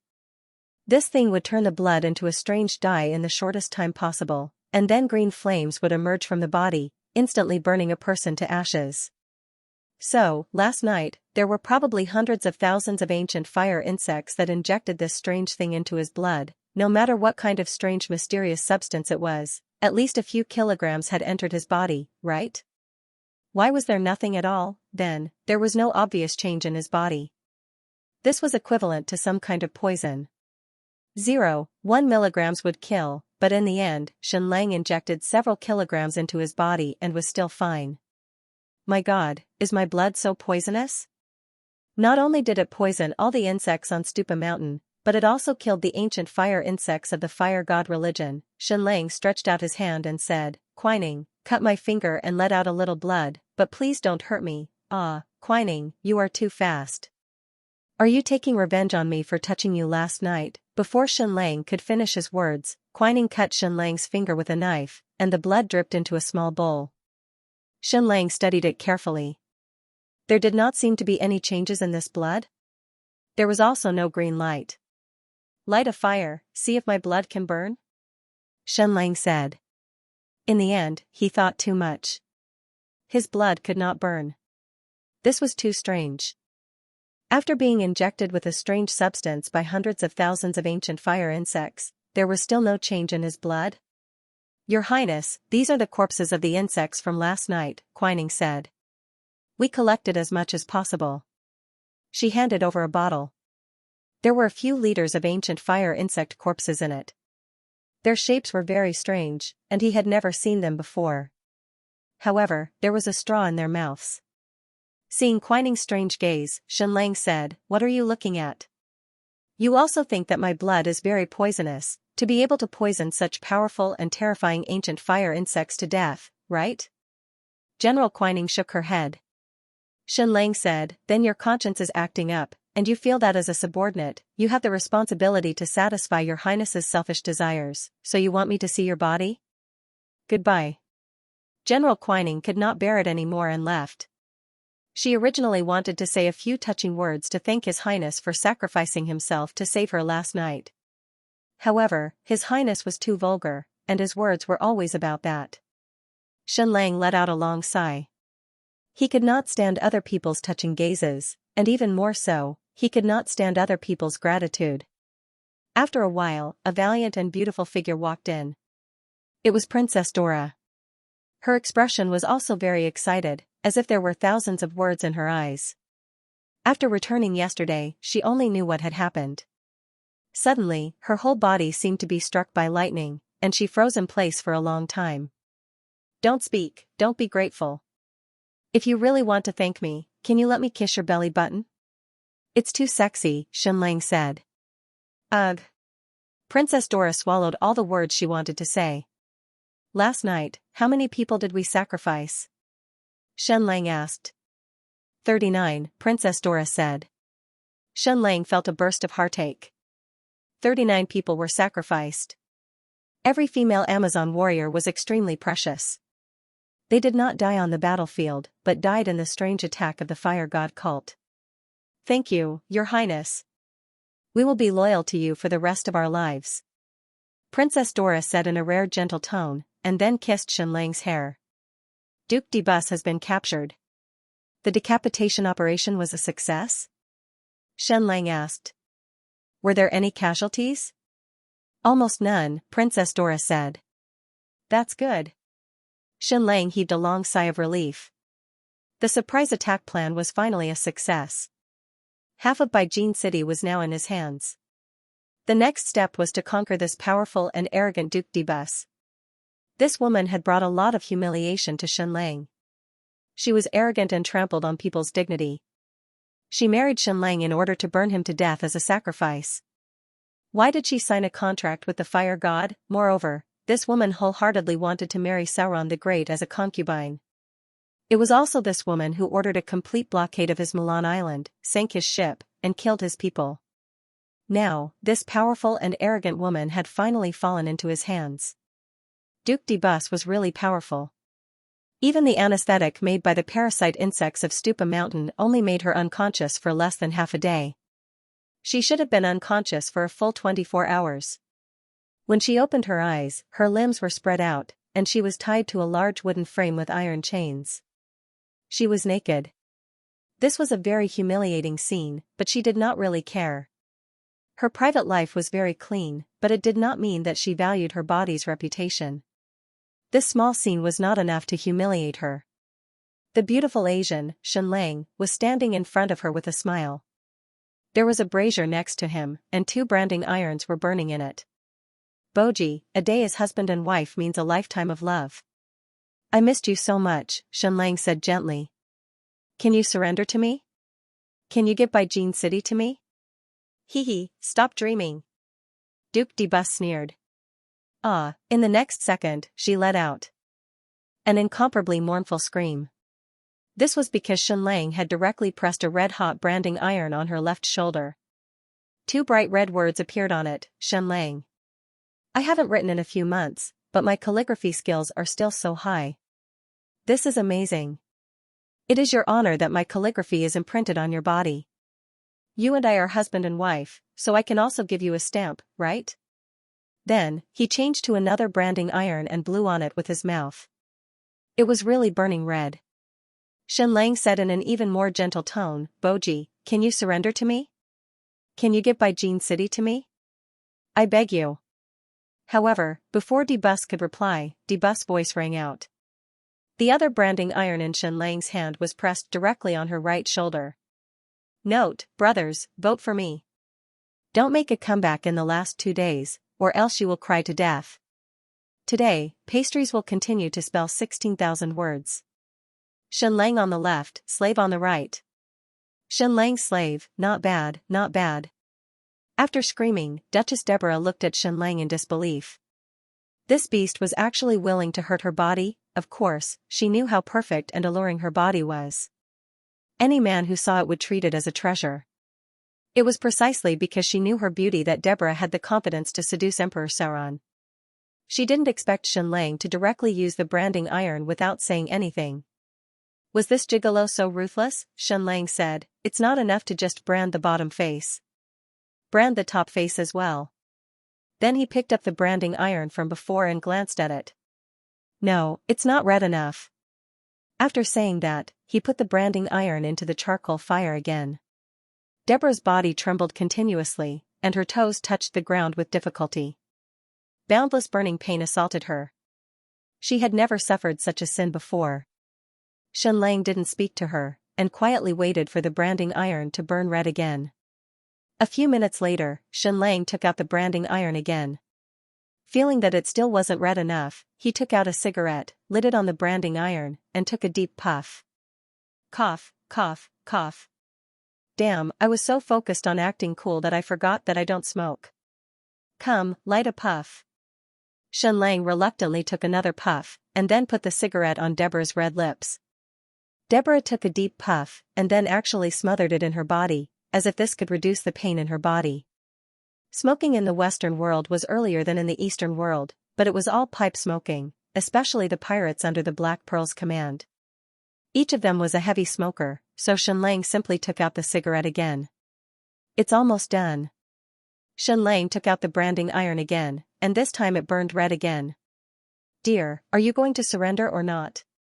While speaking, Xianxia didn't stop his movements in the slightest.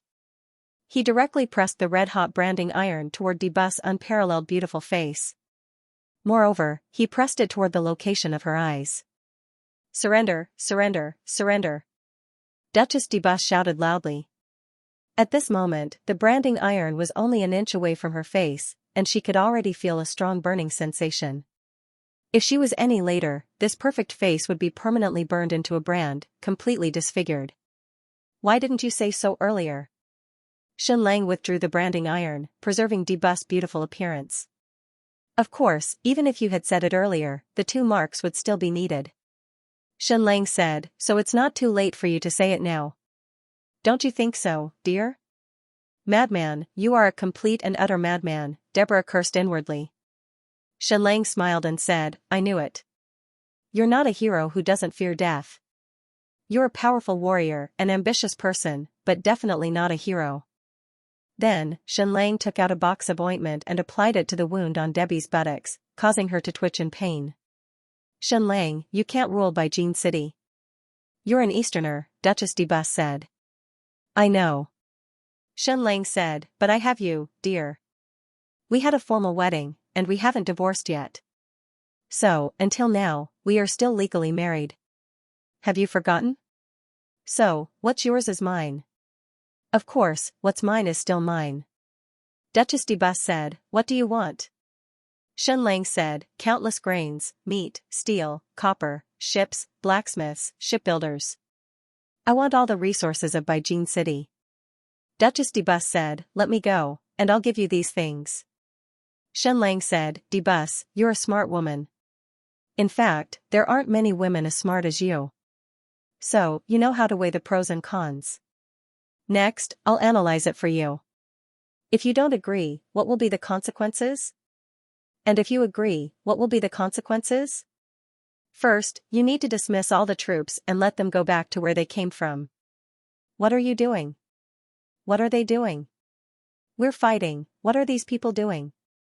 Secondly, you need to spread the news to the entire Western world that I, Shenlang, am your legal husband. So, I'm also the owner of Baijin City. Thirdly, I'll transport a lot of things from Baijin City. Of course, I'll buy them with money. But, I don't have money, but we're husband and wife, so your money is my money. I know about your treasury, it's a mountain of gold and a sea of silver. Really, don't blame me. In the Eastern world, I relied on living off a woman. That's all I can do. Now that I've come to the Western world, you can't ask me to change my profession. Different professions are worlds apart, and I'm not good at anything else. Also, I love my profession. I'm so handsome and weak, so it's a pity that I don't live off a woman, right? Duchess Debus looked at Shenlang. She had never heard such shameless words before. There was actually such a person in this world who had no bottom line? Of course, if you agree to this, you'll become a scandal in the Xiluan Empire. You'll even be seen as a disgrace by countless people. You won't be able to be the guardian of the southern border, and you won't be able to be Sauron's mistress either. Because if our relationship is good enough, I might get you pregnant. But, at least, you still have the Azure Wave province. At least, you still have me, a peerlessly handsome man. Of course, if you don't agree. Shenlang said, if you don't agree, then you'll have nothing. You'll die, and Austin Count will die as well. Then, the Russo family's collateral branches will fight for the Azure Wave province, and the Russo family will be torn apart. If you agree to my request, the Russo family's reputation will be very bad, but at least it will be preserved. Alright, I'm done talking. I don't care what you think, but I need to see what you do. Shenlang said. Then, he took out a syringe and injected it into Debus. What is this? What is this? Debus asked, trembling. It's nothing. This is to treat your injuries. Don't be afraid, don't be afraid. Then, Shenlang took out another syringe and injected it into Debus' body. What is this? Debus asked, trembling. Shenlang said, a fatal virus. If you don't have my miracle medicine, you'll die in about 10 days. You can find any doctor to treat you, whether it's the fire god cult or the imperial doctors of the Xiluan imperial court. If they can cure you, I'll cut off my head and give it to you. After about 3 days, you'll have a fever, and it'll get worse and worse. Then, you'll cough up blood, and finally die. You'll die in a few days at most. Of course, you'll have to wear a mask at all times. You can't come into contact with anyone, or else it'll be contagious. The entire Duke's mansion will die, and even the entire Jade Gold City will die. Can you still walk? If you can, then go back by yourself. Take this bottle of medicine with you, it's the best for treating burns. Your face below belongs to me, and I don't want it to be too damaged in the future. Count Baiting led 100,000 troops to confront Shenlang's 5,000 Amazon legion. He was Debu's teacher, as well as her vassal. Now, his lord had actually been captured, and in front of him at that. How humiliating was that? No matter what price he had to pay, he had to save Debus, even if all his troops were to die. Your Excellency Shenlang, please come out and talk. Count Baiting said. Shenlang appeared and said with a smile, Count Baiting, what can I do for you? Count Baiting said, Your Excellency Shenlang, please hand over the guardian of the Southern Territory, Lady Debus, unconditionally. I know that your Amazon Legion is very powerful, but please don't underestimate a noble's sense of honor. In order to save my lord, I'm willing to pay any price. Even if all my troops die, I won't hesitate. Then Count Baiting pulled out his big sword. As long as he gave the order, the 100,000 troops would madly rush towards Shenlang's Amazon Legion. This kind of humiliation could only be washed away with blood, whether it was the blood of the enemy or their own blood. Count Baiting was ready to risk his life. Even if he died in battle, at least he could maintain the honor of his family. Count Baiting, you scared me. Shenlang shrugged his shoulders and said, As you wish, let her go. Shenlang waved his hand, and the gate of the barracks opened. The beautiful Duke Debus slowly walked out. Her face was a little pale, but she still maintained her majesty. She was wearing a gorgeous long dress, and she was really awesome. Even if she was seriously injured, her walking posture didn't change much. She was still like a proud peacock. Count Baiting and the others were stunned. What was going on? Shenlang spent such a huge price to capture Duke Debus, but in less than a day and a night, she was directly released. If it wasn't for the fact that they could recognize her at a glance, some people would even suspect that this was a fake Duke Debus. Debus didn't say anything else and directly walked back to her army formation. Count Baiting knelt on one knee and said, I've frightened you, my master. Teacher, you've worked hard. Duke Debus said. Then, she boarded the gorgeous carriage and directly ordered, return the army to the city. Then, she led the 100,000 troops and majestically returned to Baijin City. After returning to the castle at the top of Baijin City, Duke Debus didn't make any sound. She didn't say anything about starting a war, nor did she say anything about stopping the war. This was because she was still hoping that Shenlang might just be scaring her. Of course, deep in her heart, she knew that Shenlang was extremely vicious. He definitely wasn't scaring her. The last injection he gave her was definitely very fatal. However, she felt that her body should be very special. After all, she was the generation with the strongest bloodline in the Russo family. Maybe she could resist the virus that Shenlang mentioned. However, she still firmly remembered Shenlang's words. After entering the Duke's mansion, she completely refused to come into contact with anyone. It wasn't that she cherished the lives of her subordinates. She completely disregarded the lives of the servants in the castle. However, if it was really as Shenlang said, that this fatal virus would spread and even kill everyone in Baijin City, then the price would be too high. Baijin City was the foundation of the Russo family. If everyone in the city died, then the Russo family would be finished. She had also thought of finding the Black Widow Hill and infecting her, forcing Shenlang to save her. However, she felt that Shenlang was as vicious as she was. Why would he care about the life of a lover? After just 2 days, Debus's fantasies were shattered. The virus in her body had already started to act up. She had already started to have a fever and started to cough. The symptoms were even more serious than what Shenlang had said. Her condition worsened extremely quickly. She could even clearly feel the god of death looming over her. Go find the high priest. The first thing she thought of was the Church of the Fire God. This was a powerful organization. Could they have a way to save her? The mysterious high priest of the Church of the Fire God appeared. She was fully armed, and even her eyes were covered with colored glass to ensure that not an inch of her skin was exposed. However, even so, she still examined Duke Debus from 2 meters away. High priest, can my illness be cured? Duke Debus asked weakly. Her fever was almost 39 degrees, but this was just the beginning. The high priest asked, can you touch your groin? Is it swollen? And very painful? Yes. Duke Debus trembled. She didn't need to touch it now. She had already discovered it long ago. After being released by Xianxia, she had been inspecting her body almost all the time, not letting go of any changes. Does your chest hurt so much that you will even cough up blood? The high priest asked. Yes. Debus said, High priest, is there a cure for this illness? The high priest of the Church of the Fire God said, Your Excellency, there is no cure for this illness. You will die within 7 days at most. No one in the whole world can cure it. The Church of the Fire God can't cure it, the Imperial Court of Xiluan can't cure it, and the Eastern World Stupa Mountain can't cure it. Debus's hope was shattered. She knew why Xianxia had let her go home so easily. It was because her life and death were completely in his hands.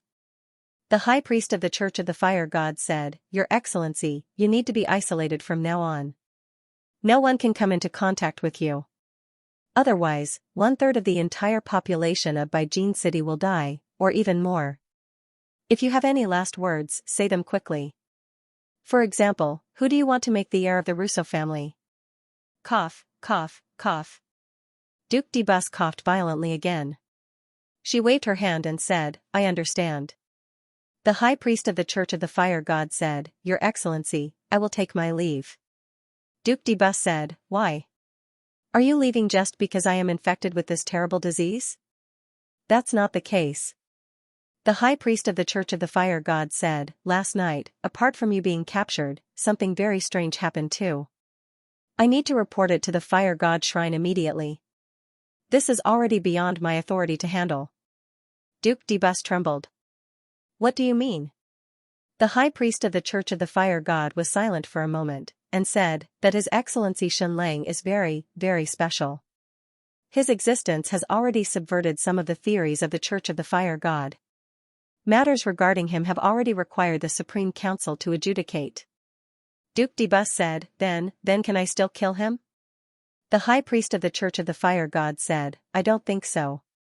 I am also chaotic and unknown now, so I can't tell you more. I need to return to the Fire God Shrine immediately. Then, the high priest of the Church of the Fire God left. Goodbye, Duke Debus. No, farewell forever, Your Excellency. Duke Debus suddenly shouted, Your Excellency, is Xianxia that legendary person? The high priest of the Church of the Fire God paused for a moment, but did not answer. He then left. Debus, who felt the threat of death, felt an unprecedented fear. Her cough became more and more severe, and her fever was getting higher and higher. She could even feel the approaching footsteps of the Grim Reaper. She immediately sent a messenger to Xianxia's military camp with only one sentence. Xianxia, I will promise you anything. Come and save me. Just 3 hours later, the messenger returned. That Oriental clown did not reply. He ignored me, the messenger said. Duke Debus trembled, and said, Don't say Oriental clown, call him His Excellency Xianxia. Cough, cough, yes, the messenger said. Duke Debus said, Order Count Baiting to come and see me, and let all the vassals come and see me. Yes, the messenger said. Separated by a glass wall, Duke Debus received dozens of vassals. What I am going to say next is an order. No questions will be accepted. Those who dare to oppose will be regarded as traitors, Duke Debus said. Count Baiting felt that something was wrong, but he still bowed and said, Yes. Duke Debus said, Dismiss all the troops in Baijin City. All the vassals, bring their troops back to their respective fiefs. The generals of the other provinces, bring their troops and leave immediately. When these words came out, all the vassals were shocked. Why? If the army left, wouldn't it be like giving up Baijin City on a silver platter? No questions will be accepted. Just accept the order, unless you want to rebel, Duke Debus said. But... Count Baiting said in shock.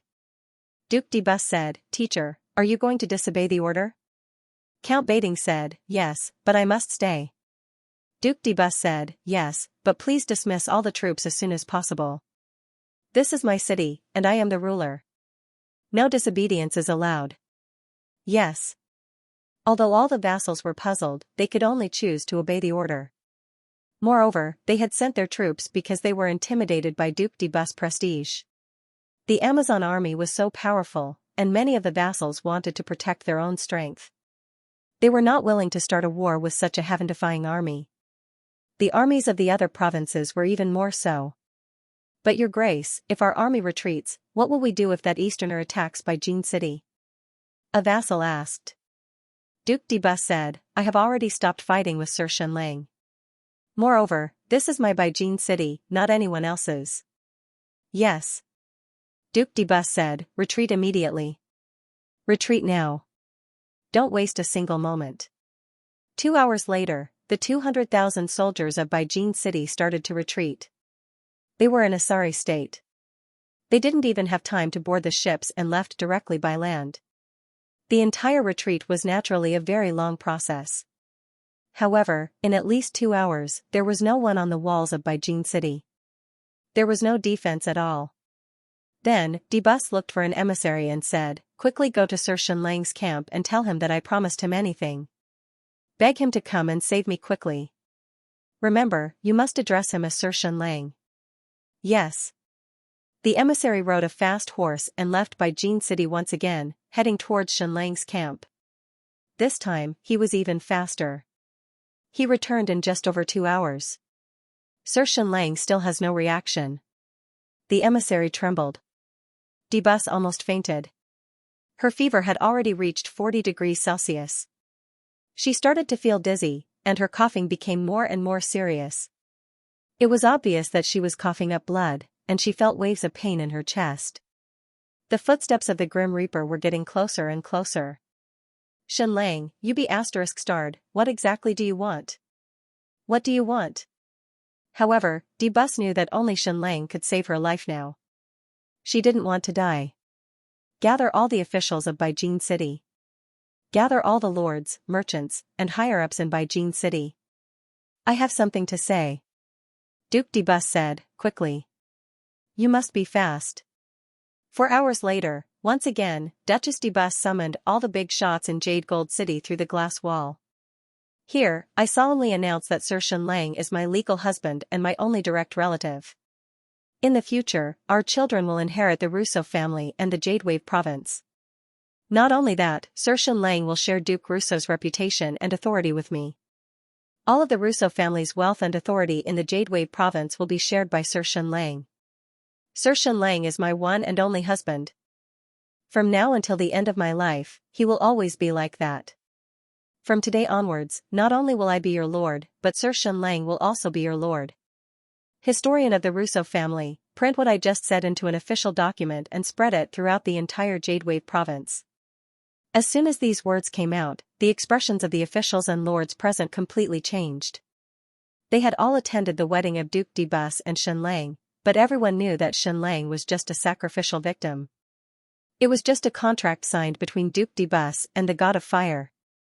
Now, Duke de Bus actually said that this person was her only legal husband, and that he would share Duke Russo's authority. Was she crazy? Xianxia was an Eastern man.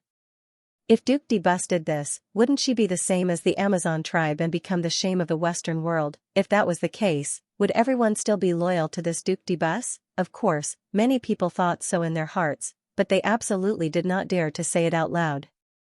Duke de Bus had accumulated too much power, and all those who opposed her were already dead, including her own brother.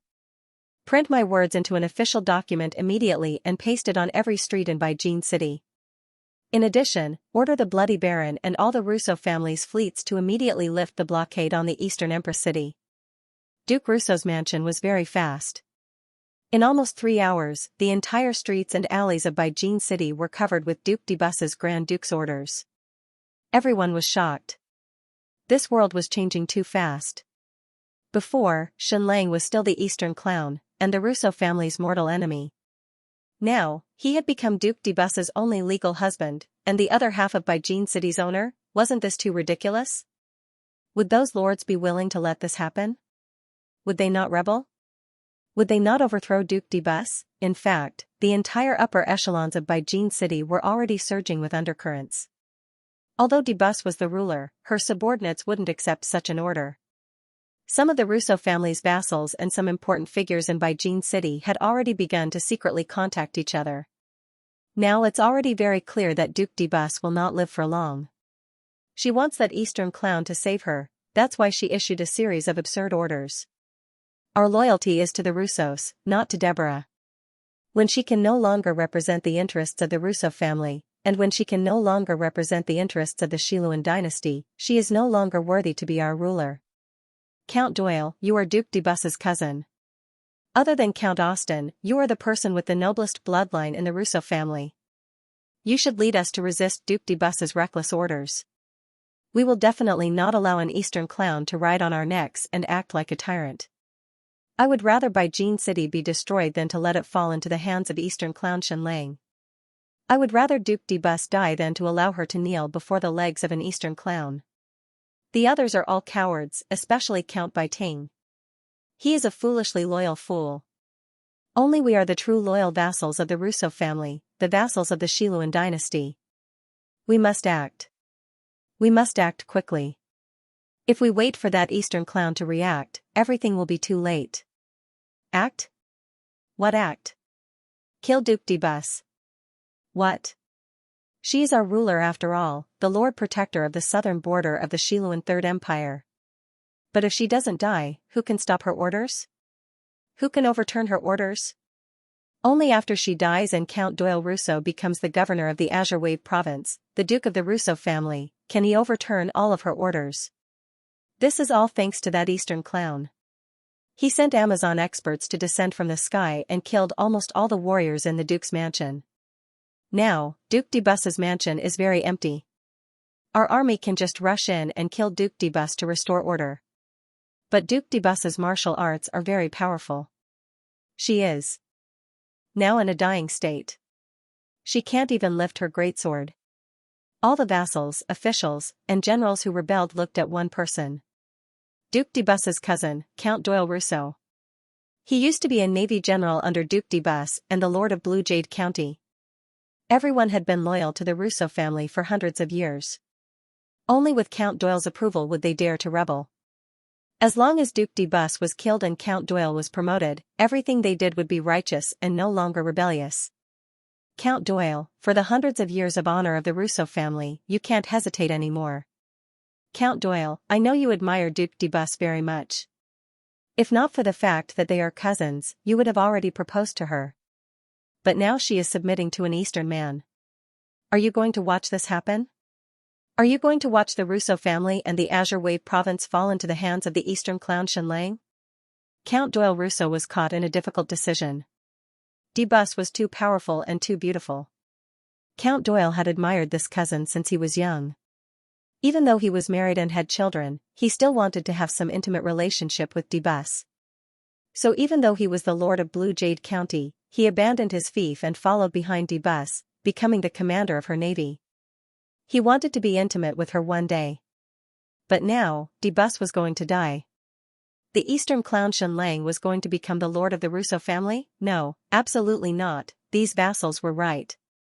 They would rather let de Bus die than let her fall into the hands of the Eastern clown Shenlang. Alright, for the Russo family, for the Azure Wave province, for the Third Empire of Xiluan, let's do it. Count Doyle said, everyone, gather the most loyal warriors of the family. Gather here in 6 hours and attack the Duke's mansion. Yes. Gather here in 6 hours and attack the Duke's mansion. Kill de Bus and push Count Doyle up. Count Baiting is loyal to de Bus. He will be a hindrance. Don't worry, he is my father-in-law. Leave him to me, I can easily, everything is for the Russo family. Everything is for Duke Doyle. De Bus continued to isolate herself from the outside of the Duke's mansion, struggling to fight against the Grim Reaper. Her coughing became more and more severe, and she kept vomiting blood. Her fever was so high that she couldn't stand and needed to lie down. Many people in the Duke's mansion knew that her illness was contagious, so no one dared to approach her. The peerlessly beautiful de Bus had now become a pale woman on the verge of death. Her eyes were completely bloodshot, and she could barely see. Even lying down, she was in extreme pain, as if she could die at any moment. An unprecedented fear enveloped her. She even felt that every corner of the room was filled with Grim Reapers, and these terrifying Grim Reapers were constantly reaching out their claws towards her. Despair, boundless darkness, and despair. She lay on the bed with difficulty, unable to sit up at all. Outside, the emissary knelt on the ground, shivering. Is Lord Xianxia not here yet? Debus coughed desperately and asked with difficulty. Just this one sentence made her spit out 2 mouthfuls of blood. No. The emissary said. Debus roared angrily, why? Cough, cough, cough. If he still doesn't come, I'm going to die, and he won't get anything. Also, the people below are going to rebel soon. Even if I don't die from the illness, I'll be burned to death and killed. Debus's intuition was correct. There were already dozens of lords plotting a rebellion in Baijin City. They had gathered thousands of warriors and were prepared to charge into the Duke's mansion to chop her into minced meat. Duke Debus said, Dina, you are my adopted sister and the person I trust the most, right? The emissary knelt down and kowtowed, yes, my master. Duke Debus said, go to my bookcase and find the 19th book, Russo family history. There's a key embedded in the spine of the book, and there's a secret compartment behind the bookcase. You can open it with the key, and you'll find Duke Russo's seal inside. Bring this seal to Lord Xianxia and invite his Amazon army to station in Baijin City. Hearing this, Dina was stunned. Inviting Xianxia's army to enter the city, wasn't this the same as handing over the entire Baijin City? Silly sister, enemies can become comrades at any time, and friends can also become enemies at any time. Debus said, there are already people plotting a rebellion, and Xianxia is my only savior. This person is really too smart. In the words of the Easterners, his wisdom is close to that of a demon. He first kicked me into the abyss, and just as I was about to fall into hell, he reached out and pulled me up. He forced me to lose my reputation, forced me to be deserted by everyone, formidable, formidable. Sister, after you see Lord Xianxia, immediately call him master. Help me pass a message to him, husband, quickly come and save Debus. After saving me, I'll immediately wash myself clean and wait for your arrival. I'm your little slave girl, quickly come and save me. Quickly come and make me pregnant. After Debus finished saying these words, she coughed violently again and continuously vomited blood. She fainted. After the female emissary Dina heard this, she almost couldn't believe her ears. This was the noble Duke Debus? How powerful was she? How arrogant was she? How could she say such a thing? It seemed that the situation was indeed very urgent. Yes. The female emissary Dina quickly went to find the seal of Duke Russo's mansion, and then rushed towards the Xianxia barracks. Debus was lying on the bed, completely unconscious. The god of death had already shrouded her life, as if he would take her away at any time. Inside the Xianxia barracks, everything had developed as he had expected, and even smoother than he had imagined. It was not enough to just let Debus surrender. Anyone could surrender verbally, but the key was to surrender in the heart, in the body, and in the actions. Therefore, Xianxia had made her deserted by everyone. Not only was she about to die of illness, but she might also be hacked to death by the traitors. In this way, Xianxia would become her only savior, and everything would fall into place. If nothing unexpected happened, her Amazon army would soon be stationed in Baijin City. After saving Debus, she would personally pick up the butcher's knife and behead the traitors, forcing her to stand on the opposite side of the conservative vassals, and then impregnate her. Wouldn't that be wonderful? After Princess Dola heard these plans, the gaze she gave Xianxia became extremely strange. It was as if she had seen a poisonous snake. Just at that moment, Zhang Chunhua arrived, riding a horse as fast as she could. Xianxia could not help but be surprised. Zhang Chunhua was the highest official left behind in Mulan City. She had a heavy responsibility, so what was she doing here? Could it be that something had happened? Something big must have happened, please don't let it be something bad. Zhang Chunhua ran in front of Xianxia, panting, and said with a trembling voice, Xianxia, you need to make a trip back to Mulan City. Xianxia said in shock, what happened? Zhang Chunhua said, your sister is here to look for you. Xianxia was completely shocked. What? My sister? Note, today's 2 chapters are more than 17,000. Brothers, please give me your monthly votes. The pastries are really at their limits. Sister? Could it be Princess Helen? Xianxia stood up abruptly. He really did not have time, or else he would have gone to find Princess Helen.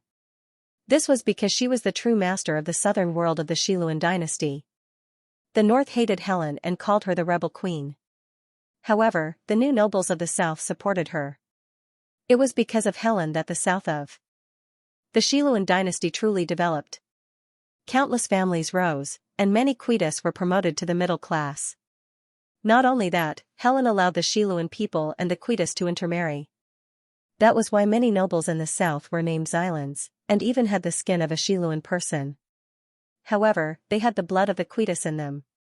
Their rule was supported by the Quitus, such as Duke Hall. After the fall of the Second Xiluan Empire, why did the south fall apart? Wasn't it because the south had no ruler? As the direct descendant of Queen Helen, Princess Helen had left the Queen's city for an adventure at the age of 16. She had disappeared for 17 years. Once Helen came, many problems would be easily solved. Of course, the problem was even more serious for the Xiluan dynasty. They would fall into a conflict between the north and the south. The south supported Princess Helen, while the north supported Sauron. Black Widow Hill was a representative figure.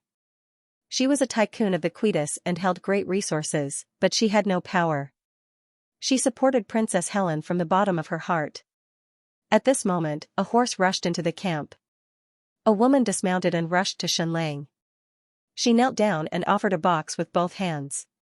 Lord Xianlang, this is Duke Rousseau's seal. I present it to you. Xianlang took the seal and studied it carefully. The seals of the west and the east were very different. In the east, the bigger the better. Some countries' seals were as big as their heads. The Rousseau family's seal was very small, not even the size of a fist. This Duke's seal represented the highest power of the Rousseau family. It was very intricately made. Its upper half was a sea beast carved out of gold, while its lower half was treading on dark green waves, carved out of jade. Moreover, what was engraved on the seal wasn't words, but a very exquisite picture. It was a sea beast flying through the waves, but the waves formed the Latin word Rousseau. This seal should be more than 500 years old, maybe even longer. The Duke wants you to immediately dispatch troops to Beijing City and take charge of the city's defense, Dina said.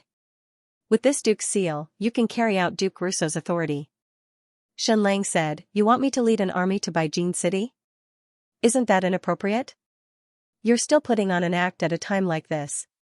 Isn't this the result you've always wanted? Dina rolled her eyes at Xianlang and said, Lord Xianlang, there are already people plotting a rebellion in Beijing City. If you wait any longer, Duchess de Bus will be hacked to death, and the new Duchess will take over and overturn all the previous orders. When that time comes, you will become the enemy of the Azure Wave province again. You must act quickly. Warrior Dina had been enduring for a long time. In the past few days, she had been running back and forth from de Bus to Xianlang's place for almost 10 times. She had never seen someone as despicable as Xianlang. Xianlang said, Doesn't Duchess de Bus have any words for you to pass on? Dina was very protective of her master and really didn't want to pass on these words, because it would hurt Duchess de Bus' dignity too much. However, there was no other way, and she had to say it.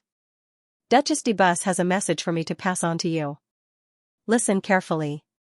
Xianlang put his hand next to his ear in an exaggerated manner, as if he was listening attentively. However, there was another person next to him who was listening even more attentively, and that was Zhang Chunhua. Duchess de Bus said, Husband, quickly come and save de Bus. After saving me, I will immediately wash myself clean and wait for you. I am your little slave girl, quickly come and save me. Quickly come and make me pregnant. As soon as these words came out, Xianlang immediately felt comfortable. It wasn't easy for such words to come out of the arrogant Duchess de Bus' mouth. However, Zhang Chunhua's expression didn't look too good. Although conquering Duchess de Bus was her plan, this was a political marriage. Could they not be so shameless? Who were they flirting with each other for? Scum of a majesty, I hope you still remember your promise to me, Zhang Chunhua said to you. Promise? What promise? Xianlang was puzzled, but he still said seriously, Don't worry, I will never dare to forget my promise to you. Then, Xianlang ordered, The army will enter Beijing City and take over the city's defense. Yes. The 5,000 Amazon soldiers were completely ready. Following Xianlang's order, they immediately set off for Beijing City. They were extremely fast, and the horses galloped wildly. Inside the Baiting Count's residence, the righteous Grandmaster of the Sword was frowning. He was completely helpless in this situation. He had powerful martial arts and the ability to lead an army, but he didn't like politics. If it was on the battlefield, he wouldn't be afraid. Even the powerful Princess Dora couldn't win against him in pure martial arts. However, what should he do now? His family had been loyal to Duke Russo for generations, and he was no exception. In his generation, his relationship with the Russo family had become even closer. Duchess de Bus wasn't only his disciple, but also his master. In some sense, she was like his daughter. Therefore, when de Bus was captured by Xianlang, Baiting Count immediately led 100,000 soldiers to rescue her at all costs. However, de Bus's orders were obviously random. Of course, it couldn't be considered random. After all, she was doing it to survive. Baiting Count definitely didn't want to see de Bus die. In fact, Baiting Count didn't approve of many things that Duchess de Bus had done. For example, she was too close to the fire god church. Or, for the sake of making a sacrifice and signing a contract with the fire god, she had chosen an unfamiliar Eastern man to marry. De Bus and Xianlang's wedding was attended by almost everyone. However, Baiting Count, who was the most direct descendant, didn't come. He felt that such a wedding would tarnish the sacred ceremony. However, a marriage was a marriage. Baiting Count felt that having a husband was better than not having one at all. The Russo family couldn't be without a successor. After that, de Bus wanted to burn Xianlang to death as a sacrifice. At that time, Baiting Count had advised her many times not to do this. Since she was already married, she could make the best of it. Marrying an Eastern man without any foundation was not bad. At least this man was extremely handsome, and he was obviously of noble birth. What sacrifice and signing a contract with the fire god? Baiting Count felt that it was complete nonsense. However, he still couldn't stop Duchess de Bus's will. Regarding Xianlang's rudeness in occupying the Jade Tide Peninsula, and even sending troops to attack Jin City, Baiting Count was very angry. However, regarding his Eastern blood, Baiting Count didn't have much discrimination. Of course, he didn't support de Bus marrying an Eastern man. However, since it had already happened, it wasn't a big deal. Although no one would take the initiative to mention it, Baiting Count also had the blood of the Quita clan. When Empress Helen ruled the empire, many families in the south were destroyed, and many families rose. At that time, in response to the Empress' call, many families married Quita women. The Baiting family was one of them. Sigh, Baiting Count sighed painfully. He picked up a cup of tea and drank it in one gulp. Even at this time, he wouldn't drink to drown his sorrows. Baiting Count didn't agree with Duchess de Bus's other decisions.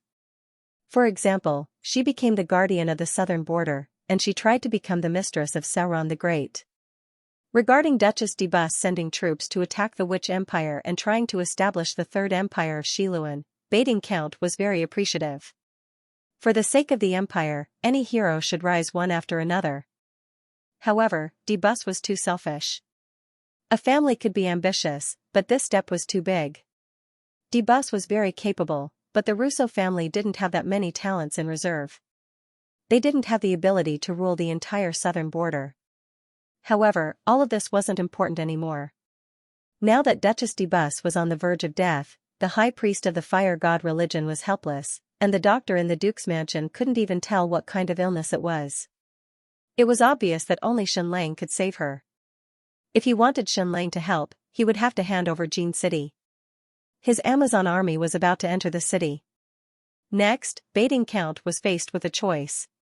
Should he let de Bus die like this? Or should he let Xianlang enter the city? From a certain point of view, Xianlang is Brooke's husband after all, and he is her legal husband. He does have the right to enter the city. Baiting Count said, perhaps letting them be husband and wife is the best ending.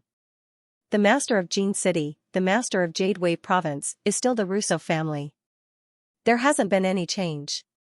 Baiting Count made a difficult decision. He still couldn't watch de Bus die, so he got up to negotiate with Xianlang.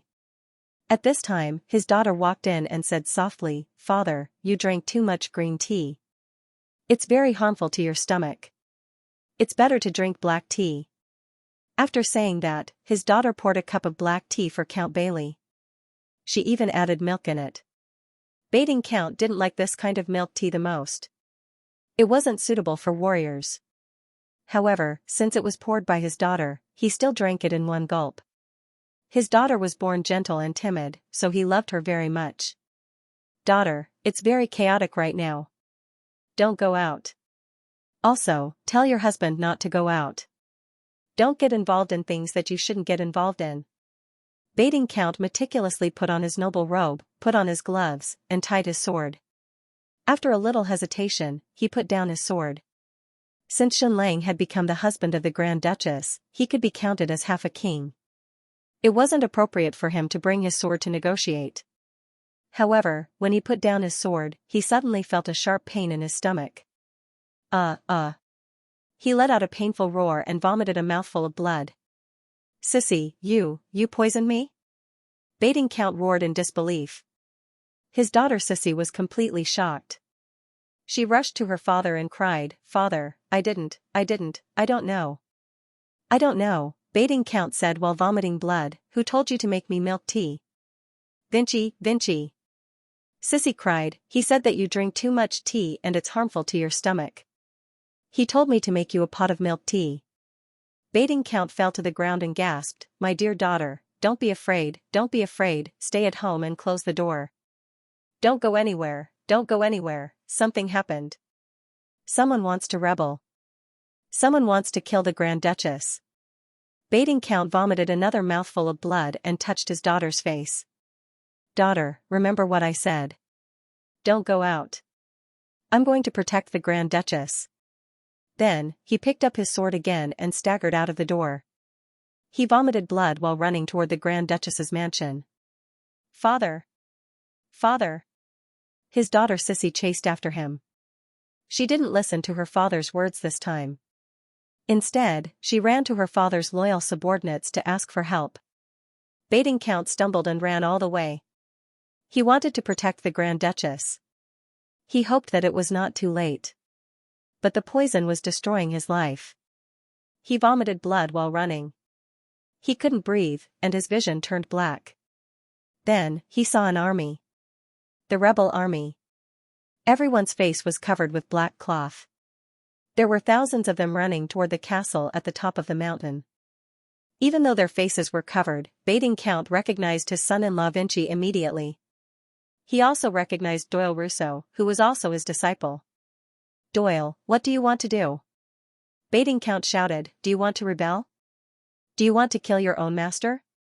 Vinci said, "Lord Baiting, Debus wants to sell herself to the Eastern Clown. She also wants to sell the whole Rousseau family to him. For the Rousseau family, we can't let this happen." Baiting Count said, "I just want to ask, do you want to kill your own master?" There was a moment of silence. Vinci said, "Father-in-law, Debus is no longer fit to be our master. She deserves to die." Baiting Count vomited blood while shouting, "Yes, Duchess Debus's actions are dishonorable. But your actions are shameful. If you want to rebel and kill the Grand Duchess, you have to step over a dead body." Then, Baiting Count stood in the middle of the road with his sword. "Kill him," Doyle Rousseau Count ordered. Instantly, dozens of warriors dashed forward and slashed at Count Baiting. Baiting Count couldn't stand straight anymore. His eyes were bloodshot. He couldn't see anymore. His lungs were full of water. He couldn't breathe. Kill. He swung his sword according to his instincts, and in just a short while, he had killed dozens of warriors. "Kill him." More warriors rushed forward. After a while, they were all killed by Baiting Count. Everyone was shocked. Baiting Count was poisoned so badly that he couldn't see anymore. He couldn't even stand. How could he be so strong? PFFF. Count Baiting stumbled and knelt on the ground, vomiting large mouthfuls of black blood. Dozens of rebellious warriors rushed up and madly slashed at him. "Traitor! Baiting Count screamed. He knelt on the ground and attacked with his sword. Swoosh, swoosh, swoosh, wherever the sword passed, everyone died without a complete corpse. They were all cut into two halves. Even though he was on the brink of death, he was still awe-inspiring and invincible. Suddenly, a crafty sword pierced towards him at an incomparably fast speed. This person's martial arts were very high. Baiting Count couldn't see, but he could feel the direction of the wind. He blocked with his sword. Clang! The man's sword was knocked away. Then, Baiting Count swung his sword. He was about to cut the man in half. "Father-in-law, it's me!" Vinci shouted. Baiting Count's hand trembled. The sword in his hand slid to the side. He didn't kill the man. However, the next second. Puff! An arrow was shot into Baiting Count's chest. Vinci's voice came into Baiting's ears, "Father-in-law, it's still me. You are a stupid old man. You are nothing but stupid loyalty." Swoosh! A series of arrows were fired. Baiting Count swung his sword to block the arrows. If it was before, these arrows wouldn't be able to hit him. But now, he really couldn't do it. He was poisoned, and he had killed hundreds of people. He couldn't see, he couldn't breathe, he couldn't even lift his hand. Pft, pft, pft. A dozen arrows fiercely shot into his body. This incomparably powerful Count Bailey, the strongest swordsman of the Azure Wave province who had never been defeated, the Grandmaster swordsman, had fallen. Black blood flowed all over the ground. Doyle Russo glanced at him and then at Vinci. "Stubborn old man." Vinci sneered. He stepped forward and kicked him. Then he shouted, "Kill Duchess de Bus. Duke Doyle takes the throne." Then, thousands of rebellious warriors rushed towards the castle on the top of the mountain. Vinci was right. That day, Princess Dora led more than 100 experts to attack Duchess de Bus. Most of her elite guards were killed. Now, the defense of the Duke's mansion was weak. Earl Doyle Russo led thousands of rebellious warriors and easily killed their way into the Duke's mansion. Several hundred warriors loyal to Duchess de Bus were wiped out. "Where is de Bus?" Count Doyle asked. His knife was on the neck of a female slave. "Quiet, quiet room." Count Doyle led dozens of generals and experts into the quiet room. "Everyone, wrap your body and cover your face. Don't let de Bus blood splatter on your skin." Following his order, over 100 people wrapped themselves up tightly and even put on glass eye masks. Soon, these hundreds of people killed their way to Duchess de Bus' quiet room. They met the last group of people. Eunuch Talon led the last few dozen warriors. Half of them were eunuchs. "Talon, the Russo family is very satisfied with your service. In the future, you will still be the head of the Russo family," Count Doyle said. The middle-aged eunuch Talon said, "Count Doyle, my manhood has been castrated. You can't castrate my loyalty and dignity anymore." Count Doyle said, "Are you going to die with de Bus?" Eunuch Talon replied, "I just wanted to test my humanity at the last moment. I always thought that I was a coward. I didn't expect that I wasn't as weak as I thought." Earl Doyle laughed disdainfully and waved his hand. The people he had brought with him were all important figures who had rebelled against the Empire. They were all experts, and they easily killed all of Eunuch Talon's men. Talon's kung fu was good. He killed 5 people in a row. In the end, a few swords were placed on his neck. Then, he stood motionless, eyes closed, waiting for death. Count Doyle raised his sword and slashed down. He wanted to cut the eunuch in half. "Wait." De Bus's voice came from inside. She was coughing desperately. Her voice was extremely weak. "Doyle, let him go." Duke de Bus said, "Let the lowly Talon go back to the circus or the brothel to be a pimp. Let him go, and I will tell you where the family's other treasury is." "De Bus, you treat a eunuch slave better than me, your cousin." Count Doyle sneered. He slammed his palm down on the back of Talon's head. Talon fainted. Count Doyle led the dozen or so experts into the quiet room. They saw de Bus lying on the bed. She had lost a lot of weight.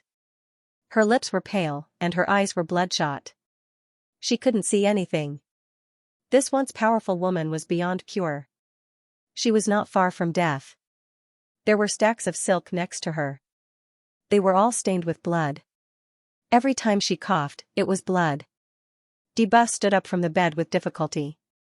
Every word she said was extremely difficult. It was as if there were flames in a bellows. Cousin, you wanted my body countless times. Now that I'm like this, do you still want it? Debus laughed miserably. Then, she coughed violently again and spat out mouthfuls of blood. Count Doyle looked at this woman. He still wanted it. Even though this woman was beyond cure and on the verge of death, it still couldn't hide her amazing beauty and figure. But he didn't dare, because her illness was contagious. Kill her, Count Doyle said. After a moment of silence, one of the tall and majestic warriors stepped forward and slashed at Debus's neck. Slash. Debus stabbed out with her sword.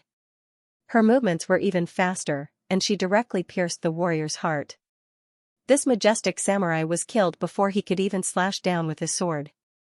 Duke Doyle and the others were shocked. They knew that Debus was very powerful, but they didn't think that she, who was so sick that she couldn't even sit up, could still kill people. Go again, two experts stepped out and attacked Debus. In the next second, two people died. Duke Doyle couldn't believe his eyes. Both of them were captains and powerful warriors, and yet they had been killed by Debus in a single move. Was her martial arts really that powerful? Go again, this time, Count Doyle sent 4 experts and slashed at Debus. Whoosh whoosh whoosh, these 4 experts were all dead. After killing the 4 people, Debus coughed so violently that it felt like her lungs were going to come out. Blood directly shot out from her mouth and nostrils. She really couldn't sit still anymore. Her body collapsed, and she sat on the ground with her back against the big bed. She used all her strength to gasp for breath. Her vision was filled with blood, and she couldn't see anything. She could only rely on sound to determine her position. Doyle Russo Count Doyle's hair stood on end. Just how powerful was this Debus? Vinci, you go. Doyle Count Doyle said. Vinci and the others picked up their crossbows and desperately pulled the strings, then aimed at Debus and shot wildly. Whoosh whoosh whoosh. 5 crossbow bolts shot towards Debus like lightning. Debus gathered the last of her combat energy and slashed with the sword in her right hand, and blocked with the small shield in her left hand. She couldn't see at all, and could only rely on sound to determine her position. She still blocked 4 arrows, and the other arrow directly pierced through her left arm. Change to poisoned arrows, shoot her to death, shoot her to death. Vinci roared. He didn't dare to rush forward. This Debus was too evil, too strong. If he got close, he would be killed instantly. But she couldn't stand up, and she couldn't move. It was the same as when she killed by teen count. They would just shoot her to death. Then, they once again pulled the strings of their crossbows and loaded the poisoned arrows, preparing for the next round of shooting. Duke Debus' heart was filled with despair. Her left arm had been pierced, and she couldn't block anymore. She might be able to block more than half of the second round of arrows, but she definitely couldn't block the third round. She was definitely going to die. Bastard Xianlang, scum Xianlang, despicable and shameless Xianlang, you screwed up. I, Debus, am about to die, and Doyle Russo is about to take over. For the sake of his own righteousness, he will definitely incessantly start a war with you, Xianlang. At that time, you won't be able to get by Jean City, and your Amazon army will suffer heavy losses even if you win. I, Debus, will definitely not be killed by a bunch of traitors. I will perish together, perish together. Debus' hand was placed on a mechanism on the bed. As long as she pressed it, tens of thousands of kilograms of gunpowder would explode. She would directly blow this house and everyone inside into smithereens, including Debus and all the traitors. Xianlang, you eastern scum, you screwed up. If I die, I will come back in my next life to fight you to the death. Let's perish together. Duke Debus suddenly pressed the mechanism on the bed, detonating tens of thousands of kilograms of gunpowder. However, after she pressed the mechanism, there was no reaction at all. The gunpowder didn't explode. Futura. Duke Debus cursed. Fuck in Latin, Vinci and the others had already readied their crossbows. They aimed at Duke Debus, preparing for the second round of shooting. Vinci's face revealed an evil smile, and he aimed the crossbow below Debus' abdomen. This peerlessly beautiful Grand Duchess was something everyone wanted, but it was impossible even in their dreams. Let's use the crossbow to pierce through her, ha ha ha. The Viscount closed her eyes and quietly waited for death. Shoot. Doyle Rousseau Count ordered. Whoosh whoosh whoosh whoosh. 5 crossbow bolts wildly shot towards Debus's delicate body. Death had come, the Grim Reaper had come. Debus was a little regretful. Why didn't she commit suicide earlier? She was still too greedy for life, so she died without any dignity. However, a sudden gust of wind blew. Bang bang bang bang. 5 crossbow bolts directly hit a few shields, and a few figures penetrated through the roof. Swoosh swoosh swoosh swoosh swoosh swoosh. More and more Amazon experts descended from the roof. In the end, dozens of them surrounded Duke Doyle Rousseau, each of them wrapped up tightly, not revealing an inch of skin. Doyle Rousseau, Vinci Shaw, you traitors have been surrounded. Lord Xianxia, as the husband of the Duchess and the ruler of Jade Gold City, officially orders you to put down your weapons and surrender. Princess Dora said, resisting the discomfort. At this moment, Duke Debus finally couldn't take it anymore and directly fainted. Before she fainted, she cursed again, Cunnis. This was a curse directed at Xianxia. She really couldn't take it anymore. This person was really too despicable. After an unknown amount of time, Duke Debus woke up. This time, she really felt like she had walked around the edge of hell before returning. Xianxia had really spent a Herculean effort to save her. He didn't expect that the virus would be even more ferocious in the Westerners' bodies, and the course of the disease worsened faster than he had imagined. Just a little bit more and this powerful and beautiful Duchess Debus would have died. But penicillin was indeed miraculous. There was an obvious effect in less than an hour after the injection. In just 3 hours, the fever had subsided. This terrible Black Death came quickly and went quickly. Fortunately, it hadn't caused sepsis. Otherwise, Xianxia would really be in trouble, and he really wouldn't be able to save her. But if Debus wanted to completely recover, he was afraid that it would still take a while. Debus was still very weak. The first thing she saw when she opened her eyes was Xianxia, and it was Xianxia who was wrapped tightly.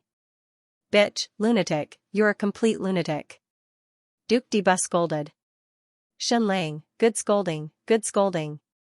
But brush your teeth and take a bath first. Don't ruin your image as a stunning beauty in my heart. Then, Xianxia directly inserted a toothbrush into her small mouth and brushed her teeth. Then he stripped her clothes and put her into the bathtub, washing every inch of her body. Debus said, Lord Xianxia, although I'm extremely weak now, it's still easy to kill you. Spare me, Lord Duke. Xianxia then put her on the bed and carefully applied the ointment to the wound on her buttocks. A moment later, the voice of the middle-aged eunuch Talon came from outside. Lord Duke, the ginseng chicken soup porridge you wanted is ready, I've left it outside. Xianxia walked out, and Talon stood a dozen meters away from him. He was still as plump as before, and after seeing Xianxia, he bowed with incomparable flattery, Lord Duke, even if your whole body is covered in special leather clothes, you still look so handsome. I think that in the Eastern world, your handsomeness is also unparalleled under the heavens. I can't even imagine what kind of parents it takes to give birth to such a handsome man like you. Previously, the eunuch Talon was so arrogant in front of Xianxia, and didn't even look him in the eye. Moreover, he kept calling him an Eastern clown, but now, he was shamelessly flattering Xianxia. Not bad, you have a bright future. Your shameless appearance has a bit of my charm. Xianxia said, Talon, I see you. It's my honor, Lord Duke, Emperor of the East, and the most handsome man in the world. The eunuch Talon bowed even more fiercely, almost bending his body in half. Xianxia brought the ginseng chicken congee into the room and fed it to Debus one mouthful at a time. My teacher, he. How is he? Debus asked nervously. Xianxia said, he was poisoned by my son-in-law, Vinci, and his body was hit by more than a dozen arrows. Although our people saved him in time, I first pumped his stomach, and then performed 3 surgeries, but he still hasn't escaped the clutches of death. Everything depends on his will to live. In order to save Baiting Count, almost half of Xianxia's penicillin had been used. He was seriously injured and lost an unknown amount of blood. But fortunately, a lot of blood was left, so the effect of the poison was weakened. What about the rebels? Duke de Bus asked. Xianxia said, thousands of them were killed, and the remaining hundreds of leaders were all captured, waiting for your punishment. De Bus gritted her teeth and said, do you have any executioners who know how to dismember? I want to dismember Vinci Shaw alive. I want to dismember Doyle Rousseau. Xianxia said with a smile, your will. De Bus said, your army has occupied Beijing City? You got what you wanted, Lord Xianxia. Xianxia said, Brooke, you and I are husband and wife, so why are you so distant? What's yours is mine. What's yours is still yours, Duke de Bus said. Xianxia said, Brooke, since your body is about to recover, I will take my leave. De Bus said, you are leaving? You just took Beijing City and you are leaving? Where are you going? Xianxia said, my sister is here, she is waiting for me in Milan City. De Bus said, your sister, is she from the east? You don't have a sister in the east. Xianxia smiled and said, no, she is my half-sister from a different mother. If I am not wrong, she should be the direct descendant of Empress Helen, the undisputed master of the entire southern part of the empire, Princess Helen. As soon as this was said, Duke de Bus was stunned. Princess Helen was Xianxia's sister? What did this mean? After a long while, de Bus said, then, before you leave, are you not going to fulfill your promise and impregnate me? Note, do you still have monthly votes? This is really urgent. I am about to be kicked out of third place. Help me, thank you to Hong Wuji, book friend 20180122000017686, light, flag, evil, brother Yang, running snail, meat temperature, and others for their 10,000 coins. Congratulations to Desire Devil for becoming the new leader of this book. Now? Xianxia shook his head and said, Brooke, you are very beautiful, even now, but I really can't bring myself to do it. Because you haven't completely recovered from your illness, having that kind of relationship might be contagious.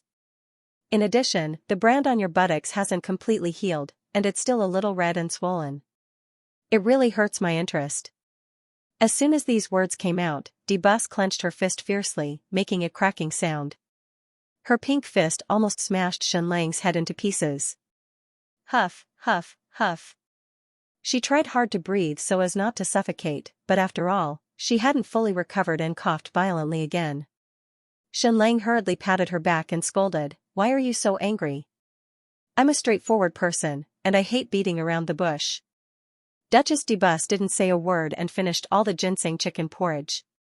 Then, she quietly brushed her teeth and rinsed her mouth with rose essence water. She struggled to get out of bed, found a silk robe, and lay down on her side again so as not to press down on her wound. After a little hesitation, she lifted the hem of the robe and let the wound breathe outside. But this way, Xianxia's breathing became a little heavy. Xianxia, I am a smart person. Duchess de Bus said, you branded the word Xianxia slave on me. Unless I dig it out, I will never be able to become Sauron the Great's mistress, and I will never be able to marry any noble person. Of course, even if I dig out these words, I won't be able to marry. Yes, those words can also be used as a tattoo, making it especially sexy and charming. But if I dig it out, it will be unsightly. Xianxia nodded in agreement. Immediately, de Bus wanted to hammer him to death with a punch. Who branded me with this? But she also sacrificed Xianxia to the stake, and everyone was tied. Under your coercion, I've already been deserted. Next, I'll kill all the rebels and stand against all the vassals. De Bus said, in this way, the only one I can rely on is you. There's a saying in the East, what you lose in the mulberry, you gain in the East. I've already lost Mulberry Elm, so I can't lose you too. Xianxia, you are very cultured, Duke. Duke de Bus said, your methods are very powerful. First, you forced me into a desperate situation, and then you pulled me out. This way, all my hatred will be transferred to those traitors, and my hatred for you will lessen instead. Xianxia, there are a lot of women who are entangled with me. Duchess de Bus ignored Xianxia's bragging and continued, next, all my vassals will isolate me. Even the entire Shiluan Empire would see me as a disgrace because I married an Easterner. But Xianxia helped her say this word. Duchess de Bus said, but, in your Easterner's words, there's a glimmer of hope at the end of the tunnel. Clap clap clap. Xianlang, Boji, you've really impressed me. You're really good at Eastern words. You even know this sentence. Duchess de Bus continued, I didn't expect you to be Princess Helen's younger brother. Will she acknowledge your identity? Xianlang, of course, I'm her only brother. That way, our wedding will be well matched, Duchess de Bus said. Duke de Bus said, although the nobles in the north call Queen Helen a traitor, no one denies her legitimacy. The history books of the Xiluan dynasty and all the families definitely acknowledge Queen Helen's legitimacy. Moreover, the history of her reign is written in great detail. Although my Russo family's fief is in the south, I'm a typical northern nobleman. I don't have any good feelings for Queen Helen, and I'm even very repulsed by her inclusive policy. But for the high nobles, interests are the most important. Our own likes and dislikes are not important at all. Xianlang, I can see that when the Witch Empire swept the entire south, you were loyal to Queen Medusa on the surface, but secretly gathered a large army to reclaim the south. These were all your actions. Your brother kneeled under the Witch Empire's command, but you still killed him afterward. Are you blaming me, Your Excellency Xianlang? Duchess de Bus said. Your Excellency Xianlang? Duke de Bus said, are you blaming me for being inhumane? Originally. Xianlang, but now I realize that you're good to eunuch Talon and Master Bai Ting. You care for him from the bottom of your heart. Duchess de Bus said, my brother is a scum, a downright scoundrel. Oh, sorry, Your Excellency Xianlang, I'm not scolding you. Although you're also a scumbag and a villain, he's a lowly scumbag and a villain. Oh, no, you too. Sorry, I don't know what to say. Xianlang corrected, he's a disgusting scumbag and a villain, and I'm a charming scumbag and a villain. Duchess de Bus was silent for a moment, then nodded and said, although this sentence itself is a bit disgusting, it's true. Xianlang, back to the main topic, I admit that you're not an inhumane person. De Bus said, let's go back to Queen Helen. Although her reputation in the north is not good, and her reputation in the history books is also not good, and she's the main culprit that caused the collapse of the Second Xiluan Empire. But she's actually a great queen. Her political achievements are remarkable. Because of her reign, the Xiluan dynasty south has been greatly developed. Although she caused the fall of the Second Xiluan Empire, the Xiluan dynasty became stronger. I don't know if you can understand the logic behind this. Of course, Xianlang understood. This was similar to the relationship between the Sui and Tang dynasties. Although these were two dynasties, to a certain extent, these two dynasties were of the same origin. Emperor Yang of the Sui dynasty, Yang Guang, vigorously developed the south in order to fight against the nobles in the north. He spent a lot of time and money to dig the Grand Canal and used the battlefield of Goryeo as a battlefield for the nobles in the north. In the end, he went too far and caused the Sui dynasty to fall. However, Yang Guang's political legacy was inherited by the Li family in the Tang dynasty. After Li Shimin, Li Ji, and other emperors ascended to the throne, they continued to attack Korea, continued to develop the south, and continued to suppress and even eliminate the noble families in the north. Therefore, without the foundation of the Sui dynasty, the Tang dynasty would not have risen to power so quickly. The Xiluan dynasty was slightly different. The collapse of the Second Empire was due to the confrontation between the north and the south. Moreover, there was no suitable person to inherit the throne, causing the entire dynasty to fall into pieces. However, the national strength was still very strong. Moreover, the Xiluan clan had been in power for too long. The last few generations of emperors did not bring disaster to the country and the people, so they were still popular. The entire dynasty had a strong sense of unity. After the collapse of the Second Empire, it did not descend into a large-scale civil war. In the entire Xiluan dynasty, no matter how hostile these nobles are to Queen Helen, no one can deny Princess Helen's bloodline. If she returns, she will definitely be ranked in the top 4 in the succession of the throne. Moreover, most of the city-states and provinces in the south will support her, especially the Vader clan, which accounts for 80% of the population. They will support Princess Helen with everything they have. After Sauron the Great inherits the throne, in order to appease the south, he will definitely confer Princess Helen the title of the ruling princess of the empire. She will be second only to one and above tens of thousands of people, and even become the deputy empress. The Westerners really knew how to play. They even had a deputy empress. Just like the British Empire in the past, because the interests of the Indian colony were too great, the governor of India was also called the deputy king. Also, because the interests of the Portuguese colony in Brazil were too great, the king of Portugal also conferred the title of the governor of Brazil as the deputy king. When Xianlang heard this, he could not help but smile. The plan in his heart was not necessarily like this. Sauron said that Queen Medusa would either die or kneel and obey and become his empress. Simply put, Sauron was an enemy in his heart. Moreover, he had such a close relationship with the White Capital, and the White Capital was too strange and powerful. It played an unspeakable role in the destruction of the Amazon kingdom. Besides, could it be that Helen could not be the emperor of the Xiluan dynasty? Can Sauron accommodate Helen? Xianlang asked. Duke de Bus said, you must not underestimate His Majesty Sauron's breadth of mind. He is really a hero of his generation. He has very high ambitions, and it is definitely not just to ascend the throne. Sir Xianlang, what expression do you have now? Do you not want me to praise other men? What do you think? Xianlang said. Duke de Bus said, but this is the truth. What truth? Xianlang said, you are not allowed to say it. All right, I won't say it. De Bus said, but in short, Princess Helen was born to be a noble. As her younger brother, although you do not have the blood of Empress Helen, even as Princess Helen's younger brother, you will definitely be conferred the title of Duke of the Empire. So, the two of us are truly well matched. In this way, my marriage to you will no longer be a scandal of the Xiluan dynasty. My vassals will also be able to accept your existence. Xianlang was stunned and said, so, what do you want to say? Duke de Bus said, I want to follow you to see Princess Helen, the future deputy emperor of the empire. Then, we will go to the Xiluan imperial capital together and further accelerate the establishment of the Third Empire of Xiluan. Xianlang grinned and looked at Duke de Bus. This was really a political creature. Her first reaction to anything was political benefits. In this way, even my guardian of the southern border can still be preserved. Duke de Bus said seriously. Xianlang was stunned for a while and was still speechless. What's wrong? Isn't it normal for me to think like this? You should also be a noble in the Eastern world.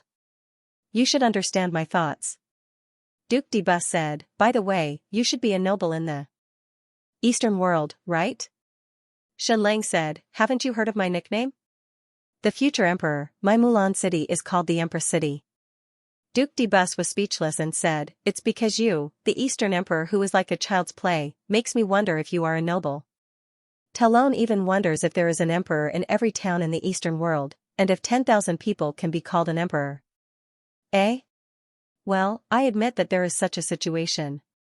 After liberation, there were still dozens of Mountain Valley emperors. Xianlang said, Princess Helen's father is an Easterner. He is also my father. Do you know who this Easterner is? I don't know. Duke de Bus said, everyone knows that Princess Helen's father is an Easterner, but it doesn't matter who he is. The descendants of Empress Helen are very rebellious and very tolerant.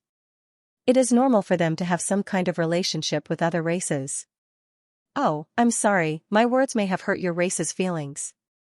Xianlang said, do you understand the history of the Eastern world? Duke de Bus said, I have a certain understanding. Xianlang said, our father's name is Zhongli.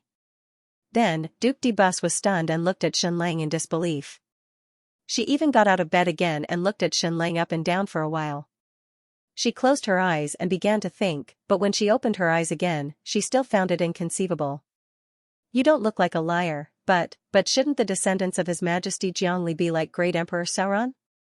Duke de Bus said, you are so narrow-minded, so weak, so vicious, so shameless. How could you be the son of His Majesty Zhongli? Oh, I'm sorry, Your Excellency Xianlang, I am a straightforward person. De Bus said. This sentence seemed somewhat familiar, as if someone had just said it.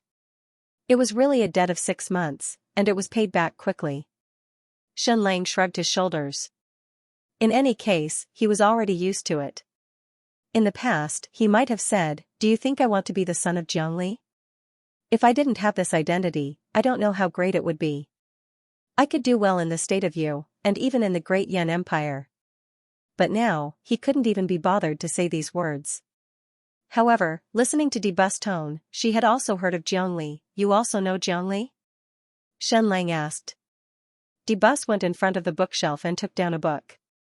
Shenlang took a look at Legend of Dongli, and it was even in Latin. Next, she took down another book.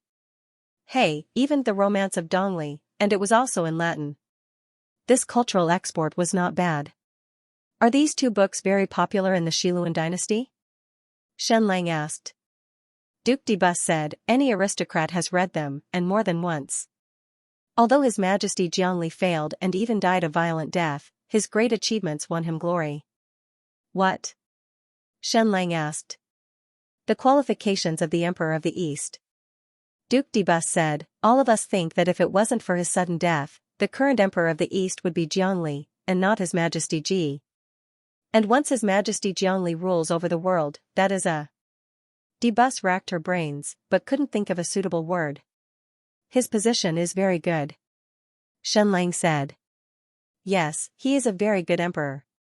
Duke Debus said, and all the aristocrats of the Xiluan dynasty think that once His Majesty Jiangli rules over the East, he will definitely not completely cut off contact with the Western world. There may be war between the East and the West in the future, but in the past few hundred years, cooperation will definitely be greater than differences. This was true. The one who completely closed the country was His Majesty Ji, and His Majesty Jiangli had the world in his heart. But Shenlang didn't think that in the hearts of the high-ranking aristocrats of the Xiluan dynasty, His Majesty Jiangli also had such a high reputation. In fact, the great Qian Empire once sent a team of envoys to the Xiluan dynasty, but at that time, our second empire had already collapsed. Duke Debus said, then you escaped to the Western world because, I was chased by the great Yan Empire. Shenlang said, I escaped without a trace. Then Shenlang said, I was chased by the entire Eastern world. Do you still dare to marry me? Duke Debus said, Great Yan belongs to Great Yan, and Xiluan belongs to Xiluan. No matter how powerful the great Yan Empire is, it can't control the Xiluan dynasty. Then, Duke Debus said, then when I married you, why didn't you tell me your identity? If that was the case, I wouldn't have sacrificed you. No matter how crazy I am, I won't sacrifice a descendant of the human emperor. God, the descendant of the human emperor, there are not many descendants of the human emperor in the entire Xiluan dynasty. My Russo family worked hard for hundreds of years, but still couldn't improve our bloodline. I even needed to use dishonorable means to let my son become a king. Now, we actually succeeded inexplicably. Our child was born a king? By the way, your Eastern world doesn't have the tradition of conferring titles to foreign countries. This needs to be changed here. You should learn from our Xiluan dynasty. Debus unexpectedly fell into an inexplicable excitement and restlessness. Shenlang really couldn't understand this kind of excitement. Humans weren't dogs, why did they care so much about bloodline? Even if it was a dog, there was no need to care. Chinese rural dogs were very cute. If I said it at that time, would you have believed it? Shenlang asked. Debus was stunned and said, in fact, I still can't believe it. Would the son of the human emperor be so cunning? Shenlang said, if you can be so bitch, why can't I be so cunning? Bitch. What do you mean? Debus asked. Shenlang said, bish. 12th century Old English, Debus still couldn't understand because the English of this world hadn't appeared yet. Shenlang originally wanted to use Agnes, but it still wasn't appropriate and didn't have enough charm. After a long while, Debus finally calmed down from her excitement, and then she looked at Shenlang and said, everything you're doing now isn't because you want to gain a foothold in the Western world, but because you want to kill your way back to the Eastern world? To take back your throne? No, I'm not interested in the throne. Shenlang said, I just want to take revenge and wipe out all my enemies. I want to kill all my enemies and have no enmity in the world. That might be even better. Debus said, when I'm pregnant, you can leave. If you succeed, then my son will be the prince of the Eastern dynasty. Even if you lose, I won't lose anything. Shenlang said, if I lose, you'll lose your husband. Isn't that a loss? Alright, that's a small loss. Duke Debus said seriously, but please rest assured, I will be loyal to you and fulfill the chastity that a wife should have. Xianxia absolutely believed this. Because this woman hadn't lived with a man for 7 or 8 years, she wasn't interested in this aspect at all. She was a creature of power. Moreover, I can't find another man with a more noble bloodline. Duc de Bus said, and this way, I can find a reason to comfort myself when you take the gold from my treasury. Just think of it as me investing in an Eastern empire, an investment for my future son. Goodbye. Xianxia said. Wait. Duc de Bus said, at least wait until I've recovered, okay? At least wait until I've executed all the rebels. Black Widow Hill, Xianxia's lover. She had obviously lost a lot of weight. Because she had been locked up in the water dungeon for a long time, she had contracted a disease. Her lung infection was more serious, but Xianxia still used penicillin to cure her. I'm sorry. Xianxia said. It's nothing. Everyone has to pay the price for what they've done. Hill smiled and said, congratulations, Sir Xianxia. You've become the co-ruler of Jade Gold City. And the legal husband of Duc de Bus. Xianxia was suddenly speechless. Black Widow Hill looked at Xianxia for a long time and said, you're a very charming man. Perhaps I'll never meet you again in this life. Moreover, you've left an indelible impression on me. This is a precious memory of my life. I call it love. But now, I want to put an end to our relationship. Is that okay? Xianxia was silent for a moment, then nodded and said, yes. I can return the 250,000 gold coins to you, and I'll pay 20% interest per year. No, no, no.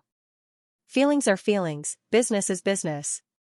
Hill said, do you have any competitors in your porcelain business?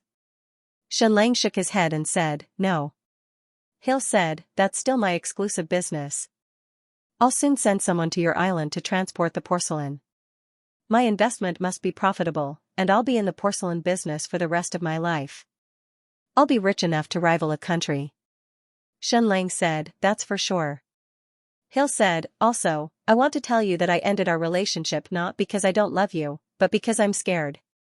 It's because I'm scared. Your game is too advanced. I might not be able to afford it. I'm just a small businessman. Xianxia said, I understand. Hill said, then goodbye. Goodbye, beautiful Hill, Xianxia said.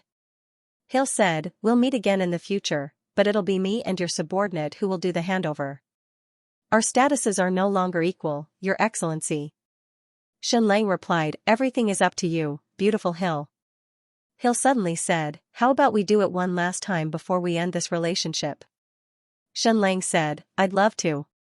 We'll start with a cannon and end with a cannon, drawing a perfect full stop. Then the two of them rolled together again. This time, Black Widow Hill was especially passionate, as if she was dying. When Xianxia left, she lay quietly on the bed and cried. In order to save Count Bai Ting, Xianxia really tried his best. First, he performed 3 surgeries. Then, there were 2 dangerous situations, so he had to perform 2 more surgeries. The Count's intestines were cut more than 3 feet long, and some of his internal organs were removed.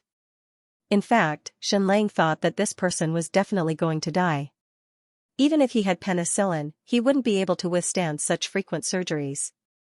Even with modern medical technology, such a serious injury would basically kill him. However, he didn't expect that this master swordsman would come back to life. His body was really strong. When he opened his eyes, the first person he saw was Xianxia. He was suddenly confused. Why am I not dead? Why am I not dead? Xianxia said, your body is way stronger than I thought. I also thought you were going to die. His daughter Xianxia was crying tears of joy. She held Lord Bai Ting's hand tightly and said, Lord Xianxia saved you. From the start to the end, he used tens of hours to save you. He used an incomparably miraculous method to save you.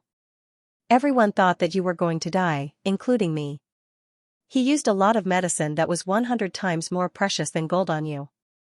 Count Bai Ting looked at Xianxia with a complicated look and said, I am not worth it. Xianxia said, I am a doctor first. Although I am not a hero, I admire heroes. Count Bai Ting said, what about the Duke? Shenlang said, he is safe and about to recover. But he was worried that you would be infected, so he didn't come to see you. Count Baiting said, what about the rebellion? Shenlang said, it was eliminated. Count Baiting's look became even more complicated. This way, Baijin City was even more in the hands of Shenlang. Although he was Duke de Bus's husband, he was an Asian after all. At this time, Duke de Bus's voice came from outside. Although she had almost recovered, she still didn't dare to have direct contact with Duke Baiting. Even if she went out, she still wrapped herself tightly and wore a golden mask. Teacher, Sir Shenlang is Princess Helen's half-brother. After hearing this, Count Baiting looked at Shenlang in disbelief. He was completely shocked. The whole Western world knew that Princess Helen had Asian blood in her, but she and Shenlang had the same father? Absolutely. Duke de Bus said, therefore, the wedding between Sir Shenlang and I is under the protection of the God of Heaven and the God of Fire. You don't need to feel too much pressure. Moreover, in your heart, you worship Her Majesty Queen Helen, don't you? Baiting was different from Duke de Bus. De Bus was a typical northern noble, while Baiting was a southern noble. He agreed with Queen Helen's policy of racial tolerance, and he even had the blood of the Quita race in his body. If this was the case, the situation was perfect. Princess Helen was the ruler of the southern part of the empire, and Shenlang was Princess Helen's brother. He and Duke de Bus could be said to be a match made in heaven. For Count Baiting, de Bus was his ruler, but Queen Helen's bloodline was a higher leader than him. I pay my respects to you, my lord.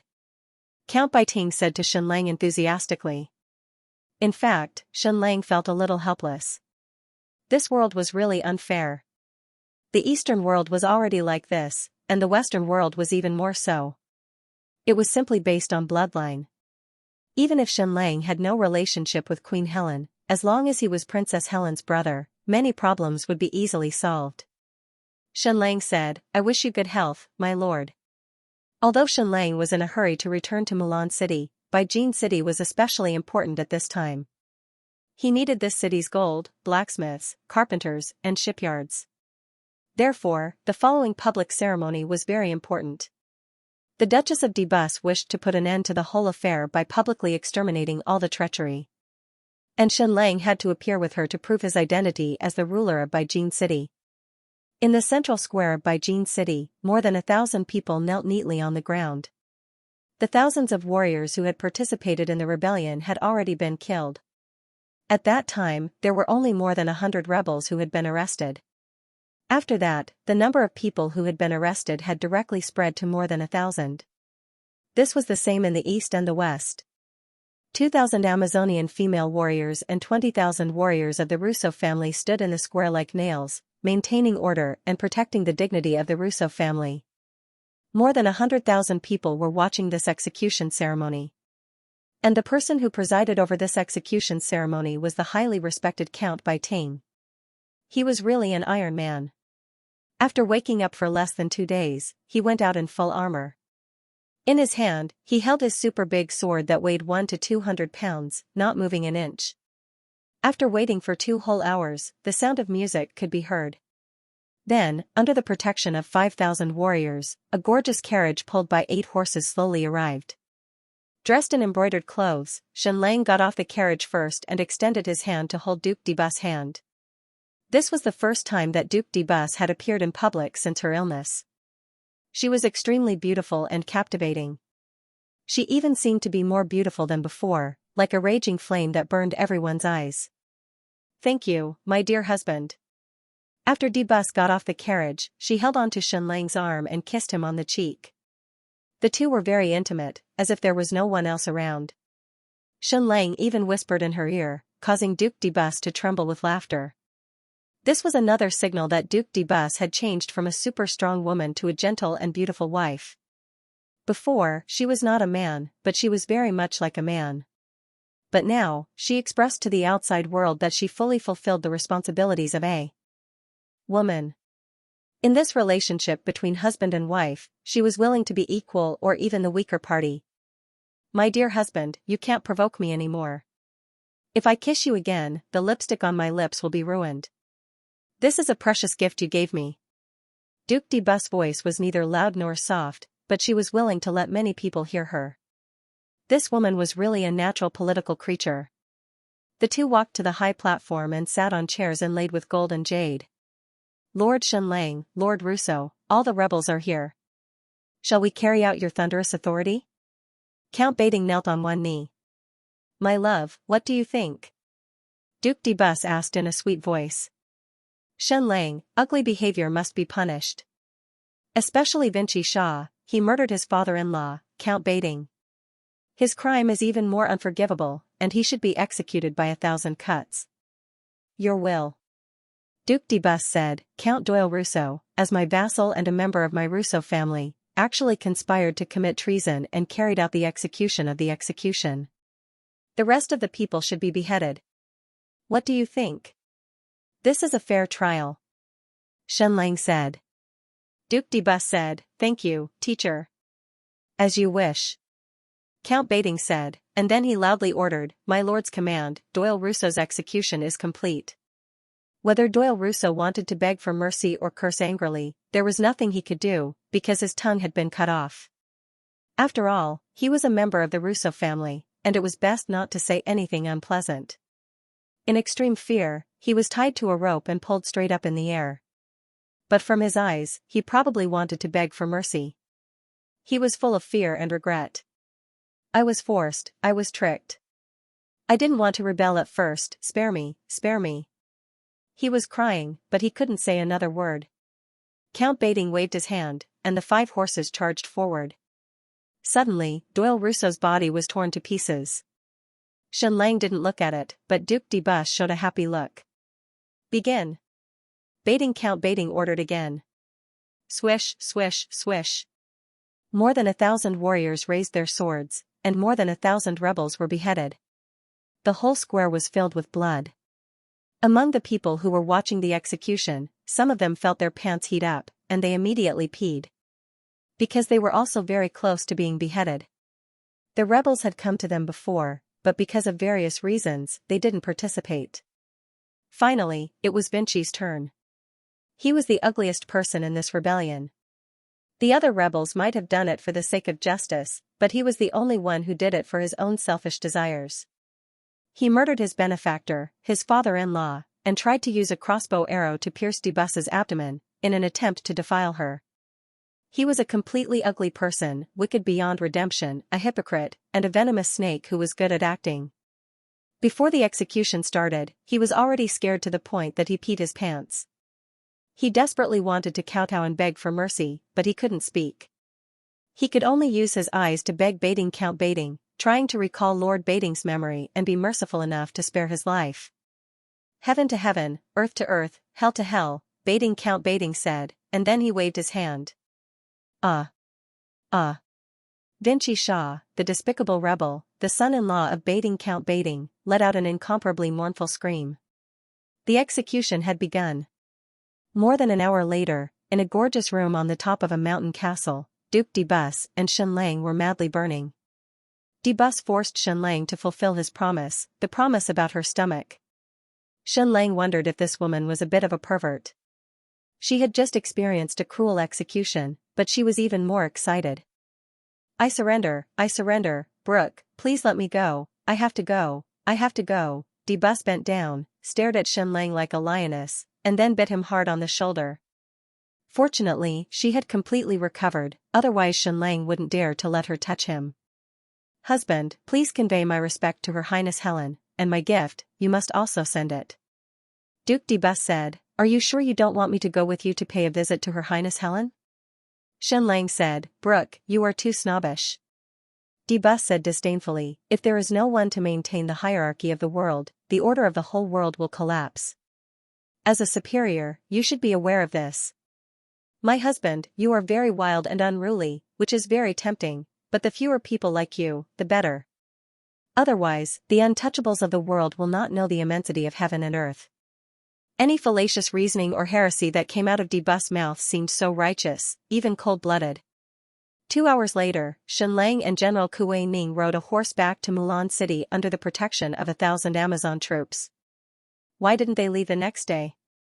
Why did they have to leave 2 hours later? They had to leave, they couldn't hold on any longer.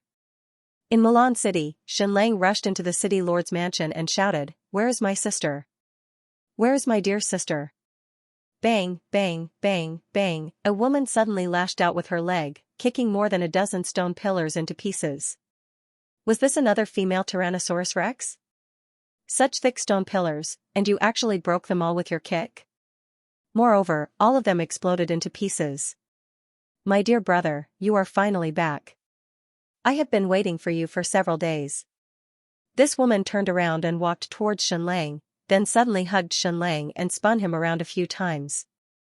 Then, she held Xianxia's face and kissed him hard on his forehead and the tip of his nose, saying, "My dear brother, you are more handsome than I imagined. As a man, you are more beautiful than me. Do you think this is appropriate?" Xianxia was surrounded by her enthusiasm. Looking at this wild and beautiful face, it was extremely hot. Xianxia had never seen such a wild woman, with wavy black hair and purple eyes. "Helen?" Xianxia asked. "Brother, are you asking for my name?" The woman said, "I am not Helen. My Eastern name is Jiangmi, and my Western name is Hela." "Hela? The Greek goddess of death, Hela?" Xianxia was astonished. It wasn't Helen? Could it be that he had another sister in the Hope world? What was going on? "Oh yes, I have another identity. I am the third leader of the skeleton party. I wonder if you have heard of it." "Ah?" Xianxia was completely stunned. He looked at the wild and powerful woman in front of him in complete disbelief. Note, today's update is 18,000. Pastry is really exhausted. Brothers, help me with the monthly votes and protect third place, thank you. I am Xiaolong, Xianxian's lover, for the 10,000 yuan tip. Congratulations to Kanshan Zhen for becoming the new leader of this book. Thank you. At this moment, Xianxia had countless questions in his mind. First, why did he have a sister? And the third leader of the skeleton pirate army? How many women did Zhongli sleep with in the West? How did he get involved with the skeleton pirate army? Secondly, didn't the skeleton pirate army disappear for more than a decade? They went to the south for an adventure, why did they come back? Also, how did this Hela find Milan City? How did she know that Xianxia was her brother? Also, her name was not randomly given. Hela was also a character from ancient legends. Hela was the Norse god of death. The previous chapter had already been changed. Only extremely powerful people could be given such a name. My dear brother, how can you be so weak? Hela pinched Xianxia's arm and patted his chest. She flattened her wild and sexy lips and said, I really did not expect our powerful father to give birth to a gigolo like you. But this is nothing. Big sister will protect you in the future. Then, she suddenly asked, you said Helen? Is it Princess Helen of the Queen City? She is also father's daughter? How thick are your nerves, only asking now. Xianxia, you don't know? Hela, how would I know? Father is a very proper person, how would I know he would sleep with someone else? Xianxia carefully looked at her face, trying to see if she was similar to him. In the end, he realized that she was not similar to him, but she was very similar to Zhongli, especially her eyes and her nose. Moreover, she was very tall. She was at least 1.9 meters tall. Just now, she had easily lifted Xianxia off the ground. Hela was very beautiful, and it was a wild beauty. Her entire face was close to the bridal chamber, and only her eyes were purple. Her lips were like those of Western women, very sexy, and slightly thicker than Eastern women. It was similar to Hollywood actress Jolie's lips. Seeing Xianxia looking at her like this, Hela's eyes became mischievous. When she saw Xianxia's gaze land on her lips, she pouted and kissed Xianxia's cheek. She smiled and said, Big sister's lips are very sexy, right? Ha ha ha. She looked more like Zhongli's descendant than Xianxia. Let's go, I have a lot of questions to ask you, Xianxia said. Then, Xianxia brought her into the study. I hate study rooms the most. Hela could not sit still after entering the study. Seeing a sword, she could not help but pick it up and play with it. This was a golden treasured sword that Xianxia had forged for fun. In total, it did not weigh more than 15 kilograms. To Xianxia, it was already very heavy. This was a golden sword that Xianxia had forged for fun. It weighed no more than 15 pounds, which was already very heavy for Xianxia. Gila clenched her fist, and the sword actually emitted a burst of light. Her battle energy was very strong. Puff. The golden sword was directly bent, and the sword hilt was directly deformed. Xianxia was completely speechless. This was not pure gold, and it only contained 50% of it. How strong must you be to bend it with just a light grip? Sorry. Gila stuck out her tongue, then picked up a crystal ball on the table and played with it. She gently tossed it in her hand, then held it in her hand and carefully squeezed it. Puff. The entire crystal ball was directly crushed by her. How could such a hard crystal ball be crushed? Sorry. Gila clapped her hands, raised her hands, and said, I promise I won't touch anything anymore. I really can't help it. No matter what it is in my hand, I want to crush it. Suddenly, Xianxia thought of an even more terrifying scene, and he could not help but feel a chill down his spine. Brother, I've woken up. That Princess Helen you were talking about, Gila said. I've seen her before. We even fought once, more than 10 years ago. Xianxia, why are they fighting? Gila was a little embarrassed. She was so beautiful that she didn't look like a real person. It was rare for me to see such a beautiful woman, so I tried to woo her, but she rejected me. Then I teased her with words, and then we started fighting. Wait, that's a bit too much information, Xianxia said. You courted her? Gila said, I didn't know she was my sister back then. We don't look alike at all. Xianxia, but she is a woman.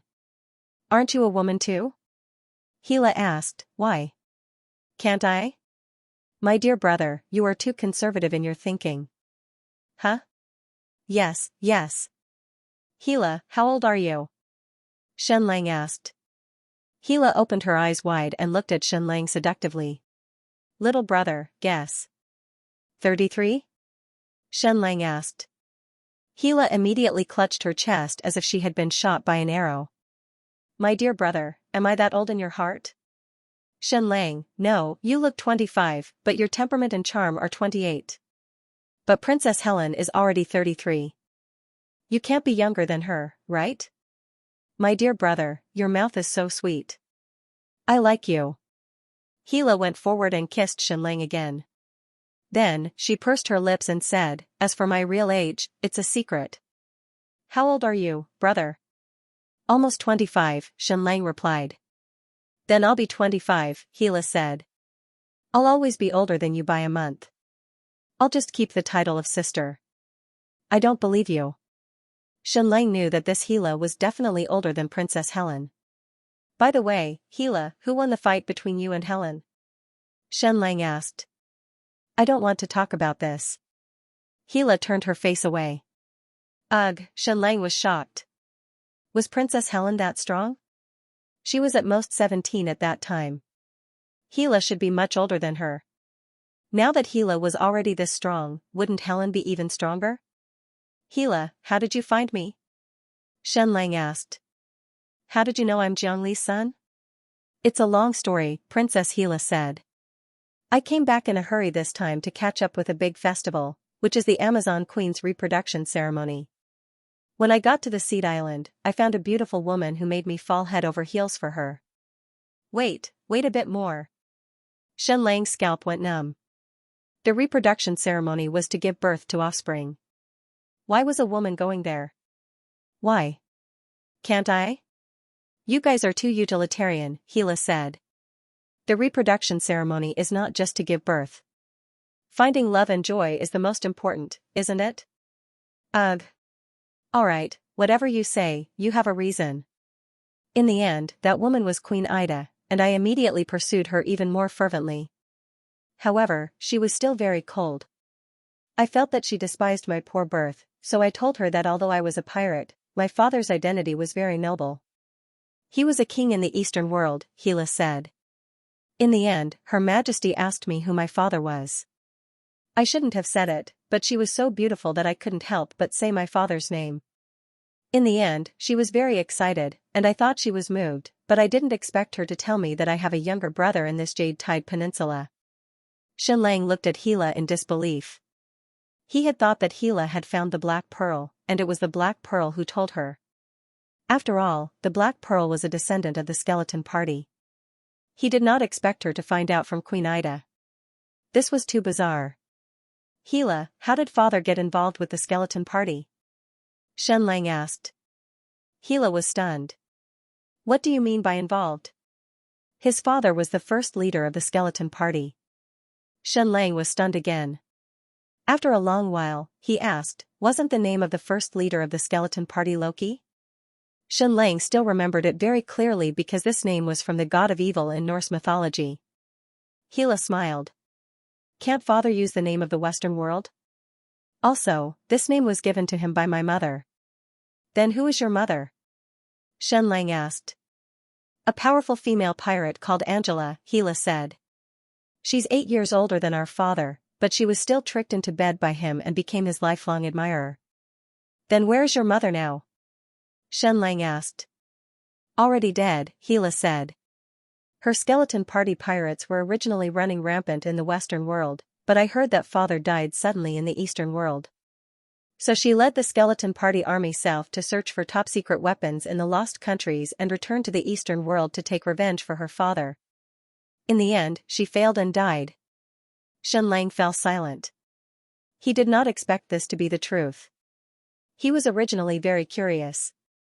Such a powerful skeleton party army dominated the entire Western world, so why would they go to the south for no reason? Now, the truth was finally revealed. It turned out that it was not only Xianlang who wanted to take revenge for his father but also his woman in the Western world. I'm very sorry. Xianlang sighed. That's not a big deal. Pirates do evil, and they die every day, don't they? Hela shrugged. That's why we all have to enjoy ourselves. Then what is the so-called lost countries? Xianlang asked. A forbidden area in the Western world. Legend has it that a few thousand years ago, there was a powerful empire in the southern seas of the new continent. For some reason, it was destroyed in a single night. However, this lost country hid a powerful secret weapon that had the power to destroy heaven and earth. Therefore, countless pirates went south to explore this lost country, but they all failed. After Mother heard the news of Zhongli's father's death, she went to the lost country to find this secret weapon and return to the Eastern world. Then, did you find this lost country? Xianlang asked. Hela nodded. After 5 years and countless people died, we finally found it. And then? Xianlang asked. However, that lost country was already occupied by someone. Who? Xianlang asked. I don't know. It's a very mysterious and powerful force. Then did you start a war with that force? Xianlang asked. No, we didn't, Hela said. Hela said, that is a very arrogant and mysterious force. Although they have already occupied the lost nation, they did not stop us from landing, nor did they stop us from exploring. Even in the lost country, we never met them. We could feel their existence, but we never saw them. They were like a high and mighty hermit, looking down on all life. And then? Xianlang asked. Hela said, then, we explored the lost nation, hoping to find the legendary powerful secret weapon. We found a lot of things, and some of them were even very magical, but we never found the secret weapon that could destroy heaven and earth. Maybe those secret weapons had already been taken away by that mysterious hermit force. From the looks of it, this lost country was not an ancient empire, but a civilization of this world that existed thousands of years ago. They also accidentally discovered the traces of the ancient civilization, so they instantly became stronger. But why did they perish? This was unknown. Even Xianlang did not know the existence of this lost country at all, and he did not see any records of this country in Deborah's library. And then? Xianlang asked. Hela said, after that, we were trapped in the lost nation. What do you mean? Xianlang asked. It was a very strange and unpredictable world, Hela said. The direction there was constantly changing. When you woke up, east was no longer east, and west was no longer west. Our fleet kept sailing on the sea, and we thought we had traveled tens of thousands of miles, but in the end, we were always going around the same place, as if it was a devil's whirlpool that we could never escape from. And there were countless sea beasts in the sea, and we were fighting crazily every day, suffering countless casualties. In the end, we had no choice but to return to the lost country, and we were trapped in that strange ruined country. We tried to come out countless times, but we all failed. What was going on? The direction kept changing on the sea? You could look at the sun in the sky, and you could also look at the planets. We worked hard for a whole 10 years, but we could never escape from that sea. No matter which direction we went, we would always return to the starting point. And once the fleet went into the sea, we would be attacked by crazy sea beasts. We were the strongest pirates in the West, and we were not afraid of any monsters. We kept fighting, and fighting. Gila said, so in these years, our skeleton pirate fleet became stronger and stronger, but we also seemed to be cursed and could no longer leave. What happened after that? Xianxia asked. Gila said, after my father left, my mother, Angela, became the leader of the Skull Party. But after being trapped in the lost country for so many years, many things changed. Did someone rebel? Xianxia asked. My mother's right-hand man, Salambas, Gila said. He said that the reason the skeleton was in such a desperate situation was because they angered the sea god Poseidon. Of course, Xianxia knew about Poseidon. In the ancient legends of the Western world, he was also an ancient god of the West. But what did this have to do with Poseidon? There has always been a legend that the sea god's tomb is in the lost country, Gila said. It is the final resting place of us pirates. And then? Xianxia asked. The skeleton's Marshal Salambas kept spreading the news that my mother, Angela, angered the sea god Poseidon, and that is why we are trapped in the lost country, unable to leave.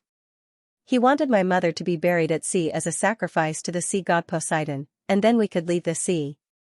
And then your mother was buried at sea? Xianxia asked. At that time, countless people were in despair because although the lost kingdom did not lack food, there was nothing else. Countless people wanted to return to their homeland, to return to the battlefield at sea, and not be trapped in the ruins of a tomb that had been there for thousands of years. These rumors moved many people, and countless people felt that it was because of my mother that our skeleton fleet was cursed. Thus, my mother defeated Salambas and completely banished him. Huh? It seemed like this woman of her father was not a kind person. Gila continued, after banishing the skeleton party's Marshal Salambas, my mother chose to be buried at sea, and then she died. Although her tone was very calm, Xianxia could hear that she was filled with sorrow. He could not help but go forward and pat her on the back. Gila hugged Xianxia and greedily smelled the scent of family on him. Of course, my mother Angela volunteered to be buried at sea, but the sea god Poseidon was still unable to save the skeleton army. Gila sighed. On the day my mother was buried at sea, it was indeed like the sea god had appeared. You cannot imagine the scene at that time. There was a shocking wave that was more than 100 meters tall, and an incomparably huge octopus swallowed my mother. That octopus seemed to be as big as a castle. Furthermore, other octopuses do not have teeth, but that octopus's mouth was filled with teeth. Xianxia was shocked. An octopus as big as a castle? More importantly, what kind of castle was it? At that time, we all thought that the sea god had appeared, so we immediately led the skeleton fleet to leave the lost country. Gila mocked. The result was the same. We sailed for a few days and nights, but we still returned to the starting point. We were still cursed, and we could never leave that area of the sea. My dear brother, you will never be able to imagine that area of the sea was extremely peaceful. There were no reefs, no dangerous shoals, and it was just a boundless sea. It was as though we could easily leave. But we tried countless times, and we sailed for hundreds of thousands of miles, but we were never able to leave. And then? Xianxia asked. After my mother was buried at sea, my heart was in great pain. The entire skeleton party was in great pain, and their hearts were filled with guilt, Gila said. I know that many people wanted to apologize to me, but I did not need it. I could not stay there any longer, so I chose to leave. I piloted a sailboat and left. But you probably could not leave either, Xianxia said. You were also trapped there. Yes, I could not leave either, Gila said. I was also trapped there. But I would rather die than return to the ruins of the lost country. My brother, I will never be able to understand that kind of despair. Xianxia could not understand it, but he could imagine it. There was nothing in the ruins of the lost country, and there were almost no signs of human habitation. There was only one mysterious force that had completely avoided them, and they could never be found. Anyone would go crazy in this kind of empty ruins. Not only that, Gila said. That lost country is really a cursed ruin, Gila said. It is always shrouded in darkness and despair. Anyone who sets foot on that land, even though the sun is shining brightly, their entire spiritual world will instantly turn dark, and their hearts will become incomparably painful. All these years, who knows how many warriors of the skeleton party have committed suicide, and there are people committing suicide every day, and the number is increasing. Xianxia felt his scalp go numb. This land was indeed cursed, and anyone who set foot on it would feel depressed. The skeleton party was already extremely strong, and after being trapped there for more than a decade, they had not completely died. Just like that, my sailboat continued to drift on the sea for more than a month, and I returned to the starting point countless times, but I never set foot on the land of the lost country again. I planned to die on this cursed sea. Then how did you escape? Xianxia asked. Suddenly, one day, there seemed to be an earthquake at the bottom of the sea, Gila said. I saw with my own eyes that a ball of flame suddenly appeared on the surface of the sea not far away, and it rushed up a few hundred meters into the sky. The entire sea was completely boiling, and the surrounding air seemed to be burning. I very quickly suffocated. I thought I was going to die, but that was not a bad way to die, so I welcomed the arrival of death. I did not expect that when I woke up again, I had already left the cursed sea, and my sailboat floated back to the sea of the Xiluan dynasty. I came back alive. The earthquake at the bottom of the sea, Xianxia asked. Exactly what day did it happen? I don't know how long I was unconscious for, but it should be less than 2 months, Gila said. Indeed, it was that day. The ancient energy ball at the Nightmare Mountain in the north lost its effect, and it could no longer suppress the big volcano. The shocking eruption of the volcano caused a huge earthquake at the bottom of the sea, and it almost led to the destruction of the Amazon kingdom. Unexpectedly, there was a chain reaction in the cursed sea of the lost country. The reason why Gila was able to escape was obviously related to the eruption of the Nightmare volcano. However, the cursed sea was still too strange. It could actually trap an entire fleet, making it impossible for them to leave. It could completely overturn the directions of the north, south, east, and west. It was completely beyond anyone's imagination. Gila, how many people are left in the skeleton party fleet? Xianxia asked. More than half, Gila said. But there are people committing suicide every day, especially after Mother was buried at sea. They feel extremely guilty, but they are even more desperate now. Maybe it will not be long before the skeleton party fleet is completely destroyed. But their combat power is still very strong, Xianxia said. Of course, they are even stronger than the skeleton party fleet from a decade ago, Gila said. Because we have fought countless sea beasts. Xianxia closed his eyes. If he could help the skeleton party fleet escape, would he be able to obtain the loyalty of this invincible fleet? After all, he was the son of Jiangli, and Jiangli was the first leader of the skeleton party fleet. Furthermore, Gila was his sister. The leader of the Encourage party had committed suicide in order to save the fleet. Although she had failed, the entire skeleton party was filled with guilt. Gila, Xianxia said, have you ever thought of going back to the ruins of the lost country to save the skeleton party fleet? No. Gila directly said, after I returned to the Xiluan dynasty, I originally had nothing to live for, but I did not expect to find you, my little brother. Then I will not be alone in this world anymore. From now on, I will live by your side and protect you forever. Of course, it will be even better if I can find Helen. The three of us can only depend on each other. Gila clenched her fists and hugged Xianxia's neck. She kissed him on the cheek and said, my dear little brother, you can't even imagine how excited I was when I found out about your existence. My heart was originally covered in darkness, but suddenly, a crack was torn open, and sunlight shone in. You will never understand the depression, loneliness, and pain in the lost country. Especially after Mother was buried at sea, I really could not find a reason to live in this world. Xianxia could understand. When a person had nothing, knowing that there were still relatives in this world was like having the whole world. Although Hila had never seen Xianxia before and did not know of his existence, as long as they were relatives, they would become her last hope. Big sister is very strong. Hila grinned, revealing her snow-white teeth. Anyone who wants to hurt you, I will completely crush them. My big sister, do you know what happened to me?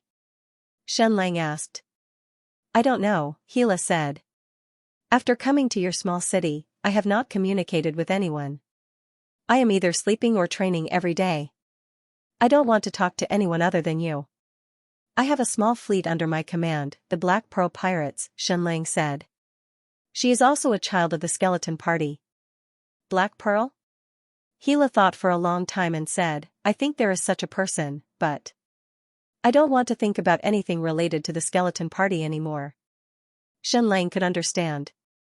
Because of her mother's death, it was difficult for her to forgive everyone in the Skeleton Party. Xianxia said, Big sister, after my identity in the Eastern world was exposed, I was chased by the Great Yan Empire. My wife and children escaped to the Devil's Triangle, and countless people in the Eastern world died for me. Countless people are waiting for me. I need to kill my way back to the Eastern world. Hila looked at Xianxia for a long time and said, Are you also doing this for the so-called Emperor's legacy? Just like father, who left his mother and the Skeleton Party's fleet for his so-called Emperor's legacy. No, I don't have any interest in the so-called hegemony of an emperor. Xianxia said, I want to kill my way back and kill all of my enemies, so that there will be no more enmity in this world. Hila's eyes became passionate, and she kissed Xianxia fiercely. I love you, my dear little brother. In this aspect, you are much better than our father. Although your body is weak, you have a strong soul. What bullshit *T Emperor's legacy, we have to live to our heart's content, kill to our heart's content, and live to our heart's content. That's why you went to the Amazon tribe's reproduction ceremony? You were born in the wrong way. You should be a man, not a woman. But Hila said, I will definitely not let you risk your life in the Lost Nations. That is a cursed place. If you go there, you will never be able to leave again. Even the gods can't save the Skeleton Party, and you can't save them either. Let them be destroyed, let them go to hell. My dear little brother, I will not go to the Lost Nations, and I will not allow you to go either, Hila said. You need a fleet, right? I am the strongest pirate, and I will train a fleet for you. I will go to the sea and capture people for you. You can have as many pirates as you want, and I will be your best navy commander. Xianxia laughed bitterly in his heart. Of course, he believed that Hila had such an ability, but he did not have the time. Furthermore, a trained pirate fleet would never be able to compare to the Skeleton Party. That was an invincible fleet. I solemnly warn you, I will not allow you to go. Hila cupped Xianxia's face and said, If you dare to go, I will strangle you first, and then myself. I will definitely not allow you to go to that cursed hell. Xianxia looked into Hila's eyes, and he realized that although these eyes looked wild on the surface, they were filled with despair, loneliness, and even fear. Being trapped in the ruins of the Lost Nations for more than a decade had brought great damage to her mind and soul, especially the death of her mother. Okay, I promise you, Xianxia said. Good. Hila kissed Xianxia. You are exactly the same as I imagined my little brother to be, maybe even more perfect. Let's go, big sister will bring you somewhere. Then, Hila held Xianxia's hand and walked out. Where are we going? Xianxia asked. Hila said, to the island of borrowing seeds. There are people waiting for you there. Didn't I say it before? We should live to our heart's content, kill to our heart's content, and live to our heart's content? I promised Queen Ida that I would bring you to her. Xianxia had indeed made an appointment with the Amazon Queen, but too many things had happened recently, and he had almost missed the appointment. The reproduction ceremony is almost over, Xianxia said. Hila said, but Her Majesty will always be waiting for you. You don't understand a woman's promise. Do you think I'm as much of a jerk as you men? Just like our dog *T hero father, he just left my mother to wait for him for a lifetime. That's why I never believed in love, and I don't like men either. I only love women. Of course, you are an exception. I still love you very much, my little brother, even though you might be a jerk too. Queen Ida is almost the most beautiful and powerful woman in the entire West. Her beauty and body simply make me lose my soul, Gila said. Not only me, but she is also the man that all males in the Western world dream of. If you were not my beloved little brother, I would definitely fight with you for her favor. Just like that, Gila grabbed Shenlang's hand and pulled him toward the dock. Zhang Chunhua, Black Pearl, Lan Feng, Princess Dora, and the others all caught up. Your Majesty, Your Highness. It seemed like Lan Feng could also see that Gila and Jiangli did look alike. Black Pearl said timidly, Your Highness Gila, can I go with you? Black Pearl also knew Gila, but she was too young and had never seen Jiangli before. She did not even know that Jiangli was the first leader of the skeleton party. She had always said that the first leader was Loki, and she did not even say that he was an Asian. Although Jiangli was the first leader of the skeleton party, the person who truly made it strong was still the pirate Queen Angela. She was the true leader of the skeleton party, and Jiangli had left this fleet too early. In the eyes of the Black Pearl, Gila was an absolute idol-level character, shining brightly. No, I do not wish to have anything to do with the skeleton party. Gila directly rejected with a cold attitude. Then, she directly boarded a sailboat and brought Shenlang to the island of Borrowed Seeds to complete the reproduction ceremony with Queen Ida. On the island of Borrowed Seeds, the reproduction ceremony had already ended, and all the female Amazons had already left. However, Queen Ida was still there, and her tent was set up alone on this saltpeter island. She had already waited for Shenlang for more than half a month. Men were all liars. They had clearly promised to come, but in the end, they did not. Although it was already past the deadline, Queen Ida would still continue to wait even though she had already missed her reproduction cycle. However, some things were not just for reproduction. She stood on the island with her undulating body, full of devilish charm.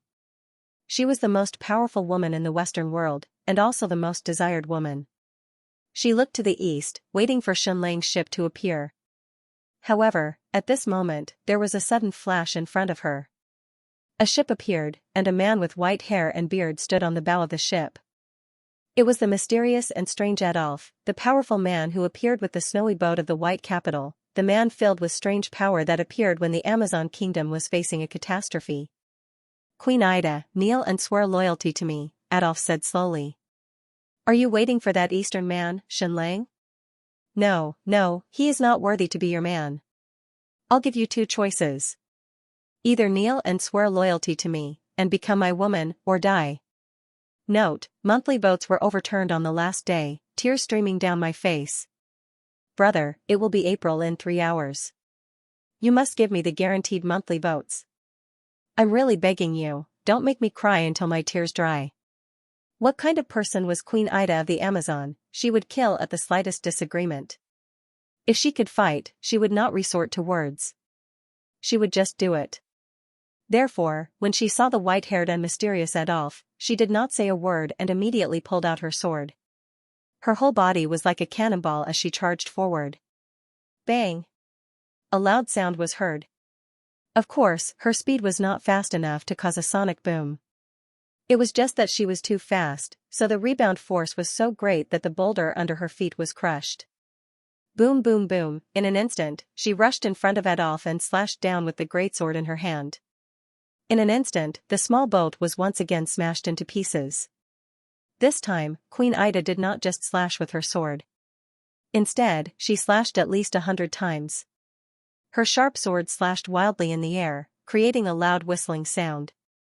Even the seawater was split into a huge gully. As for the small boat, it was turned into ashes. Not even a complete part could be found. This was definitely a violent queen. However, the situation was exactly the same as before. Adolf's snow-white figure disappeared. After a while, he appeared on the saltpeter island. His gaze was filled with admiration as he looked at Queen Aida's back. She was indeed a woman that the entire Western world yearned for. She was powerful and beautiful. Adolf picked up a piece of saltpeter and smiled. This is a treasure. It should have been hidden until someone who needed it found it.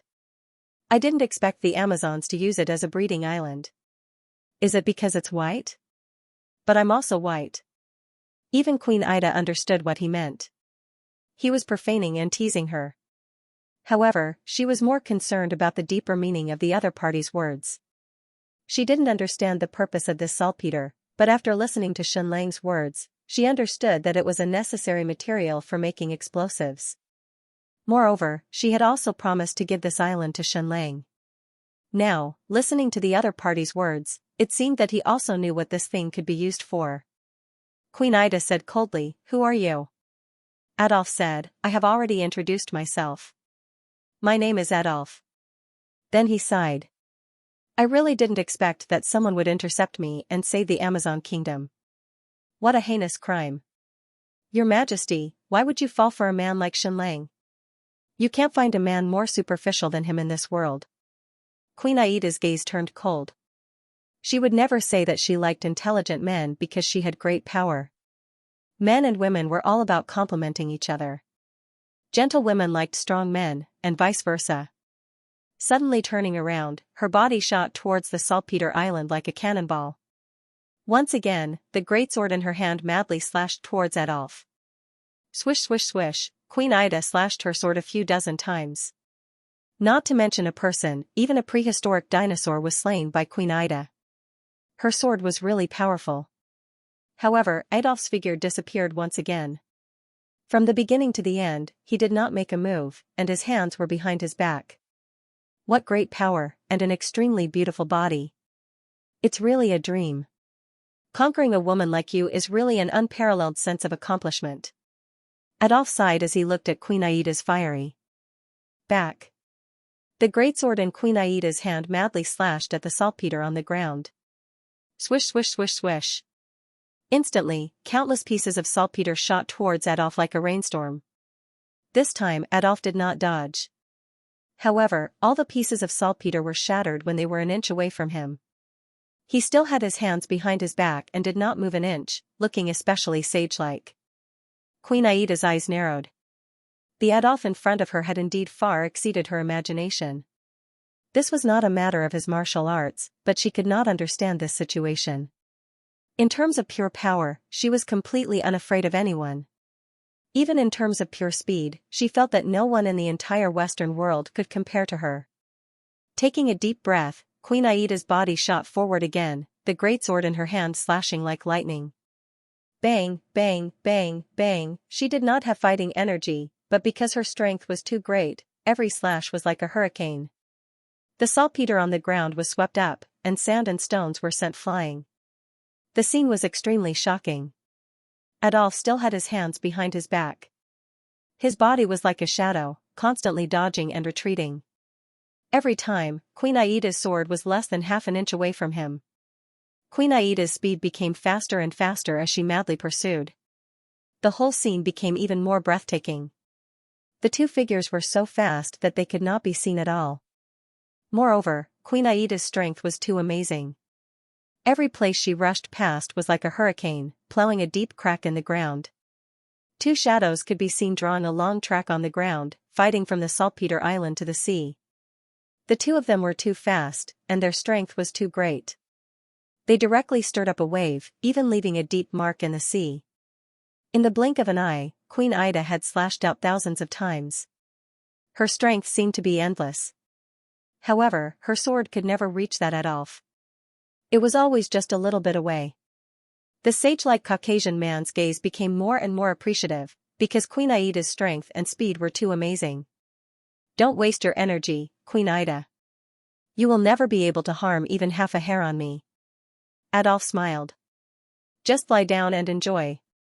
As long as you can cut off a hair on me, I will consider this battle my loss. This sentence completely infuriated Queen Ida. Her strength and speed actually rose to another level. She did not have fighting energy, but her whole body seemed to start bursting with light. Adolf's gaze became even more stunned. This woman was too strong. The golden bloodline was indeed amazing.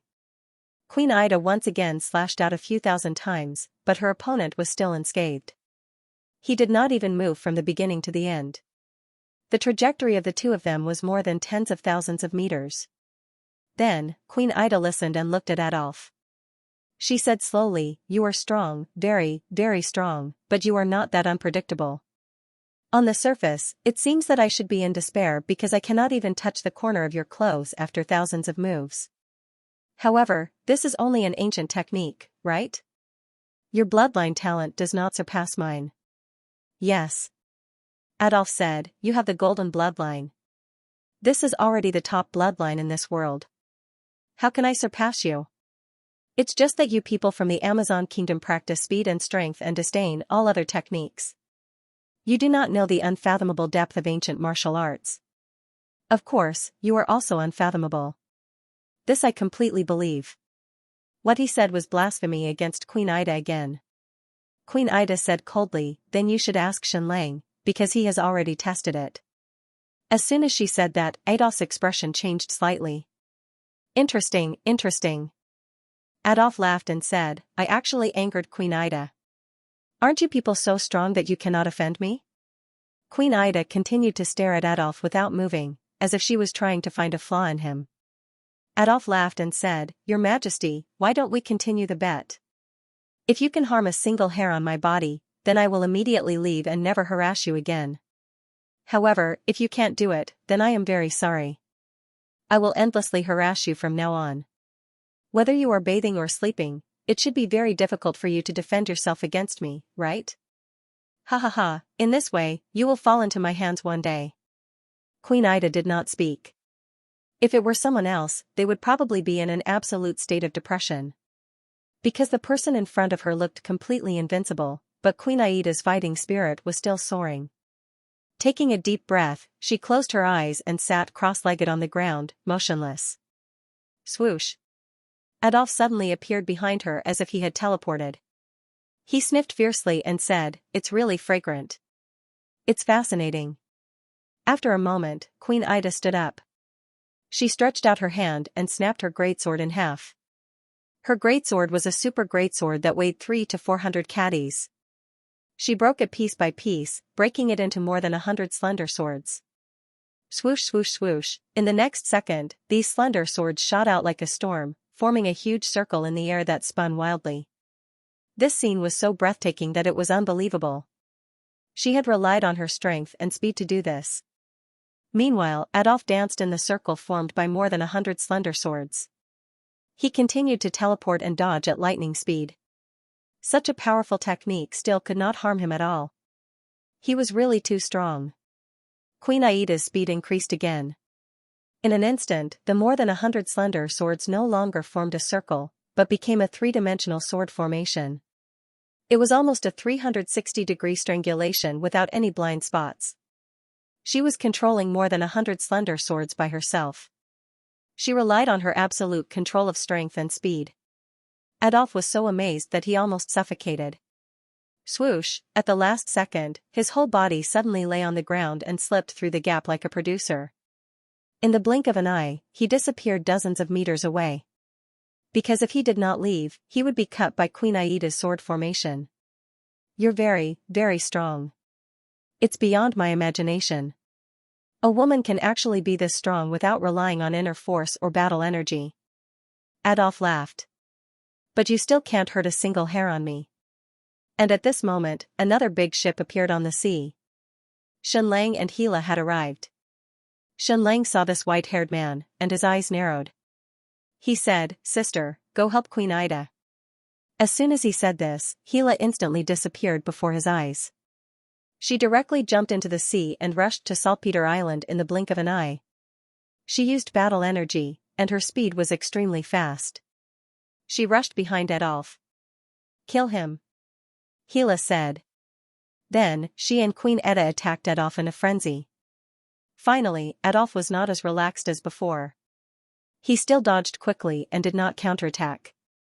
"Even if another powerful woman comes, Her Majesty the Queen will not be able to hurt a single hair on me," Adolf sneered.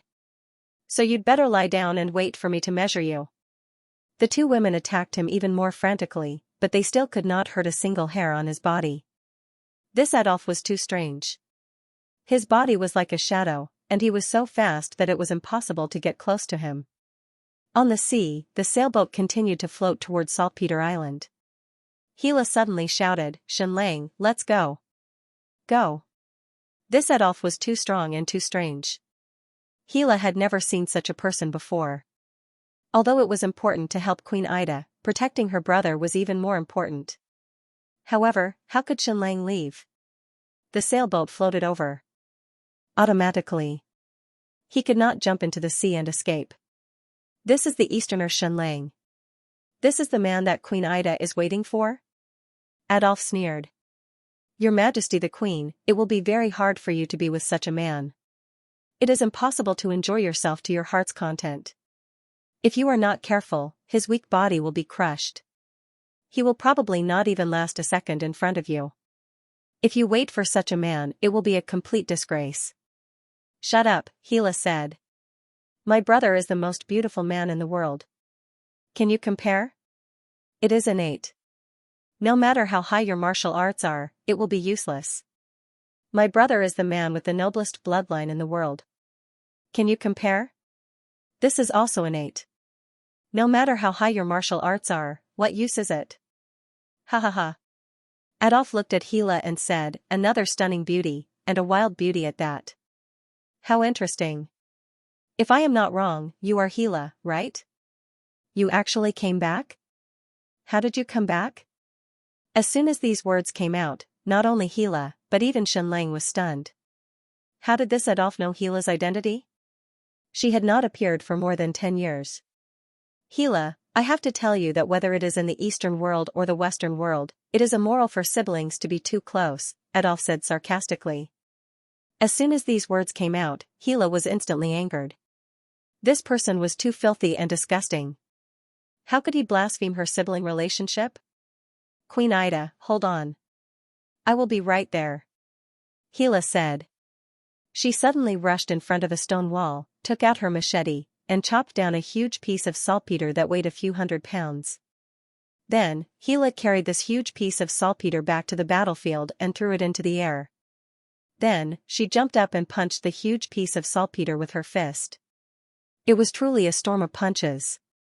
Her fists were even emitting a dazzling light. Gila had a powerful aura.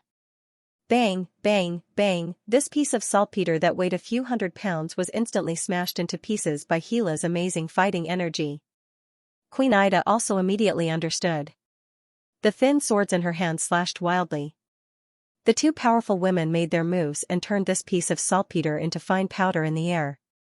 This powder was like a thick fog, completely enveloping the surrounding area of tens of meters, and then suddenly ignited. This was extremely pure saltpeter. It was very difficult to ignite when it was just a stone. Once it was turned into powder, it could explode. Boom, boom, boom, countless flames exploded in an instant, and the space of thousands of square meters instantly turned into a sea of fire. These two women were too crazy. With such a flame exploding, they would also be burned. Whoosh! Adolf's figure quickly shot out, and as if he had teleported, he appeared on the surface of the sea. The corner of his clothes had been burnt. Amazing, amazing. Adolf said. It actually burned the corner of my clothes, but unfortunately, it still did not hurt a single hair on my body. Ha ha ha ha. Queen Ida, you better lie down. In the next second, his figure suddenly flashed, and a moment later, he directly appeared on Xianlang's sailboat. No, no. Gila shouted. Don't hurt my brother. Then, Gila quickly rushed toward the sailboat, and Queen Ida also rushed over. TSK TSK TSK TSK. Adolf said, Your Excellency Xianlang, as a man, you are so weak. Don't you feel ashamed? Do you want your quilt to be tied to your belt by a woman? Xianlang said, What's wrong with that? In the Eastern world, I was tied to my belt by a beautiful woman, and I could take it off for her at any time. In the Western world, I am still the same. Isn't it good to take off people's clothes? Good, good, very good. Adolf sneered. With such a sharp tongue, no wonder you are so good at living off women. You are useless in some areas, but your tongue is very good. Xianlang said, As long as it can make the beauty comfortable, you don't care what methods I use. In the next second, Adolf placed a thin sword across Xianlang's neck. He smiled and said, "This thin sword was taken from a greatsword by Queen Ida. I will use it to slit your neck. Blood will gush out like a fountain. I wonder if your face will still be as beautiful and moving as it is now." Shenlang was stunned. Shenlang said, "You want to kill me?" Adolf laughed and said, "Yeah? Can't I?" Shenlang said, "You can't." Adolf said, "I'd like to hear more." Shenlang said, "Don't smell it first. Your voice can travel very far. I heard what you said just now. As long as Ida can hurt a single hair on your body, you will immediately admit defeat and retreat, right?" Adolf said, "Yes. You heard it very clearly."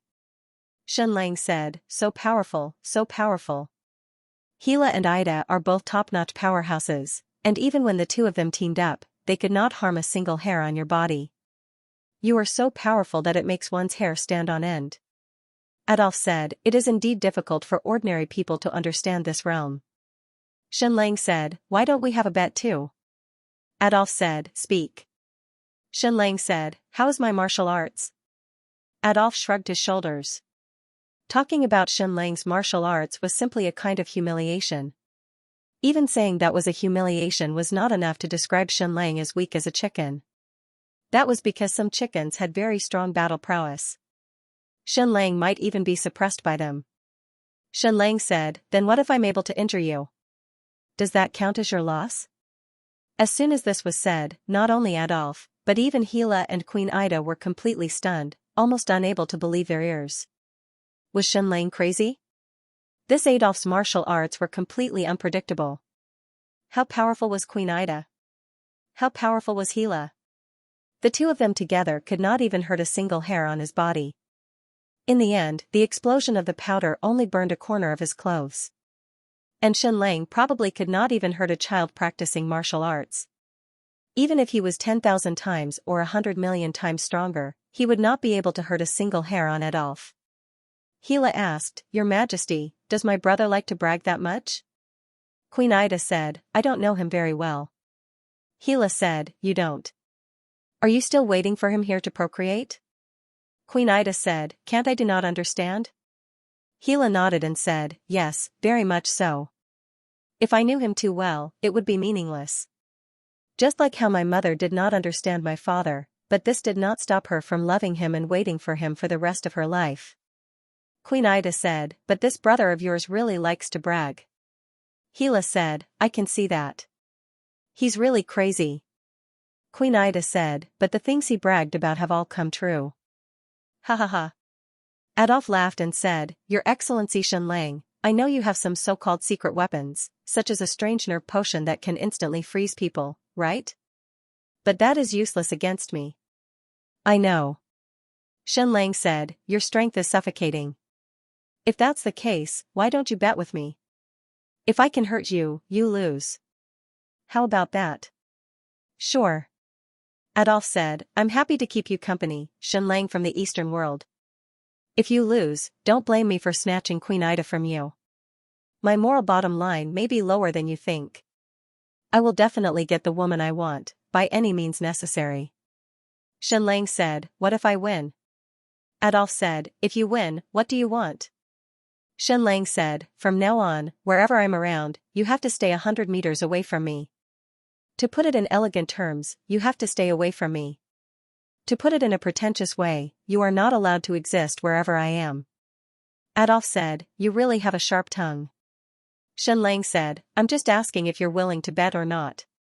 "It's a deal," Adolf said, his eyes and words filled with arrogance and mockery. In that case, was Shenlang crazy? He really did seem to have gone mad and was challenging an impossible task again. In short, no words could describe the madness of this bet. It was like a lunatic dream. The goo worms on Futu Mountain were useless against this person. In fact, all methods were useless against him. Shenlang said, "Then shall we go to Saltpeter Island for this bet?" A moment later, Shenlang appeared on this Saltpeter Island. This person's speed was so fast that he reached the island from the ship in a few seconds. Ugh! Shenlang vomited. The speed was too fast. Gila and Queen Ida looked at each other. "This is your brother?" This is the man you have chosen to reproduce with. Xianxia slapped his forehead, squatted down, and retched a few more times. Do you have water? Let me drink a few mouthfuls and feel a little nauseous. He's too fast. I need to slow down, Xianxia said. A moment later, a bottle of water appeared in front of Xianxia. He drank a few mouthfuls to suppress the nausea, and he finally felt less nauseous. Phew, phew. Xianxia said, I've kept you waiting. We can start now. Is this distance okay? At this time, he was about 5 meters away from Adolf, which was far enough. Just now, Queen Ida was within a meter of him, but she could not hurt him at all. Her Majesty's sword was already extremely fast. Of course, it's up to you. Adolf smiled. Xianxia took out an item, a throwing knife. Seeing this, Princess Hila almost fainted. She thought that Xianxia had some secret weapon, but it turned out to be a throwing knife. My dear brother, even if a living person was tied up there motionless, you might not be able to throw it, not to mention a mysterious and powerful expert like Adolf. Then, Xianxia began to breathe and aimed the throwing knife at Adolf. Adolf was already regretting his decision. Why did he accept this bet? It was a huge joke. It was too ridiculous. I'm going to throw the knife.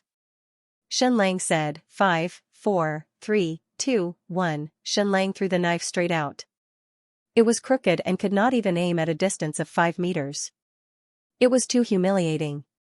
This little wave knife was unsightly. But at the same time. Bang! A loud sound.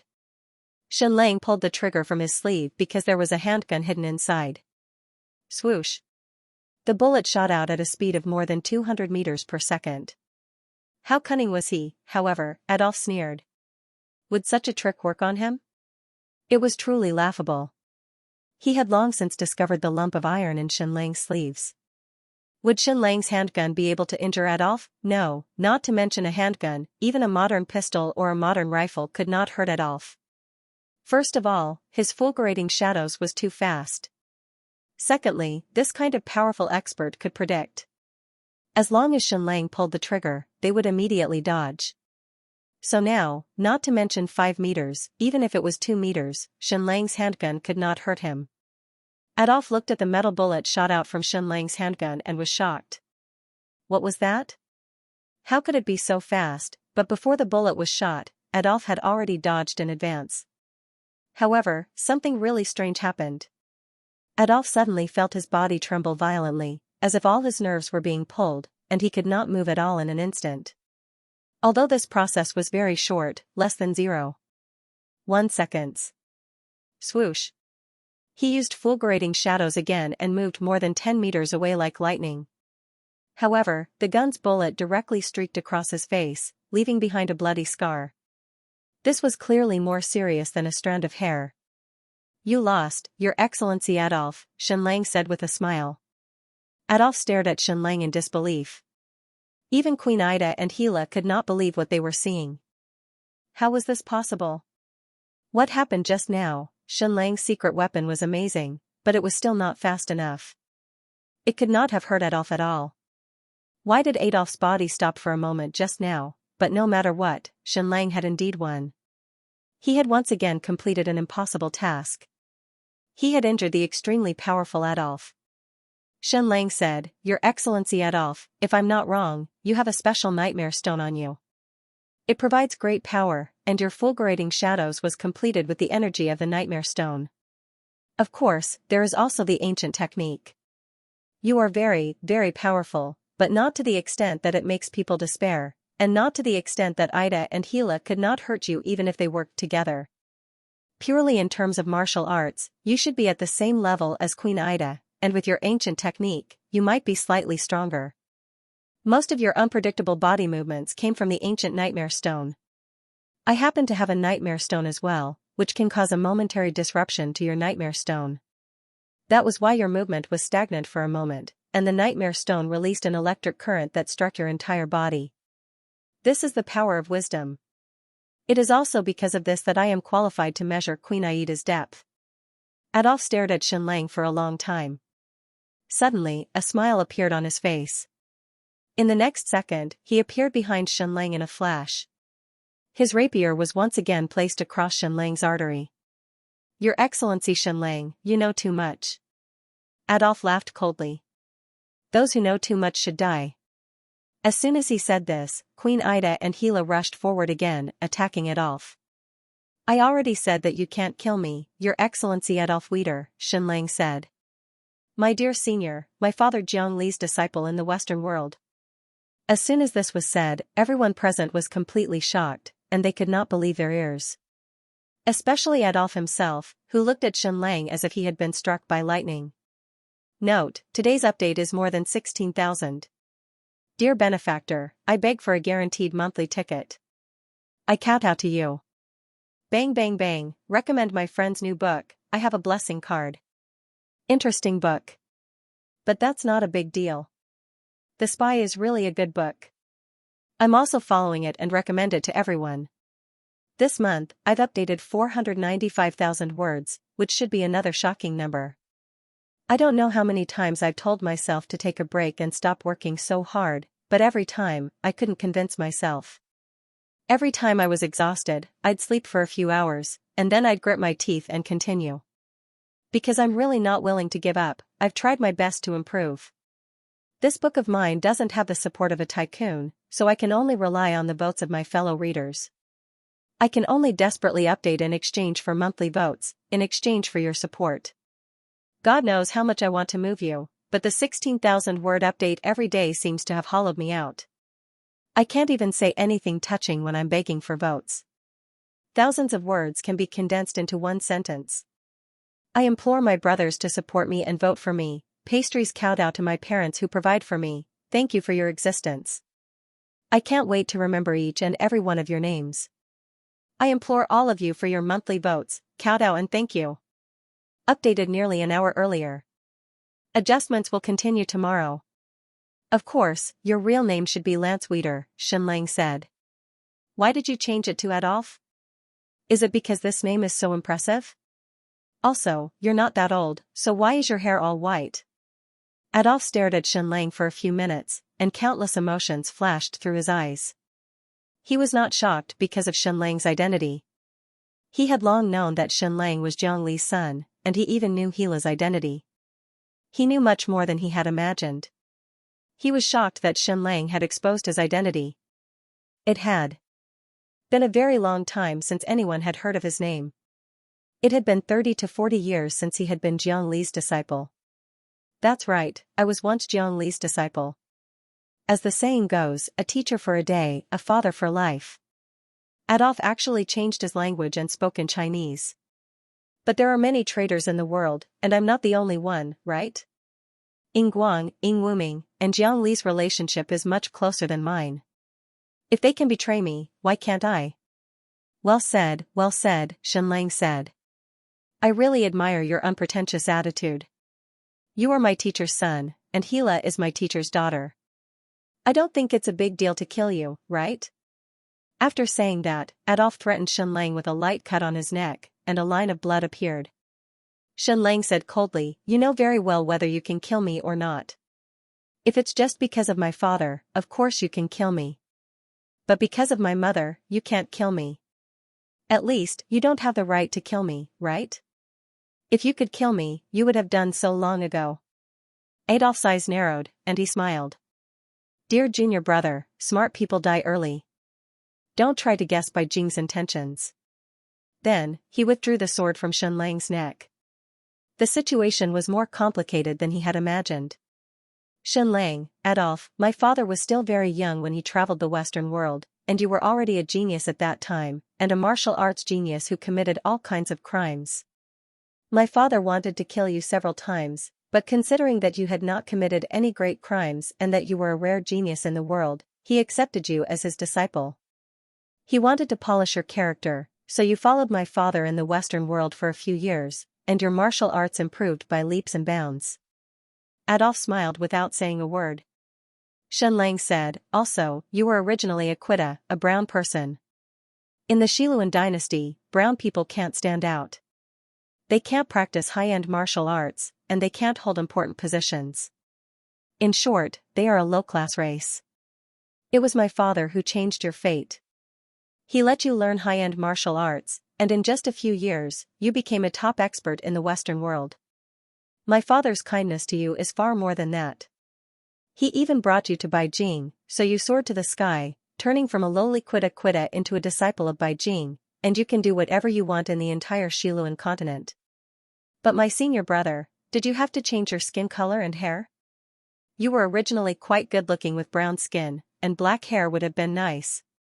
Why did you make it whiter than a white person, and you even have white hair and a white robe? Do you think you are Gandalf? Shenlang smiled. I know a person called Gu Lile. He was originally super white, but later, he deliberately tanned his skin to be dark brown, and it wasn't enough. Later, he turned himself green. Shenlang's words seemed to have hit the bottom of Adolf's heart, and a strong murderous aura gushed out from his eyes. However, Shenlang was right. Beijing's position on Shenlang was not clear. Adolf had no right to kill Shenlang. Shenlang not only had an impressive father, but he also had an impressive mother. Even though the two of them were no longer around, their influence still shrouded Shenlang. Adolf changed his skin color and hair to bid farewell to his past. He was no longer a Quita, but a purebred Xiluan person. He didn't expect Shenlang to see through it again. Shenlang continued, Adolf, if I'm not wrong, you should have already pledged your loyalty to Great Emperor Sauron, right? You conquered Queen Ida to obtain the Amazon army, and your desire to pursue power is very urgent. First, you turned yourself into a white person, and next, you want to become Emperor Sauron's right-hand man. Not only that, you also found out that my father tried to save the Amazon kingdom, and you also know the specific time of destruction. So, you couldn't wait to show off, wanting to pick up a big loophole. You wanted to use the power of heaven and earth to obtain Queen Ida and the Amazon army. However, you didn't expect me to save the entire Amazon tribe in advance. Also, my dear senior, it was my father who brought you to White Jing. You are at most a marginal figure in White Jing, and you can't represent White Jing's position. You still say that you want to kill me? Do you have the right? Do you have the right? Do you dare? With my mother's identity, you are just a marginal figure in White Jing. How can you talk about killing me? Do you think you are worthy? You can't kill me. You don't dare to kill me. You lost the bet just now, so you should fulfill your promise and scram as far as you can. From now on, wherever I go, you have to stay away from me. Adolf stared at Shenlang for a long time, his eyes filled with deep-rooted hatred, and then he smiled. Whoosh whoosh whoosh whoosh. His figure retreated rapidly, retreating more than 100 meters away. Then, he sneered and said, this distance is enough, right? My dear junior? Enough, enough. Shenlang said, but I don't have much strength, so I can't speak loudly. Adolf said, my dear junior, you have just conquered Duchess Deborah, which is very, very impressive. But if you want to kill your way back to the Eastern world, you should need a powerful fleet. Although the Navy and pirate combined fleet under Deborah's command is not strong enough, there are enough people. You should be drooling. Indeed, but after Deborah dealt with Doyle Rousseau and the other rebels, her Navy fleet disappeared, and so did the Bloody Baron's pirate fleet. Adolf opened his arms and said, Dodge Rousseau, Bloody Baron, show yourselves. Not long after his voice fell, a dense number of masts appeared behind him. Countless Navy and pirate fleets. It was Duchess Deborah's fleet, the Bloody Baron's pirate combined fleet. There were almost 100,000 people and more than 1,000 ships, covering the sky and the earth. Greetings, Grandmaster Adolf. Greetings, Grandmaster Adolf. The leaders of these fleets returned to Adolf one after another, looking at him as if he was a god. Dodge Rousseau was the younger brother of Count Doyle, and was once a leader of Rousseau's fleet. Doyle Rousseau was killed, and he escaped the disaster on the sea at that time. However, he was at loggerheads with Deborah, and led most of the Rousseau family's fleet to completely rebel. Adolf said, Dear junior brother, you won't be able to obtain this fleet because they belong to me. They have pledged their loyalty to me and to Great Emperor Sauron. Even Debus has become a judge in their eyes. Dear junior, this saltpeter mine is very important to you. It can allow you to continuously make terrifying weapons. Moreover, the volcanic ash of Fire Island is also very important to you. I'm very sorry, but your small fleet has been blockaded once again. Next, no matter if the ships of Milan City or Beijing City go out to sea, they will be mercilessly sunk. My dear Junior, the Western world is quite good. Don't think about going back. Oh, right. You must be dreaming of the skeleton army, because that is the world's strongest fleet. Moreover, that fleet was, in a sense, founded by your father. You must be thinking of going to the ruins of the Lost Kingdom to rescue that invincible fleet. If no one rescues them, the people of the skeleton army will die. They can't resist the invasion of the dark spirit of that land. They will all commit suicide. If you can save them and bring them out, then this fleet will be loyal to you. How tempting is that? My Junior, aren't you omnipotent? I think you should take the risk. As long as you succeed, you will have the most powerful fleet in the Western world, and the most powerful Amazon army. You will be able to kill your way back to the Eastern world. I will wait for the news of your success. Master will definitely bless you in heaven. Ha ha ha. Adolf's figure flashed continuously, and soon disappeared from the sea. After a while, he appeared on the Bloody Baron's ship. As the advisor of Sauron the Great, I order that from now on, all the ships of Xianxia and Debus are to be completely blockaded.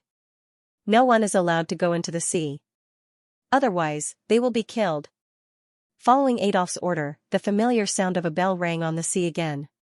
Just like the last time, it was the bell that completely blockaded the sea trade of Xianxia. Then, the fleet left in a grandiose manner, officially starting the blockade of thousands of miles of sea routes. To be honest, the sea blockade this time did not hurt Xianxia that much. This was because his fleet had transported enough volcanic ash during this period of time. As for saltpeter, a few ships would be enough to last for half a year. The most important things, such as food, meat, cloth, and so on, could be easily solved after Xianxia took over Beijing City. However, the sea blockade this time would hurt Beijing City and Debus interests greatly. This was because most of the Russo family's profits depended on sea trade, and there were countless sea trade merchants living in Beijing City. Once the sea blockade was imposed, Beijing City's trade would be completely cut off. Debus had used Xianxia's army to clean up the rebellion on land, but she was helpless against the rebellion on the sea. Next, she would face a double blow in terms of reputation and interests. Hopefully, she could hold on. Hela looked at Xianxia because she realized that this brother of hers was much stronger than she had imagined. Most of the time, he could protect her and even do some amazing things. Brother, you once saved the Amazon kingdom? Queen Ida nodded and said, if not for him, the entire Amazon kingdom would have completely melted, and everyone would have died. Hela was deep in thought, and he took the opportunity to think about other things. Queen Ida said, Xianxia, your mother is from the White Capital? I think so, Xianxia said. Queen Ida said, is her position in the White Capital very high? Very high, Xianxia said. But now, the White Capital probably sees her as a traitor because she was abducted by my father and became his wife, officially leaving the White Capital. Hela said, brother, then your mother is the one who ended Jiang Li's father's relationship? If she guessed correctly, that should be the case. Because in the Eastern world, Emperor Jiangli was basically the spokesperson of infatuation and single-mindedness. He and his wife were like a celestial couple, one was the world's #1 expert, and the other was the world's #2 expert. Otherwise, with Emperor Jiangli's status, he would have countless concubines, and there would be no descendants. After he became the emperor of the Great Qian dynasty for many years, he could not give birth to an heir. It was only after his death that he had a posthumous son, Xianxia. But who would have thought that when he was young, he roamed the Western world and had a few illegitimate daughters, therefore, what Hela said was right. It was Xianxia's mother who completely tamed Jiangli emotionally, turning him into the most single-minded man in the world. Everyone only knew that Xianxia's noble status came from his father, and to a certain extent, the bloodline of his mother was also very mysterious. Do you think his feelings are great? Hela asked. Not great, Xianxia said directly. I still like the Jiangli in the Western world because he has the familiar scumbag smell on him. After returning to the Eastern world, he is like a saint, like a son, too great. Hela laughed. I also like the scumbag smell on you. Then, Gila fell into silence, as if she was making a difficult choice. She picked up a saltpeter and crushed it. She picked up another one and crushed it again. Xianlong's scalp went numb as he watched. This hard saltpeter was like mud in her hands. After a long while, Gila said, "My dear brother, do you really need the skeleton party's fleet that much?" "Yes, there is not a day that I do not think about killing my way back," Xianlang said. "The skeleton party's fleet is an indispensable part of my revenge." "But you also heard it just now," Gila said. "Adolf has no right to kill you, so he keeps encouraging you to go to the Lost Country. He knows that once you enter the Lost Country, you will never be able to come out again. You will be completely trapped there, and you might even be killed by the crazy skeleton party army.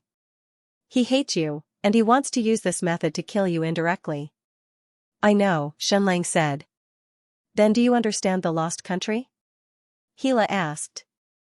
"Not really." Xianlang shook his head. "There are many smart people in our skeleton party army," Gila said.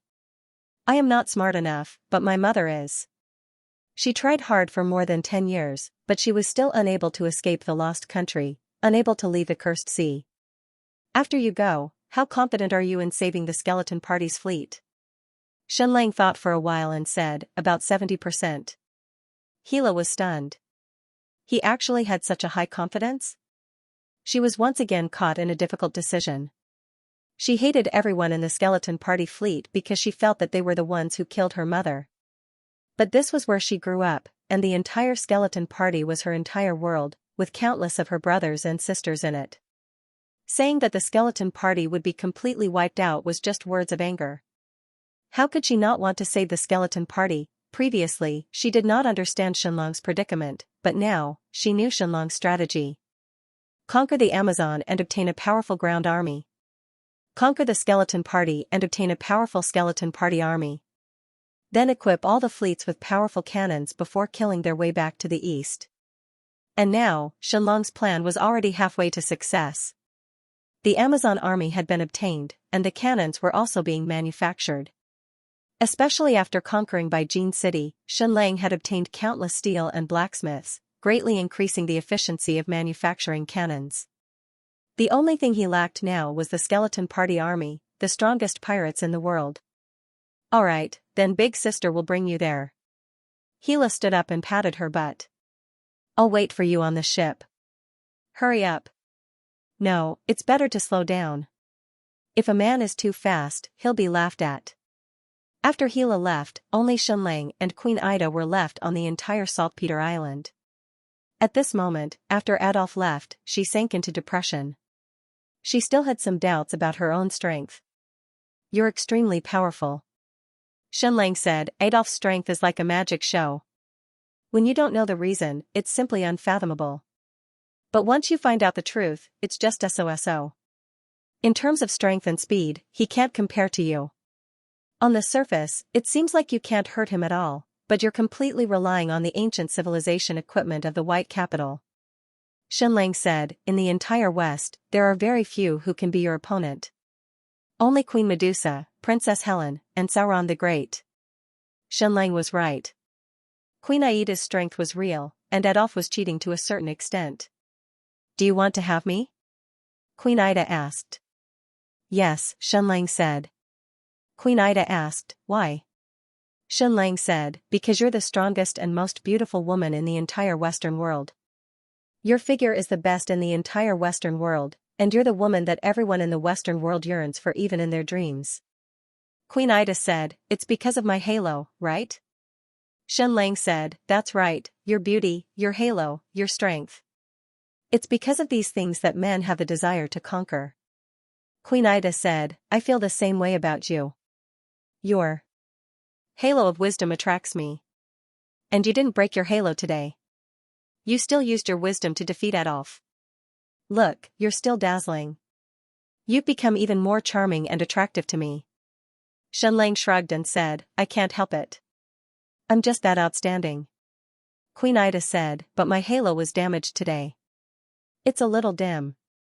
Xianlang did not speak because he completely understood what Ida said. Queen Ida said, "My halo is my strength. I should have the power of invincibility, but I couldn't hurt that Adolf today. Of course, you said it was because he cheated. He used the ancient civilization equipment of the White Capital, so he could switch positions. But for us Amazons, a loss is a loss, and a win is a win. I can't get past this. The ceremony of reproduction has long ended, but I'm still waiting for you here. Actually, even if the two of us love each other, we can't reproduce because it's not my cycle recently. But I stayed because I wanted to enjoy pleasure with you. I also wanted to prove to you that we, the women of the Amazon tribe, also have feelings. We came to borrow the island not only to reproduce, but also to talk about a short but deep love. But now, my halo is somewhat damaged. In your heart, I am no longer that perfect and powerful Queen Ida. In this way, even if you sleep with me, the sense of conquest and accomplishment in your heart will be lacking. I can't accept this. I must maintain my strongest and most charming side in your heart, and then reproduce with you. That's why I'm going back into seclusion. I'm not going to rely on any ancient cultivation technique, secret technique, or ancient equipment. I'm still going to rely on my strength and speed to defeat Adolf. Then, I'll completely castrate him. That way, I'll be able to regain my face and my halo. When that time comes, we'll carry out the ceremony of reproduction and have children, okay? I lost today, so I'm not perfect anymore. I won't allow my imperfect self to be with you. Xianxia admired Queen Ida in his heart. That's right, this was Queen Ida, powerful and arrogant, lonely and noble. Adolf was Jiang Li's disciple, a top genius, and a disciple of the White Capital. His martial arts were amazing, and he had used the ancient civilization equipment to cheat. But these reasons did not exist in Queen Aida's eyes. She felt that a loss was a loss, and she could not find any excuses. So I'm going back, and you should go do your own thing. After I'm done with my seclusion and have defeated and castrated Adolf, I'll look for you and have children. As long as I don't die, and you don't die, you'll always be the father of my future children. What else could Xianxia say? Of course, he could only worship and clap his hands and cheer wildly. Then, goodbye. Goodbye. Xianxia said again, but before we say goodbye, can I kiss and hug you? Sure, but don't go overboard, Queen Ida said. Xianxia asked, are you afraid that I can't control myself? No, I'm afraid that I won't be able to control myself. Don't forget my age. Once the thought comes, it's like a flame that can reach the sky. It can't be extinguished, Queen Ida said. I want to keep this flame to grow stronger and castrate that bastard. Then, Queen Ida cupped Xianxia's face and pressed her beautiful red lips on it. The two kissed deeply and said goodbye. Hela steered the sailboat and brought Xianxia back to Mulan City. Along the way, they saw countless pirate fleets blockading Mulan Island. Xianxia saw the wreckage of 3 ships, 2 of which belonged to Xianxia and 1 of which belonged to Debus. Adolf, the Bloody Baron, and Dodge Russo's fleets had officially made their move, sinking any ship belonging to Xianxia and Baijin City. 6 ships, 6 of Xianxia's ships had already been sunk, and they had lost countless resources and countless people. All of this was because of the Bloody Baron, the pirate king of this area. He had once chatted happily with Xianxia and done a lot of business with him. In the blink of an eye, he had changed sides, and the one who had massacred Xianxia's fleet was also him. This person changed sides really quickly. Not long ago, he was loyal to Debus, and now he was loyal to Adolf, indirectly to Sauron the Great. Hela's sailboat hung the flag of the Skeleton Party, and it had a smooth journey. Of course, this was not because of the Skeleton Party's flag, but because Xianxia was on the ship. Baijing did not express any stance towards Xianxia, so Adolf had no right to kill Xianxia. On a huge flagship, Xianxia once again saw Adolf and the Bloody Baron Sha Menlo. Adolf sat on the deck, still looking like a sage-like expert. The Bloody Baron took off his head and performed a meticulous aristocratic etiquette to Xianxia, revealing an elegant smile and 8 white teeth. This person already had a blood feud with Xianxia, and they had unknowingly formed such a huge feud. When the Skeleton Party's fleet was around, these people bowed and bent their knees, as obedient as dogs. But now, they were arrogant, domineering, and insufferably arrogant. It was truly a case of a tiger being bullied by a dog. Little brother, if you can save the Skeleton Party's fleet from the Lost Nation, then we can easily kill everyone in this region of the sea. Gila gritted her teeth. Not only do I want to kill all the Bloody Baron's pirates, I want to kill all the pirates within 5,000 miles of the sea region, Xianxia said. I also want to drag out all the members of the Bloody Baron family and kill them all. Back then, Queen Helen was not ruthless enough to completely exterminate the House of Menlo. Back on Mulan Island. I need 20 crew members, Gila said directly. The best sailors. In an instant, she had gathered 20 crew members, all of whom were descendants of the Skeleton Party. Black Pearl originally wanted to go, but she was the current leader of the fleet in Mulan City. I need to go on a long trip, and I will be back in about a month, Xianxia said. Zhang Chunhua said, when you come back, will you be able to kill every single one of these arrogant pirates? Can you skin the Bloody Baron, pull out his tendons, and execute him? Yes. Xianxia said. Zhang Chunhua said, don't forget what you promised Princess Xiaoyao. There's only half a year left. If everything goes well, we will be able to kill our way back to the east very soon, Xianxia said. Have you found Princess Helen? Zhang Chunhua asked. Xianxia said, no, but I already have a general direction. I have a vague outline in my mind. Right, how are our cannons? Very smoothly, Zhang Chunhua said. We have recruited more than 1,000 blacksmiths from Beijing City, and the production of cannons is steadily increasing. But can I ask first, how many cannons do you need to make? How many cannons? At least 1,000 cannons, Xianxia said. Zhang Chunhua was dumbfounded. They were going to make so many of them? Then, she imagined the scene of 1,000 cannons being fired at once, and her body couldn't help but heat up. Your Majesty, have you forgotten something? Zhang Chunhua said, gnashing her teeth. What is it? Xianxia was stunned. Zhang Chunhua said, find me the best room in the luxurious castle of Beijing City and give it to me. Your Majesty Xianxia, am I especially worthless in your heart? How long have you been giving me the cold shoulder? If I, Zhang Chunhua, didn't want to bring honor to my ancestors, do you think I would throw myself at you? Xianxia slapped his head. He had really been too busy to remember. But it wasn't because Zhang Chunhua was worthless in his heart, but because he felt very comfortable when he was with Zhang Chunhua. The two of them were like confidants, but also like scoundrels. After staying with her for a long time, he somehow felt that Zhang Chunhua was his girlfriend, and he really didn't want to break it up. I treat you like a buddy, but you keep wanting to sleep with me? That's not very good. How about now? Xianxia said, since there's still some time left, let's settle the matter? Don't even think about it.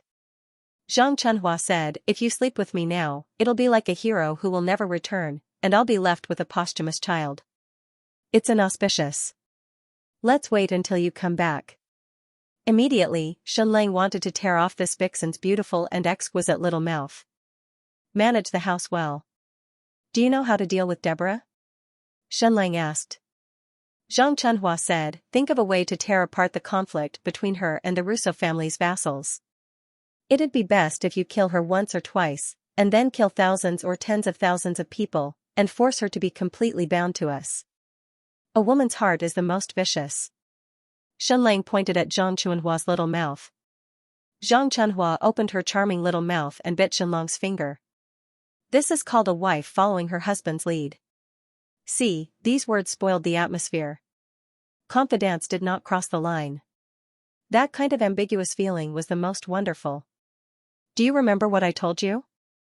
Do you remember how to detonate an electromagnetic powder bomb? Goodbye. Xianxia brought 20 sailors with enough water and food to sail south once again to the Lost Nation to save the Skeleton Party.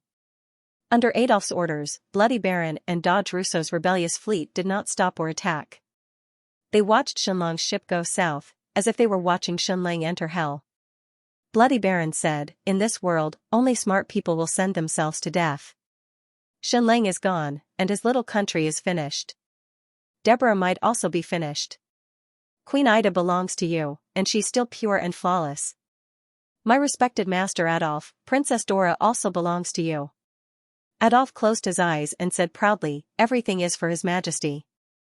The speed of the ship Xianxia was on was very fast. Going south with the wind, it could travel about 13 knots in an hour, which was equivalent to more than 40 miles. The journey south could be said to be very beautiful. The sea was not blue but green. It was so clear that one could see the bottom of the sea, as if there was a whole piece of jade embedded on it. Moreover, there was a small island every few hundred miles, and each island was full of vitality and lush greenery. Xianxia had traveled tens of thousands of miles by sea, and it was really rare for him to see such beautiful scenery. It was like an ocean paradise. Also, he did not encounter any ships along the way because there were almost no countries to the south of the new continent, and there were no trade routes. Only the craziest pirates would go south to explore the unknown. "Brother, do you have a general plan on how to save the skeleton party fleet from the Lost Nation?" Gila asked. "Yes," Xianxia replied. "Gila, is it complicated?" "Not complicated," Xianxia replied. Gila asked, "Did it take long?" "Once we find that thing, it will take at most 2 hours," Xianxia replied. Gila looked at Xianxia in disbelief. Her mother was so smart, but she could not escape with the fleet for more than 10 years. The skeleton party fleet was full of talents, but they could not escape from the cursed sea despite trying their best. For more than 10 years, they had tried countless times and failed. Xianxia actually said it would only take 2 hours. Gila suddenly thought of what Queen Ida said. Xianxia loved to brag, but all his bragging came true. They sailed for a whole half a month. Suddenly, the scenery changed. It was still sunny, but all the small islands were gone, and there was only endless seawater. After sailing for a few days and nights, it was all the same scenery. This scene was already somewhat depressing. Suddenly, one day, Xianxia saw an unbelievable scene. An incomparably huge and luxurious city appeared on the sea. It was so big that it was boundless, spanning thousands of miles. It did not truly exist, but was merely a screen of light, like a mirage. But this was the largest and most luxurious mirage that Xianxia had ever seen. "When all of you saw this scene, were you also very shocked?" Xianxia asked. However, Gila looked at everything in shock, as if she could not believe what she was seeing. "Why have you never seen it before?" Xianxia asked. Gila nodded and said, "Never seen it before." Xianxia asked, "Is the Lost Nation behind this 1,000-mile light screen and mirage? Is this the range of the Cursed Sea?" Gila said, "Yes, but it has changed now. It's completely different from before. I have a very creepy feeling." Then, Gila looked at Xianxia. "Brother, although saving the skeleton party fleet is important, your life is more important. Let's go back. We don't want the skeleton party fleet anymore. We will slowly develop, and the Lost Nation has already changed. Everything has become unknown. Once we enter, not only will we be completely trapped, we might even die without a burial place. Brother, let's go back," Gila begged. Xianxia looked at this strange scene. It was truly a strange scene, one that had never been seen before. A mirage that spanned thousands of miles, had he seen it before? The entire light screen enveloped the entire Lost Nation. What was behind this light screen? Did the skeleton party fleet still exist? Were they all dead? "Since we're already here, there's no reason to turn back," Xianxia said. "There's no turning back. Let's continue forward." Gila looked at Xianxia, then shrugged and said, "All right, if we're going to die, then us siblings will die together." Then, she directly hugged Xianxia's neck, pressed her forehead against his, and said, "Continue forward. At most, we'll be crushed into pieces. At most, we'll die without a burial place." Immediately, the sails were full, and the ship rushed toward the super-large light screen in front of them. This light screen seemed to connect the sea and the sky. It was so huge that it was shocking. What kind of mirage was this? They were getting closer and closer to the light screen of the mirage. Swoosh! Xianxia's ship suddenly rushed over and passed through the light screen of the mirage.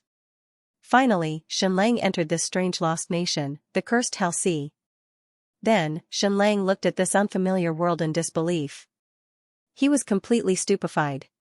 Note, brothers, please give me your minimum monthly tickets. If you need the pastries, please give them to me. End of chapter 463. Don't forget to subscribe, like, and share the video to support the channel.